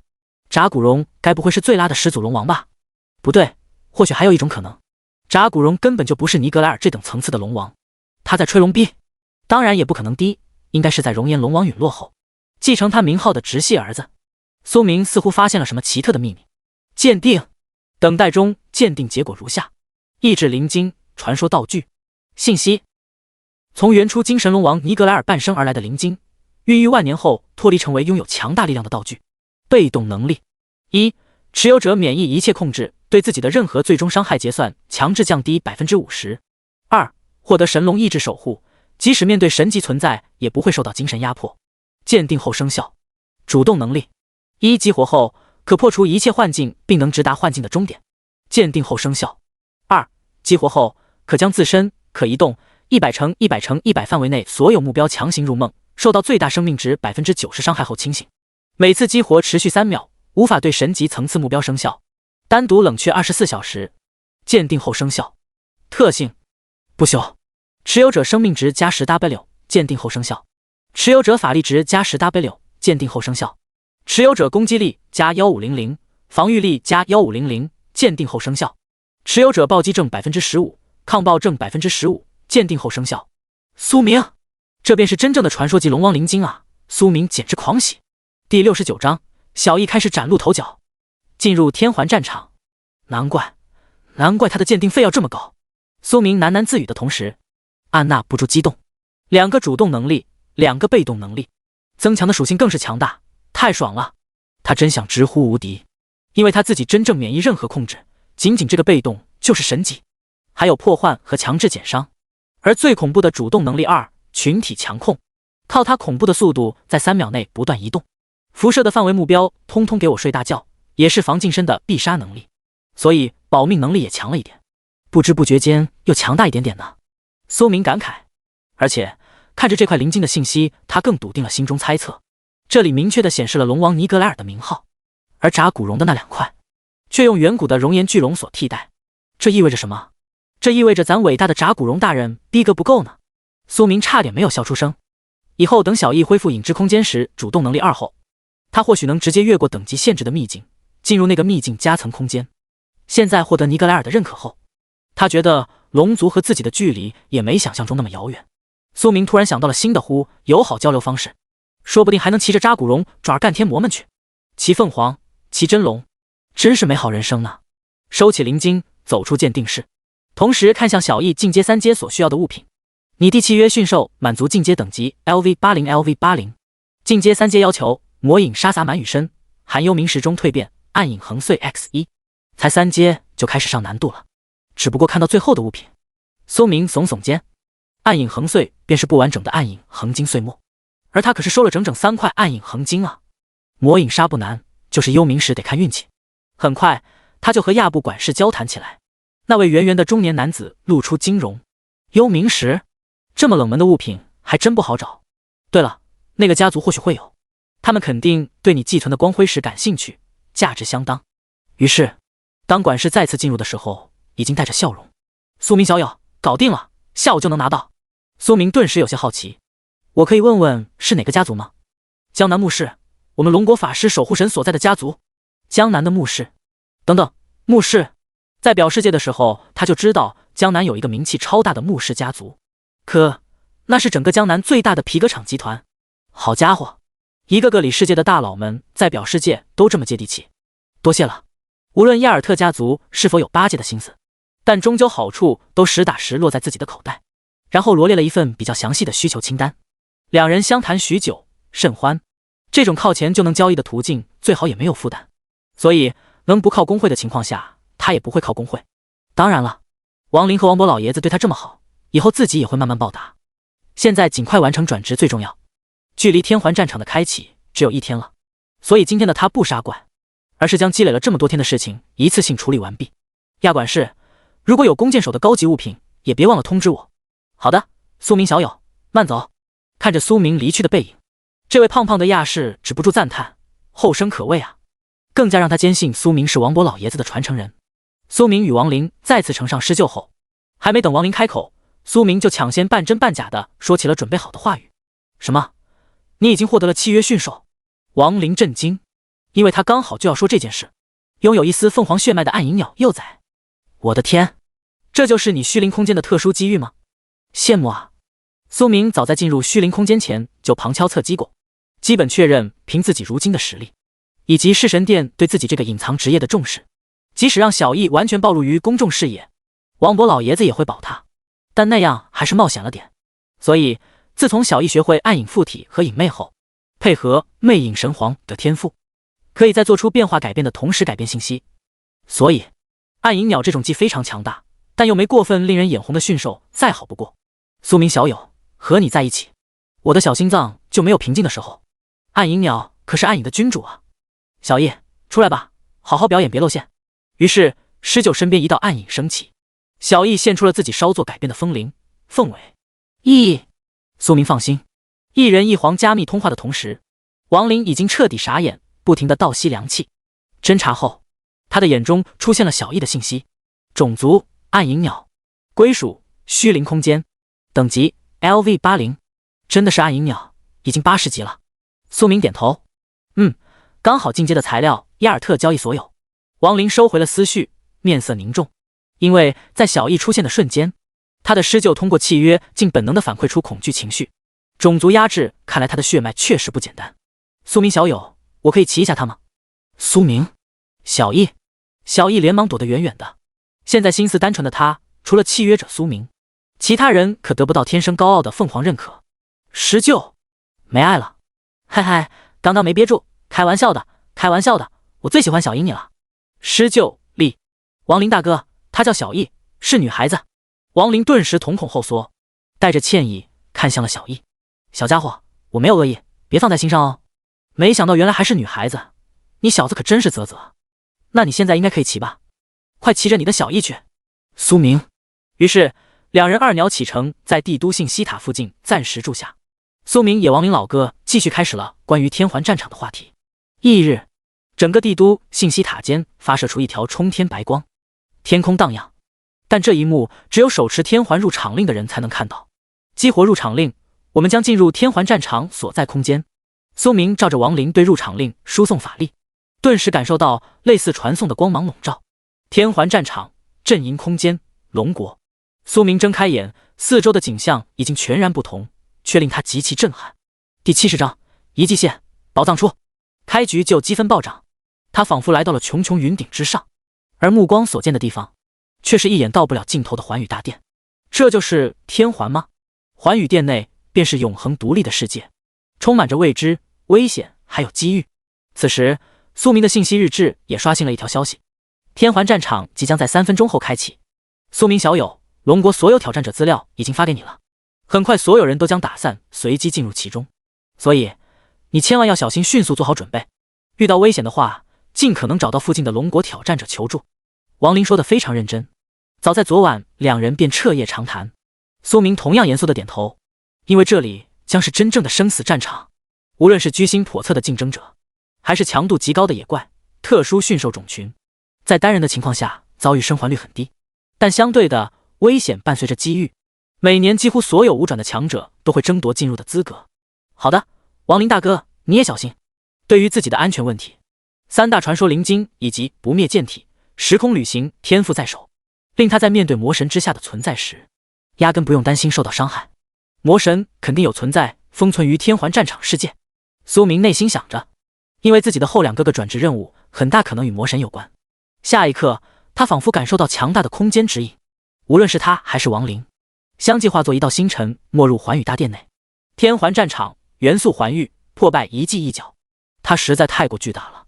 缥缈之气氤氲，靡靡之音随之而来，响彻于所有挑战者的耳中。阶段1，遗迹现，宝藏出，寰宇巨变，持续3日。随着天环战场对外的开启，埋藏在其中的各大遗迹宝藏都将相继出世，而此时也是所有人争斗的开端。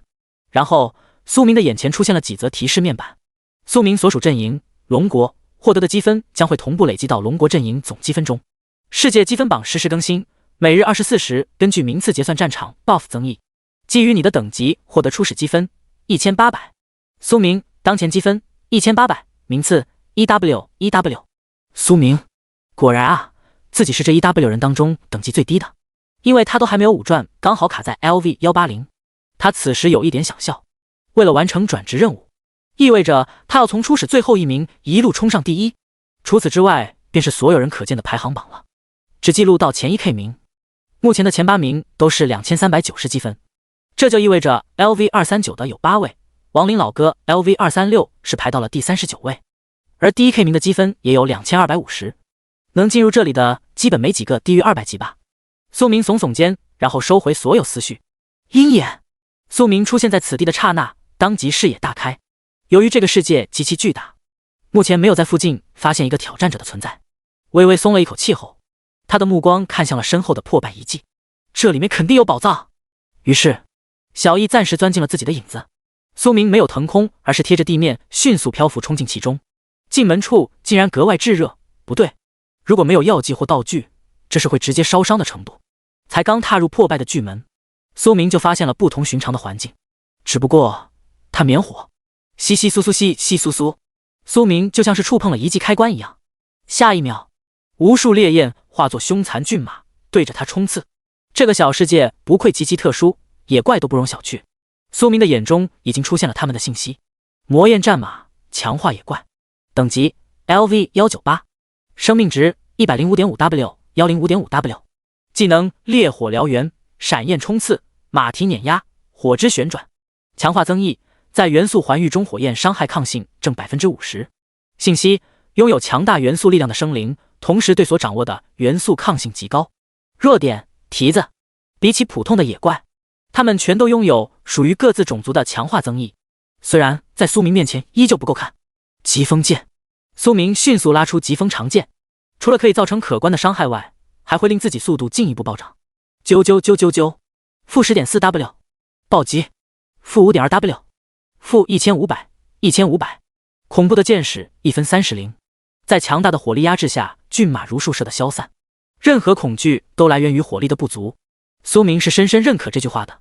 你击杀了魔焰战马 LV198， 获得经验 40.4W， 获得1点积分。你击杀了魔焰战马 LV199， 获得经验 40.4W， 获得1点积分。啧，每只怪才1积分。不过即便如此，在他摧枯拉朽的攻势下，大群魔焰战马一个不留，他的累积经验和积分依旧蹭蹭上涨。魔焰战马进度 100%， 你掠夺了42点攻击，还有掠夺，这个不能忘了。想到这里，苏明的目光闪烁，更带着兴奋。硕大的寰宇世界该有多少种野怪？全部都是他移动的属性点。很快将此地清理完毕，蕴含火元素的粉晶通通装进背包。苏明谨慎地深入内部的一座宝山，并没有浪费时间在意其他事情，所以他不知道，在疯狂爆射马儿们的时候，几乎所有挑战者的心中都掀起一波骇人巨浪。某个名为苏明的人，从不在榜的状态突然出现在榜上，然后977、832、620、120、79，苏明直接冲到了100名之内。这还是因为魔焰战马数量不够的原因，不然说不定直接冲到第一了。Oh my god！ 苏明是龙国人，为什么我没有听说过？他怎么才进来就获得这么多积分？他一个人应该不可能是击杀的数百只野怪，他肯定运气逆天遇到宝藏了，羡慕。击杀野怪都可以获得积分，不过就像魔焰战马这样基础积分比较少，所以几乎没人往杀怪方面想，而是露出羡慕与嫉妒。苏明开局就遇宝，顿时让不少人心怀叵测的人记在了心中。某个角落正寻找队友的亡灵，卧槽，苏明小友真变态啊！如果是他的话，还真能与野怪见面就爆杀。亡灵心中不得不承认，苏明目前的千剑万剑输出，就连他都只能啧啧仰望。弓箭手淬也是苏明不可避免的问题，即使有道具保命，也不是万能的。我得尽量帮助他打掩护，苏明小友等着我。第71章，再来一条永久 buff， 屠怪灭族而已，不是有手就行。苏明已经踏入了宝藏山，直到看清山峰的异常，惊呼一声：卧槽，别有天地！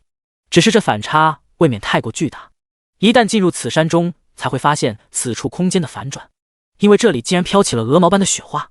炽热遗迹的核心带竟然是冰天雪地，这座雪山不寻常，幻境干扰。苏明没有拖大，当机立断，选择立刻激活意志灵晶的破幻能力。这个主动能力并没有冷却时间，所以只要遇到幻境便使用就好。那是冰天雪莲。苏明的声音中透露着兴奋与激动，看来运气不错，直接随机到了这个遗迹的附近，然后进入其中，遇到此等天然的高级物品。冰雪原来是你这家伙生成的。说时迟，那时快，从雪莲下方的雪地里迅速钻出无数条银白花纹相间的细蛇，一阵巨大的暴风伴随雪花袭来，就知道这里也有守护野怪群。冰环蛇，强化野怪，等级 LV200， 生命值 102.1W、102.1W， 技能暴风雪、闪烁、冰之牙、降速之眸。强化增益，在元素环域中冰雪伤害抗性正 50%。 信息：拥有强大元素力量的生灵，同时对所掌握的元素抗性极高。弱点：头空间封锁。苏明勾起嘴角，直接选择和暴风雪硬刚。负0，未破防。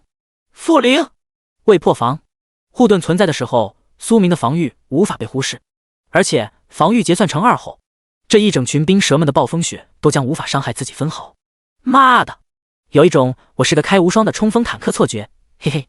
木影剑，啾啾啾啾啾，负 10.4W， 暴击，负 5.2W， 负1500， 1500，恐怖的伤害附带范围沉默。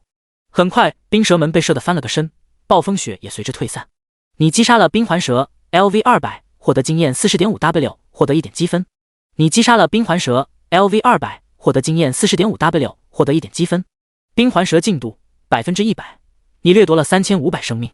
无论是野怪还是 BOSS， 都别想拦住他取走冰天雪莲的意志，顺便还能清理蛇群掉落物。等等，有装备，这模样是弓，掉落了3把颜色蓝焰的冰弓。因为现在自己面对同级别层级基本都是秒，而且期待着接下来的大弓神器，因此武器基本没必要更换。但如今掉落了黄金品质弓箭，自己 LV180 完全适用，果然是减速的特性，还不错。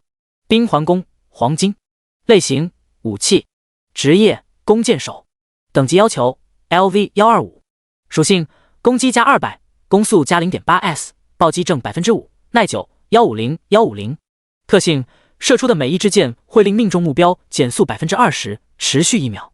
因为苏明的箭雨数量恐怖，所以之后不管使用任何技能的箭矢都能带减速。当然，被自己秒了那就是另外的情况。关键是他比起火箭长弓多出 0.3 件 S 的攻速，他目前的基础攻速已经来到了 7.29 件 S。直接替换，然后将其他的寒冰粉晶收进背包。他的目光已经盯上了冰天雪莲，服用后可以大幅提升冰霜抗性，甚至提升冰冻效果。他在心中默念着这东西的作用。我的，都是我的。吃！迅速锁定雪莲后，苏明一口咬上一片莲叶，这种未被摘下直接就吃的宝物，效果绝对最好。一口一片，再接一片。你获得了一道永久 buff， 对冰霜抗性提升 20%， 自身造成的所有冰冻和减速时间延长1秒。你获得了500点积分。成了，成了，哈哈哈！苏明露出了阳光笑容，嘴里呼出一道寒气。他不在意获得的 buff 以后有没有用，但至少永久存在，绝不会差。况且延长冰冻1秒，这可能没用，这不刚好还得了渐渐减速的装备？寒冰剑的地位蹭蹭一下就提上来了。很好，该收刮其他地方了。没想到收获冰天雪莲就获得了500积分，想必其他人也各自出现机遇了。于是苏明顺便看了一下目前的世界积分榜，当即就愣了一瞬。啥？我第一了？他好像也没多做些什么吧？或许自己只是多将这个遗迹中的2族野怪灭族了，单人屠怪灭族而已，不是有手就行。苏明无奈的耸耸肩，但他不知道其他看过名次变动的人彻底炸了。沃特马泽法克，苏明又开始飙升了，79、62、43、1，神马情况，直接从43名飙到第1名。他到底又获得了多少宝藏啊？有人开始心态出现了问题，在这个生死竞争的竞技场中，看到宝藏都在别人手中，比杀了自己还难受。苏明突然注意到自己的实时名次，这里变成了19998，才开局一会儿就死亡了2位5转，啧啧。不过苏明突然想到，如果第1天结束，自己结算过榜首，是不是就可以达成要求了？前1000名也都出来了。届时面对敌人将是猎杀时刻，今天便是愉快的杀怪和挖宝时间。苏明不断前进，河边有一群大脚鳄，别跑！木影剑，啾啾啾啾啾，负 10.4W， 暴击，负 10.4W， 暴击，负1500，1500。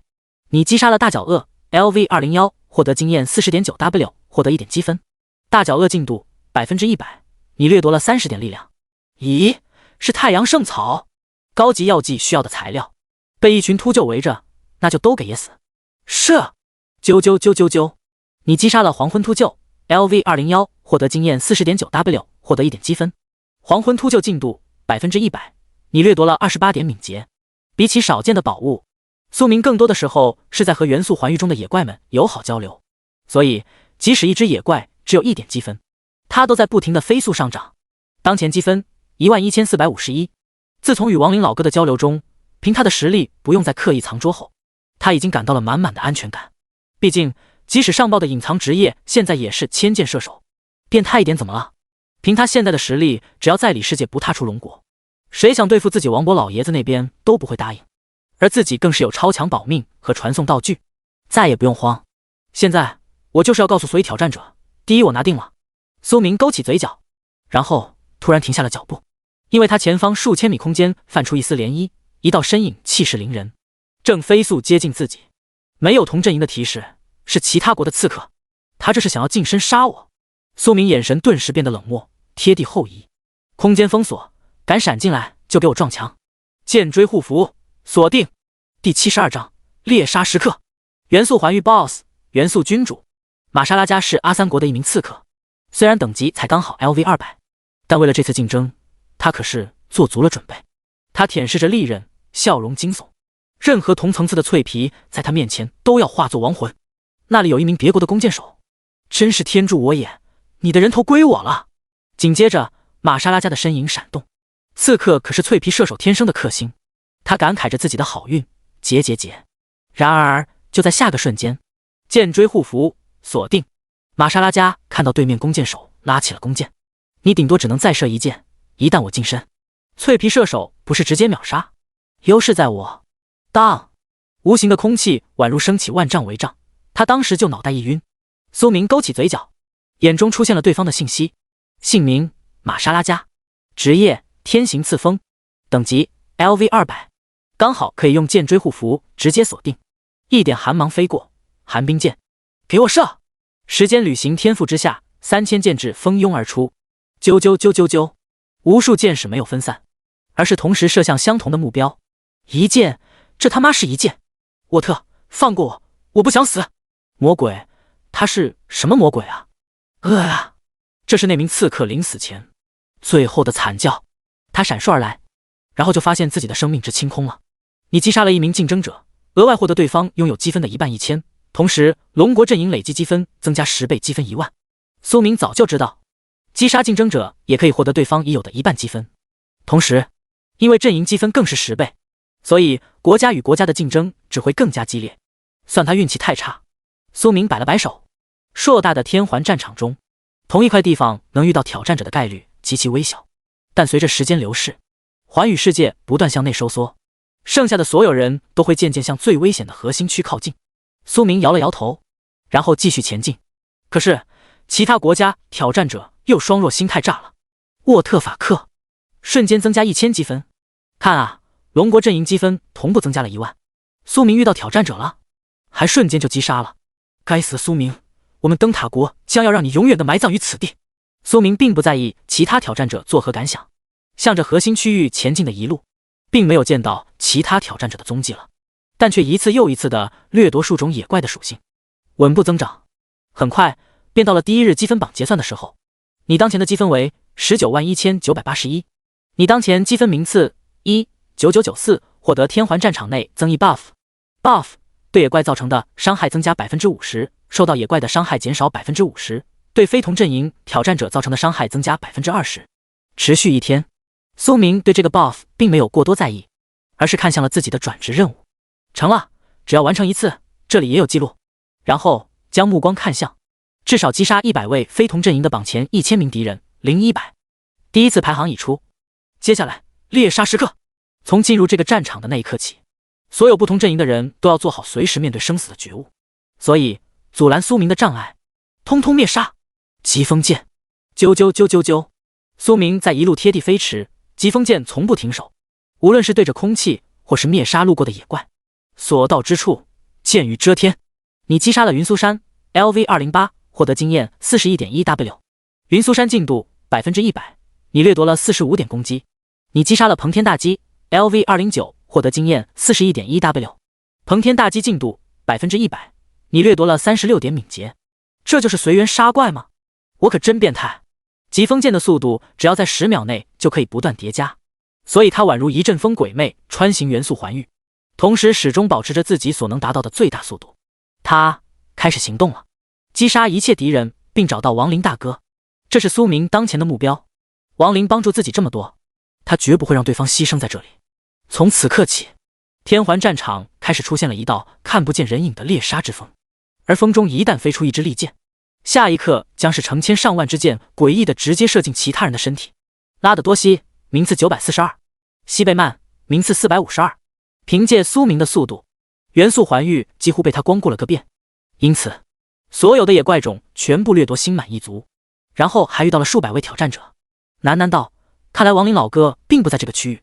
遇到有几位龙国挑战者，他也没有打扰。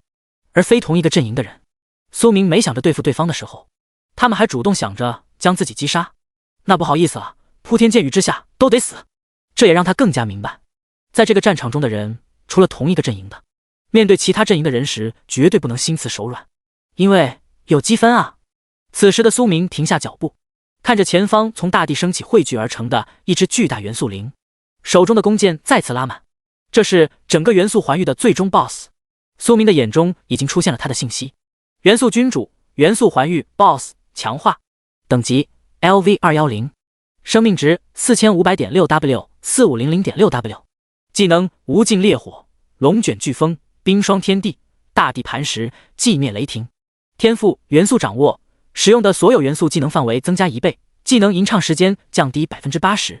天赋元素体，受到的所有物理伤害降低 80%， 但受到的法术伤害增加 10%。 元素环域强化，每受到 30% 最大生命值的伤害，随机无吟唱触发一个技能。信息：强大的元素生灵沉睡在元素环域中，如今被惊醒后将会愤怒地毁灭一切。弱点：无法触发。哦，苏明饶有兴致地微微侧头，这家伙的5个技能可都是需要吟唱不少时间的超大范围技。既然物理伤害降低 80% 的话，那我就直接真实伤害上手，不再犹豫，开弓！金芒耀眼，圣光剑。第73章元素掌握技能书。我苏明将要弑杀魔神。短短的1秒内，数万支箭已出。啾啾啾啾啾，24W 暴击， 12W 负1500。虽然现在他才 LV180 的等级，无法对这个 BOSS 使用剑追护符锁定，但每剑的伤害都已经突破 12W。 疯狂的剑雨之下，谁能幸免？元素君主才霸气地咆哮一声，然后就被射成了渣子。大地开始剧烈轰动，一道席卷天地的龙卷风骤然出现，随之而来的是滚滚雷云，酝酿着雷霆。这是瞬间3个技能都触发了，当然，这也就意味着他已经没了。你击杀了元素君主 LV210 BOSS， 获得经验 190W 1000积分。你首次击杀元素君主 LV210 BOSS， 获得额外属性生命加3000。元素君主 BOSS 进度 100%， 你掠夺了3800生命。快啊，实在是太快了！这只 BOSS 甚至没有撑到第2秒，看来现在这些对于自己来说有点小儿科了。苏明摆好了心态，并没有骄傲。他的目标，他的敌人，是魔神、天魔圣主，甚至深渊主宰，所以没必要在这些事情上浪费太多时间。他迅速上前看向了 BOSS 掉落物，一颗元素水晶，各元素法师都要眼红的东西，白得1个亿。等等，技能书，是技能书。苏明迅速看向光芒中成型的一本书籍，元素掌握通用技能书，等级限制 LV150+，元素掌握 LV1， 掌握了强大的元素能力，使用的任何附带元素性质群体技能范围提升至 1.5 倍。这个是被动的通用技能，而且对木影剑和爆裂剑的范围增益极大。苏明想着，当他提升到10级圆满的时候，范围就应该就好提升到了2倍。输出能力他根本不缺，因此非常实用。学习，你满足元素掌握的学习条件，成功学习此技能元素掌握 LV1， 然后迅速取出背包中的技能熟练水晶，接连使用9颗过后，他再次将目光移向了元素掌握 LV10， 满层范围不是2倍，而是 2.5 倍。不错，群体秒怪的速度又快了一点点。最后是一个箭头碎片，淬炼毒碎弓，这让他想到了在世界回廊里得到的淬炼光碎刺，看来这个是上毒的。使用，你使用了淬炼毒碎弓，弓箭手获得强大的复毒能力，每一支箭矢额外附带500点毒伤，及时结算。这个500毒伤虽然每箭只能触发1次，但搭配消食剑的话，初始就能结算 4W 伤害，总比没有好，勉勉强强吧。迅速清点完一切，苏明直接疾风剑增速，贴地漂移。黄翼天翔能一直开着，实在是舒服。很好，现在元素环域已经解决完毕，不用再深入，而是去隔壁环域尽快将转职任务完成。很快，苏明发现地图信息改变了，天环战场、烈阳环域、残垣断山。这个环域与先前的元素环域不同，太阳格外耀眼，对于光属性技能的增幅大大提升，而且这里的野怪全都拥有强大的恢复能力。当然，对苏明来说不够看。猎杀时刻开始了，一连2天的功夫，苏明不是在和野怪友好交流，就是在和各个挑战者友好交流的路上。如今他现在的层次，明明等级最低，却达到了5转远远达不到的地步。很快，他就收到了一则消息：你完成了转职任务其1，绝灭主宰。苏明于是瞥向了积分榜，当前积分排行17836，短短3天死亡2100多人，不过其中1000多人几乎都是我造成的。苏明说着的时候，脸上平静。这里面有100位上过榜前1000的人，因为他的任务刚好完成，而剩下的则是和玛莎拉加那样冲过来就送。这恐怕是20年来开局死亡人数最多的一次了。如今其他国家的挑战者们瑟瑟发抖，他们连宝藏都不找了，而是不断寻求同伴抱团。因此这一次天环战场的画风和以往完全不一样。苏明将整个节奏飞一样的加快，这其中他还遇到了几十位龙国挑战者，可惜没有亡灵，告诉了他们之前遇到过的同伴位置，让他们自行汇合，只留下一道风中飘逸的背影。天哪，他就是那位弑神殿的未来传承人，又帅又年轻，还这么强，我羡慕了。苏明简直比王博老爷子当年还要恐怖吧？要知道王博老爷子就是世界积分第1啊，结果才1天多功夫直接破纪录，现在直接暴涨破50W。苏明是王博未来功神称号传承人的事情，龙国各大势力庞大的关系网中，几乎已经成为了被默认的事情。直到这第一次见到，直接刷新他们的认知。其中王林和李辉阳最为无奈。王林，我知道你是变态啊，但你这变态的过分了吧？直到现在，苏明还需要他掩护，不拖他的后腿就算好了。他还是低估苏明小友了，没想到自己这位指引者短短的时间内就被后浪超过，他倒是非常欣慰。不愧是老爹所说的天命之人，所以我们只要躲着龙国就能全体躺赢。苏明小友直接带飞，嘿嘿。不知不觉间，他也将体会到了被带飞的舒爽。艾玛真香。而李辉阳则终于明白了在虚灵空间遇到的是谁。尼玛，他当时居然想着盗窃咱苏明苏神的装备，他的背后一阵发凉。苏明这位将来必定是龙国第一神社，而且他在战场中简直是个杀神。还好，他是我的队友，我得找大佬带我飞赢。至于叫爷爷什么的，如果遇到苏明大神也不是不可以。艾玛真香。自从完成了转职任务1，苏明的预感越来越强烈。最后那永恒的缔造者，该不会就是超神器的出世吧？看来蓝星的危机比想象中要来得更快。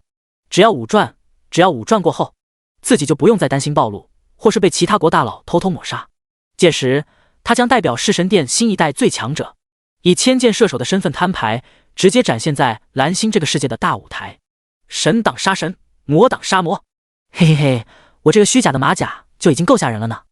信息日志再一次更新，你生成了转职任务其2，远古神功，难度10。果然，远古神功与一位魔神都封印在天环战场。接下来，苏明将要弑杀一位魔神。第74章，绝灭魔神卡尔丹杰罗。再得宝物，标记印章。苏明看向了转职任务的介绍，远古神功，难度10。描述：被遗忘的远古神灵战场，封存着曾经的不朽神器与魔神。进入天环神藏中，击杀自我封存的绝灭魔神卡尔丹杰罗，得到关于远古神功的线索。绝灭魔神卡尔丹杰罗，龙国从未有记载。苏明喃喃自语道。而且，这个魔神和古鲁西法完全不同，前者只是3道力量未恢复的暗影化身，但他却拥有完整的魔神之力。虽然会被天环战场压制到 LV239 的实力，可依旧不能小觑，任何大意都将会有致命危险。很好，天环神藏应该就在核心区。苏明简单思索过后，疾风加速，开始向着核心区前进。凭我的速度，在核心区闯上许久的功夫，其他人才会刚刚接近。至此，他也没有继续猎杀时刻了，唯有找到魔神，然后完成转职。一切小打小闹在他面前都将烟消云散。疾风剑。很快，在烈焰环域接近深层环域的边界，他再次发现了一只头顶着圣光的金鹏 BOSS。似乎每一个环域中都有镇守 BOSS， 刚好顺路收下。苏明的心情是愉悦的，击杀 BOSS 既可以掠夺属性，又至少会掉落一件对应层次弓箭手的好物品，所以射得疯狂。金鹏带着他所有的小弟，终于发现祸害整个烈阳环域的始作俑者。他们愤怒的嘶鸣，令还存活在此环域的部分挑战者们心头大颤。苏明前进的脚步没有停下，眼中也同时出现了这群大金鹏的信息。这群金鹏所以还是类似黑鸭王的种群召唤类 BOSS。 烈阳金鹏，强化野怪，等级 LV210， 生命值 112.2W， 112.2W， 技能圣阳弹，金鹏闪击，暴风，烈阳光线。强化增益，在烈阳环域中每秒恢复 0.5% 最大生命值。信息：沐浴着圣光的生灵拥有永久性的持续回复能力。弱点：眼睛。此种金鹏的数量在缓缓增多，不一会儿就达到了数十只，而他们围拥着的那只巨大金色灵尾的家伙，便是最终 BOSS。别人都还在不断找人抱团打酱油的时候，他已经独自要解决第2只 BOSS 了。烈阳鹏主，烈阳环域 BOSS， 强化，等级 LV215， 生命值 4640.2W， 4640.2W， 技能暴风，烈阳领域，群体振奋，燃烧之翼，净化之光。天赋金鹏领主，苏醒后能够利用烈阳之力不断召唤金鹏，并能给金鹏们提供强大的增益。天赋大鹏身躯，免疫一切异常状态，每受到一次异常状态增加 5% 的敏捷。烈阳环域强化，每受到 30% 最大生命值的伤害，立即在身前召唤10只金鹏。信息：沉睡在烈焰环域的一方主宰，熟悉后势必击杀一切闯入其中的入侵者。弱点：无法触发。每个区域 BOSS 一旦触发后，除非杀死或者离开此地，不然他将会攻击所有的挑战者。可惜你们直接遇到了我。苏明笑着摇摇头，甚至没有停下脚步，而是直接一射。要不是小易如今正在契约空间进阶，他早就骑着小易冲刺了，直接火力覆盖。圣光剑，啾啾啾啾啾， 26W， 暴击 13W， 负1500， 1500。你以为只有你们会飞？金鹏们妄想高飞拉开距离的打算瞬间破灭。箭矢无情地穿透身躯后，一只只都在僵直的坠落。烈阳鹏主傻眼了，转眼就小弟全无。然后所有箭矢便落在了自己身上。如果他可以口吐人言，临时之际只想大声对着苏明吼着：“我虽然不是人，但你是真的狗！”烈，凄惨不绝。你击杀了烈阳金鹏 LV210， 获得经验 41.1W。你击杀了烈阳鹏主 LV215 Boss， 获得经验 195W， 1000积分。你首次击杀烈阳鹏主 LV215 Boss， 获得额外属性敏捷加42。烈阳鹏主 Boss 进度 100%， 你掠夺了32点力量。舒服了。苏明没有停止脚下的动作，迅速将所有的掉落物通通收进背包。一路上顺便看向了这只 BOSS 所掉落的2个物品，这是自由属性核心，可以选择提升某些属性的数值。看着手中的菱形金盒，苏明脸上再次洋溢起了幸福的笑容。使用，你使用了自由属性核心，已选择生命，生命加 2W。 作为一个脆皮弓箭手，生命值又多了一点点呢。然后是第二件物品，标记印章，弓箭手专属印章。特性：曾在弓箭手视野中出现过的目标，即使离开视野范围，也将获得对方的位置标记，从离开视野后计算持续30分钟。哦，这是全位置标记。苏明立刻激活标记印章的特性，然后发现自己的面板中多出了数道地图坐标信息，这些都是在他30分钟内见到过的龙国挑战者坐标。卧槽，以后只要在人群中多见一眼，就能30分钟全方位无死角知晓位置，无论是侦查还是反侦查，这都是极其实用强大的能力，生命保障大幅提升啊！直到他最终离开了烈焰环域的区域，进入更深处的天环藏地，顺便看了一眼这几天来不断掠夺过后的面板，攻击力已经破万了，恐怖！姓名：苏明，职业：时空剑神，等级 LV180 LV180 4转，生命 57.4W， 法力999 9999，力量1968，敏捷1945，攻速 7.29 键 S， 攻击10845，防御5038，暴击 85%， 抗爆 60%， 单次箭矢储量999 9999 999 9999，这就是掠天剑意的恐怖啊！从初期的不明显到现在不断累积后，量变逐渐向质变进化。180级的脆皮弓箭手57W 加的生命，谁听了都要惊掉下巴的节奏，嘿嘿。天环战场，天环藏地，嚎哭山脉。苏明的表情变得严肃，因为这一刻，不仅英灵神剑生出感应，就连永恒神弦同样如此。魔神卡尔丹杰罗就封存于藏地中某个神藏遗迹内，他们在指引位置右侧。第75章，一人成军，屠戮万兽。魔神，我 TM 偷你家来啦！鹰眼，不愧是被称作藏地的区域，比起其他的区域简直安静的可怕。于是苏明没有浪费时间，迅速向山脉以右谨慎狂奔。当前世界积分排名17055，整个天环战场也只有7000出头的挑战者了。不过目前除了苏明，其他人还不能在短短3天内达到深层的藏地区，他可要安心的完成自己的转职，不被打扰。就在此时，整个天环战场再次响起一道靡靡之音。阶段2，外环塌，天地崩，万兽潮起，持续3日。这是到阶段2了。苏明微微侧头，不过自己已经到了藏地，似乎这个兽潮和自己没有多大关系。各国挑战者应该都逐渐抱团了，别人抱团杀小怪，而我单杀魔神，大家都有光明的未来。一直赶路的功夫，他早就将沿途的野怪们清理了遍。这次光普通装备回收物又是几个亿呀，几个亿！轰隆！突然，藏地中的群山开始震动。苏明眼疾手快地躲避在山脉角，黑暗暗影，天地逐渐变得昏暗。紧接着，天空、大地、河流，无数兽吼声自藏地深处传来。卧槽，这是兽潮！兽潮从这里来的，所以刚好正面撞上了。苏明差点没笑出声来。原来兽潮的野怪们就是从藏地复苏的，然后从各个方位奔向烈阳环域、元素环域等数个区域。不管别方位的，此时苏明已经感受到正前方万兽脚踏于地的强烈声响。在我后方的2个环域似乎只剩下10几位龙国挑战者了，因为自己杀神大开，反而人数成为了最薄弱的方位。但是不用慌，既然我在这里，这个方位一只野怪都别想越过藏地。凤翼天翔，苏明终于不再隐藏昏暗的天际，他背后的圣洁双翼格外耀眼，展翅于空。超级暴风啊，呼啸吧！长弓在手，天上地下，唯我宫神苏明。射！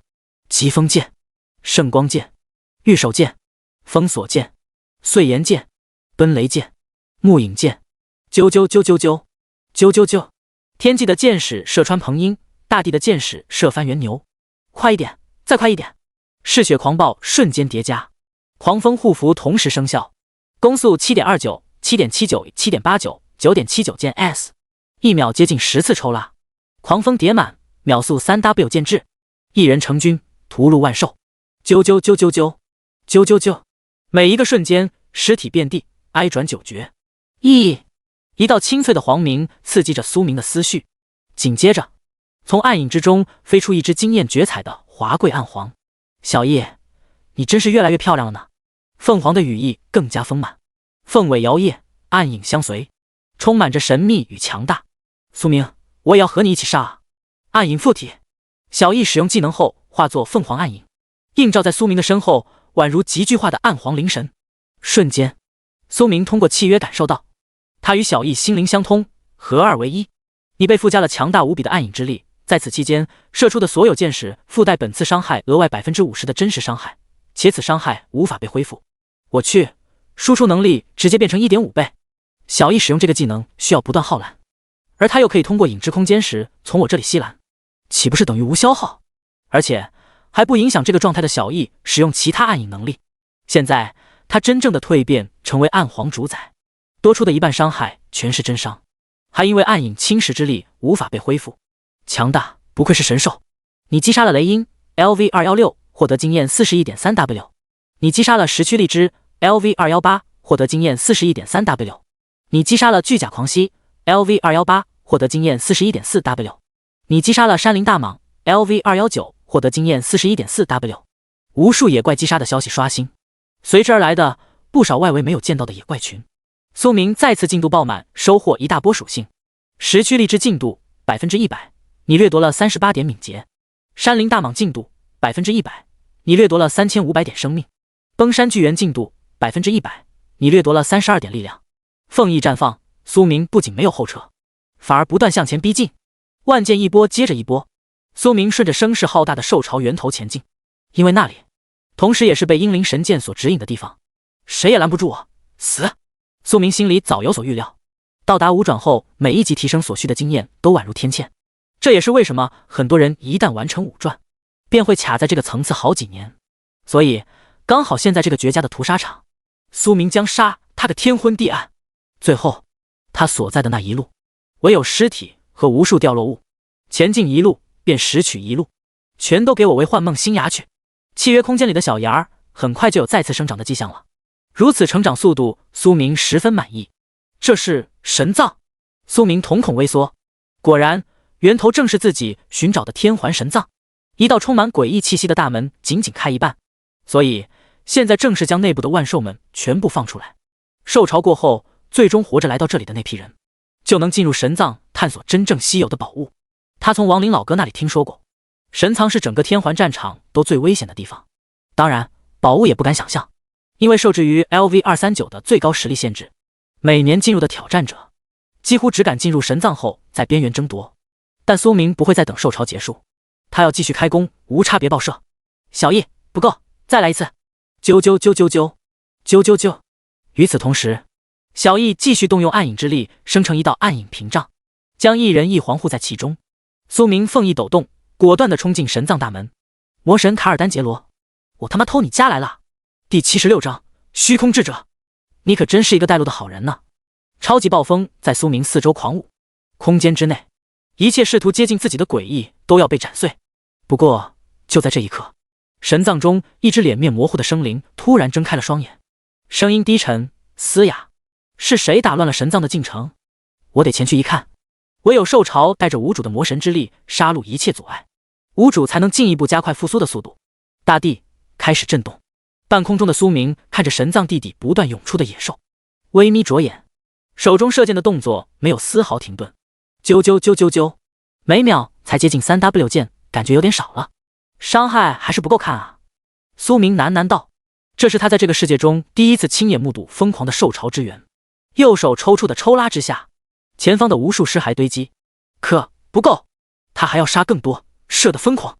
或许此次过后，一旦完成转职，距离 LV240 达到6转要求都不再遥远。苏明无奈耸耸肩，这种事情其他人是怎么也不敢想的。苏明一天之内屠杀的野怪，甚至比他们整整1年累积都要多。就在苏明不断向内部深入的时候，突然他看到了前方的天空，仿佛有某位存在从内部疯狂杀戮而出。那是一位面目扭曲的类人形生物，一个特别的人族。咦，我从你的身上感受到了美妙的气息。苏明顿时警觉，眼中同时出现对方的信息：种族虚空智者，归属深渊，等级 LV239。虚空智者，来自深渊吗？魔神的从者。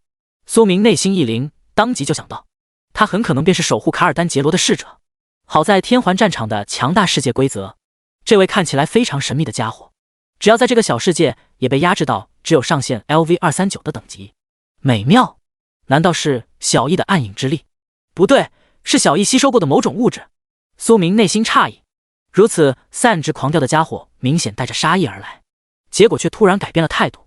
等等，他感受到的或许就是那位一点逼格都没有的菜只因魔神古鲁西法的气息。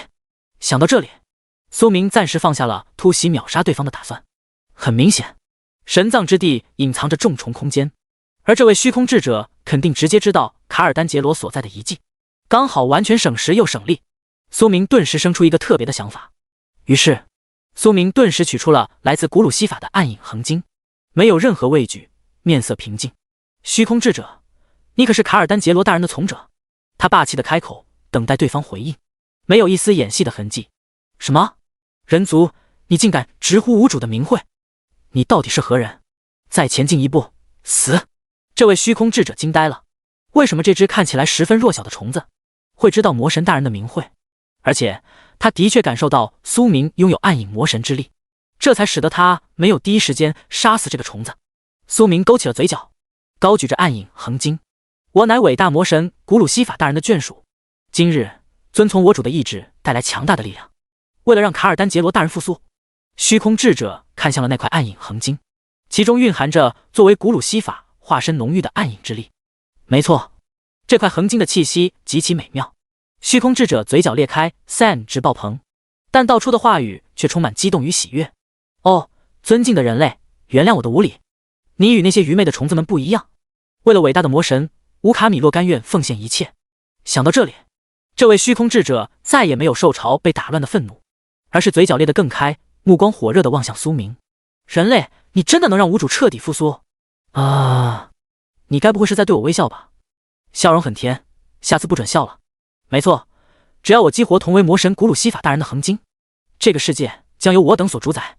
苏明说的热血沸腾，说的尽显狂热，他的表现更加令虚空智者满意。多少年了呀！他的伟大事业终于要完成了，从此追随着伟大的魔神，将一个又一个世界化为自己的囊中之物。一旦卡尔丹杰罗大人复苏，这个小世界所有的生灵都将化为养料，而他还有这位人类，就是最大的功臣杰。苏明，人在神藏之地，再获奥斯卡，上辈子没有提名影帝，真是可惜了。没想到在这里不仅能忽悠伟大的巨龙龙王，还能忽悠魔神的从者卡米洛，请带我去卡尔丹杰罗大人的沉睡之地，我铁猛将完成最伟大的盛举。话都已经说到这份上，再怀疑可就不礼貌了。卡米洛维持着裂开的嘴脸，铁猛，请随我来。杰。就在这一刻，他的身边突然爆发出一道巨大的黑洞之力，四周野怪全都不受控制被拉入其中。苏明微眯着眼，这家伙如果不是被天环战场限制的话，实力绝对是灾难级，杀起来应该要多费一点时间呢。但那又怎样？现在可是我铁猛的好伙伴。苏明随着卡米洛不断绕过神藏内的各大空间，内心想着，果然留着他带路的举动是正确的。一旦脱离了边缘，神藏内竟是无数的重叠空间，这个重叠空间甚至比先前的神龙遗迹更加复杂。当然了，卡米洛开路，苏明也同时清理空中两边的飞行野怪。木影剑，暗影之力浓郁的利剑射穿一只又一只野怪，啾，一大波的经验再次进账，远超弱小人族的实力，浓郁又强大无比的暗影之力。铁猛果然是伟大魔神的眷属，虚空智者是非常智慧的种族，直到现在他才真正认定苏明的身份。所以一切为了魔神大人的复苏，苏明就是他崇敬的功臣。伟大的卡尔丹杰罗大人就沉睡在前方的空间，为了让魔神大人不被打扰，除了吾，谁也别想找到这里。卡米洛充满了骄傲与兴奋。很好，苏明的帅脸也露出极其兴奋神色。这么刁钻的空间，魔神都挺能藏啊，所以更加要感谢某位智者的引路了。卡米洛此时已经划开一道空间裂缝，远古藏地，陵墓遗迹，魔神封域。苏明果断进入，随之看到了一座巨大的陵墓，而魔神当然是躺在棺材板里呢。偷家了，终于要正式偷家了，我来也。第77章，盗摄魔神卡尔丹杰罗，五虎起飞起飞。卡米洛，你守在陵墓之外，接下来无论发生什么，你都不要轻举妄动。待我出来后，共同迎接伟大魔神的复苏。苏明忍着耐掉3的模样，一脸风轻云淡的自信说道：吾明白了，尊敬的铁蟒，献上吾的虔诚，静候佳音。于是最终苏明独自踏入了陵墓中。呼，比想象中来得早呢。本来以为还要花不少时间寻找，结果虚空智者真是老实人，直接送了他一个大大的惊喜。嘿嘿，论起大忽悠之术，即使是强大的虚空智者，也比不过他口中的虫子智慧呢。嘻嘻，小易只用到1块暗影恒晶，所以苏明的背包中其实是有2块完整的。将之收回后，他左手握着寒冰大弓，右手则随时准备召唤阴灵神剑待命。这把神剑将是他完全弑杀卡尔丹杰罗的底气。这条路没有很长，似乎因为友好的卡米洛关闭了无数机关，最终苏明来到一座空旷大殿内，而大殿的正中立着一根巨大的水晶石柱。石柱内，苏明已经看到了那个被阴影混沌包围人影的基础信息：姓名卡尔丹杰罗，职位概念绝灭魔神，等级 LV239，封存。6道神塔到底还隐藏着多少秘密？苏明喃喃自语。神塔所连接的无数小世界，不仅有龙王，甚至还有魔神封存的遗迹，又是何等存在？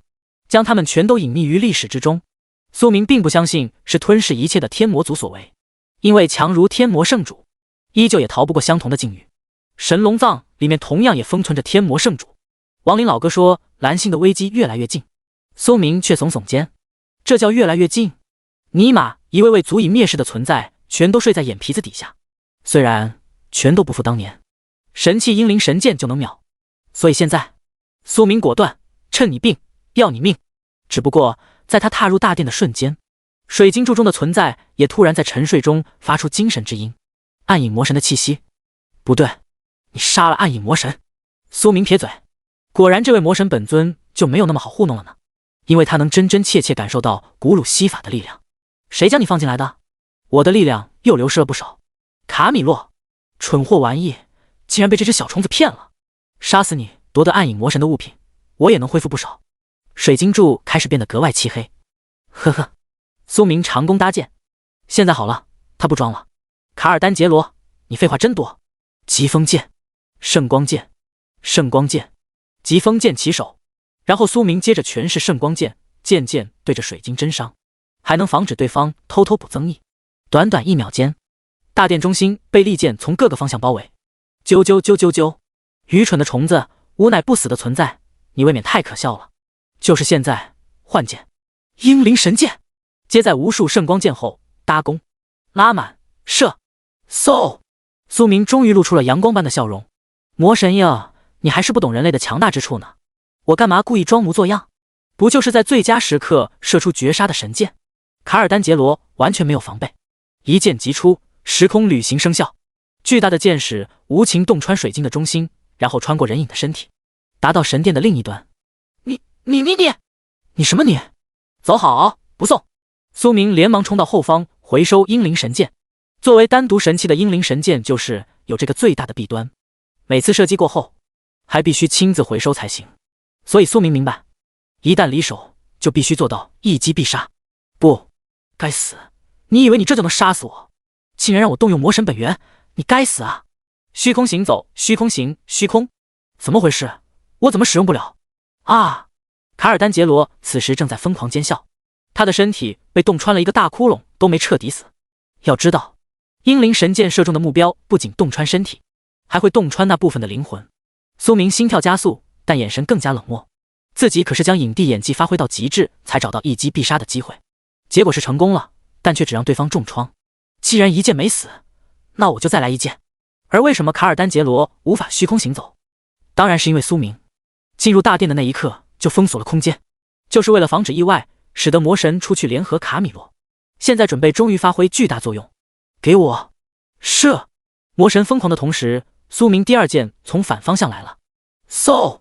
第二个窟窿出现。此时整个陵墓都出现了巨大的晃动，驻守在外的卡米洛狂热地跪拜在地，混乱模糊的面庞却是无比虔诚。如此轰动，看来铁盟很快就要成功了。伟大的卡尔丹杰罗大人啊，吾终于又能追随于您，我等待着，等待您踏出陵墓的那一刻。到时候主宰万千小世界，甚至绝灭9天之上的。卡米洛始终虔诚地跪拜着。你他妈还没死？2剑啊！这可是神器的英灵神剑，整整2剑，完全射中还处在封存状态的家伙。不过看起来明显变得更加微弱。那就第3剑，射！还没死。第4剑，射！卡尔丹杰罗 WDNMD， 为什么？为什么啊？他可是拥有至高无上的空间技虚空行走，可动不了，根本动不了。这个该死的虫子到底拥有何种层次的封锁能力啊？不知道第多少剑又来历。更令他恐惧的是，这支剑真的有将他彻底灭杀的能力。绝灭魔神所持有的绝灭之力，便是除了将一切在物理上灭亡，还有在精神上、灵魂上，甚至突破时空消弭痕迹。他竟然从这支剑中感受到了和他相似的法则，所以他并没有立刻灭亡，但再多几下他是真的会死。放过我，别射箭了，放过我啊！只要你放过我，我会告诉你一个惊天隐秘。惊天隐秘？哦，我还以为你不会死呢。什么隐秘？你要和吴签定契，快放下！不，你不讲武德！你击杀了卡尔丹杰罗。终于，苏明挥了挥额头的汗，终于把他射死了。不管是为了自己还是任务，这个魔神都必死。至于隐秘，要是真有的话，陵墓中或许便有线索。果然，当卡尔丹杰罗死亡的那一刻，转职任务完成了，而且他的眼前再次出现一张似乎快消散的封魔卷轴。卷轴上有一段文字，真是远古神功的信息：英灵神剑，永恒神弦，远古神功，起飞，起飞！芜湖，起飞！第78章，永恒的缔造者。我的，都是我的。随着卷轴的光芒逐渐暗淡，苏明的目光没有放过上面的任何细节。远古神功竟然也封存在神藏中，只不过却不是这里。看着上面绘制的图案，苏明明白，很大概率为神藏的地图。其实不仅是远古神功，这个神藏里的还有各种各样的高级圣药。苏明的笑容久久不能平息。你完成了转职任务其2，远古神功。第2个转职任务终于凭借智慧巧妙地完成了，大大出乎苏明的预期。有老师玩一带路就是好啊！很快，最后转职任务刷新，你生成了转职任务其3，永恒的缔造者。永恒的缔造者，难度10。描述：封存于历史长河的永恒神器，孤独地等待着，等待着它的主人持在手中的那一刻，于神藏穹顶缔造永恒神器，灭。最后的任务很快就要完成转职了。神藏穹顶是这地方的某处吗？等等，如果是最高的那个地方，难道是封魔卷轴上右上角的云层？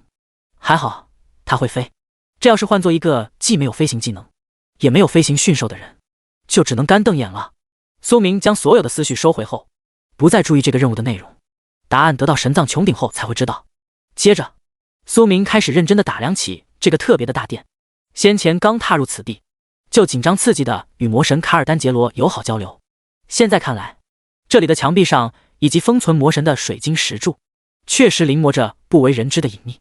有一座塔形的图案，是6道神塔，而原本6道神塔所在的地方，是星辰之上的一块大陆。不对，不完整的大陆，由10块碎片拼接而成。6道神塔连接整块大陆的天地。天穹之上，在云层的图案之上，隐隐显现出宫阙中的人影。如今6道神塔落在了蓝星，曾经的天穹大地破败崩塌了吗？不得不说，苏明内心极为震撼。看来蓝星也是一个特殊的地方。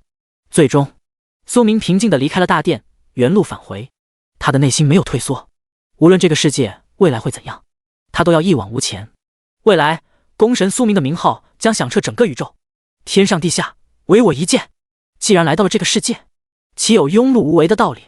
苏明从内部打开了陵墓的大门，光线变得明亮几分。此时的苏再次进化身为了奥斯卡影帝，脸上带着狂热与喜悦。他看到跪拜在地的卡米洛，并没有起身。哦，尊敬的铁猛，卡尔丹杰罗大人是否已经复苏了？卡米洛虔诚地询问苏明。当然，魔神大人的智者卡米洛。不过你该知道，大人此时正在不断积蓄力量的关键期，所以你千万不能去打扰，明白吗？哦，感谢您。听到苏明确切答复的卡米洛面目更加掉散几分。先前如此大的声势，令卡米洛丝毫没有怀疑失败的可能，而且他再怎么想，也想不到苏明拥有击杀这位魔神的能力。吾等明白，吾将再次跪拜，迎接卡尔丹杰罗大人的出没。不过这时苏明却眯着眼，随即装作一副被榨干的模样。嗨，是这样的，卡米洛，为了伟大的卡尔丹杰罗大人复苏，我付出了大量的宝物，所以卡尔丹大人答应了赐予我他宝库中的物品。你肯定拥有打开宝库的钥匙吧？然后我们一起迎接卡尔丹杰罗大人。卡米洛这才虔诚的起身，激动的答复道：当然有，尊敬的铁猛，这是你应得的。你是吾和吾主的同伴，未来征服一切结界，请随我来。虽然如今宝库里没有什么超绝之物，但也堆积了不少吾主从许多小世界收取的资源。这样啊，那你可以多活一会儿了呢。苏明内心更加兴奋与期待，他本来只是试探一番，并没有抱希望，没想到，哎，成了。于是一人一深渊生物很快绕到了陵墓之后，卡米洛对着一块石碑诵念复杂的咒文，然后石碑移动了方位，又是一个隐藏空间。苏明内心喃喃，原本眼前空无一物的空间出现一道大门，大门打开，露出了，卧槽！差点没忍住脱口而出。苏明的眼睛瞬间被耀眼的金色所蒙蔽，那是一座金山。不过卡米洛却反而叹了一口气，尊敬的铁猛，为了吾主的复苏，无数年来这里也只剩下这些在此界用不上的东西了。譬如这些堆积如山的特殊金币，其实是由蕴含庞大魔力的天晶石铸成，不过吾等如今几乎用不上。卡米洛说着，苏明安静地听着，随着苏明脸上的笑容越发灿烂，卡米洛提醒道：铁猛，你便从剩下的取走3样物品吧。3样？苏明勾起了嘴角。不，我全都要。卡米洛，什么？这位虚空智者压根就没发现。不知道什么时候，苏明的手中多出了一块银白色的灵晶，意志灵晶，激活。这块究极强控的道具，可以让苏明面对任何神级以下的对手瞬间扭转局势。只要灵晶在手，便没有任何前摇，在他附近的一切神级以下的生灵都将强制入梦。这是龙王灵，你竟敢骗我啊！卡尔丹杰罗大人，这位面目混乱的生灵终于被龙王灵晶强大的力量控制，无力的昏厥到了地上，或许还正在做着迎接魔神大人的美梦呢。苏明，嘻嘻，你以为你是卡尔丹杰罗那样的魔神？我不管你有什么能力，先给我强制睡了再说。接着苏明安心的取出阴灵神剑，神剑离手，射。这次没有任何意外，一剑便洞穿了这只老实智者。你击杀了卡米洛，他也死在了剑神之下。苏明心中莫名有一点小小失落，多么老实的一位傻孩子。然后苏明转头，眼中顿时反射出金光。我的，都是我的。第79章，神藏天穹，永恒的缔造灭，一座抬头不见顶的金山。这些金晃晃的金币虽然并不是蓝星意义中的金币，但其中却蕴含着庞大的特殊魔力。苏明想着，这要是用在里世界所有的大阵之中，或许是绝佳的补给能源，根本不可能有能量耗完的情况好发。除此之外，反倒正如卡米洛所说，没有多少其他东西。真是浪费好东西。许多道具中的能量全都被用来传输给卡尔丹杰罗了，当然还是有剩下好东西的。咦，这个护符我可以使用。钢心护符，物系通用，特性在战斗中触发，每10秒内使用物理攻击命中一个目标，令携带者临时增加 1% 生命上限和 1% 防御上限，最多增加 100%， 下一个10秒内刷新重置。这是叠生命和防御上限的。苏明内心极度兴奋，如果最多增加 100% 的上限话，只需要在10秒内同时命中100个目标，这不是有手就行。一旦触发，凭他如今终于达到了 60W 的生命值，临时生命上限瞬间就能提升到 120W 生命啊！而且不灭剑体的丢护盾也是总生命 100%， 所以他额外还有 120W 生命值的护盾，更不用说防御的提升同样夸张。终于慢慢摆脱脆皮了，我一个弓箭手也能正面肉死 BOSS 了。如果再来一个反伤被动技，他甚至能完成反伤坦克。不过，坦克哪有爆射舒服？哦，竟然还有数十本技能书。也对，技能书他们根本用不上。碎空斩、冰天雪地、绝望之炎、治愈光环、昆之巨球、战士、法师、牧师等各职业都有包括。只不过苏明并不需要弓箭手的输出技能。绝望之炎，没想到居然无任何限制。这个技能有意思，某些时候作用极大。绝望之炎，通用技能书，等级限制无。绝望之炎 LV1， 对被你造成的失去意识存活目标发动，能控制对方在无意识状态下根据你的命令行事或回答问题，持续5秒，对同一目标的冷却为300秒。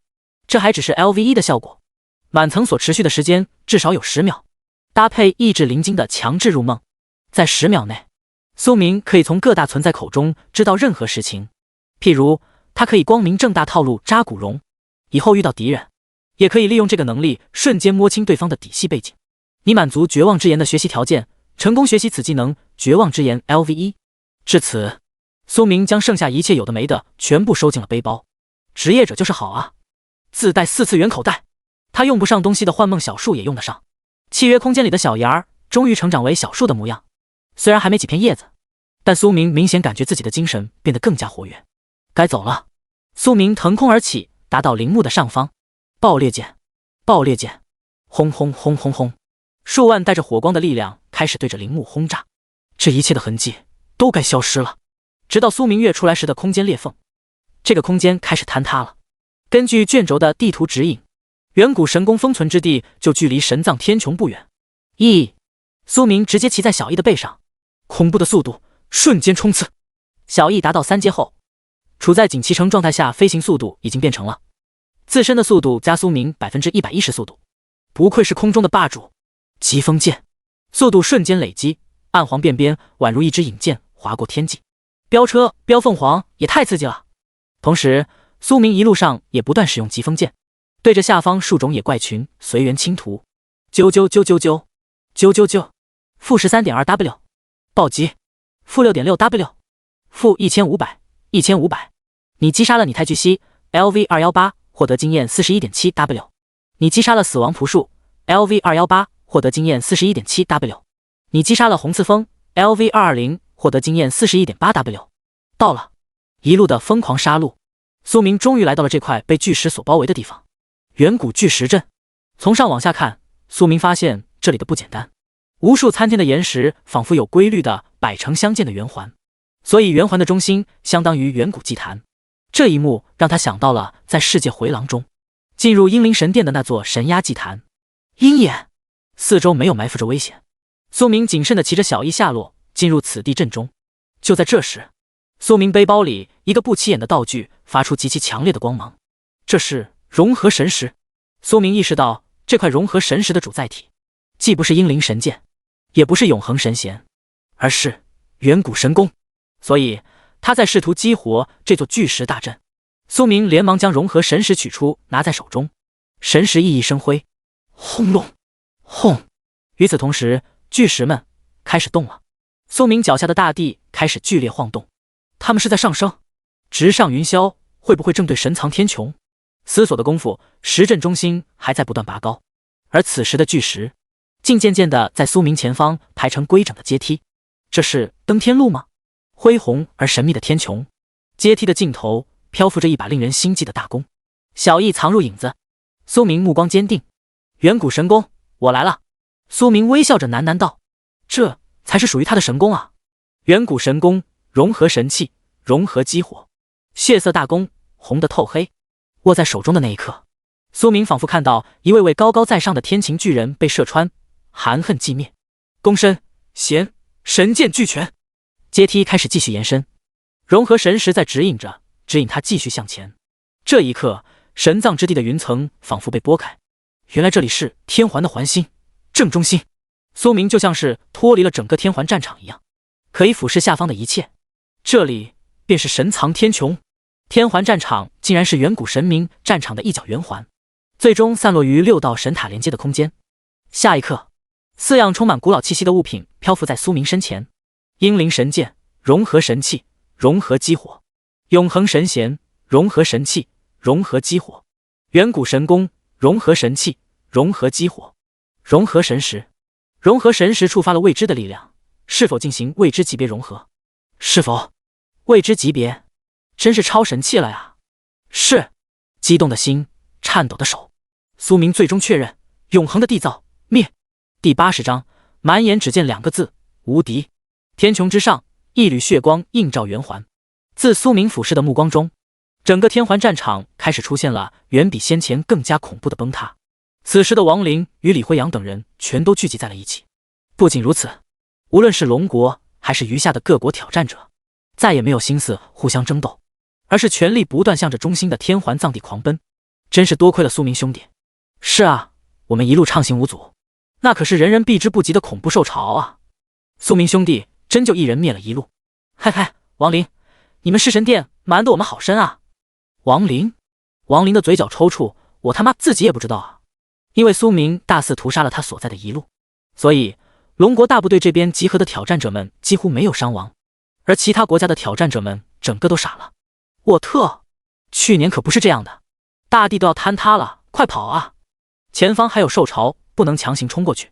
我不想死，我要妈妈！呀！苏明耸耸肩，抬起头，眼前的血光之中，长弓带弦，而曾经的英灵神剑，却自动变化成意念之下便能召唤的普通剑矢。等等，不对，它变成了我的专属剑矢！恭喜你融合成功，获得永恒神器、超神器灭。血色长弓不再是一把实质性的武器。苏明此时望着他，仿佛和他的意念成为一体。它竟然是概念性质的超神器，不朽不灭，在时间的长河不留痕迹，甚至连因果都永远没有他的影子。这不是最关键的，最关键的是它独属于我呀！以武器的性质迎接自己的召唤，仿佛一直都在等待着。从此，苏明的弓箭永远都存在于概念之间，甚至就连专属剑矢，也不再是曾经仅仅只会附加专属技能的剑士。他将以概念的形式打击射中的一切目标。绝灭剑神，这就是湮灭一切吗？概念性打击，这把武器简直太恐怖了。然后，苏明最终看向了这把超神器附加的能力：灭，永恒神器，超神，专属，苏明。类型：概念武器。等级要求：无。职业：绝灭剑神初始。基础属性：总攻击力 X2， 总攻速 X2， 总暴击 X2， 总抗暴 X2。成长属性：总增伤 X， 等级100分号。概念：被灭击杀的目标将永久概念性抹除。概念：绝，从灭射出的箭矢将无法被任何阻挡。特性：永恒不朽，一击必杀灵魂体。特性：击杀任何目标收获灭之力，叠加进度，当前0 100分号100百分号。特性：当灭之力达到100%后，可以进行自我湮灭化1分钟，免疫任何伤害控制，对所有攻击到的目标一击必杀抹除，包括完全太神级。其实附加的信息还是平平无奇的，字里行间仅仅也只透露出2个字罢了：无敌！一击必杀灵魂体。苏明目前在小世界所遇到的，无论是古鲁西法化身，还是卡尔丹杰罗，实质上还是灵魂体。除了深渊，魔神原本的躯体根本无法进入小世界。原来如此，难怪英灵神剑效果拔群。而灭之力，甚至连完全态的神都一箭射杀。而且灭和绝的概念属实简单直接，最简单的往往最令人心悸。无法阻挡，搭配剑追护符的话，岂不是必中？最恐怖的是概念性抹除啊！别说复活了，就连回退了时空也将从此消失。简单粗暴，这2大概念和3大特性注定了超越神级。不过我的基础属性好像也起飞了，输出能力似乎又强了一点点呢。而且苏明还看到了一个新的属性，是以基础属性新加入的面板总增伤，这是不受伤害减免效果的。面板中最高伤害提升的属性，7转以下的职业根本不可能出现。自己才刚到5转就来了，还不是简单获得 5%、10%， 在 LV180 的时候就已经总增伤了 180% 啊！意味着这多出的 180% 伤害是全额伤害，这比真伤都恐怖万倍。真伤都有办法被降低，譬如他所拥有的守护护符第一击降低 99%， 随着等级不断上升，伤害完全成倍暴涨。之前手中的寒冰弓是啥？咱们真不说。灭！苏明心念一动，血色大弓最终握在了自己的左手，这尼玛也太霸气了吧！然后苏明简单看来一下自己的面板，姓名苏明，职业时空剑神，等级 LV180 LV180 4转，生命 62.2W， 法力9999999，力量2703，敏捷2655，攻速12.98件 S， 攻击22688，防御5538，暴击160%，抗爆120%，总增伤180%，单次剑识储量999 9999 999 9999， 2万多的攻击，简直不做人。好吧，每秒13件的攻速更加不当人了，超越人类极限，满眼无敌。随着苏明最终将完成一切，神藏天穹的阶梯也在缓缓下降。轰！苏明顿时将血色长弓收回，该离开了。小易，苏明迅速地骑在了小易的背上，一人一皇迅速向下俯冲。就在这个时候，另一道消息刷新：你完成了转职任务其3，永恒的缔造者，难度10。结束了，终于结束了。苏明顿时如释重负地松了一口气。和前4传相比，这道5传的3个任务足足卡了他10多天，那可是10多天啊！确实是有一点慢了。第81章，终极绝灭，概率满血秒杀，尼玛也太吓人了吧！苏明撑着自己的下巴，再次确认。接着，激动人心的时刻到来，你转职成为了绝灭剑神，生命值加 8W， 法力值加 8W， 力量加200，攻速加 1.0。转职的同时，再次获得 1.0 攻速，双倍过后，苏明的面板攻速已经达到了 14.98件 S。接着等级提升后，相当于每级还会增加 0.02。本人不愧是拥有神之右手的男人。你的等级提升了1级 ，LV180 LV181， 生命加600，法力加300，力量加3，攻速。你的等级提升了1级 ，LV181 LV182， 生命加600，法力加300，力量加3，攻速。一边骑着小易狂飙，一边看着等级提升的消息狂刷，真尼玛刺激！202、205、228、230 SOR。苏明的等级最终停在了 LV234， 足足提升了54级。看到 LV234 停下的时候，苏明本能的皱一下眉头。居然没有封底，看来我杀怪还是少了。这要是亡灵在这，绝对会忍不住跪地仰天，然后大喊：苍天呐！短短的时间内，苏明直接杀了别人2年才能杀到的野怪数。就连曾经轰动一时的隐藏职业刺客李辉阳，在迅速达到5状后，不断杀怪，盗窃2个月后，也才从 LV180 到达 LV198。至此，苏明在等级上的层次已经完全和亡灵站在同一起跑线了。而实力嘛，亡灵我就不打扰了哦。特别是在获得了专属永恒神器灭后，一旦灭之力叠满，9转，不过是我剑下的玩具。世间万物皆系于一剑之上，我要灭神！然后激动人心的时刻再拔高一筹，疾风剑。小易，咱们把神藏里的好东西全部收刮完，都是我们的。一剑即出，万剑即封，这便是无限火力的效果2。每射出一支箭矢，额外分裂出9999支相同效果的箭矢，随着转职而提升。猜对了，彻底疯狂。从此时此刻开始，苏明正式从一剑3000件变成了一剑分万件。直到现在，如果狂风护符叠起来的话，那他就是每秒16件的攻速。卧槽，每秒16W 件。穷则专研技巧，富则火力覆盖，还要啥技巧？所见之处，除了剑就是剑啊！只要保证自己的生命安全。目前我的输出足以超越9转大佬了吧？苏明微微陷入思索。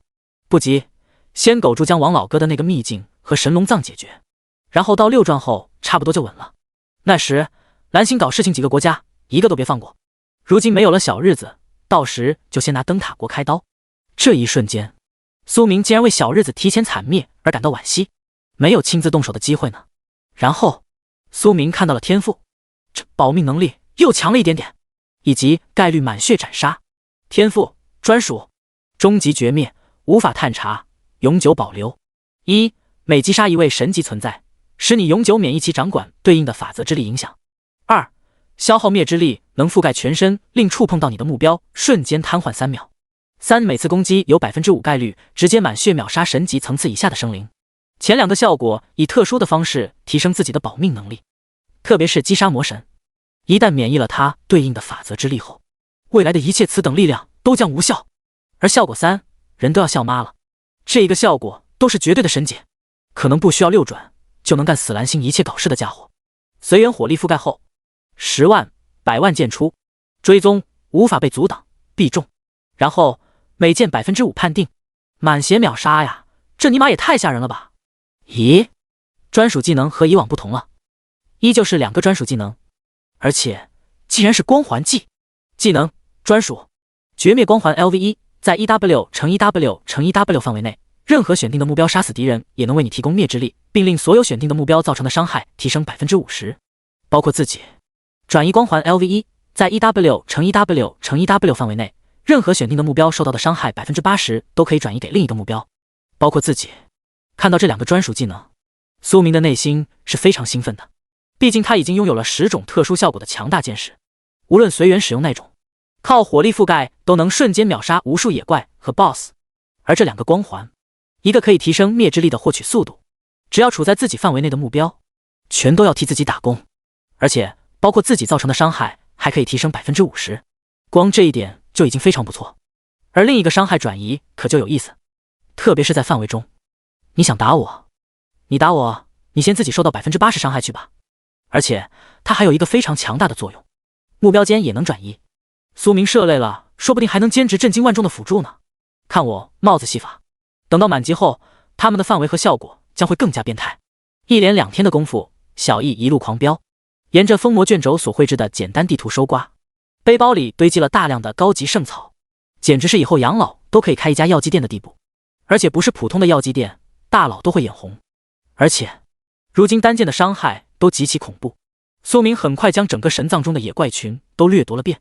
疾风剑，96W 暴击，96W 暴击，负1500，尼玛，剑暴击，这伤害数量还要成个万。如今 234% 的总增伤加成实在是太恐怖了，而且这还是没有算小易暗影附体的情况。面对谢低的普通野怪，苏明一剑就能秒杀。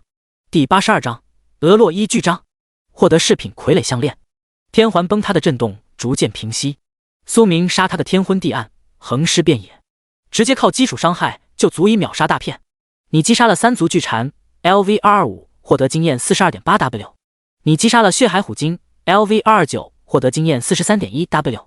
你击杀了尖刺猛犸 LV229， 获得经验 43.1W。 尖刺猛犸进度 100%， 你掠夺了38点防御。火灵可莉进度 100%， 你掠夺了35点攻击。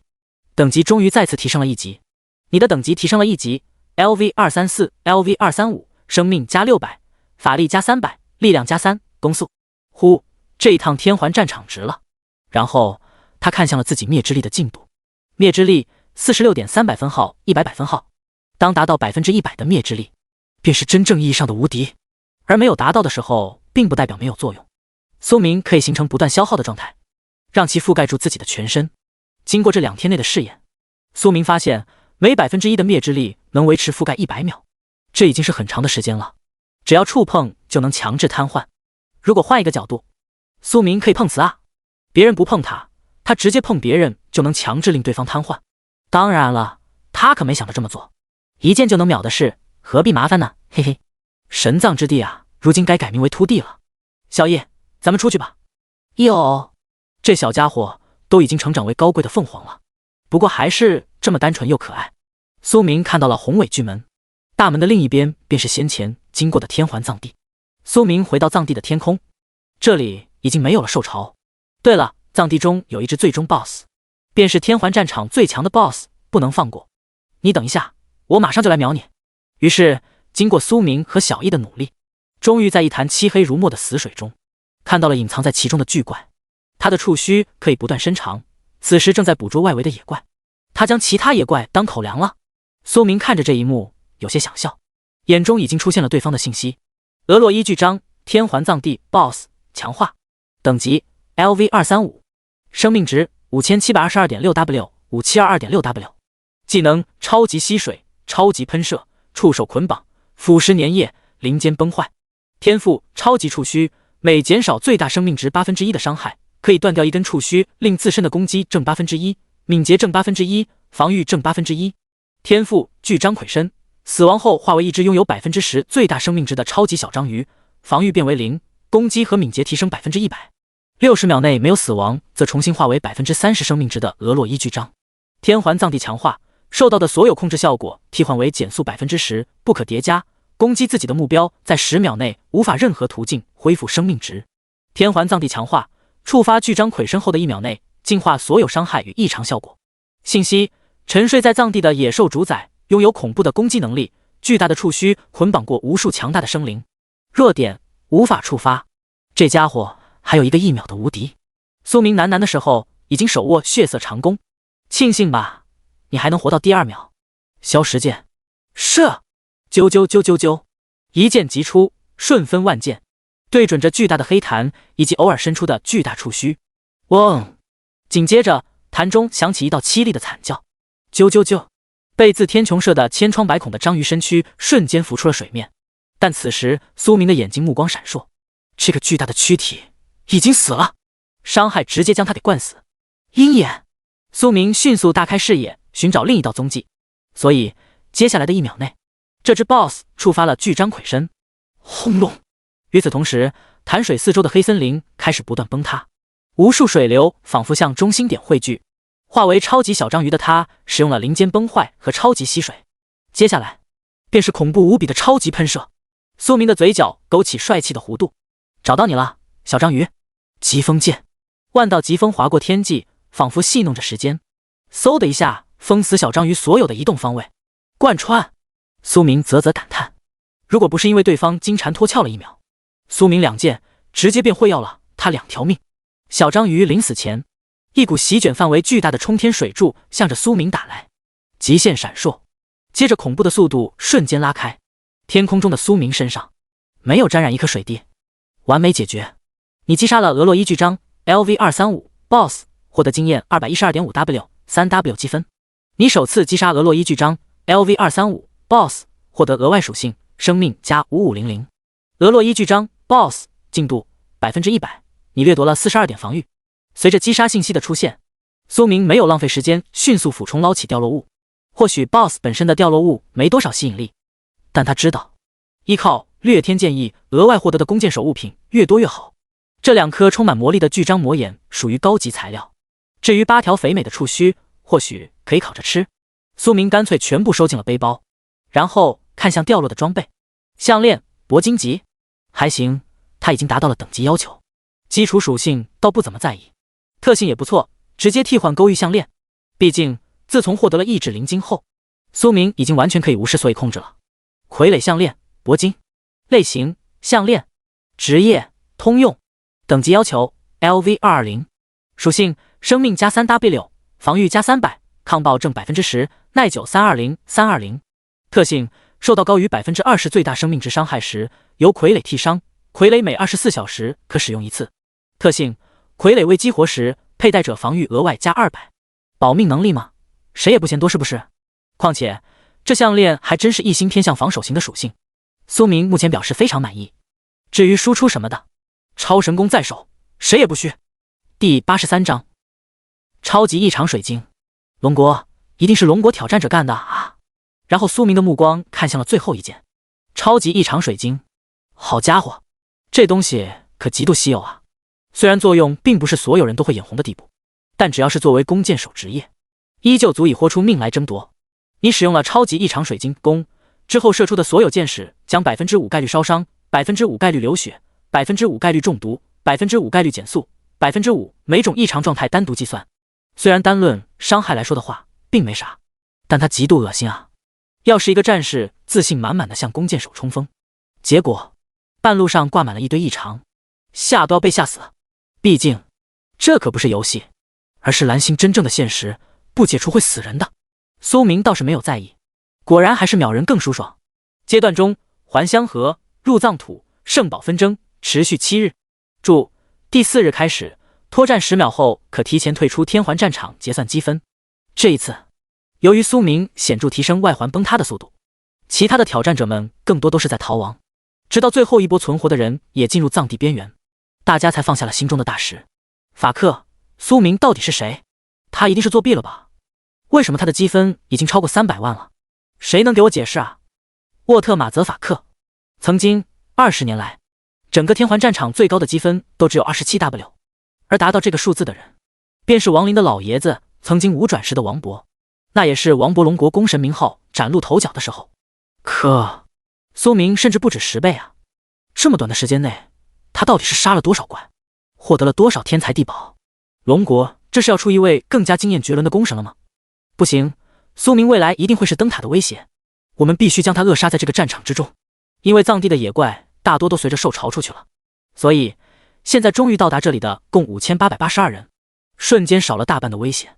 藏地边缘地区3大群体正在对峙，最大的群体由灯塔国、日落国、阿三等国的 LV239几位挑战者领导，第2大群体则是占据着中立的各个小国家形成的群体，最后的群体便是龙国的众人。从前可没有这种情况出现，龙国这边众人互相交流着。王林，灯塔国看来想集合各大国的力量对付苏明。说话的这人名为唐木 ，LV239，是龙国2大9级公会之一的天龙阁最强5转之人。目前这些人以他和王林2人为领导，要干就干，就凭他们还妄想打我们的主意，也不知道苏明老弟在藏地的那个地方。王林内心十分无奈，看这情况，苏明肯定跑到深处去了，里面的危险就连这里所有人都不敢轻举妄动，但那小子却有逆天的资本。我们还是先解决目前的问题吧。这里的地形十分适合我们的拉锯战，不要和他们正面厮杀，他们必然会沉不住气，到时候他们敢暴露弱点，就让他们又来无回。王林很快就制定好了作战策略，反正他们不急，急的都是被苏明吓得脑子不正常的那群人。毕竟直到现在他们都没有见到苏明，压根就理解不了他的恐怖实力，也就只有王林内心偷乐，等苏明老弟会合后，那些人就要遭殃了。不对，还有角落里的李辉阳。王队，看我先将他们搞得内讧，相信我。辉阳啊，好吧，一切先保障自己的生命为前提。好嘞，看我顺走那些恶女的胖子。李辉阳消失了，这一刻就连王林都无法看到他的身影。经过被苏明秒杀的体验后，李辉阳的内心沉淀了起来，而且他终于又意识到了一件事，并不是他弱，而是苏明太强了。纵观身边的龙国所有挑战者，甚至包括目前最强的唐木，然后纵观灯塔国的那几个嚣张玩意，这根本和我苏神不是一个级别。李辉阳的内心激动，他深深的明白现在灯塔国这几人有多嘚瑟，等到苏神来后，这群人就要哭得多惨。而他也可是被誉为过次神的接班人，他要让偶像最钦佩的苏神明白自己不是普通的渣渣。我要追随苏神，干他丫的！苏明与小易与藏地深处各地皆留下不少友好印记，然后小小收了点资源利息作为报酬。这个阶段，挑战者们都应该进入藏地边缘了。苏明思索过后，决定立刻与王林老哥会合。最终的争夺便是神藏内部空间的探索，以及藏地圣宝的出世。而神藏内部该收刮掠夺的苏明全都满载而归，就只剩下最后的圣宝不能放过。小易，走了。哦，疾风剑看似随缘轻途，实则是无情的加速机器。凭他俩如今的速度，穿越整个藏地都只需要几分钟。暗黄展翅，化为黑色流星。对了，别忘了假装你是暗影鸟哦。小易昂起高贵的脑袋，易人家早已获得苏明真传哦。毕竟他亲自见证了苏明惊为天人的大忽悠术，内心从此被埋下了一颗难以磨灭的种子。与此同时，灯塔国为首的藏地大本营发生了一阵骚乱。该死，龙国那些渣渣竟敢不交出苏明！什么苏明？我看根本就没有这个人，他总不可能一个人闯入藏地深处，那就是找死。咱们人数碾压，直接进攻灭了龙国所有人。就在这时，数道尖叫响起，接着便对身边的人大打出手。啊！直击天灵盖！我就知道你们这群货色不是好东西，竟敢偷摸我的小背心！狂暴升天拳，法克！什么暴躁母老虎，老子看得上你！蛮牛冲撞！谢特，老子早就看你们不顺眼了！多重岩弹，给老子死！一时间争端席卷数十人、数百人，最后连不明所以的挑战者们全都卷进了战场。住手！给老子住手！我拉稀太多是你们的领导者，都听老子的！你算个屁！老子早就心里不爽了。拉稀太多顿时双眼爆红，手中出现了一个漆黑的道具。该死，本来是对付龙国用的，结果还要浪费在这群废物身上。啊呀！忍住，等我解决了苏明那个心头大患后，再找你们算账。龙国，这一定是龙国挑战者干的。第84章，苏明，神一样的男人，一箭射爆所有小丑。一道漆黑的暗影格外耀眼，将整个混乱的场域笼罩。原本互相争斗的挑战者们，竟然宛如被短暂的控制一般，强制改变了目标方向，向着龙国而来。王林和唐牧等人眯着眼，内心却极为沉重。没想到拉希泰多竟然留了一手，看来这场争斗是不可避免了。干就干，我们龙国挑战者怕过谁？李辉阳已经顺利回到了龙国营地，眼神同样变得冷漠。自己本来已经成功造成了对面的内讧，没想到那家伙竟然带来了灯塔国一个有名的道具，还好提前逼出了这个强控道具，可以让我们抢占先机。兄弟们，定让他们有来无回。而另外一群占据着中立的1000多人，选择了不断远离战场。他们有的在叹息摇头，这群龙国人都要被灭亡了。可是我们根本就没有看到苏明这个人，谁叫这个龙国人太恐怖，引起灯塔国和其余大国的忌惮。随着这群人远去，整个边缘之地最终变成了攻防战场。箭矢、法弹以绚丽恐怖的爆炸响彻天际。鹰眼。就在这时，从遥远的天际同样划过一道暗影，在昏暗的藏地中，比下方的暗影区域更加深邃瞩目。一声清脆嘹亮的黄鸣，无论是王林、唐牧等人，或是拉希泰多和他的小弟，拥有飞行驯兽的全都召唤而出，腾空对峙。这只鸟拥有好恐怖的暗影之力。沃特，等等，他的背上还有一个人。而王林此时终于露出了激动的神色。苏明，苏明来了！哈哈哈哈，你来的正是时候啊！苏明小友，我们被欺负了，你看。王林不断地眨了眨右眼，你懂的。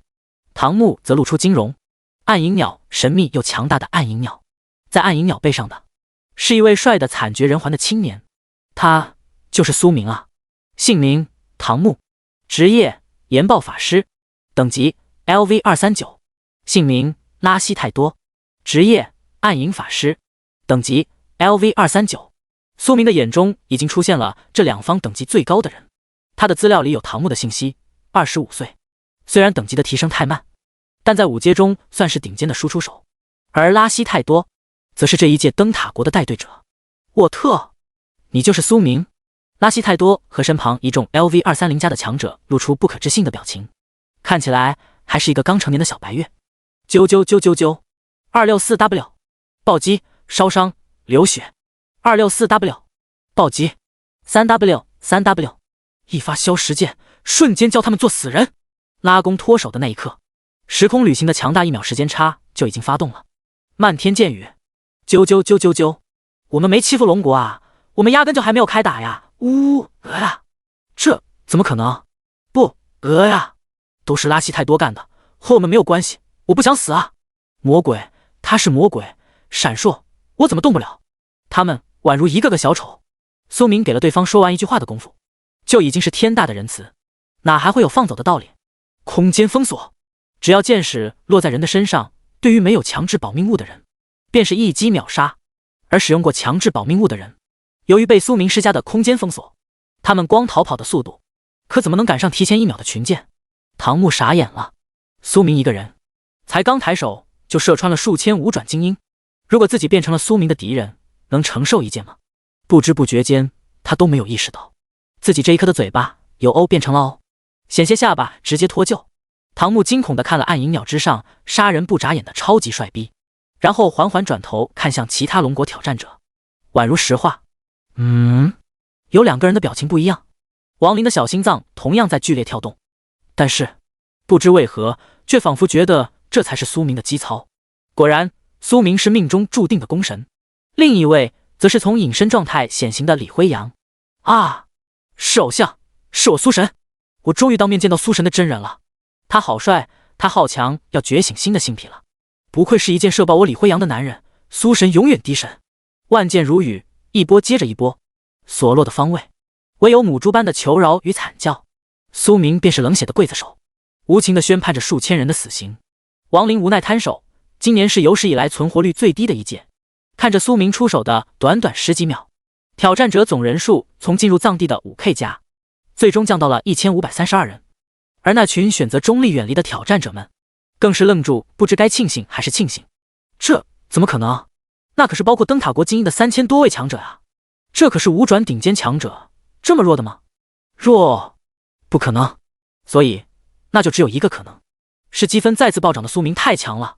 蓝星的未来格局要变天了。苏明到底什么人啊？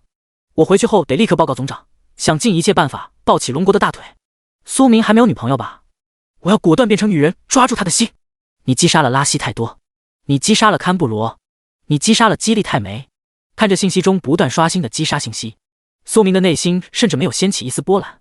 比起魔神，这些简直太小儿科了。五毒魔方，毒伤已达成条件，提升至3000S。除了击杀信息外，苏明还额外看到了一个毒伤提升的消息。使用消食剑触发的话，第1秒还有附加500的毒碎，共3500，然后20倍也将是 7W 的伤害。随后每秒 6W 毒伤，简直恐怖。当然了，对于如今一剑就能秒杀众人的恐怖伤害来说，聊胜于无啦，嘿嘿嘿，嗨又强了一点点。第85章，史诗道具暗影潮汐，曙光路线，圣宝出世。这时小易提醒苏明一声，你发现了一个携带暗影之力的道具。随着众人向下而落，苏明看到了拉希太多的驯兽尸体边滚出一枚漆黑的眼状徽章，暗影潮汐，史诗道具，竟然是一枚史诗级的徽章道具，赚大发了。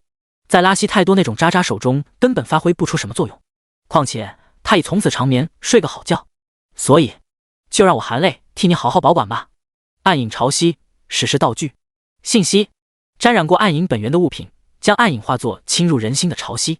被动能力，令持有者造成的所有异常效果 X2， 受到的异常效果减少 30%。主动能力，生成席卷范围巨大的暗影潮汐领域，2选1。认定领域中为友军，则解除所有异常并大幅提升自己威望，持续10秒，冷却12小时，鉴定后生效。2. 认定领域中为敌军，降低所有目标 80% 防御，并降低 20% 敏捷，持续30秒，冷却24小时，鉴定后生效。特性：暗影协调，持有者攻击加500，鉴定后生效。最先吸引到苏明的反而是暗影协调这个没见过的特性。想要使用这个道具，必须掌握暗影之力，而且它还能令暗影之力不会失控。难怪拉希太多这名暗影法师成为了灯塔国这次的领头者。苏明记得龙国官方有记载，灯塔国有一个强大的法师家族，那一脉全都转至的暗影系。我才不管呢，归我了，嘻嘻。暗皇都是自己的坐骑，掌握暗影之力不是有手就行。主动能力触发后可以2选1，友军群体解异常，自己以后还真有当大辅助的潜质。不过苏明更加看重的反而是被动能力，异常效果 X2， 不正好适合毒伤。这下好了，原本消食剑触发的初次 7W 毒伤直接变成 14W。 苏明直接将这个徽章型道具收进了背包。龙国其他挑战者没有丝毫不满，他们直到现在都还没有从苏明惊为天人的利剑中缓过神来。王林上前招手，激动问道：苏明啊，你已经完成5转了吧？他知道苏明进入天环战场主要还是为了转职任务，不然原本都没有他的名额。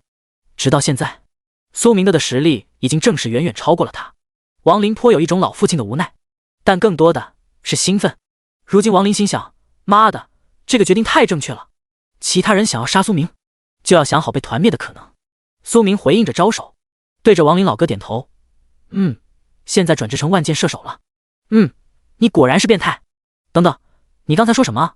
万箭射手？王林愣住，现在想想苏明秒杀的场景，无数箭雨铺天盖地，卧槽，还真是万箭。然后苏明转头看到了另一个人，露出微笑。李辉阳，偶像在看我。苏神，出去后我可以和你合照一张吗？天环战场内的景象无法拍摄出去。苏明笑着耸耸肩，好。他没说或许即将进入的下一个秘境，很快还会再见。这时苏明对着所有的龙国挑战者开口道，最后阶段便是探索神藏和圣宝出世。神藏我清理过一番，那里危险比以往会小很多，你们说不定能获得一些比较稀有的宝物。苏明早有预料会遇到这种情况，所以虽然好东西被自己收刮了，但还是给其他人留了些汤。至于藏地圣宝，不好意思了各位，如果要和我争，我是不会退让的。什么？你早就进入过神藏？那不是受潮最凶猛的时候吗？众人仿佛脑子狂烧，一时转不过来。所以苏明这位弓箭手难道直接顶着受潮强射进去的？无数倒吸凉气的声音再次打破宁静。弓箭手确实很脆，但是在一切目标接近你之前全部秒杀，然后冲过去，这似乎听起来也挺合理的。轰隆！一时间整个藏地的天空仿佛透过一道曙光，伴随着剧烈的晃动。藏地圣宝即将出世，代表神藏的大门也完全开启了。他们分别处在藏地的2极，神藏所在的地方距离此地并不远。于是，其他人全部听取了苏明的建议，进入神藏。沙比才会和苏明抢圣宝吧？能抢得过？况且，据记载，整整前20次，没有一次有人成功得到过藏地圣宝，因为获得它需要非凡的手段，而且只停留一段时间就会消失于此空间，远不如探索神藏中的边缘地实在。而这次，说不定还能进入得更深。小易，就让我们康康所谓的圣宝去吧。有。于是，在众人羡慕崇拜的目光中，苏明一转眼便消失在了天际。唐牧这才松了一口气，悄咪咪凑近王林的耳边：“王林，你说实话，苏明是不是王伯老爷子的私生子？他实际上是你同父异母的亲弟弟，对不对？”王林，滚啊，老唐！苏明的身份或许远比你想象的更高。唐牧愣住了，聪明地掐断了话题，然后心想：我有一个妹妹，如果苏明以后成为了我的妹夫，那岂不是狂喜？所以到时候一定要介绍妹妹给苏明认识。苏明思索着，有关圣宝的记载比神藏少很多，从未有人成功获得，所以肯定超过了无转之人的实力要求。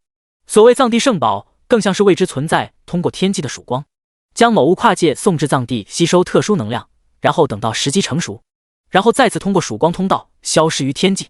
苏明抚摸着血色长弓，灭与他意念相合，不断亲切地在弓身掀起灭之力的涟漪。苏明想到天环战场曾经是神战之地的一角，然后看向了遥远的自天穹落下的曙光。天环战场，天环藏地，绝对还隐藏着不为人知的秘密。毕竟神藏中沉睡着一位魔神灵魂体就已经够离谱了。到了，苏明和小易谨慎的狂飙接近曙光路，然后苏明看到了曙光的尽头，一株葫芦藤正在缓缓扎根于藏地的黑土，此时正焕发七彩之光。葫芦藤上似乎在孕育着唯一的宝物，那是一个紫金葫芦宝宝。第86章，就这，给我射穿曙光路！金色混沌海的另一端。不过，如今紫金葫芦才巴掌大小，伴随着葫芦藤不断吸收藏地能量，它也在肉眼可见的变得充满神韵。不出2日，绝对会孕育成型。苏明抬眼眺望曙光的源头，天空却是一片金色混沌海，仿佛有无数恐怖即将从混沌海中冲出，宣告着一旦有人闯进曙光路，他将用尽一切灭杀来者。哼，今天我便将这条路射穿。霎时间，苏明举起了血色大弓，正对着天穹，一人一黄冲进其内。嗡！金色混沌海果然触发了特殊的禁制，他在本能地阻拦一切试图冲到曙光路尽头的生灵。那是金色蛟鹏，在苏明的眼中已经出现了无数的信息。幻金蛟鹏，强化野怪，等级 LV239，生命值 135.5W， 135.5W， 技能金甲身躯，幻金风暴，聚焦绞杀，虚空遨游。强化增益，被曙光沐浴时不受真实伤害的影响。强化增益，对生命值高于 50% 的目标的所有伤害为真实伤害。信息：攻击十分恐怖的幻金召唤灵，不能对其有丝毫大意。弱点：眼睛。幻金蛟鹏的数量越来越多，只不过他们却没有主动进攻，更像是单方面葫芦藤的守护者。幻金召唤灵，召唤灵，苏明心中喃喃道。所以金色混沌海的另一端绝对不简单。但现在苏明选择主动出击，还想守着葫芦藤？老子直接射穿混沌海通道，到时候葫芦成型后，不正好他自己就能摘了？疾风剑 112W 暴击 112W 暴击负3000，疾风剑迅速提速后，便开始接着恐怖的群杀。木影剑、奔雷剑，啾啾啾啾啾，哔哩哔哩。毕竟这个天环战场，所有人都被限制在 LV240 以内。无转的实力上限有多高呢？反正以前从来没人想到苏明这个地步，数量足够铺满整个道路的蛟鹏们，根本不是数千无转强者就能轻松面对的。可苏明万箭齐手，凭他现在的10绝对力，足以灭杀上万无转形成的军队，根本就不是一个层次好伐。所以蛟鹏又能如何？你击杀了幻金蛟鹏 LV239， 获得经验 44.3W。 你击杀了幻金蛟鹏 LV239， 获得经验 44.3W。 苏明射箭的速度太快了，蛟鹏在加快出现，但苏明却杀得更加迅速。他一路横推，没有任何负担。嗜血狂暴已触发，狂风护符再叠加，苏明抽搐的右手动作甚至无法凭借双眼跟上。杀！你们挨多少，我杀多少。幻金蛟鹏进度100%，你掠夺了5200点生命。苏明射得酣畅淋漓，苏明射得肆意妄为，雷霆炸响，火光迸发，然后暗影沉默，一片又一片。看来猜的没错，曙光果然变得暗淡了几分。想要生成幻金蛟鹏，就必须消耗金色混沌海的能量，而金色混沌海，它的能量是有上限的。给我射！啾啾啾啾啾！苏明不断骑着小翼腾上曙光落的高空，距离混沌海越来越近，霎时间竟从中劈出一道巨大的紫雷。来者死！模糊的一语响彻耳畔，紫雷化作一位元素巨人，遮天巨手霹雳霹雳，顺势落下，将苏明彻底压制。就这，苏明的手中多出了一块火红的灵晶，激活吧，熔浆烈焰领域！死亡之火伴随着不死火星冲向天际。苏明的灭天一剑同时射出，剑锥护符完全锁定，一剑定乾坤。爆裂剑！爆！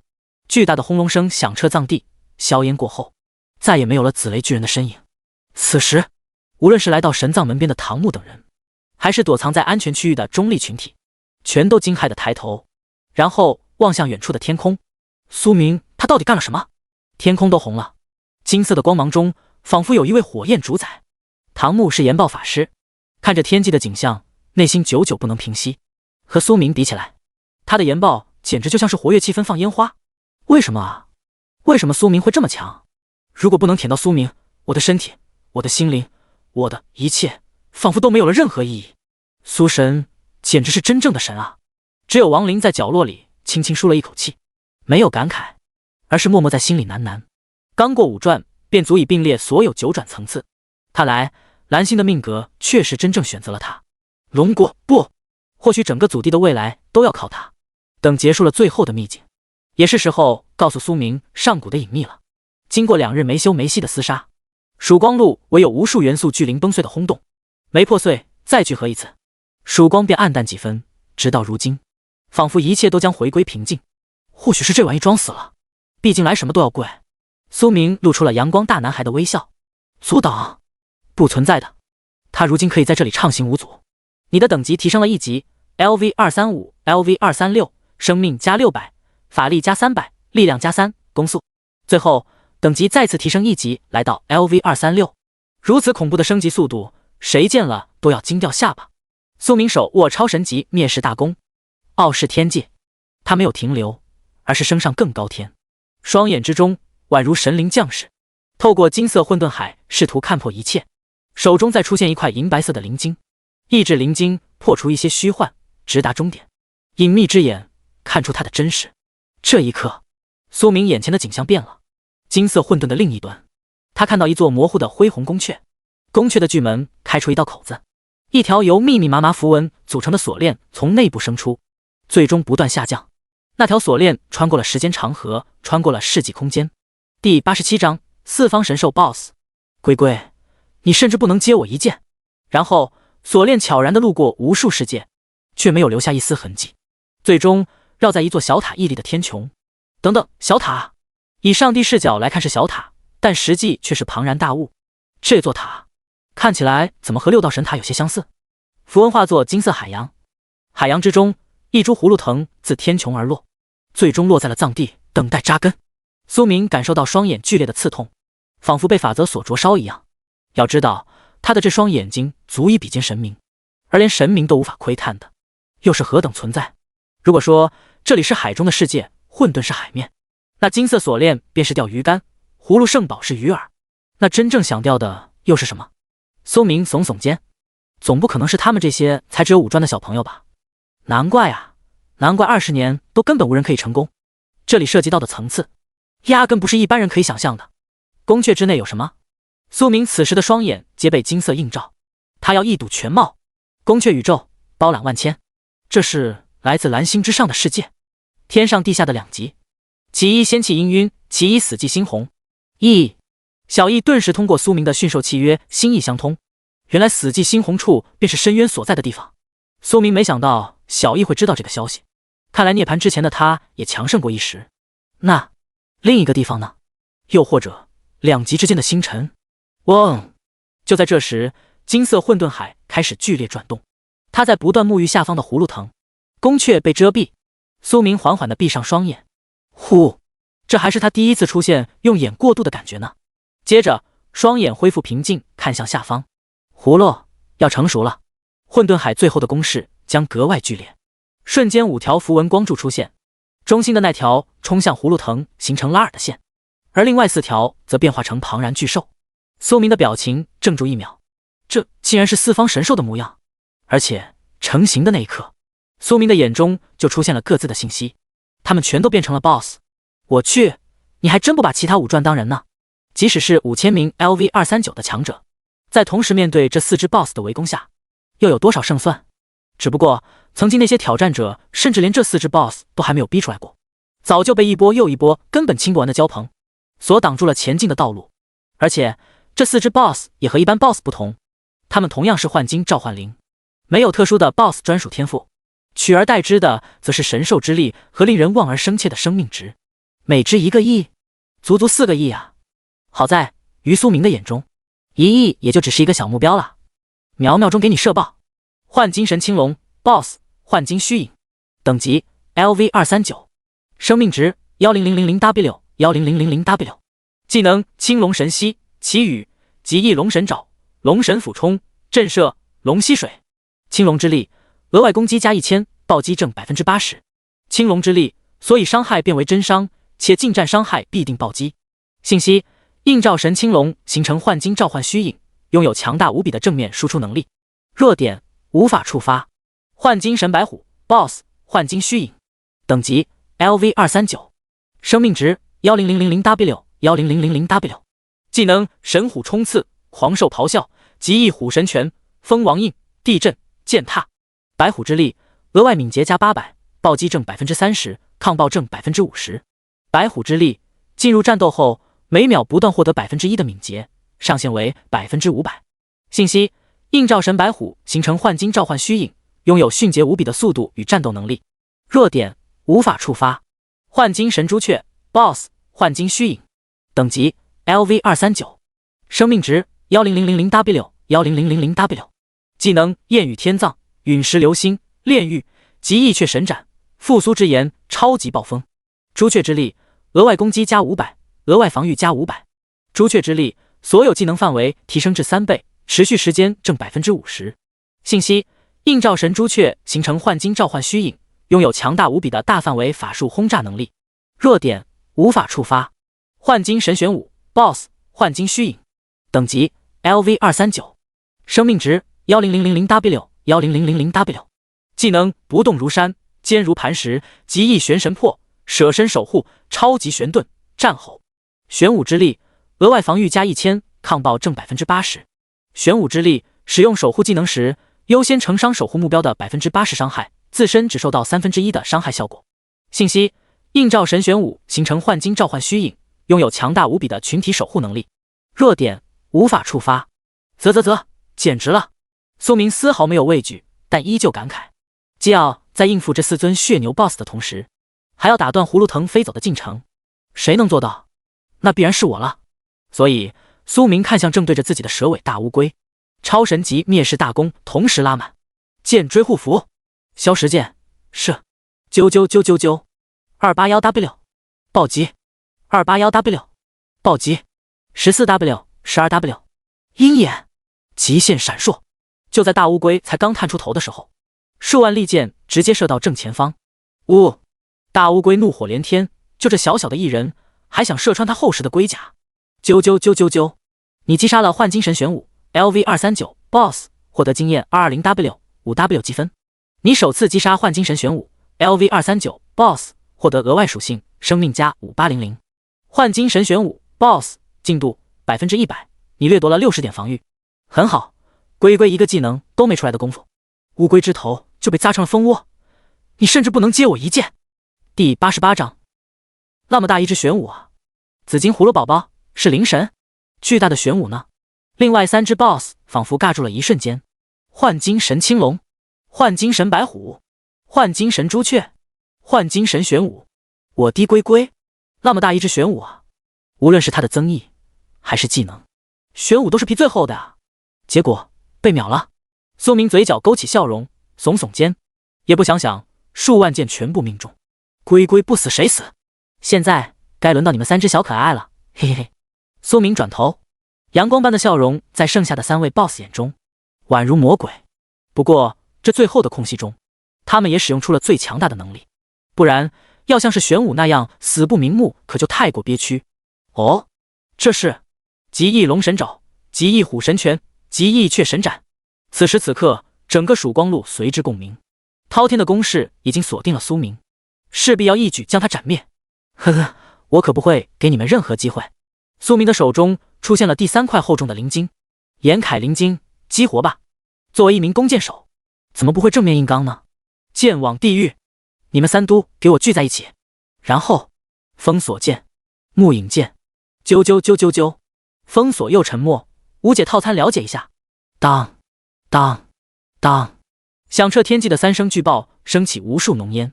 复灵，守护，复灵，守护，复灵，守护。拥有巨龙灵晶，我就是这么变态。接下来便是你们防守了。可是你们防得下？啾啾啾啾啾，281W 暴击， 281W 暴击， 14W 12W。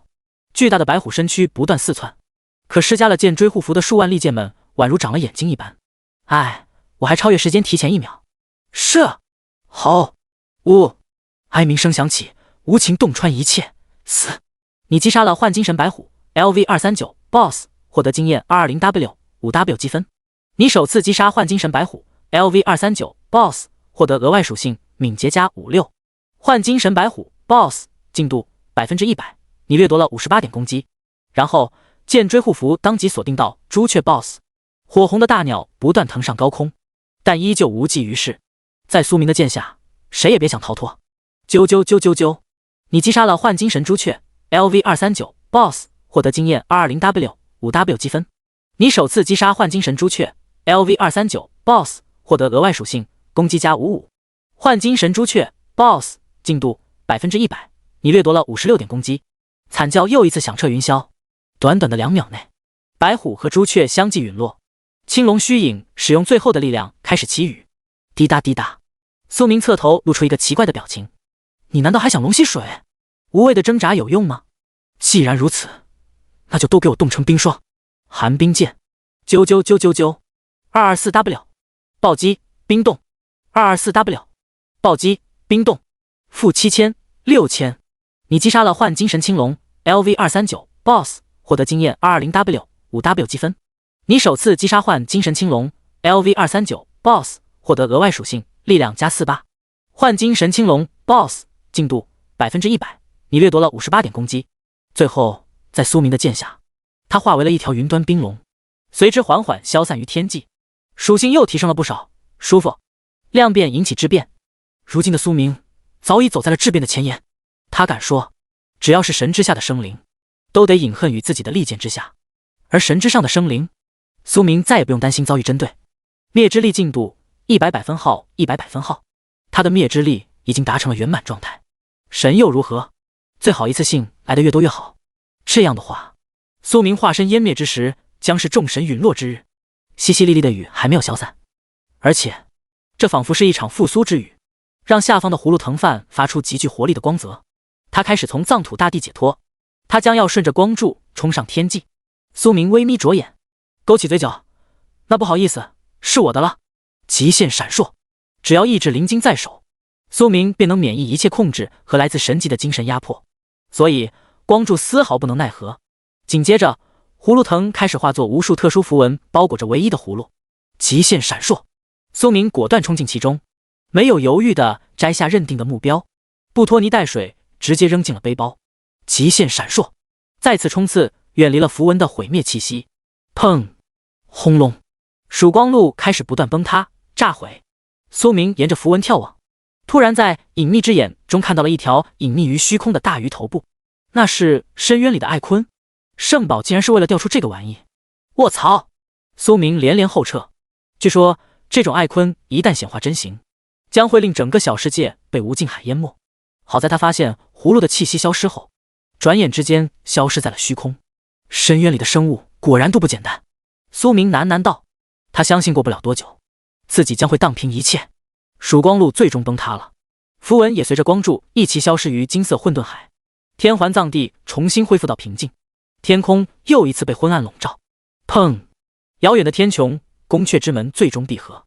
可是锁链的尽头却空空如也，无数符文重新化为一株葫芦藤，却没有了葫芦。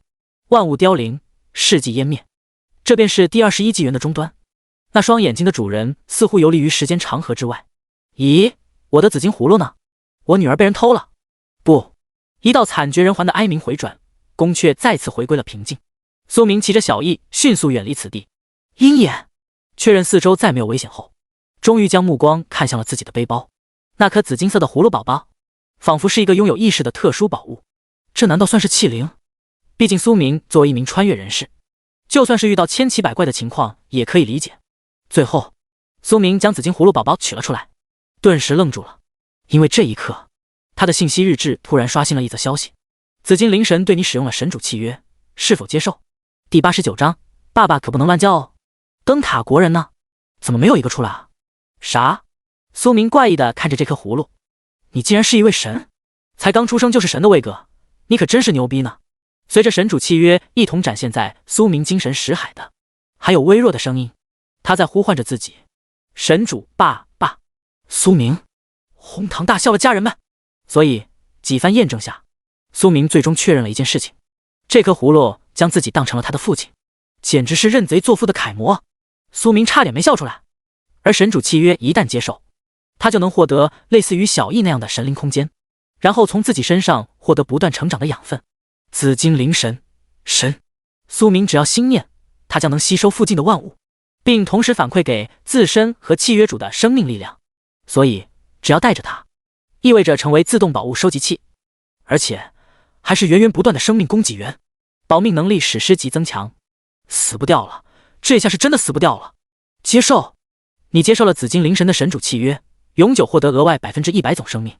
等等，额外100%总生命，这可是直接增加到了面板属性上。苏明看了一眼面板，果然如此。姓名：苏明，职业：绝灭剑神，等级 LV236 LV240 5转，生命 162.2W， 法力999 9999，力量3548，敏捷3275，攻速14.1键 S， 攻击24864，防御6364，暴击160%，抗爆120%，总增伤236%，单次键时储量999 9999 999 9999，他的基础生命值已经达到了 162.2W 啊！没想到我一个弓箭手也有变成血牛的这天。这还不是极限，在刚星护符的叠加下，苏明的还可以再次获得总100%及 162.2W 的临时生命，同时不灭剑体的护盾也起飞了，那时便是 324.4W 的护盾。我去，自己都可以变成一个超级 BOSS 了。苏明与葫芦里的意识开始建立起紧密的联系，接着他仿佛看到了葫芦中有一位睁着圆滚滚大眼睛的紫衣娃娃，女孩子。神主爸爸。紫衣娃娃亲昵地在自己的识海内遨游，然后发现了一脸震惊的小翼。小翼，嗨嗨，小家伙，以后我就叫你紫菱吧。小翼，以后紫菱就是你的玩伴喽。紫菱，好耶，爸爸，我饿了。小翼，明明是我先来的。小翼，苏明，以后我也要叫你爸爸。苏明，嗨嗨，小翼最好了，爸爸可不能乱叫哦。放心了，我以后只会骑你一个，我们是最好的搭档了啊。哦，好搭档，杀！苏明。经过一番周折，苏明总算是安抚好了两位小可爱。原本紫菱可以回到自己的神灵空间，不过他似乎非常喜欢小翼，所以如今赖在了幻梦之树的枝桠间。这颗扎根于契约空间的种子，如今终于显现出参天巨树的雏形。小翼虽然无奈，但多了一位玩伴，很快喜悦超过了委屈区。天环战场终将告一段落了。一天过后，苏明看向了战场的排行榜单。苏明当前积分 1032.79W， 名次11145，破1000万的积分了。进来的时候一共1W 人，结果到现在只剩下了1/10，其中龙国接近100位挑战者在苏明的友好帮助下基本没有伤亡。而这一届的灯塔国阿三国和明韩国等几个嚣张的国家，他们的挑战者全灭。特别是拉希泰多这个人，据说还是灯塔国十分重要的年轻一辈。呵呵，在我剑下的亡魂，我从不管你是何种身份，直到现在5转完成，以及超神级灭世大功在手，苏明再也不用小心隐藏了。以后想要对付自己的势力，最好小心点，毕竟我这人是很没有安全感的，一个不小心，将存在的威胁直接灭国也不是没有可能。最后，苏明没有回到其他龙国挑战者的营地，而是不断继续杀怪练级。你的等级提升了1级 ，LV236、LV237，生命加600，法力加300，力量加3，攻速等级再次提升1级。要知道，亡灵直到现在还只是 LV236，所以此时此刻，他的等级都已经正式超过了王老哥。我就说吧，王老哥，以后就要换成我来带你了哟。该去神龙藏了。这一日是各国大势力等待在天环战场外围的时刻。虽然没有9转层次的出席，但如果苏明在这里，绝对能看到不少等级位于 LV400加的老人。不少大国派出了8转负责人，灯塔国的负责人是拉希泰多的一位叔爷 LV425。哈哈，这次的第一绝对是我们灯塔国了。拉希泰多那小子的暗影能力强大无比，而且他还带着一个强大的史诗道具，如果将其他国的挑战者全部一网打尽，真是再好不过。我迫不及待想看一众强者哭丧嘴脸了。拉史泰多阴险地看着其余各国负责人，内心早已打好了算盘。接着，收缩完全的天环战场划出道道流光，也有挑战者飞了出来，根据自己的阵营飞到不同方位，在外围处不用担心被其他势力盯上，除非强大的足以突破天环战场的禁制。可即使是8转又怎么可能呢？怎么都是些弱小国的挑战者？而且令所有人都疑惑的是，这些人的脸上全部都深深挂着害怕。直到平安落地后，才终于宛如石头落下般松了一口气。嘿嘿嘿，他们肯定是被拉希泰多吓出阴影了。这些人都是些没用的废物罢了。接着，却是一批洋溢着阳光般笑容的挑战者飞来出来。龙国挑战者？怎么这么多人？该死，我不是叮嘱过要打压龙国挑战者吗？拉史泰多疑惑不已。不应该啊，就算正常情况下，也不可能基本全员存活。龙国是走了什么狗屎运，全都没遇到拉希泰多。拉史泰多的脸色瞬间阴绿下来。不过已经有大国挑战者出来，他想着接下来第一便是他们灯塔国没跑了。这时，一道恢宏的靡靡之音响起，预示着一切尘埃落定。天环币神榜出6道场域资源分，本次阵营第一龙国获得6道场域 LV181、LV239 1至6层总开采权。本次阵营第二巴拉国获得6道场域 LV181、LV239 1至4层部分开采权。本次阵营第三法老国获得6道场域 LV181、LV239 1至2层部分开采权。剩下的第4到第10便只有第1层的部分开采权了。拉史泰多，这第2到第9怎么都是些名不见传的小国啊？等等，我灯塔国呢？不对，我灯塔国的人没一个出来啊。第90章，丰厚的奖励，苍流饰品3件套，掀起海啸。恢宏的天阙寰宇在不断远离着众人，在所有人的眼中，一切都已经回归了沉寂。沃特发，我灯塔国挑战者呢？哦不，为什么我阿三国一位挑战者都没有？这怎么可能？今年的生还者为什么这么少？就在不少国负责人怀疑人生的同时，苏明顺着一道红光，随在其他龙国挑战者的后面回到了龙国区域。与此同时，他的信息日志也开始刷新出好几条结算消息。苏明最终积分 1032.79W， 已获得历届世界总榜名次。历届世界总榜第一名苏明，积分 1032.79W， 所属龙国。第二名王博，积分 27.8W， 所属龙国。果然，原来的第一已经被王博老爷子称霸的好些年，直到自己打破了记录。以后的挑战者要是看到会不会绝望？苏明无奈的耸耸肩。你打破了历届世界总榜记录，获得奖励，称号战场主宰，天环战场临时增益替换为永久 buff 100点自由属性，这是苏明进入历届总榜的奖励。于是，苏明迅速地看向战场主宰这个称号，获取条件便是成为新的第一。所以，其实王博老爷子也拥有这个称号，战场主宰永久称号。进入战斗状态后，获得主宰之威，前3秒内无法受到任何群体伤害，自身所有攻击 10% 概率使命中的目标畏惧。哇哦，这个称号的效果有点东西。苏明感慨，不说3秒内免疫群伤，单所有攻击10%领目标畏惧就是非常强大的控制。当然，这是搭配自己的无限火力。畏惧是属于控制效果，会令目标无法攻击，且背对自己，比沉默更加强大。而另一个 buff 则是从天环战场中自适应永久带了出来。永久 buff 对野怪造成的伤害增加 50%， 受到野怪的伤害减少 50%， 对所以非野怪目标造成的伤害增加 20%， 大幅增加自己的清野速度，而且还有 20% 的对人额外增伤，属实不错。最后获得的100点自由属性，苏明选择加在了防御上，以自由属性对防御比是1:2，所以再次增加200防御。目前不缺输出了，防御越高，安全感越足呢。因为不灭剑体强大效果，只要护盾没有被破，他的防御就不能被忽视，所以真伤对自己是无效的。你在本次天环战场的名次为1，积分为 1032.79W， 获得综合表现评级 SSS。 你获得了基础奖励3亿经验、100点自由属性、钻石级饰品 X3 自选。你获得了积分成就奖励特殊技能目录30自选其3。你获得了表现评级奖励极限石 X2 超越水晶5阶驯兽。你所属的阵营为龙国，额外提升龙国对6道场域的 50% 开采资源。现在刷新的便是本次排名的奖励，自由属性依旧加在了防御上。苏明猜的没错的话，这3件自选饰品装备都是没有等级限制的特殊品，这不是刚好？项链、戒指、面具各一样。于是苏明没有任何犹豫，迅速的选择了确认。你获得了苍流指环、苍流项链、苍流面具。这3件饰品还拥有相同的词条，一般能成套的装备所拥有的效果绝对比散件更加强大。苏明的目光很快移向在他们的上面。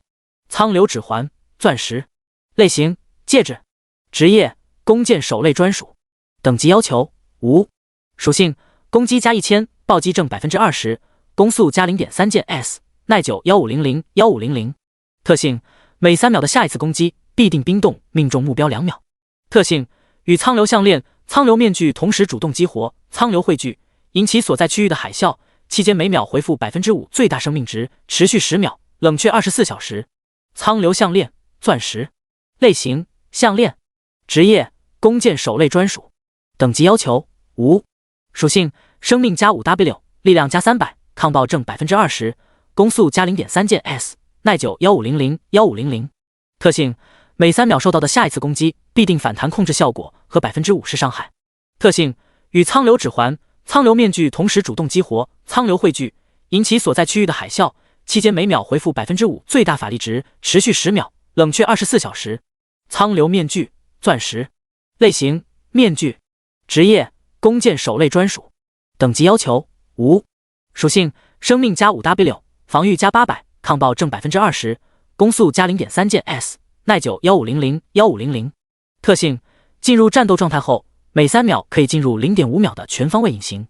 特性与苍流项链、苍流指环同时主动激活苍流汇聚，引起所在区域的海啸，期间每秒获得 5% 额外敏捷，持续10秒，冷却24小时。卧槽，这就增加了 0.9 的攻速，在灭的双倍加成下，那就是提升了 1.8 件 S。 尼玛，还能掀起海啸就变态了，难怪他要分别占据这3件饰品的其中一道特性，完全不需要法师的吟唱，100年足以触发堪比靖咒的海啸了。虽然只有10秒，但也不是一般人能承受得住的。继地震后再得海啸，我可真是人形天灾啊！苏明没有任何犹豫，直接装备，实力又强大了一点点。然后苏明可以从展现的30个技能目录中选择其中3个获得单独的技能书。我看看逐日之剑、寒霜剑阵、嗜血标记、飞鹰跳、昆指鹰牢笼，目光全部看过一遍。这里的技能显然全部都是对弓箭手来说的好技能。苏明直接排除掉所有的输出技，然后自己控制技似乎也不缺，所以放弃了选择昆指鹰牢笼的想法。最终苏明选定了3个不错的辅助技。你获得了飞鹰跳、消磨剑矢和精力充沛，真是收获满满的一程呢。顺利达到5转的苏明，一共可以学习10个技能书的通用技能，所以苏明没有任何犹豫，学习。第91章拉屎太多的疯狂举动。老东西，谁给你的错觉能杀我？你满足飞鹰跳的学习条件，成功学习此技能飞鹰跳 LV1。你满足消磨剑矢的学习条件，成功学习此技能消磨剑矢 LV1。你满足精力充沛的学习条件，成功学习此技能，精力充沛 LV1， 这3个技能搭配自己的输出，完全可以起到更进一层楼的作用。飞鹰跳 LV1， 箭手获得长远的鹰视，激活后飞出一只不可阻挡的魔法飞鹰，获得1W6米的所有直线视野，消耗法力值500，冷却60秒。这个技能是开视野的技能，只不过和鹰眼的区别，一个开周围的所有视野，另一个则开直线范围更长的视野。提前的各种侦查，对于脆皮弓箭手来说是非常重要的事情。虽然现在的我似乎没那么脆。消磨箭矢 LV1， 被动附加所有的箭矢，每箭额外消耗自身 10% 法力，令命中的目标减少 10% 最大法力值和 1% 最大生命值，且3秒内无法恢复。这个技能就非常有意思了，法力换法力，但消耗到自身的法力根本就相当于没有消耗，而且每箭还能造成 1% 的最大生命。这不是意味着我只要命中100箭必死，还不说终极绝灭的能力，每箭都有 5% 几率直接秒杀呢。精力充沛 LV1， 弓箭手获得狂盛的精力，使得每射出2支利箭后的第3支利箭额外附带 50% 所有效果，无消耗，无冷却。这个技能是只有弓箭手类职业才可以学习的，很好理解，相当于每第3箭获得 1.5 倍的效果，无论冰冻或是沉默、封锁，这可比简单的提升伤害厉害多了。再次获得了2颗极限石，收进背包便有了3颗，每一颗都相当于1条命，非常重要。至于最后的超越水晶，苏明目光闪烁，给小易使用后可以直接豁免他进阶5阶的要求，舒服了。苏明的出现瞬间成为所有龙国挑战者的中心，众人表面都露着淡淡的微笑，实则全部在内心狂喜。这次天环战场排名前100的名次，基本都被龙国挑战者包场了。这次6道场域资源叠加也太恐怖了，整整10年内，龙国都不用担心5阶资源不足，以后会大幅提升全民5阶达成6阶的速度。王林看着苏明，止不住感叹，这些都是因为苏明才获得的。偶像，求合照！李辉阳也不再矜持，而是激动地蹭到苏明身边，疯狂的咔嚓声响起。龙国这次的负责人是一位头发有些泛白的中年，此时盯着龙国阵营收获，一脸惊愕。神马情况前50全部是龙国，这不是意味着6道场域全包了？这幸福有些太突然。姓名李盛年，职业中王神刺，等级 LV412， 八转的刺客大佬。苏明在内心感慨。很快，李盛年便带着怪异的表情走到苏明身前。李辉阳，你在干嘛呀？我们老李家的脸面都要被你丢完了，至于这么舔着一个年轻人？可嗨，李辉阳，给老子走开，让我和苏明小友好好交流交流。李盛年顿时对着苏明露出满脸微笑。我操，老爹你休想抢走我苏神！李辉阳，不好意思打扰了。然后李盛年望向苏明的时候，瞬间变成了和蔼可亲的笑脸。真是苏明小友啊，今日一见，果然气宇轩昂，风流倜傥。苏明，他还以为这位中年只是李家的一位高层，没想到就是李辉阳和李辉煌的老爹，感觉不怎么像啊。或许2兄弟的长相都随母亲吧。苏明心里思索着，还好有王林老哥迅速解围，向李盛年相对详细的讲述了天环战场的情况。这一人震惊，其余无奈。其他挑战者，苏明简直不是人好吧。当意识到苏明和他们根本不在一个层次后，这些人也就只剩下由衷的敬佩。他们全都明白了，未来的龙国将出一位远超一切经验绝伦的功神。苏明小友，可惜我就只有2个不成器的儿子，真是可惜。李盛年简直被吓到了，越看苏明越欣喜。如果为女儿生，恨不得自己亲自上手。毕竟他们李家和弑神殿关系斐然，早就知道苏明的基本信息。单身，没有感情经历。这次过后，王博那个臭老头肯定会收到无数找苏明搞对象的信封啊！就在苏明等人准备离开的时候，一道凄厉且恨意滔天的叫声从隔壁区域响起。那是姓名拉屎太多，职业虚空大隐者，等级 LV425， 竟然是8转的暗影大法师。等等，他的名字和拉稀太多是什么关系？苏明到底是谁？怎么可能超过1000万积分？你们龙国绝对是作弊了，不许离开，都不许离开！不仅如此，拉史泰多身边开始聚集另外数十位8转和7转的强者。为什么我们阿三国全军覆灭了？我们民韩国也是，这不正常。最终胜利者全是龙国，你们肯定有问题。这一刻，李盛年的气质变了。苏明感觉他瞬间变成了一位无影无踪的刺客。哦，在这里，你们可无法造成伤害。战场中的生死本就是常事，莫非你们还想玩赖的不成？李盛年挡在苏明的前方，如果不是在这里，无法造成伤害，他早就一击刺杀了拉史泰多。其他人我们不管，但是苏明今日必须留下。我听巴拉国那几个精神都变得不正常的挑战者说了，苏明是杀人魔，就是他杀了我们灯塔的所有人，此等泯灭人性之人，必须要受到天罚。拉史泰多阴沉的脸上嘴角勾起，手中多出了一座小坛。哈哈哈，虽然拉希泰多死了，但却让我发现了一位我们灯塔未来的巨大威胁。今日我便破了大国条例，只要我消耗数年寿命，就算在此地也能杀人。结。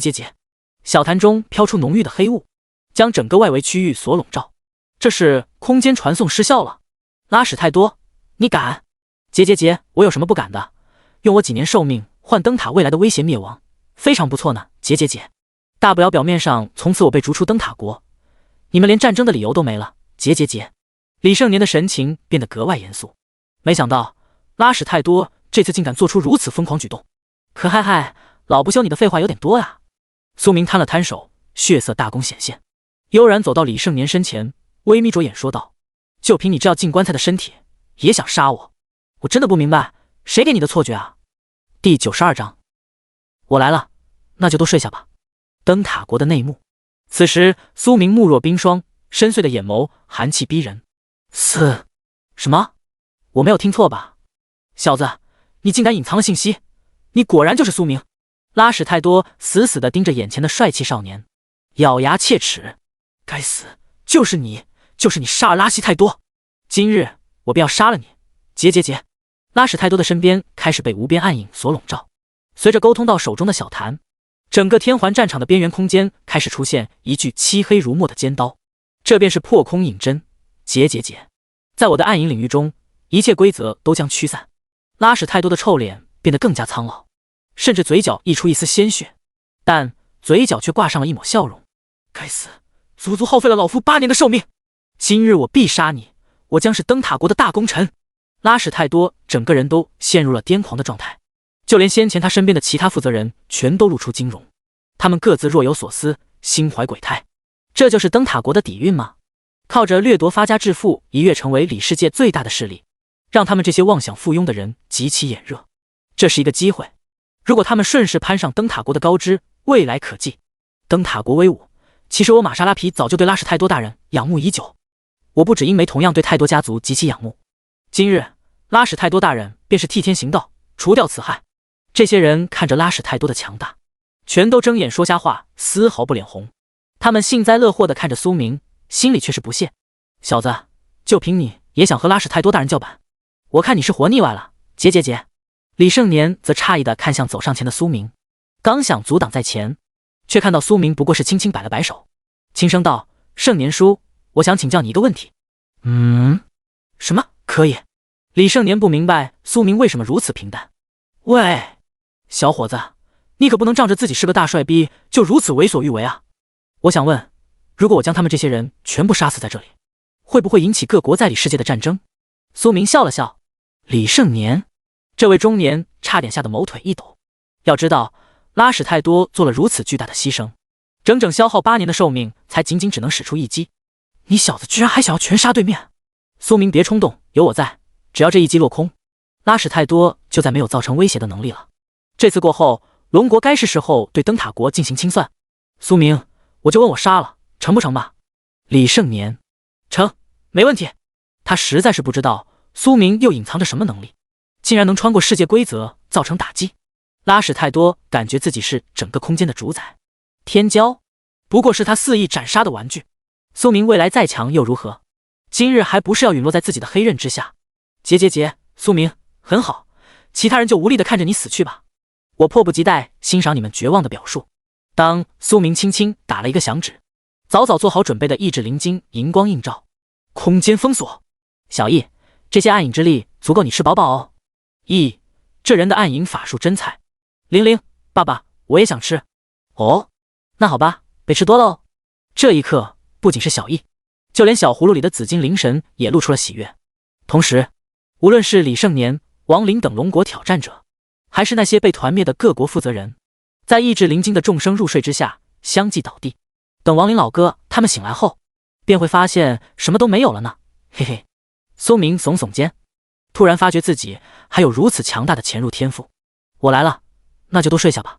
其他人不知道的是，苏明从灭中射出的箭矢永不可挡，别说小世界规则了，就是大世界一样射他个天翻地覆。只要出弓，无论天涯海角，都将射爆。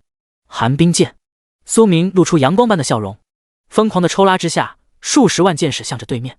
除了拉史泰多，其他看戏的全都不能放过。只要他们所有人全都被永久概念性的抹除，那么谁知道是自己做的呢？啾啾啾啾啾！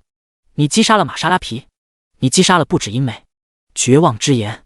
最后，苏明对拉史泰多使用了这个技能，因为他心中有一件特别重要的事情需要确认。绝望之言目前只有5秒的时间。苏明当即开口：拉史泰多，灯塔国是不是与魔神有勾结？你知道什么？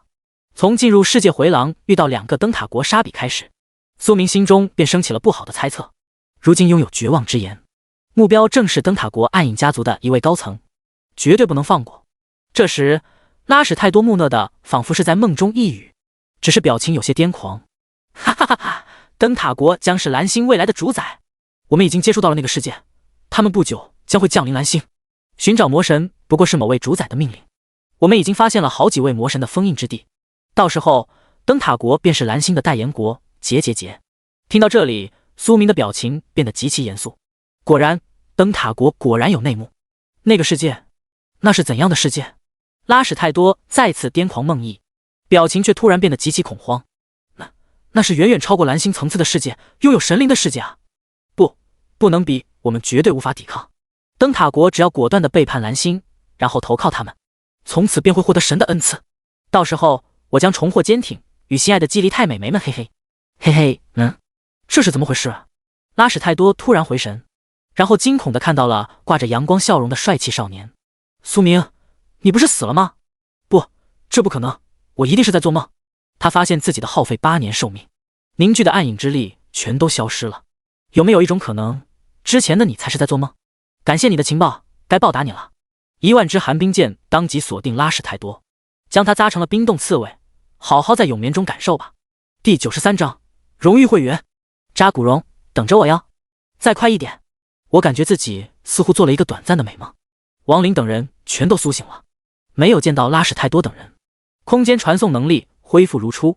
苏明小友，刚才是怎么回事？你没事吧？亡灵一把抢在李胜年前面，关切道：要是苏明出意外，他绝对会从此恨死自己。嗨，其实我也不怎么明白。最后的时刻，我好像听到了天环战场的靡靡之音，因为拉史泰多破坏了世界规则。苏明一番解释后，众人惊喜。难道是那个老不休触碰了禁制？哈哈哈，真是干得好啊！他真是该死！我就知道天环战场没有这么简单。很显然，经过苏明影帝般的演技，他们很快接受了这个说法。其实苏明自己是不在意的，但却不想暴露意志灵晶的存在。即使是魔神，也会觊觎此等真正龙王的半生物。3天后，帝都野外，你的等级提升了1级 ，LV237、LV238，生命加600，法力加300，力量加3，攻速。苏明露出微笑，等级再次提升了1级，而且因为苏明附近不用担心被近身，亡灵老哥也疯狂地杀戮着，提升到了 LV237。真是没想到，这么短的时间你就超过我了。得知苏明的等级已经 LV238的时候，亡灵差点没有找个地方钻进去。妈的，人与人的差距，尼玛比人与狗的差距还要大。果然不能和苏明比，不然只有深深的绝望。你放心，灯塔国那边老爷子不会放过。其实我们早就有干碎那群小人的打算，一切只等你从秘境中归来。你的工会职位已变更为荣誉会员、同副会长。弑神殿已获得6道神塔的征战赐福，基于你的职位获得 buff， 副本和秘境中获得的经验提升 900%。在这3天中，王博老子已经找上过苏明。不得不说，真人几乎和亡灵老哥是一个模子里刻出来的，任谁见了都知道是亡灵亲爹。苏明接受了职位的变更，荣誉会员其实也不过是个虚职罢了，但虽然没有副会长的权利，却拥有副会长的一切地位。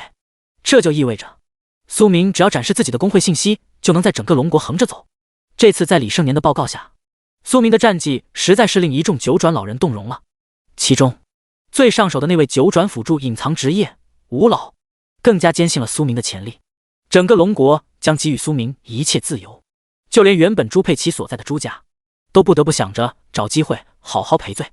朱佩奇，苏明，他也太恐怖了吧！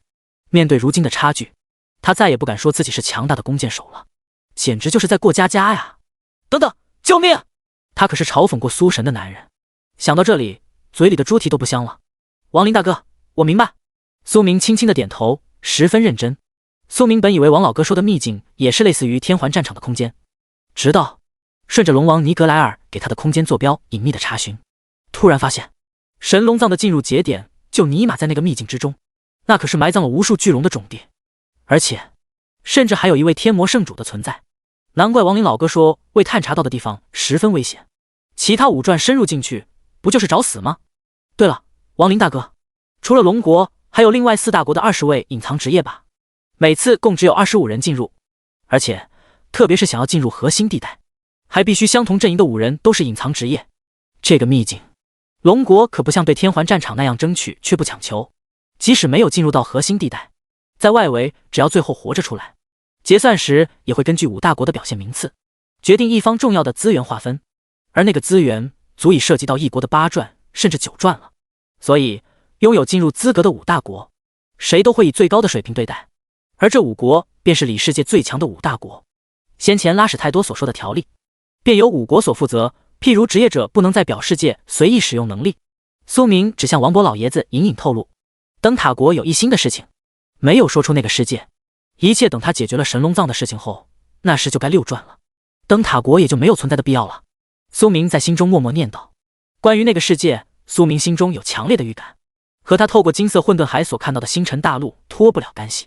帝都亚尔特交易所8级区，苏明虽然接受了王博老爷子的职位授予，但除了必须的情况，还是更喜欢直接在交易所进行交易。王林老哥对此也十分理解，他知道苏明是一位喜欢自由的少年。苏明看到了7传的糟老头子亚九林，则愣住了1秒，然后张大嘴巴，震惊的说不出话。嗨，大叔要淡定，你以后别人看到你的天环战场积分，岂不是会绝望啊？简单的寒暄过后，苏明直接大手一挥，各个品质的装备堆积如山，然后便是他用不上的技能书。亚九林，他再次震惊，可一时不知道该说什么。苏明一个人提供的装备，足足有一队精英小队几年提供的量，技能熟练，水晶都包了。我还需要暗夜花、不眠影藤，这些都是小艺进阶4阶需要的物品。一旦进阶成功，苏明便能使用超越水晶直接豁免5阶。到那时，小艺的等级也将赶上自己。至于紫灵，苏明发现紫金葫芦如果吸收富有生命的物品，同样会加快成长的速度。不对，应该是化形。紫金灵神如今只有灵体葫芦，唯有化成真形过后，才会蜕变为真正的神灵。神灵幼崽也是神的不是？而且苏明还发现了紫灵的一个特殊能力，他甚至能直接将活物吸进其中，要么吞噬，要么守护。一旦选择守护，还能使用神力屏蔽一切外界的感知，就连魔神都无法找到。很好，可以强行以礼制服扎古荣那个倒霉孩子了。这也算是解决了龙国的一个威胁。扎古荣呀，临近被骗的事情，不想被其他巨龙知道吧？第94章，扎古荣呀，我他妈来找你了。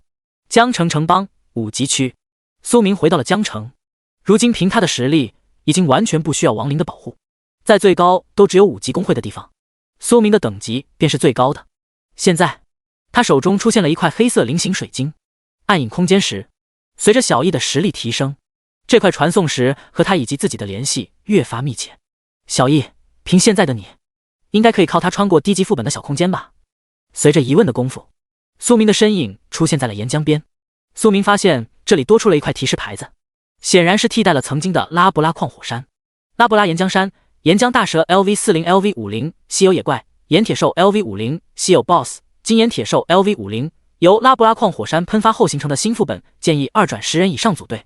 苏明看着眼前在岩浆中游动的大蛇，有些感慨，上个月才令自己心悸的火山喷发，如今不过是小意思，毕竟他自己就是移动的天灾了。一人家可以，苏明熔岩秘境的传送点就在岩浆山中，不过此时是关闭期，所以苏明才借用了点特殊的手段。下一秒，小艺化作无边的暗影依附在自己的身上，这是他使用的暗影附体。然后苏明激活暗影空间时，解锁穿越空间的能力。曾经的这块传送石，苏明无法跨越小世界传送，但现在借助小易的力量，终于得以实现。只要是曾经进入过的秘境，他现在不需要等到开放时期，全都可以随便进。不得不说，这块暗影空间石实际上也涉及神级层次了。跨世界传送，曾经小易的完全状态实力似乎根本不亚于尼格莱尔那位龙王。你激活了暗影空间时，检测到曾经标记过的深层世界空间，是否进入？成了。即便早有预料，苏明依旧兴奋不已。这意味着不仅可以用于此等情况，还能用于跨界跑路，谁都别想追到自己，嘿嘿嘿。是。就在下一刻，水晶中升起庞大的暗影之力，将苏明完全笼罩其中。他顿时感受到附近的空间出现涟漪。待暗影散去，苏明抬头便见到了远处的一群岩血，又都是老熟人了。不过看来秘境还在酝酿新一轮的野怪们。面对这些才20级左右的渣渣，苏明一发爆裂剑足矣，瞬间万剑落地，砰砰砰砰砰，范围内的小喽啰们直接秒杀。岩蝎进度100%，你掠夺了15点防御。当然了，原本之后才获得的掠天剑意，也没放过掠夺属性的机会。至于满地的岩立方，苏明再也不用浪费时间拾取。紫灵，灵灵，我要吸了。以后无论是自己杀怪的掉落物，还是别人来不及拾取的物品，通通瞬间吸进小葫芦里，然后就都变成我的了。他有些想笑，以后谁都抢不过他。其从他进入这个秘境的也不过7、8秒。现在苏明的手中再次出现一个物品，火焰纹章。正是因为这相当于钥匙的东西，才能打开封印有扎古荣的隐藏空间。嘿嘿，我他妈来啦！苏明又一次激活暗影空间时，然后沟通火焰纹章，一道微弱的光芒顿时将他笼罩。再睁眼，他的身体就出现在了冗长的食道中。这里的火蜘蛛重新刷新了不少，全都向苏明袭来。寒冰剑依旧只是随手一剑，四周的墙壁全都被冻结成了冰面。火蜘蛛进度100%，你掠夺了12点力量。道路的尽头便是封印扎古荣的巨大火球，在某个静默的空间内，永恒的孤寂，仅有熔浆偶尔翻腾的声音。这对于沉睡了万年之久的扎古荣来说，其实早已习惯。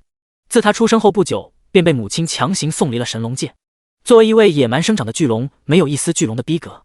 当然，在一次大意之下，惹到了某位神灵，最终陷入了万年的封印。扎古荣缓缓闭上双眼，可是他无论如何也无法睡着了。不，巨龙的时间和人感知是不同的。铁猛对于他来说也不过是昨日光景。他又想到了自己被骗的事实。该死啊 ！W， 铁猛，你给我回来！巨龙被气得睡觉都会被铁猛的笑声所惊醒。扎古荣还没意识到，封印自己的神印炎龙正在逐渐微弱。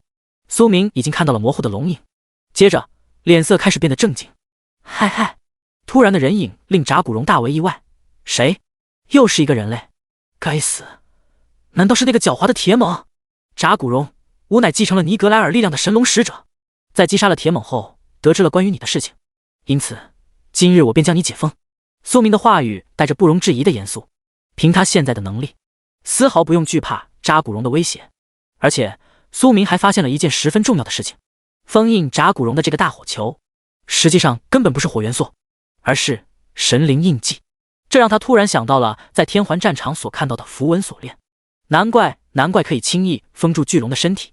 苏明内心喃喃道：什么？扎古荣顿时整个龙傻眼。这个人类一上来就爆出某位龙王的名讳，而且竟然还提到了杀死铁猛。卧槽，那个该死的狡猾小子就这么死了。自己的2块灵晶如今落在了这个人类手中。扎古荣是不信的。吼！他大吼一声：小子，不管你是谁，都别想再骗到吾。等吾出去后，我一定要毁灭你们这些虫子啊！吼！看着仿佛应激反应般的扎古荣，苏明有些想笑。不过这可由不得他。紫灵，使用神力压制这个封印。紫灵，灵，跟着爸爸杀啊！小易，不错。苏明，小易，你到底在契约空间给紫灵灌输了些什么啊？与此同时，苏明果断上前，然后火焰纹章直接触碰这些神灵符文印记。嗡！一道巨大声响，底下的岩浆开始剧烈沸腾，整片空间的温度不断在恐怖的上升。扎古荣，开了，封印真的要解开了。幸福来得太突然，原来这个人类真的是神龙使者，而且他击杀了铁猛，解决了自己最痛恨的家伙。扎古荣的表情都愉悦不少。这一天终于来了，无伟大的扎古荣即将君临世界。哇咔咔，整个世界的所有宝贝美味都将是自己的。人类你不错，臣服于吾吧，哈哈哈哈！而且将吾等的半生灵晶双手奉上来。他，伟大的熔岩巨龙是时候展示龙威了。第95章，为什么无扎古荣会这么悲催啊？回归帝都，苏明不想憋了，整个笑声出来。苏明，噗嗤，扎古荣，人类，你在笑什么？嗨嗨，我在笑，你似乎没有认清局势。接着，紫金葫芦神威大开，小小的身躯仿佛凝聚着无穷伟力，一道紫金色的光芒从葫芦口迸发，瞬间压制住了扎古荣暴起的身躯。这怎么可能？伟大的扎古荣绝不可能被击败。小子，你到底是谁？难道是那位神灵的后人？好！岩浆暴起，弥漫整个空间。凤翼天翔，超级暴风！苏明背后的圣洁双翼绽放，暴风化作无数利刃，将所有岩浆疯狂地隔绝在外。接着，苏明举起了灭世大弓。现在给你2个选择：第一，乖乖被收进紫灵的葫芦中，成为我的神印奴仆；第二，被我射得奄奄一息，然后我强行将你收进葫芦中，成为我的神印奴仆。扎古荣，这有区别。我可以选3吗？我选3。这剧本完全不对啊！一旦成为神印奴仆，就代表他的生命将会完全被苏明所掌握，而且对苏明升起的任何歹意都会被发现，甚至一念之间，苏明就可以让扎古荣真正死亡。为什么无伟大的扎古荣会这么悲催？不，看在尼格莱尔和我相处还不错的份上，我并不打算杀死世上仅存不多的龙族。还是说，你其实一心求死？苏明的手中出现了3块灵晶，熔火灵晶、岩铠灵晶以及意志灵晶。扎古荣惊呆了，巨龙的眼眸瞪得像红钟，他感受到了前2块灵晶的熟悉气息，但是最后这一块，他却感受到了来自上位的压制。龙王，那是真龙王的灵晶。既然如此，先将你射晕吧。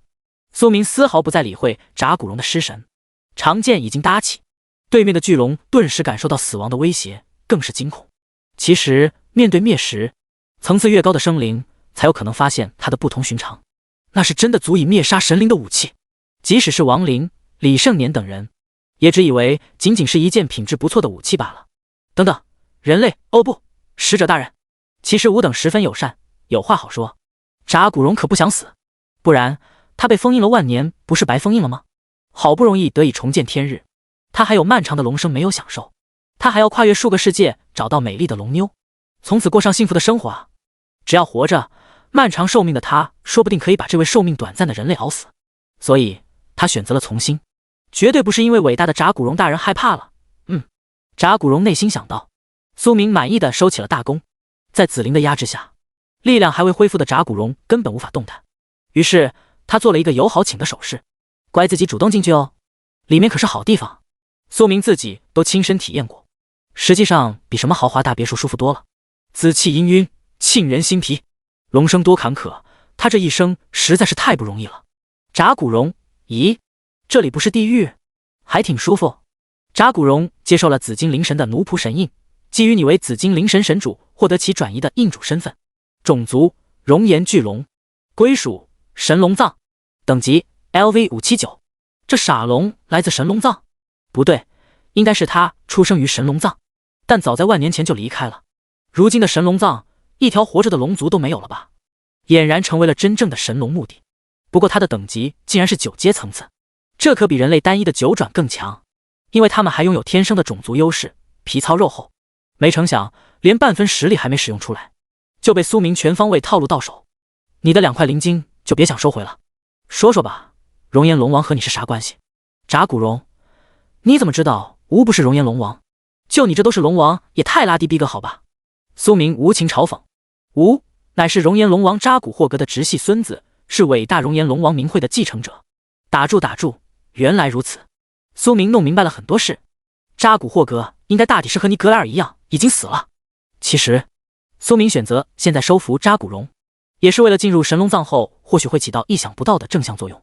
毕竟另一半的尼格莱尔精神体还在那里。现在看来的确如此。既然扎古荣都是出生在神龙藏，那接下来的旅程可就舒服多了。是时候离开此地了。随着扎古荣被收进葫芦里的神灵空间，这个深层空间逐渐坍塌，同时岩浆开始大爆发了。这个秘境将会再一次发生变化，得让江城官方注意一下才行。随着暗影空间时的再次激活，苏明最终安然无恙地出现在拉布拉岩浆山山腰。轰隆！岩浆山随之剧烈晃动起来。这岩浆山也要喷发了，看来不用我提醒了。很快，熟悉的警报声响彻整个江城。有护照，只要待在城中便不会有事。苏明联系了一下大宝，让他通过亚尔特家族告诉江城官方，这次火山喷发对里世界影响不大，但秘境可能会变得不一样。如今大宝早在他的推荐下，在江城的亚尔特交易所当了一位小管事。特比是亚九一知道苏明当时是由大宝引来的，而且人壮硕老实，对大宝更照顾有加。嗨，这小子！收到对方的确认后，苏明也该离开了。回望着一切的起点，苏明微笑，轻轻摇头。短短的时间对其他人来说其实并没有多大改变，只是自己在不停的杀戮中，实力发生翻天覆地的变换罢了。帝都信息塔9级区，苏明如今自己的权限就已经足够在整个龙国随便传送。扎古荣，如果你在我接下来需要的时候表现优异，我或许会在定下详细契约后给予你一定的自由。论坐骑，小易可比扎古荣好骑多了。论实力，如今自己都做不到的事情，扎古荣根本也帮不上忙。熔岩能力可不比暗影能力，所以神龙藏之行过后，苏明有将扎古荣控制培养成为守护龙国的守护兽想法。毕竟不久后蓝星风雨欲来，他或许会进入那个地方。第96章相聚。5大隐藏职业者，苏明一骑绝尘。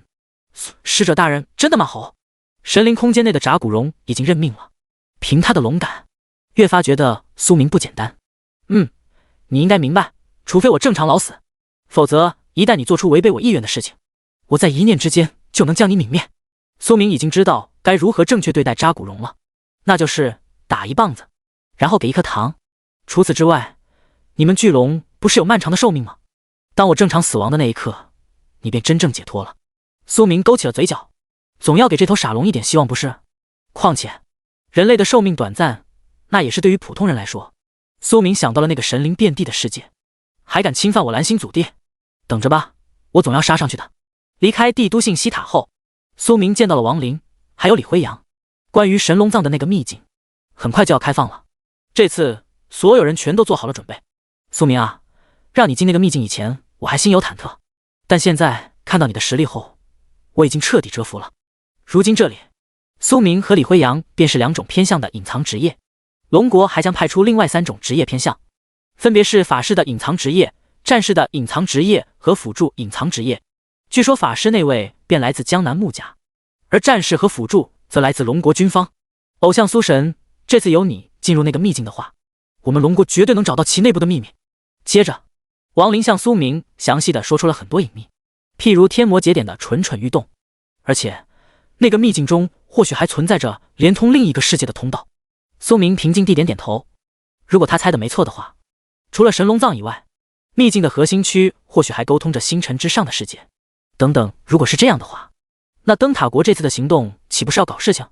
苏明内心喃喃道，他们还不知道自己发掘了灯塔国的秘密。关于拉史泰多的死亡，如今已经交给了王博老爷子和一众9转大佬与其他大国强者隐隐的交锋，所以我可以先找到灯塔国的挑战者，然后利用绝望之言获得特殊信息。太好了，他正愁自己没有详细的空间坐标，既然灯塔国决定背叛蓝星，那么他们肯定知道更多。很快，他们3人便进入了6道神塔属于龙国的特殊空间。来了呀！一道声音响起，苏明看到了一位老人，姓名木盒，职业破灭法师，等级 LV516。是一位9转的法师。苏明看到对方姓木，便立刻想到了江南木家的那位，原来就是眼前的这位老爷子。这位便是苏明小友了吧？今日一见，果然非同一般呢。木盒盯着苏明，却发现自己丝毫无法看透。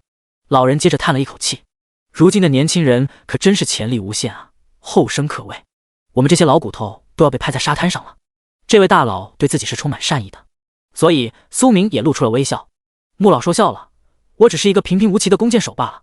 他没想到说完这话，一旁的王林和李辉阳愣了一秒，然后嘴角抽搐。平平无奇？那可真是平平无奇啊！你这隐藏职业都和其他人拉开了巨大差距，一骑绝尘啊！对了，苏明小友，我孙女穆青婉便是你这次的同行者，老夫恳求你能稍微照看一二，毕竟那里的危险难料。当然了，青婉的实力也不会拖你的后腿。穆和的表情变得严肃，如果不是因为你在天环战场的表现，或许这次秘境的开启不会提前到这么快。毕竟龙国之前一直差一位弓箭手的隐藏职业，原本是打算最后一天进入，如今却因为苏明的缘故变成了第一天直接进入。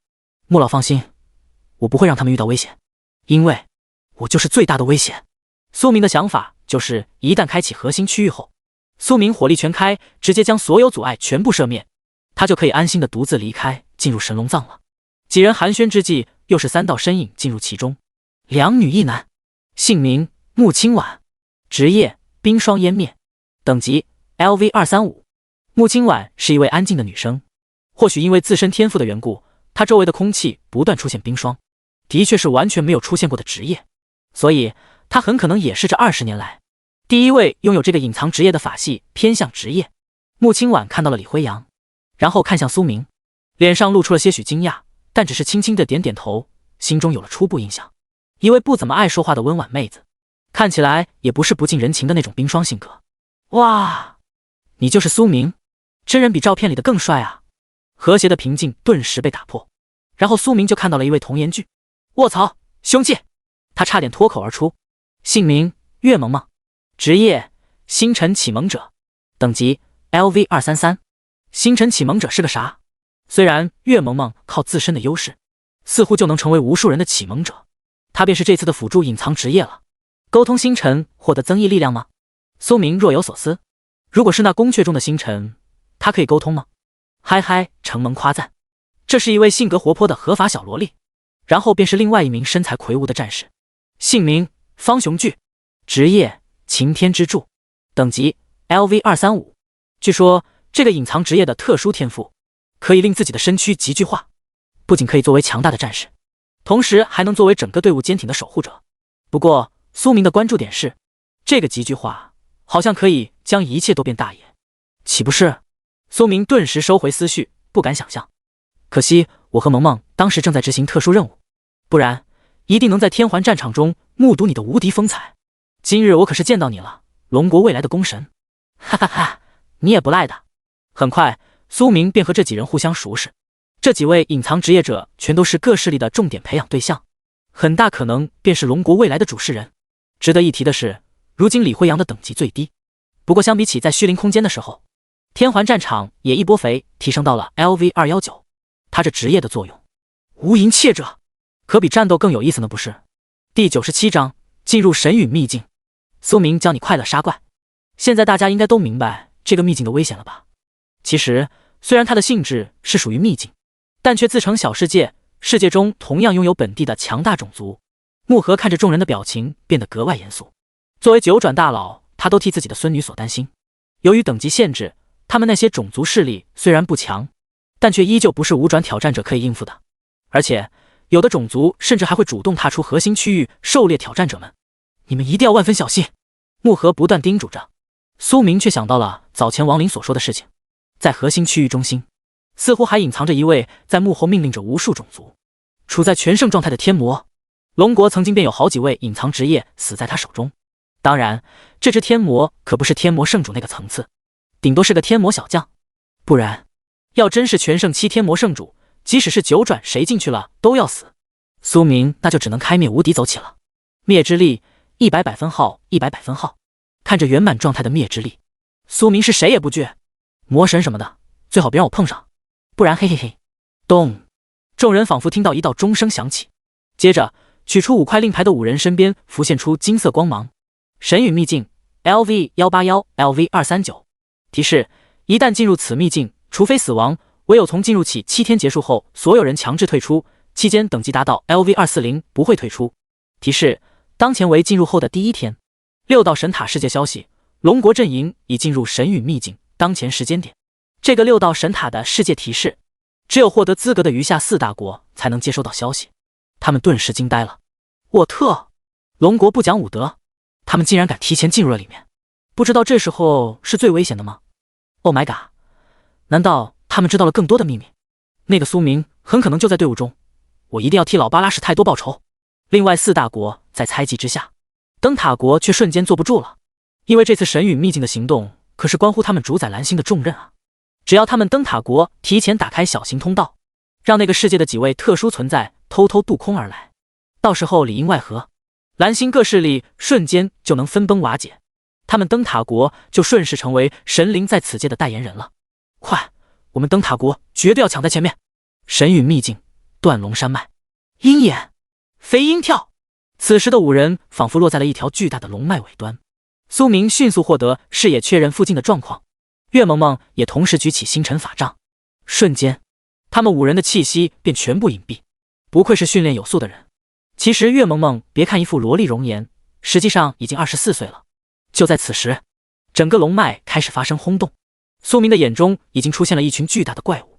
巨石斧龙，强化野怪，等级 LV225， 生命值 135.5W， 135.5W， 技能落石，野蛮冲撞，巨龙鞭打，地震，强化增益，在断龙山脉中受到的物理伤害减少 30%。 信息：凭借巨大的龙形身躯，横冲直撞下会造成巨大的破坏。弱点：斧心。这个弱点斧心，苏明已经看到了每只石块龙的胸口，那里有一个凹陷，里面便是斧心。随着这群体型巨大的斧龙越来越多，其余4人已经做好了战斗准备。毕竟对于即使顶尖的5转5人小队来说，想要迅速解决这些皮糙肉厚的野怪，也要耗费10几分钟。停！苏明突然对着其余4人平静一声：“苏明队长，我们难道要绕过这群怪吗？”苏明是这个临时小队的队长，所以他的命令十分有效。更别说李辉阳瞬间明白了苏明的想法，一脸激动：“不，你们太慢了！”说着，苏明手握灭世大弓，瞬间拉满寒冰剑，98W 暴击冰冻，98W 暴击冰冻，负7000 6000。你击杀了巨石斧龙 LV225， 获得经验 84.7W， 龙国表现积分加10。你击杀了巨石斧龙 LV226， 获得经验 84.6W， 龙国表现积分加10。巨石斧龙进度 100%， 你掠夺了42点防御。苏明没有多射，仅仅才1秒钟内射出了16支箭矢，接着16箭变成了16W 箭。穆青婉、方雄巨、岳萌萌、李辉阳，还好我早有心理准备，毕竟这里只有李辉阳亲眼见证过苏明瞬间屠杀数千挑战者的景象。苏明，你上报的职业万箭射手，还真的就是字面意思，射出1箭便相当于射出1万箭。天呐！岳萌萌亲眼所见后，整个小萝莉面容都呆住了，呼吸间此起彼伏。不，还有点不对，5转的弓箭手攻速有这么恐怖吗？方雄巨也顿时愣神，苏明那瞬间抽搐的手速简直令他惊骇不已。本来他还想让如今新兴崛起的苏明见识自己的巨大，现在宛如泄气的皮球，顿时萎了，就连穆青婉准备凝聚的冰霜都散去。这才过了1秒，那么多大家伙全部瞬间成为了尸体。穆老说，如今外层的野怪是最活跃的时候，你们既然见识了我的输出，就该明白不要束手束脚，所以我们可以迅速清扫一遍，将龙国的表现分刷满。苏明嘴上这么说，心里却想着灯塔国挑战者们很快也该来了，只要从他们那里获得了详细坐标后，他就能一路横推到核心区。好的，一切都听苏神安排。李辉阳在苏明面前可太有自知之明了。李辉阳，有苏神在，我们不就是开启核心区的工具人吗？毕竟龙国阵营表现分是共有的，苏明越强，最后龙国从6道神塔获得的资源就越多，其余人躺着享受，不比还要自己主动更舒服。小易，接着假装自己是暗影鸟的小易出现，再次令岳萌萌等人惊呼：你们也换处坐起来，我教你们快乐杀怪。果然，现在这个层次的，大家都选择的是带飞行能力的驯兽。空间封锁，现在大家放肆杀怪吧，只要在我1K 米内，谁也别想伤到你们。还有慢了的花怪都被我抢了哦。木影剑，啾，方雄巨，卧槽，他一个弓箭手抢了我守护者的定位，直到体会到了史无前例的安全感。艾玛，真香！岳萌萌的职业获得经验的方式十分同样与众不同，他会额外获得给予同层次增益目标 20% 的经验。此时只要躺在苏明身边，便无数经验随之进账，笑得软弹微耸。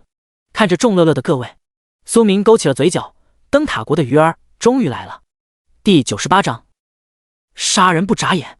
不知道苏明喜不喜欢大萌妹。六道神塔世界提示：灯塔国阵营已进入神陨秘境，当前时间点。六道神塔世界提示：毛熊国阵营已进入神陨秘境，当前时间点。随着两道提示信息的响起，苏明终于露出阳光般笑容。是时候了，将整个神陨秘境的外围全部清空。碎岩剑，啾啾啾啾啾，数万道碎岩剑瞬间而出。只不过，目标并不只是覆盖野怪群，还有整片大地。轰隆！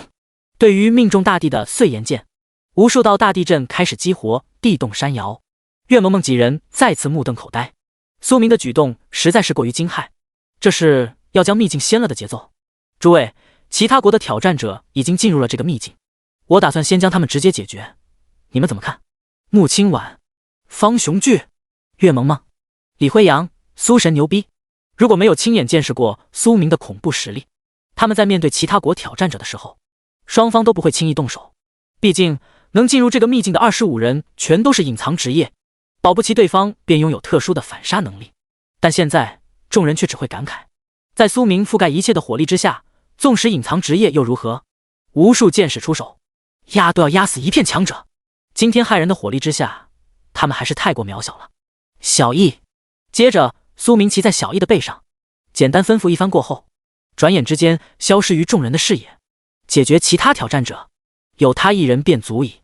另一边，刚刚进入神陨秘境的灯塔国5人发现了异常。沃特，远处在地震，野怪呢？不是说此时的野怪最多吗？这是一件好事，没有了野怪的阻碍，这群人直接迅速地向内部行动，一个个脸上都带着激动。奥尼玛，别忘了我们的任务。明白，只要我们获得神灵赐予的力量，蓝星必将被灯塔所主宰。嘿嘿嘿，什么龙国第一行星苏明，都得被我们踩在脚下。就在这时，天空的一道黑影逐渐显现，随之露出苏明帅气的脸庞。真巧，刚才我好像听到了自己的名字。下方的5人正是灯塔国挑战者。什么？你就是龙国的苏明？是又如何？我们同样是强大无比的隐藏职业。今日他敢独自出现，那就给我们死在此地。我怎么感觉好困？下方5人全都做好了必杀苏明的准备。可是连话才只说到一半，顿时昏昏欲睡，进入了梦乡。苏明已经平安落地，手中的银白色灵晶熠熠生辉。抑制灵晶的强制入梦，对于神级以下的生灵实在是太无解了。苏明感慨道。接着他没有浪费时间，绝望之炎。经过技能熟练水晶提升圆满的绝望之炎，此时持续的时间增加到了15秒。很快，在5人各自的信息汇总下，苏明轻松地获取了节点坐标。没想到就距离神龙藏的坐标不远。最后，嗨，将你们的背包里的物品全部扔出来。灯塔国的这一行小队意义重大，所以必然携带有不少好东西。果然，在苏明的命令下，地上开始堆积大量的资源道具。紫菱，给我吸。事情解决完毕，那就送他们一程吧。寒冰剑，一剑寒芒祭出，对面的5人彻底进入了长眠。你击杀了奥尼玛，你击杀了没优数值。其实无论是这5人，还是灯塔国所有高层都没有想到，不是因为他们弱，而是苏明实在远远超出了他们的预料。毕竟上一次体会过苏明恐怖的拉屎太多，宛如人间蒸发一般，即使各国猜测与龙国脱不了干系，也绝对不会认为是苏明干的。再强大也不过是5转而已。自从天环战场后，苏明在国际上名声显赫，但也仅仅是潜力巨大的新星，在9转大佬面前不就是一巴掌灭掉的事。所以他们的错误判断导致这5人死得太过憋屈。要是知道苏明甚至可以是神，他们恐怕早就吓得不知所措。很好，此次秘境之行过后，凭我的实力再也不用隐藏身份了，直接对灯塔国摊牌。你想搞事，我先直接灭了你们。几10分钟过后，我要杀了你。怎么可能？不，杀人魔，你是个杀人魔啊！哎呀，魔鬼，苏明简直是魔鬼。苏明再次看向被冻成了冰块的挑战者，轻轻拍了拍手，眼睛都不眨一下。除了作为他临时队友的龙国挑战者，其余的20人全部被苏明轻松解决。苏明不是嗜杀之人，但也不是圣人。那些人既然进入神陨秘境，成为自己的敌对竞争者，就该明白生与死不可避免。毕竟每次苏明现出身形的时候，其他阵营挑战者的第一反应都是要将他击杀，所以我这还是正当防卫呢。小易，来自外部的威胁解决完毕，苏明现在该对付秘境内部的威胁了。很快，他便再次出现于四人的眼前。苏神，你已经解决了？李辉阳好奇地问道。相继进入的其他4国挑战者基本分布在完全不同的外围区域，想要解决，首先得拥有极其迅速的速度赶到，还得发现对方的踪迹。毕竟这才半小时不到。你们再也不用担心会遇到挑战者的威胁了。这，方雄巨的巨人身躯逐渐缩小，恢复如初，一脸不可置信。苏明兄，你这是将其余4国的挑战者全灭了？先前，他们还以为苏明半小时内只够解决一个阵营的挑战者，没想到结果大大出乎预料。那些人可都是隐藏职业啊！为什么大家同为隐藏职业，差距还会如此之大？一旁的岳萌萌也惊骇得此起彼伏。他与方雄巨来自军方，深深明白苏明如今的表现意味着什么。两军对垒之下，凭苏明此时的万箭射手身份，他一人便是超然的弓箭大军。苏明未来绝对会成为龙国第一人，况且这人又如此帅气逼人。岳萌萌低头后，顿时被蒙蔽了双眼，心里思索，不知道苏明喜不喜欢大萌妹。第99章剑毒骨伤。神陨令，哪个种族碰到我们，就算他倒霉。神陨秘境的外围和一般秘境没什么两样。解决了其他挑战者后，苏明便让众人不再隐藏气息，而是放开手脚，一路推进。木影剑、爆裂剑，剑矢所落之处，一切都将燃烧殆尽。啾，你击杀了死亡鬼藤 LV228，获得经验 93.1W。 你击杀了莽荒巨蛇 LV231， 获得经验 93.3W。 你击杀了擎天鲲鸡 LV231， 获得经验 93.3W。 随着不断击杀的消息刷新，苏明的属性掠夺也全都达成100%一个不剩。你的等级提升了1级 LV238、 LV239， 生命加600，法力加300，力量加3，攻速。等级终于提升到 LV239 了。这一行除了苏明的经验收获暴涨外，还有岳萌萌同样笑得合不拢嘴，他也提升了1级。他的特殊隐藏职业要求，意味着只要跟在苏明身边，躺着就能升级啊！很快，在苏明的爆射之下，整个秘境的外围连一只野怪都不曾见到。中层的通道已经开启了，不过通道口似乎有守护兽。一般情况来说的话，大家进入中层都会尽可能使用隐藏手段绕过去，但现在有苏明这个杀神，直接正面刚好吧。这是一只远古骨雕，远古骨雕神陨秘境通道守护 BOSS， 等级 LV225， 生命值 4855.6W、 4855.6W。 技能荆棘血爆、蛊毒领域、狂暴、挑衅尖叫、冰霜冻结。天赋冰霜意志，受到任何攻击 10% 几率令攻击方冰冻1秒。天赋血蛊，每受到 30% 最大生命值伤害，生成一个血蛊，对大范围内目标造成持续性流血伤害，并吸收部分生命值恢复自身。通道守护者，攻击防御不会降低。信息：神陨秘境的外围通道守护者，只要躲过他的感知，同样能进入通道，但击杀他能获得一块神陨令。弱点：无法触发神陨令，而这里又是神陨秘境，或许这东西对于进入中层后以及最后的核心区域都能起到不小帮助，所以苏明绝对不会放过。你们站远点，不要进入这个 BOSS 的血蛊范围。其余4人嘴角抽搐，他们真成了纯纯的工具人啊！不过这时候，他们可以使用辅助技能帮助苏明迅速解决。穆青晚升起冰霜，将 BOSS 控制在原地，而岳萌萌和方雄巨施加对苏明的增益和护盾。李辉阳，苏神牛批！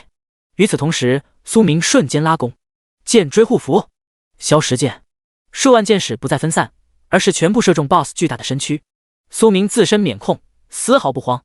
下一秒，你击杀了远古骨雕 LV225 BOSS， 获得经验 425W， 龙国表现积分加1200。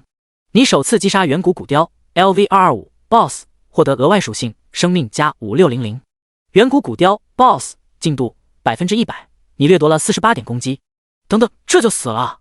岳萌萌的樱桃小嘴张得老大，似乎好像苏明即使不需要任何增益都能秒杀这只 BOSS 啊！天哪，剑矢还能指定攻击一个目标？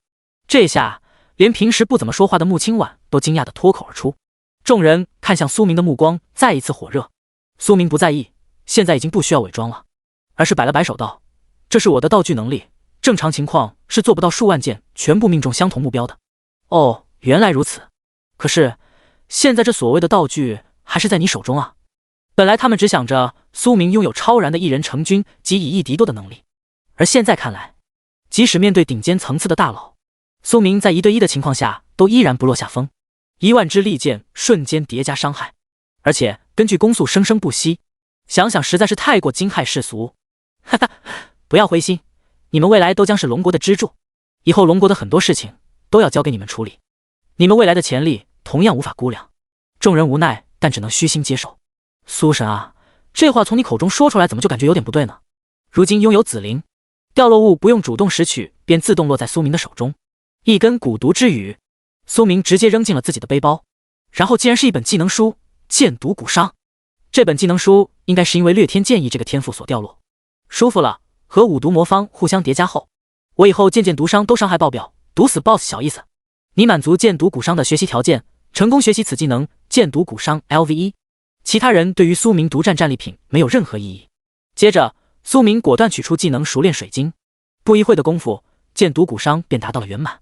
如今，苏明的通用技能共学习了9个。剑毒蛊伤 LV10，弓箭手的箭矢附带惊人的毒素，使射出的每支箭矢附带 1W 的基础毒伤，并使其他途径获得的毒伤总数值加倍。被动无消耗，无冷却，基础毒伤就已经达到了 1W。另一个作用刚好与五毒魔方消时剑的20倍结算再度叠加，想想以后就恐怖。最后的一个物品便是神陨令，这是一块古朴的玉制令牌。神陨令信息：一块特殊的令牌，似乎可以作为某种控制核心。苏明轻笑着耸耸肩，这信息说了相当于没说。虽然不知道具体的作用，但事先准备好，说不定就能收获意想不到的惊喜。好了，现在我们可以光明正大进入秘境中层了。以往几次进入这个秘境的挑战者们，全都选择绕过遇到的所有 BOSS， 因为只要不冒险探索核心区的话，中层的各种遗迹中就能获得远超 BOSS 掉落物的好东西，耗费巨大代价解决 BOSS 明显不划算。毕竟其他人又做不到苏明这样一剑秒杀，得不偿失。众人很快踏入了通道。这时穆清婉开口：爷爷说过，秘境中层的范围实际上才是整个秘境最大的地方，足足是外围区的100倍有余。随着秘境对我们开启，意味着也是中层不少遗迹的开启时间，所以还会有众多本土种族和我们争夺资源，碰上他们根本没有半点讲理的余地。下一瞬间，众人眼前的景象变幻，天地宏伟，仙气氤氲，众人惊叹，比起外围区，这里简直是人间仙境。苏明接过了穆清婉的话，露出阳光笑容回道：哪个种族碰到我们，就算他倒霉，谁敢拦苏明，都得问问手中的灭答不答应。他还要一路横推，尽快带着4位工具人共同开启核心区，进入神龙藏呢。第100章，发现牛头人，就让我偷了他的牛。神陨秘境10万神陨谷未名谷，随着5人出现在此地，瞬间做好迎接未知敌人的准备。鹰眼、飞鹰跳、星辰之势。作为剑手的苏明和辅助的月萌萌，相继使用视野侦察的技能。前2个技能可以开启附近范围，以及直线定向的长距离视野，而月萌萌的星辰之势则是不定向预言类开视野，但属于他特殊职业的专属技能，所以同时附带有一个特别强大的能力。随机开启的视野中，必定会以最近存在的非队友目标及可能存在的威胁优先。苏明看着这只合法小萝莉，满意的点了点头。这丫头的特殊职业除了防御能力外，其他全都是顶尖。苏明，在我们的右后方，我发现了一众牛头人组成的队伍，他们似乎在根据手中的指针光幕不断前进。正前方的万米之远，苏明没有看到异样，于是当即顺着月萌萌的话语转向，刚好可以从这些牛头人口中撬出他们的老巢。看来不用浪费时间了，直接根据这群牛头人打到本土种族的老巢，然后将那个幕后天魔直接端掉。到时候不用苏明刻意去寻找，核心区的通道都会主动开启，正如他在外围区一样，将所有的野怪都杀完了，逼得通道守护兽直接强制出现。隐秘之息、遮天蔽日。月萌萌和李辉阳分别再次使用技能。苏明有些意外的是，李辉阳这小子竟然拥有群体隐身技能。当然了，没有他自身的专属隐身强大效果。苏神，这个群体隐身只能持续10秒，不过有您出手的话，完全够了呢。此时的5人已经移动到了这群牛头人队伍的右侧树林。苏明听到了前方的牛头首领对话：牛志，那群找死的外来者很快就要进来了吧？是的，牛耕大人，今时不同往日，那群该死的家伙来了就别想活着离开了。某某某某，笑，我们终于找到了圣主大人追寻多年遗迹的线索，很快圣主大人便会亲自降临。牛耕大人放心，我已将其保存在乾坤牛袋中，到时候牛一族将彻底崛起，力压盘龙族。而那群不自量力的外来者，在圣主面前不过是小丑罢了，圣主早已秒杀不少。懵，圣主！刚准备动手的苏明顿时止住。不对，他们口中的圣主并不是真正的天魔圣主，应该只是那个天魔喽啰对自己的称谓。哼，没想到那家伙这么不要碧莲呢！要真是活着的天魔圣主，这个秘境不早就炸了。当然，就算你是真天魔圣主又如何？直接大灭一开，杀刺死。李辉阳，你听到了吧？现在交给你一个重要的任务，你可以从那个牛头副首领的天生牛袋中盗取物品吧。苏明看着李辉阳的目光灼热，另外3人同样希冀般的看向了李辉阳。苏明没有自己现身，立刻动手，就是怕一个不小心将这群牛头人直接灭了。乾坤牛袋本就是那个牛头人身体一部分，所以会随着死亡一同灰飞烟灭。李辉阳震惊与激动，自从他的能力觉醒开始，就被无数人虽然羡慕，但也鄙夷不耻，生怕一个不小心盗窃到自己身上，所以全都尽可能保持着远远距离。直到苏明出现，差点让他彻底翻车，一夜回到解放前。苏神，您放心，我就算豁出一切都要完成这个任务，就让我偷了他的牛。李辉阳的眼中仿佛充斥着星光。这时穆青婉经过几番心理挣扎后开口，我也可以助你一臂之力，冰烟灭霜，反转。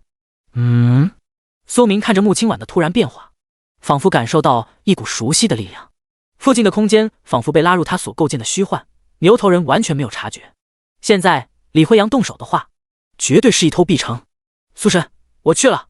苏明的目光中，李辉阳一个精妙的闪烁，瞬间接近那只牛头人。接着他的手中陡然出现一抹小型黑洞，看起来这小子天赋能力全开啊！憨憨的牛头人们还正在翘着2郎腿整顿休息，殊不知身边的物品正不断减少。成了，小顺一手，我再顺一手，我还顺一手。李辉阳的心情是激动的，没成想这次在穆青婉的帮助下，自己盗窃的效率显著提升了数倍。不仅苏明要求的那只牛头副首领，就连其他的牛头人全部被他窃走了个遍。就是现在，溜溜球，这次的评级将是有史以来最高，有望 SSS。 我升级的速度有望追上苏神了，嘿嘿。李辉阳果断撤走。下一秒，一只牛头人舔舐着嘴角，睁开迷糊的双眼。猫，小美美，咱们继续愉快的做游戏。猫，我衣服呢？不仅是这只牛头人，其他牛头人也终于发现了不对劲。猫，我的牛大宝剑呢？那可是我们村最好的剑。不好，糟了，我手中的指针也不见了。那2位牛头首领和副首领当即意识到事情不对劲，有敌人，敌袭。接着就看到了一张带着阳光笑容的帅气脸庞。苏明的长弓已拉满，亲切地回了一句：答对了，可惜慢了哦。寒冰剑，射！啾，小子，我要杀了丹！你击杀了牛耕，你击杀了牛志，你击杀了牛宝。瞬间，唯有10几道被砸成蜂窝的冰块破碎。众人依旧止不住感慨：苏明秒杀这群血量本应是巨厚的牛头人，甚至不需要1秒，简直恐怖如斯。苏明悠然地摆了摆手，要是他们知道自己的生命值，恐怕会更惊掉下巴。作为一个 LV239 的脆皮弓箭手，生命值已经达到了 186.8W， 很好，只要我们先进入那个遗迹，就能直接守株待兔，一举灭杀那只天魔。苏明勾起了嘴角，事情比自己想象中还有更加顺利。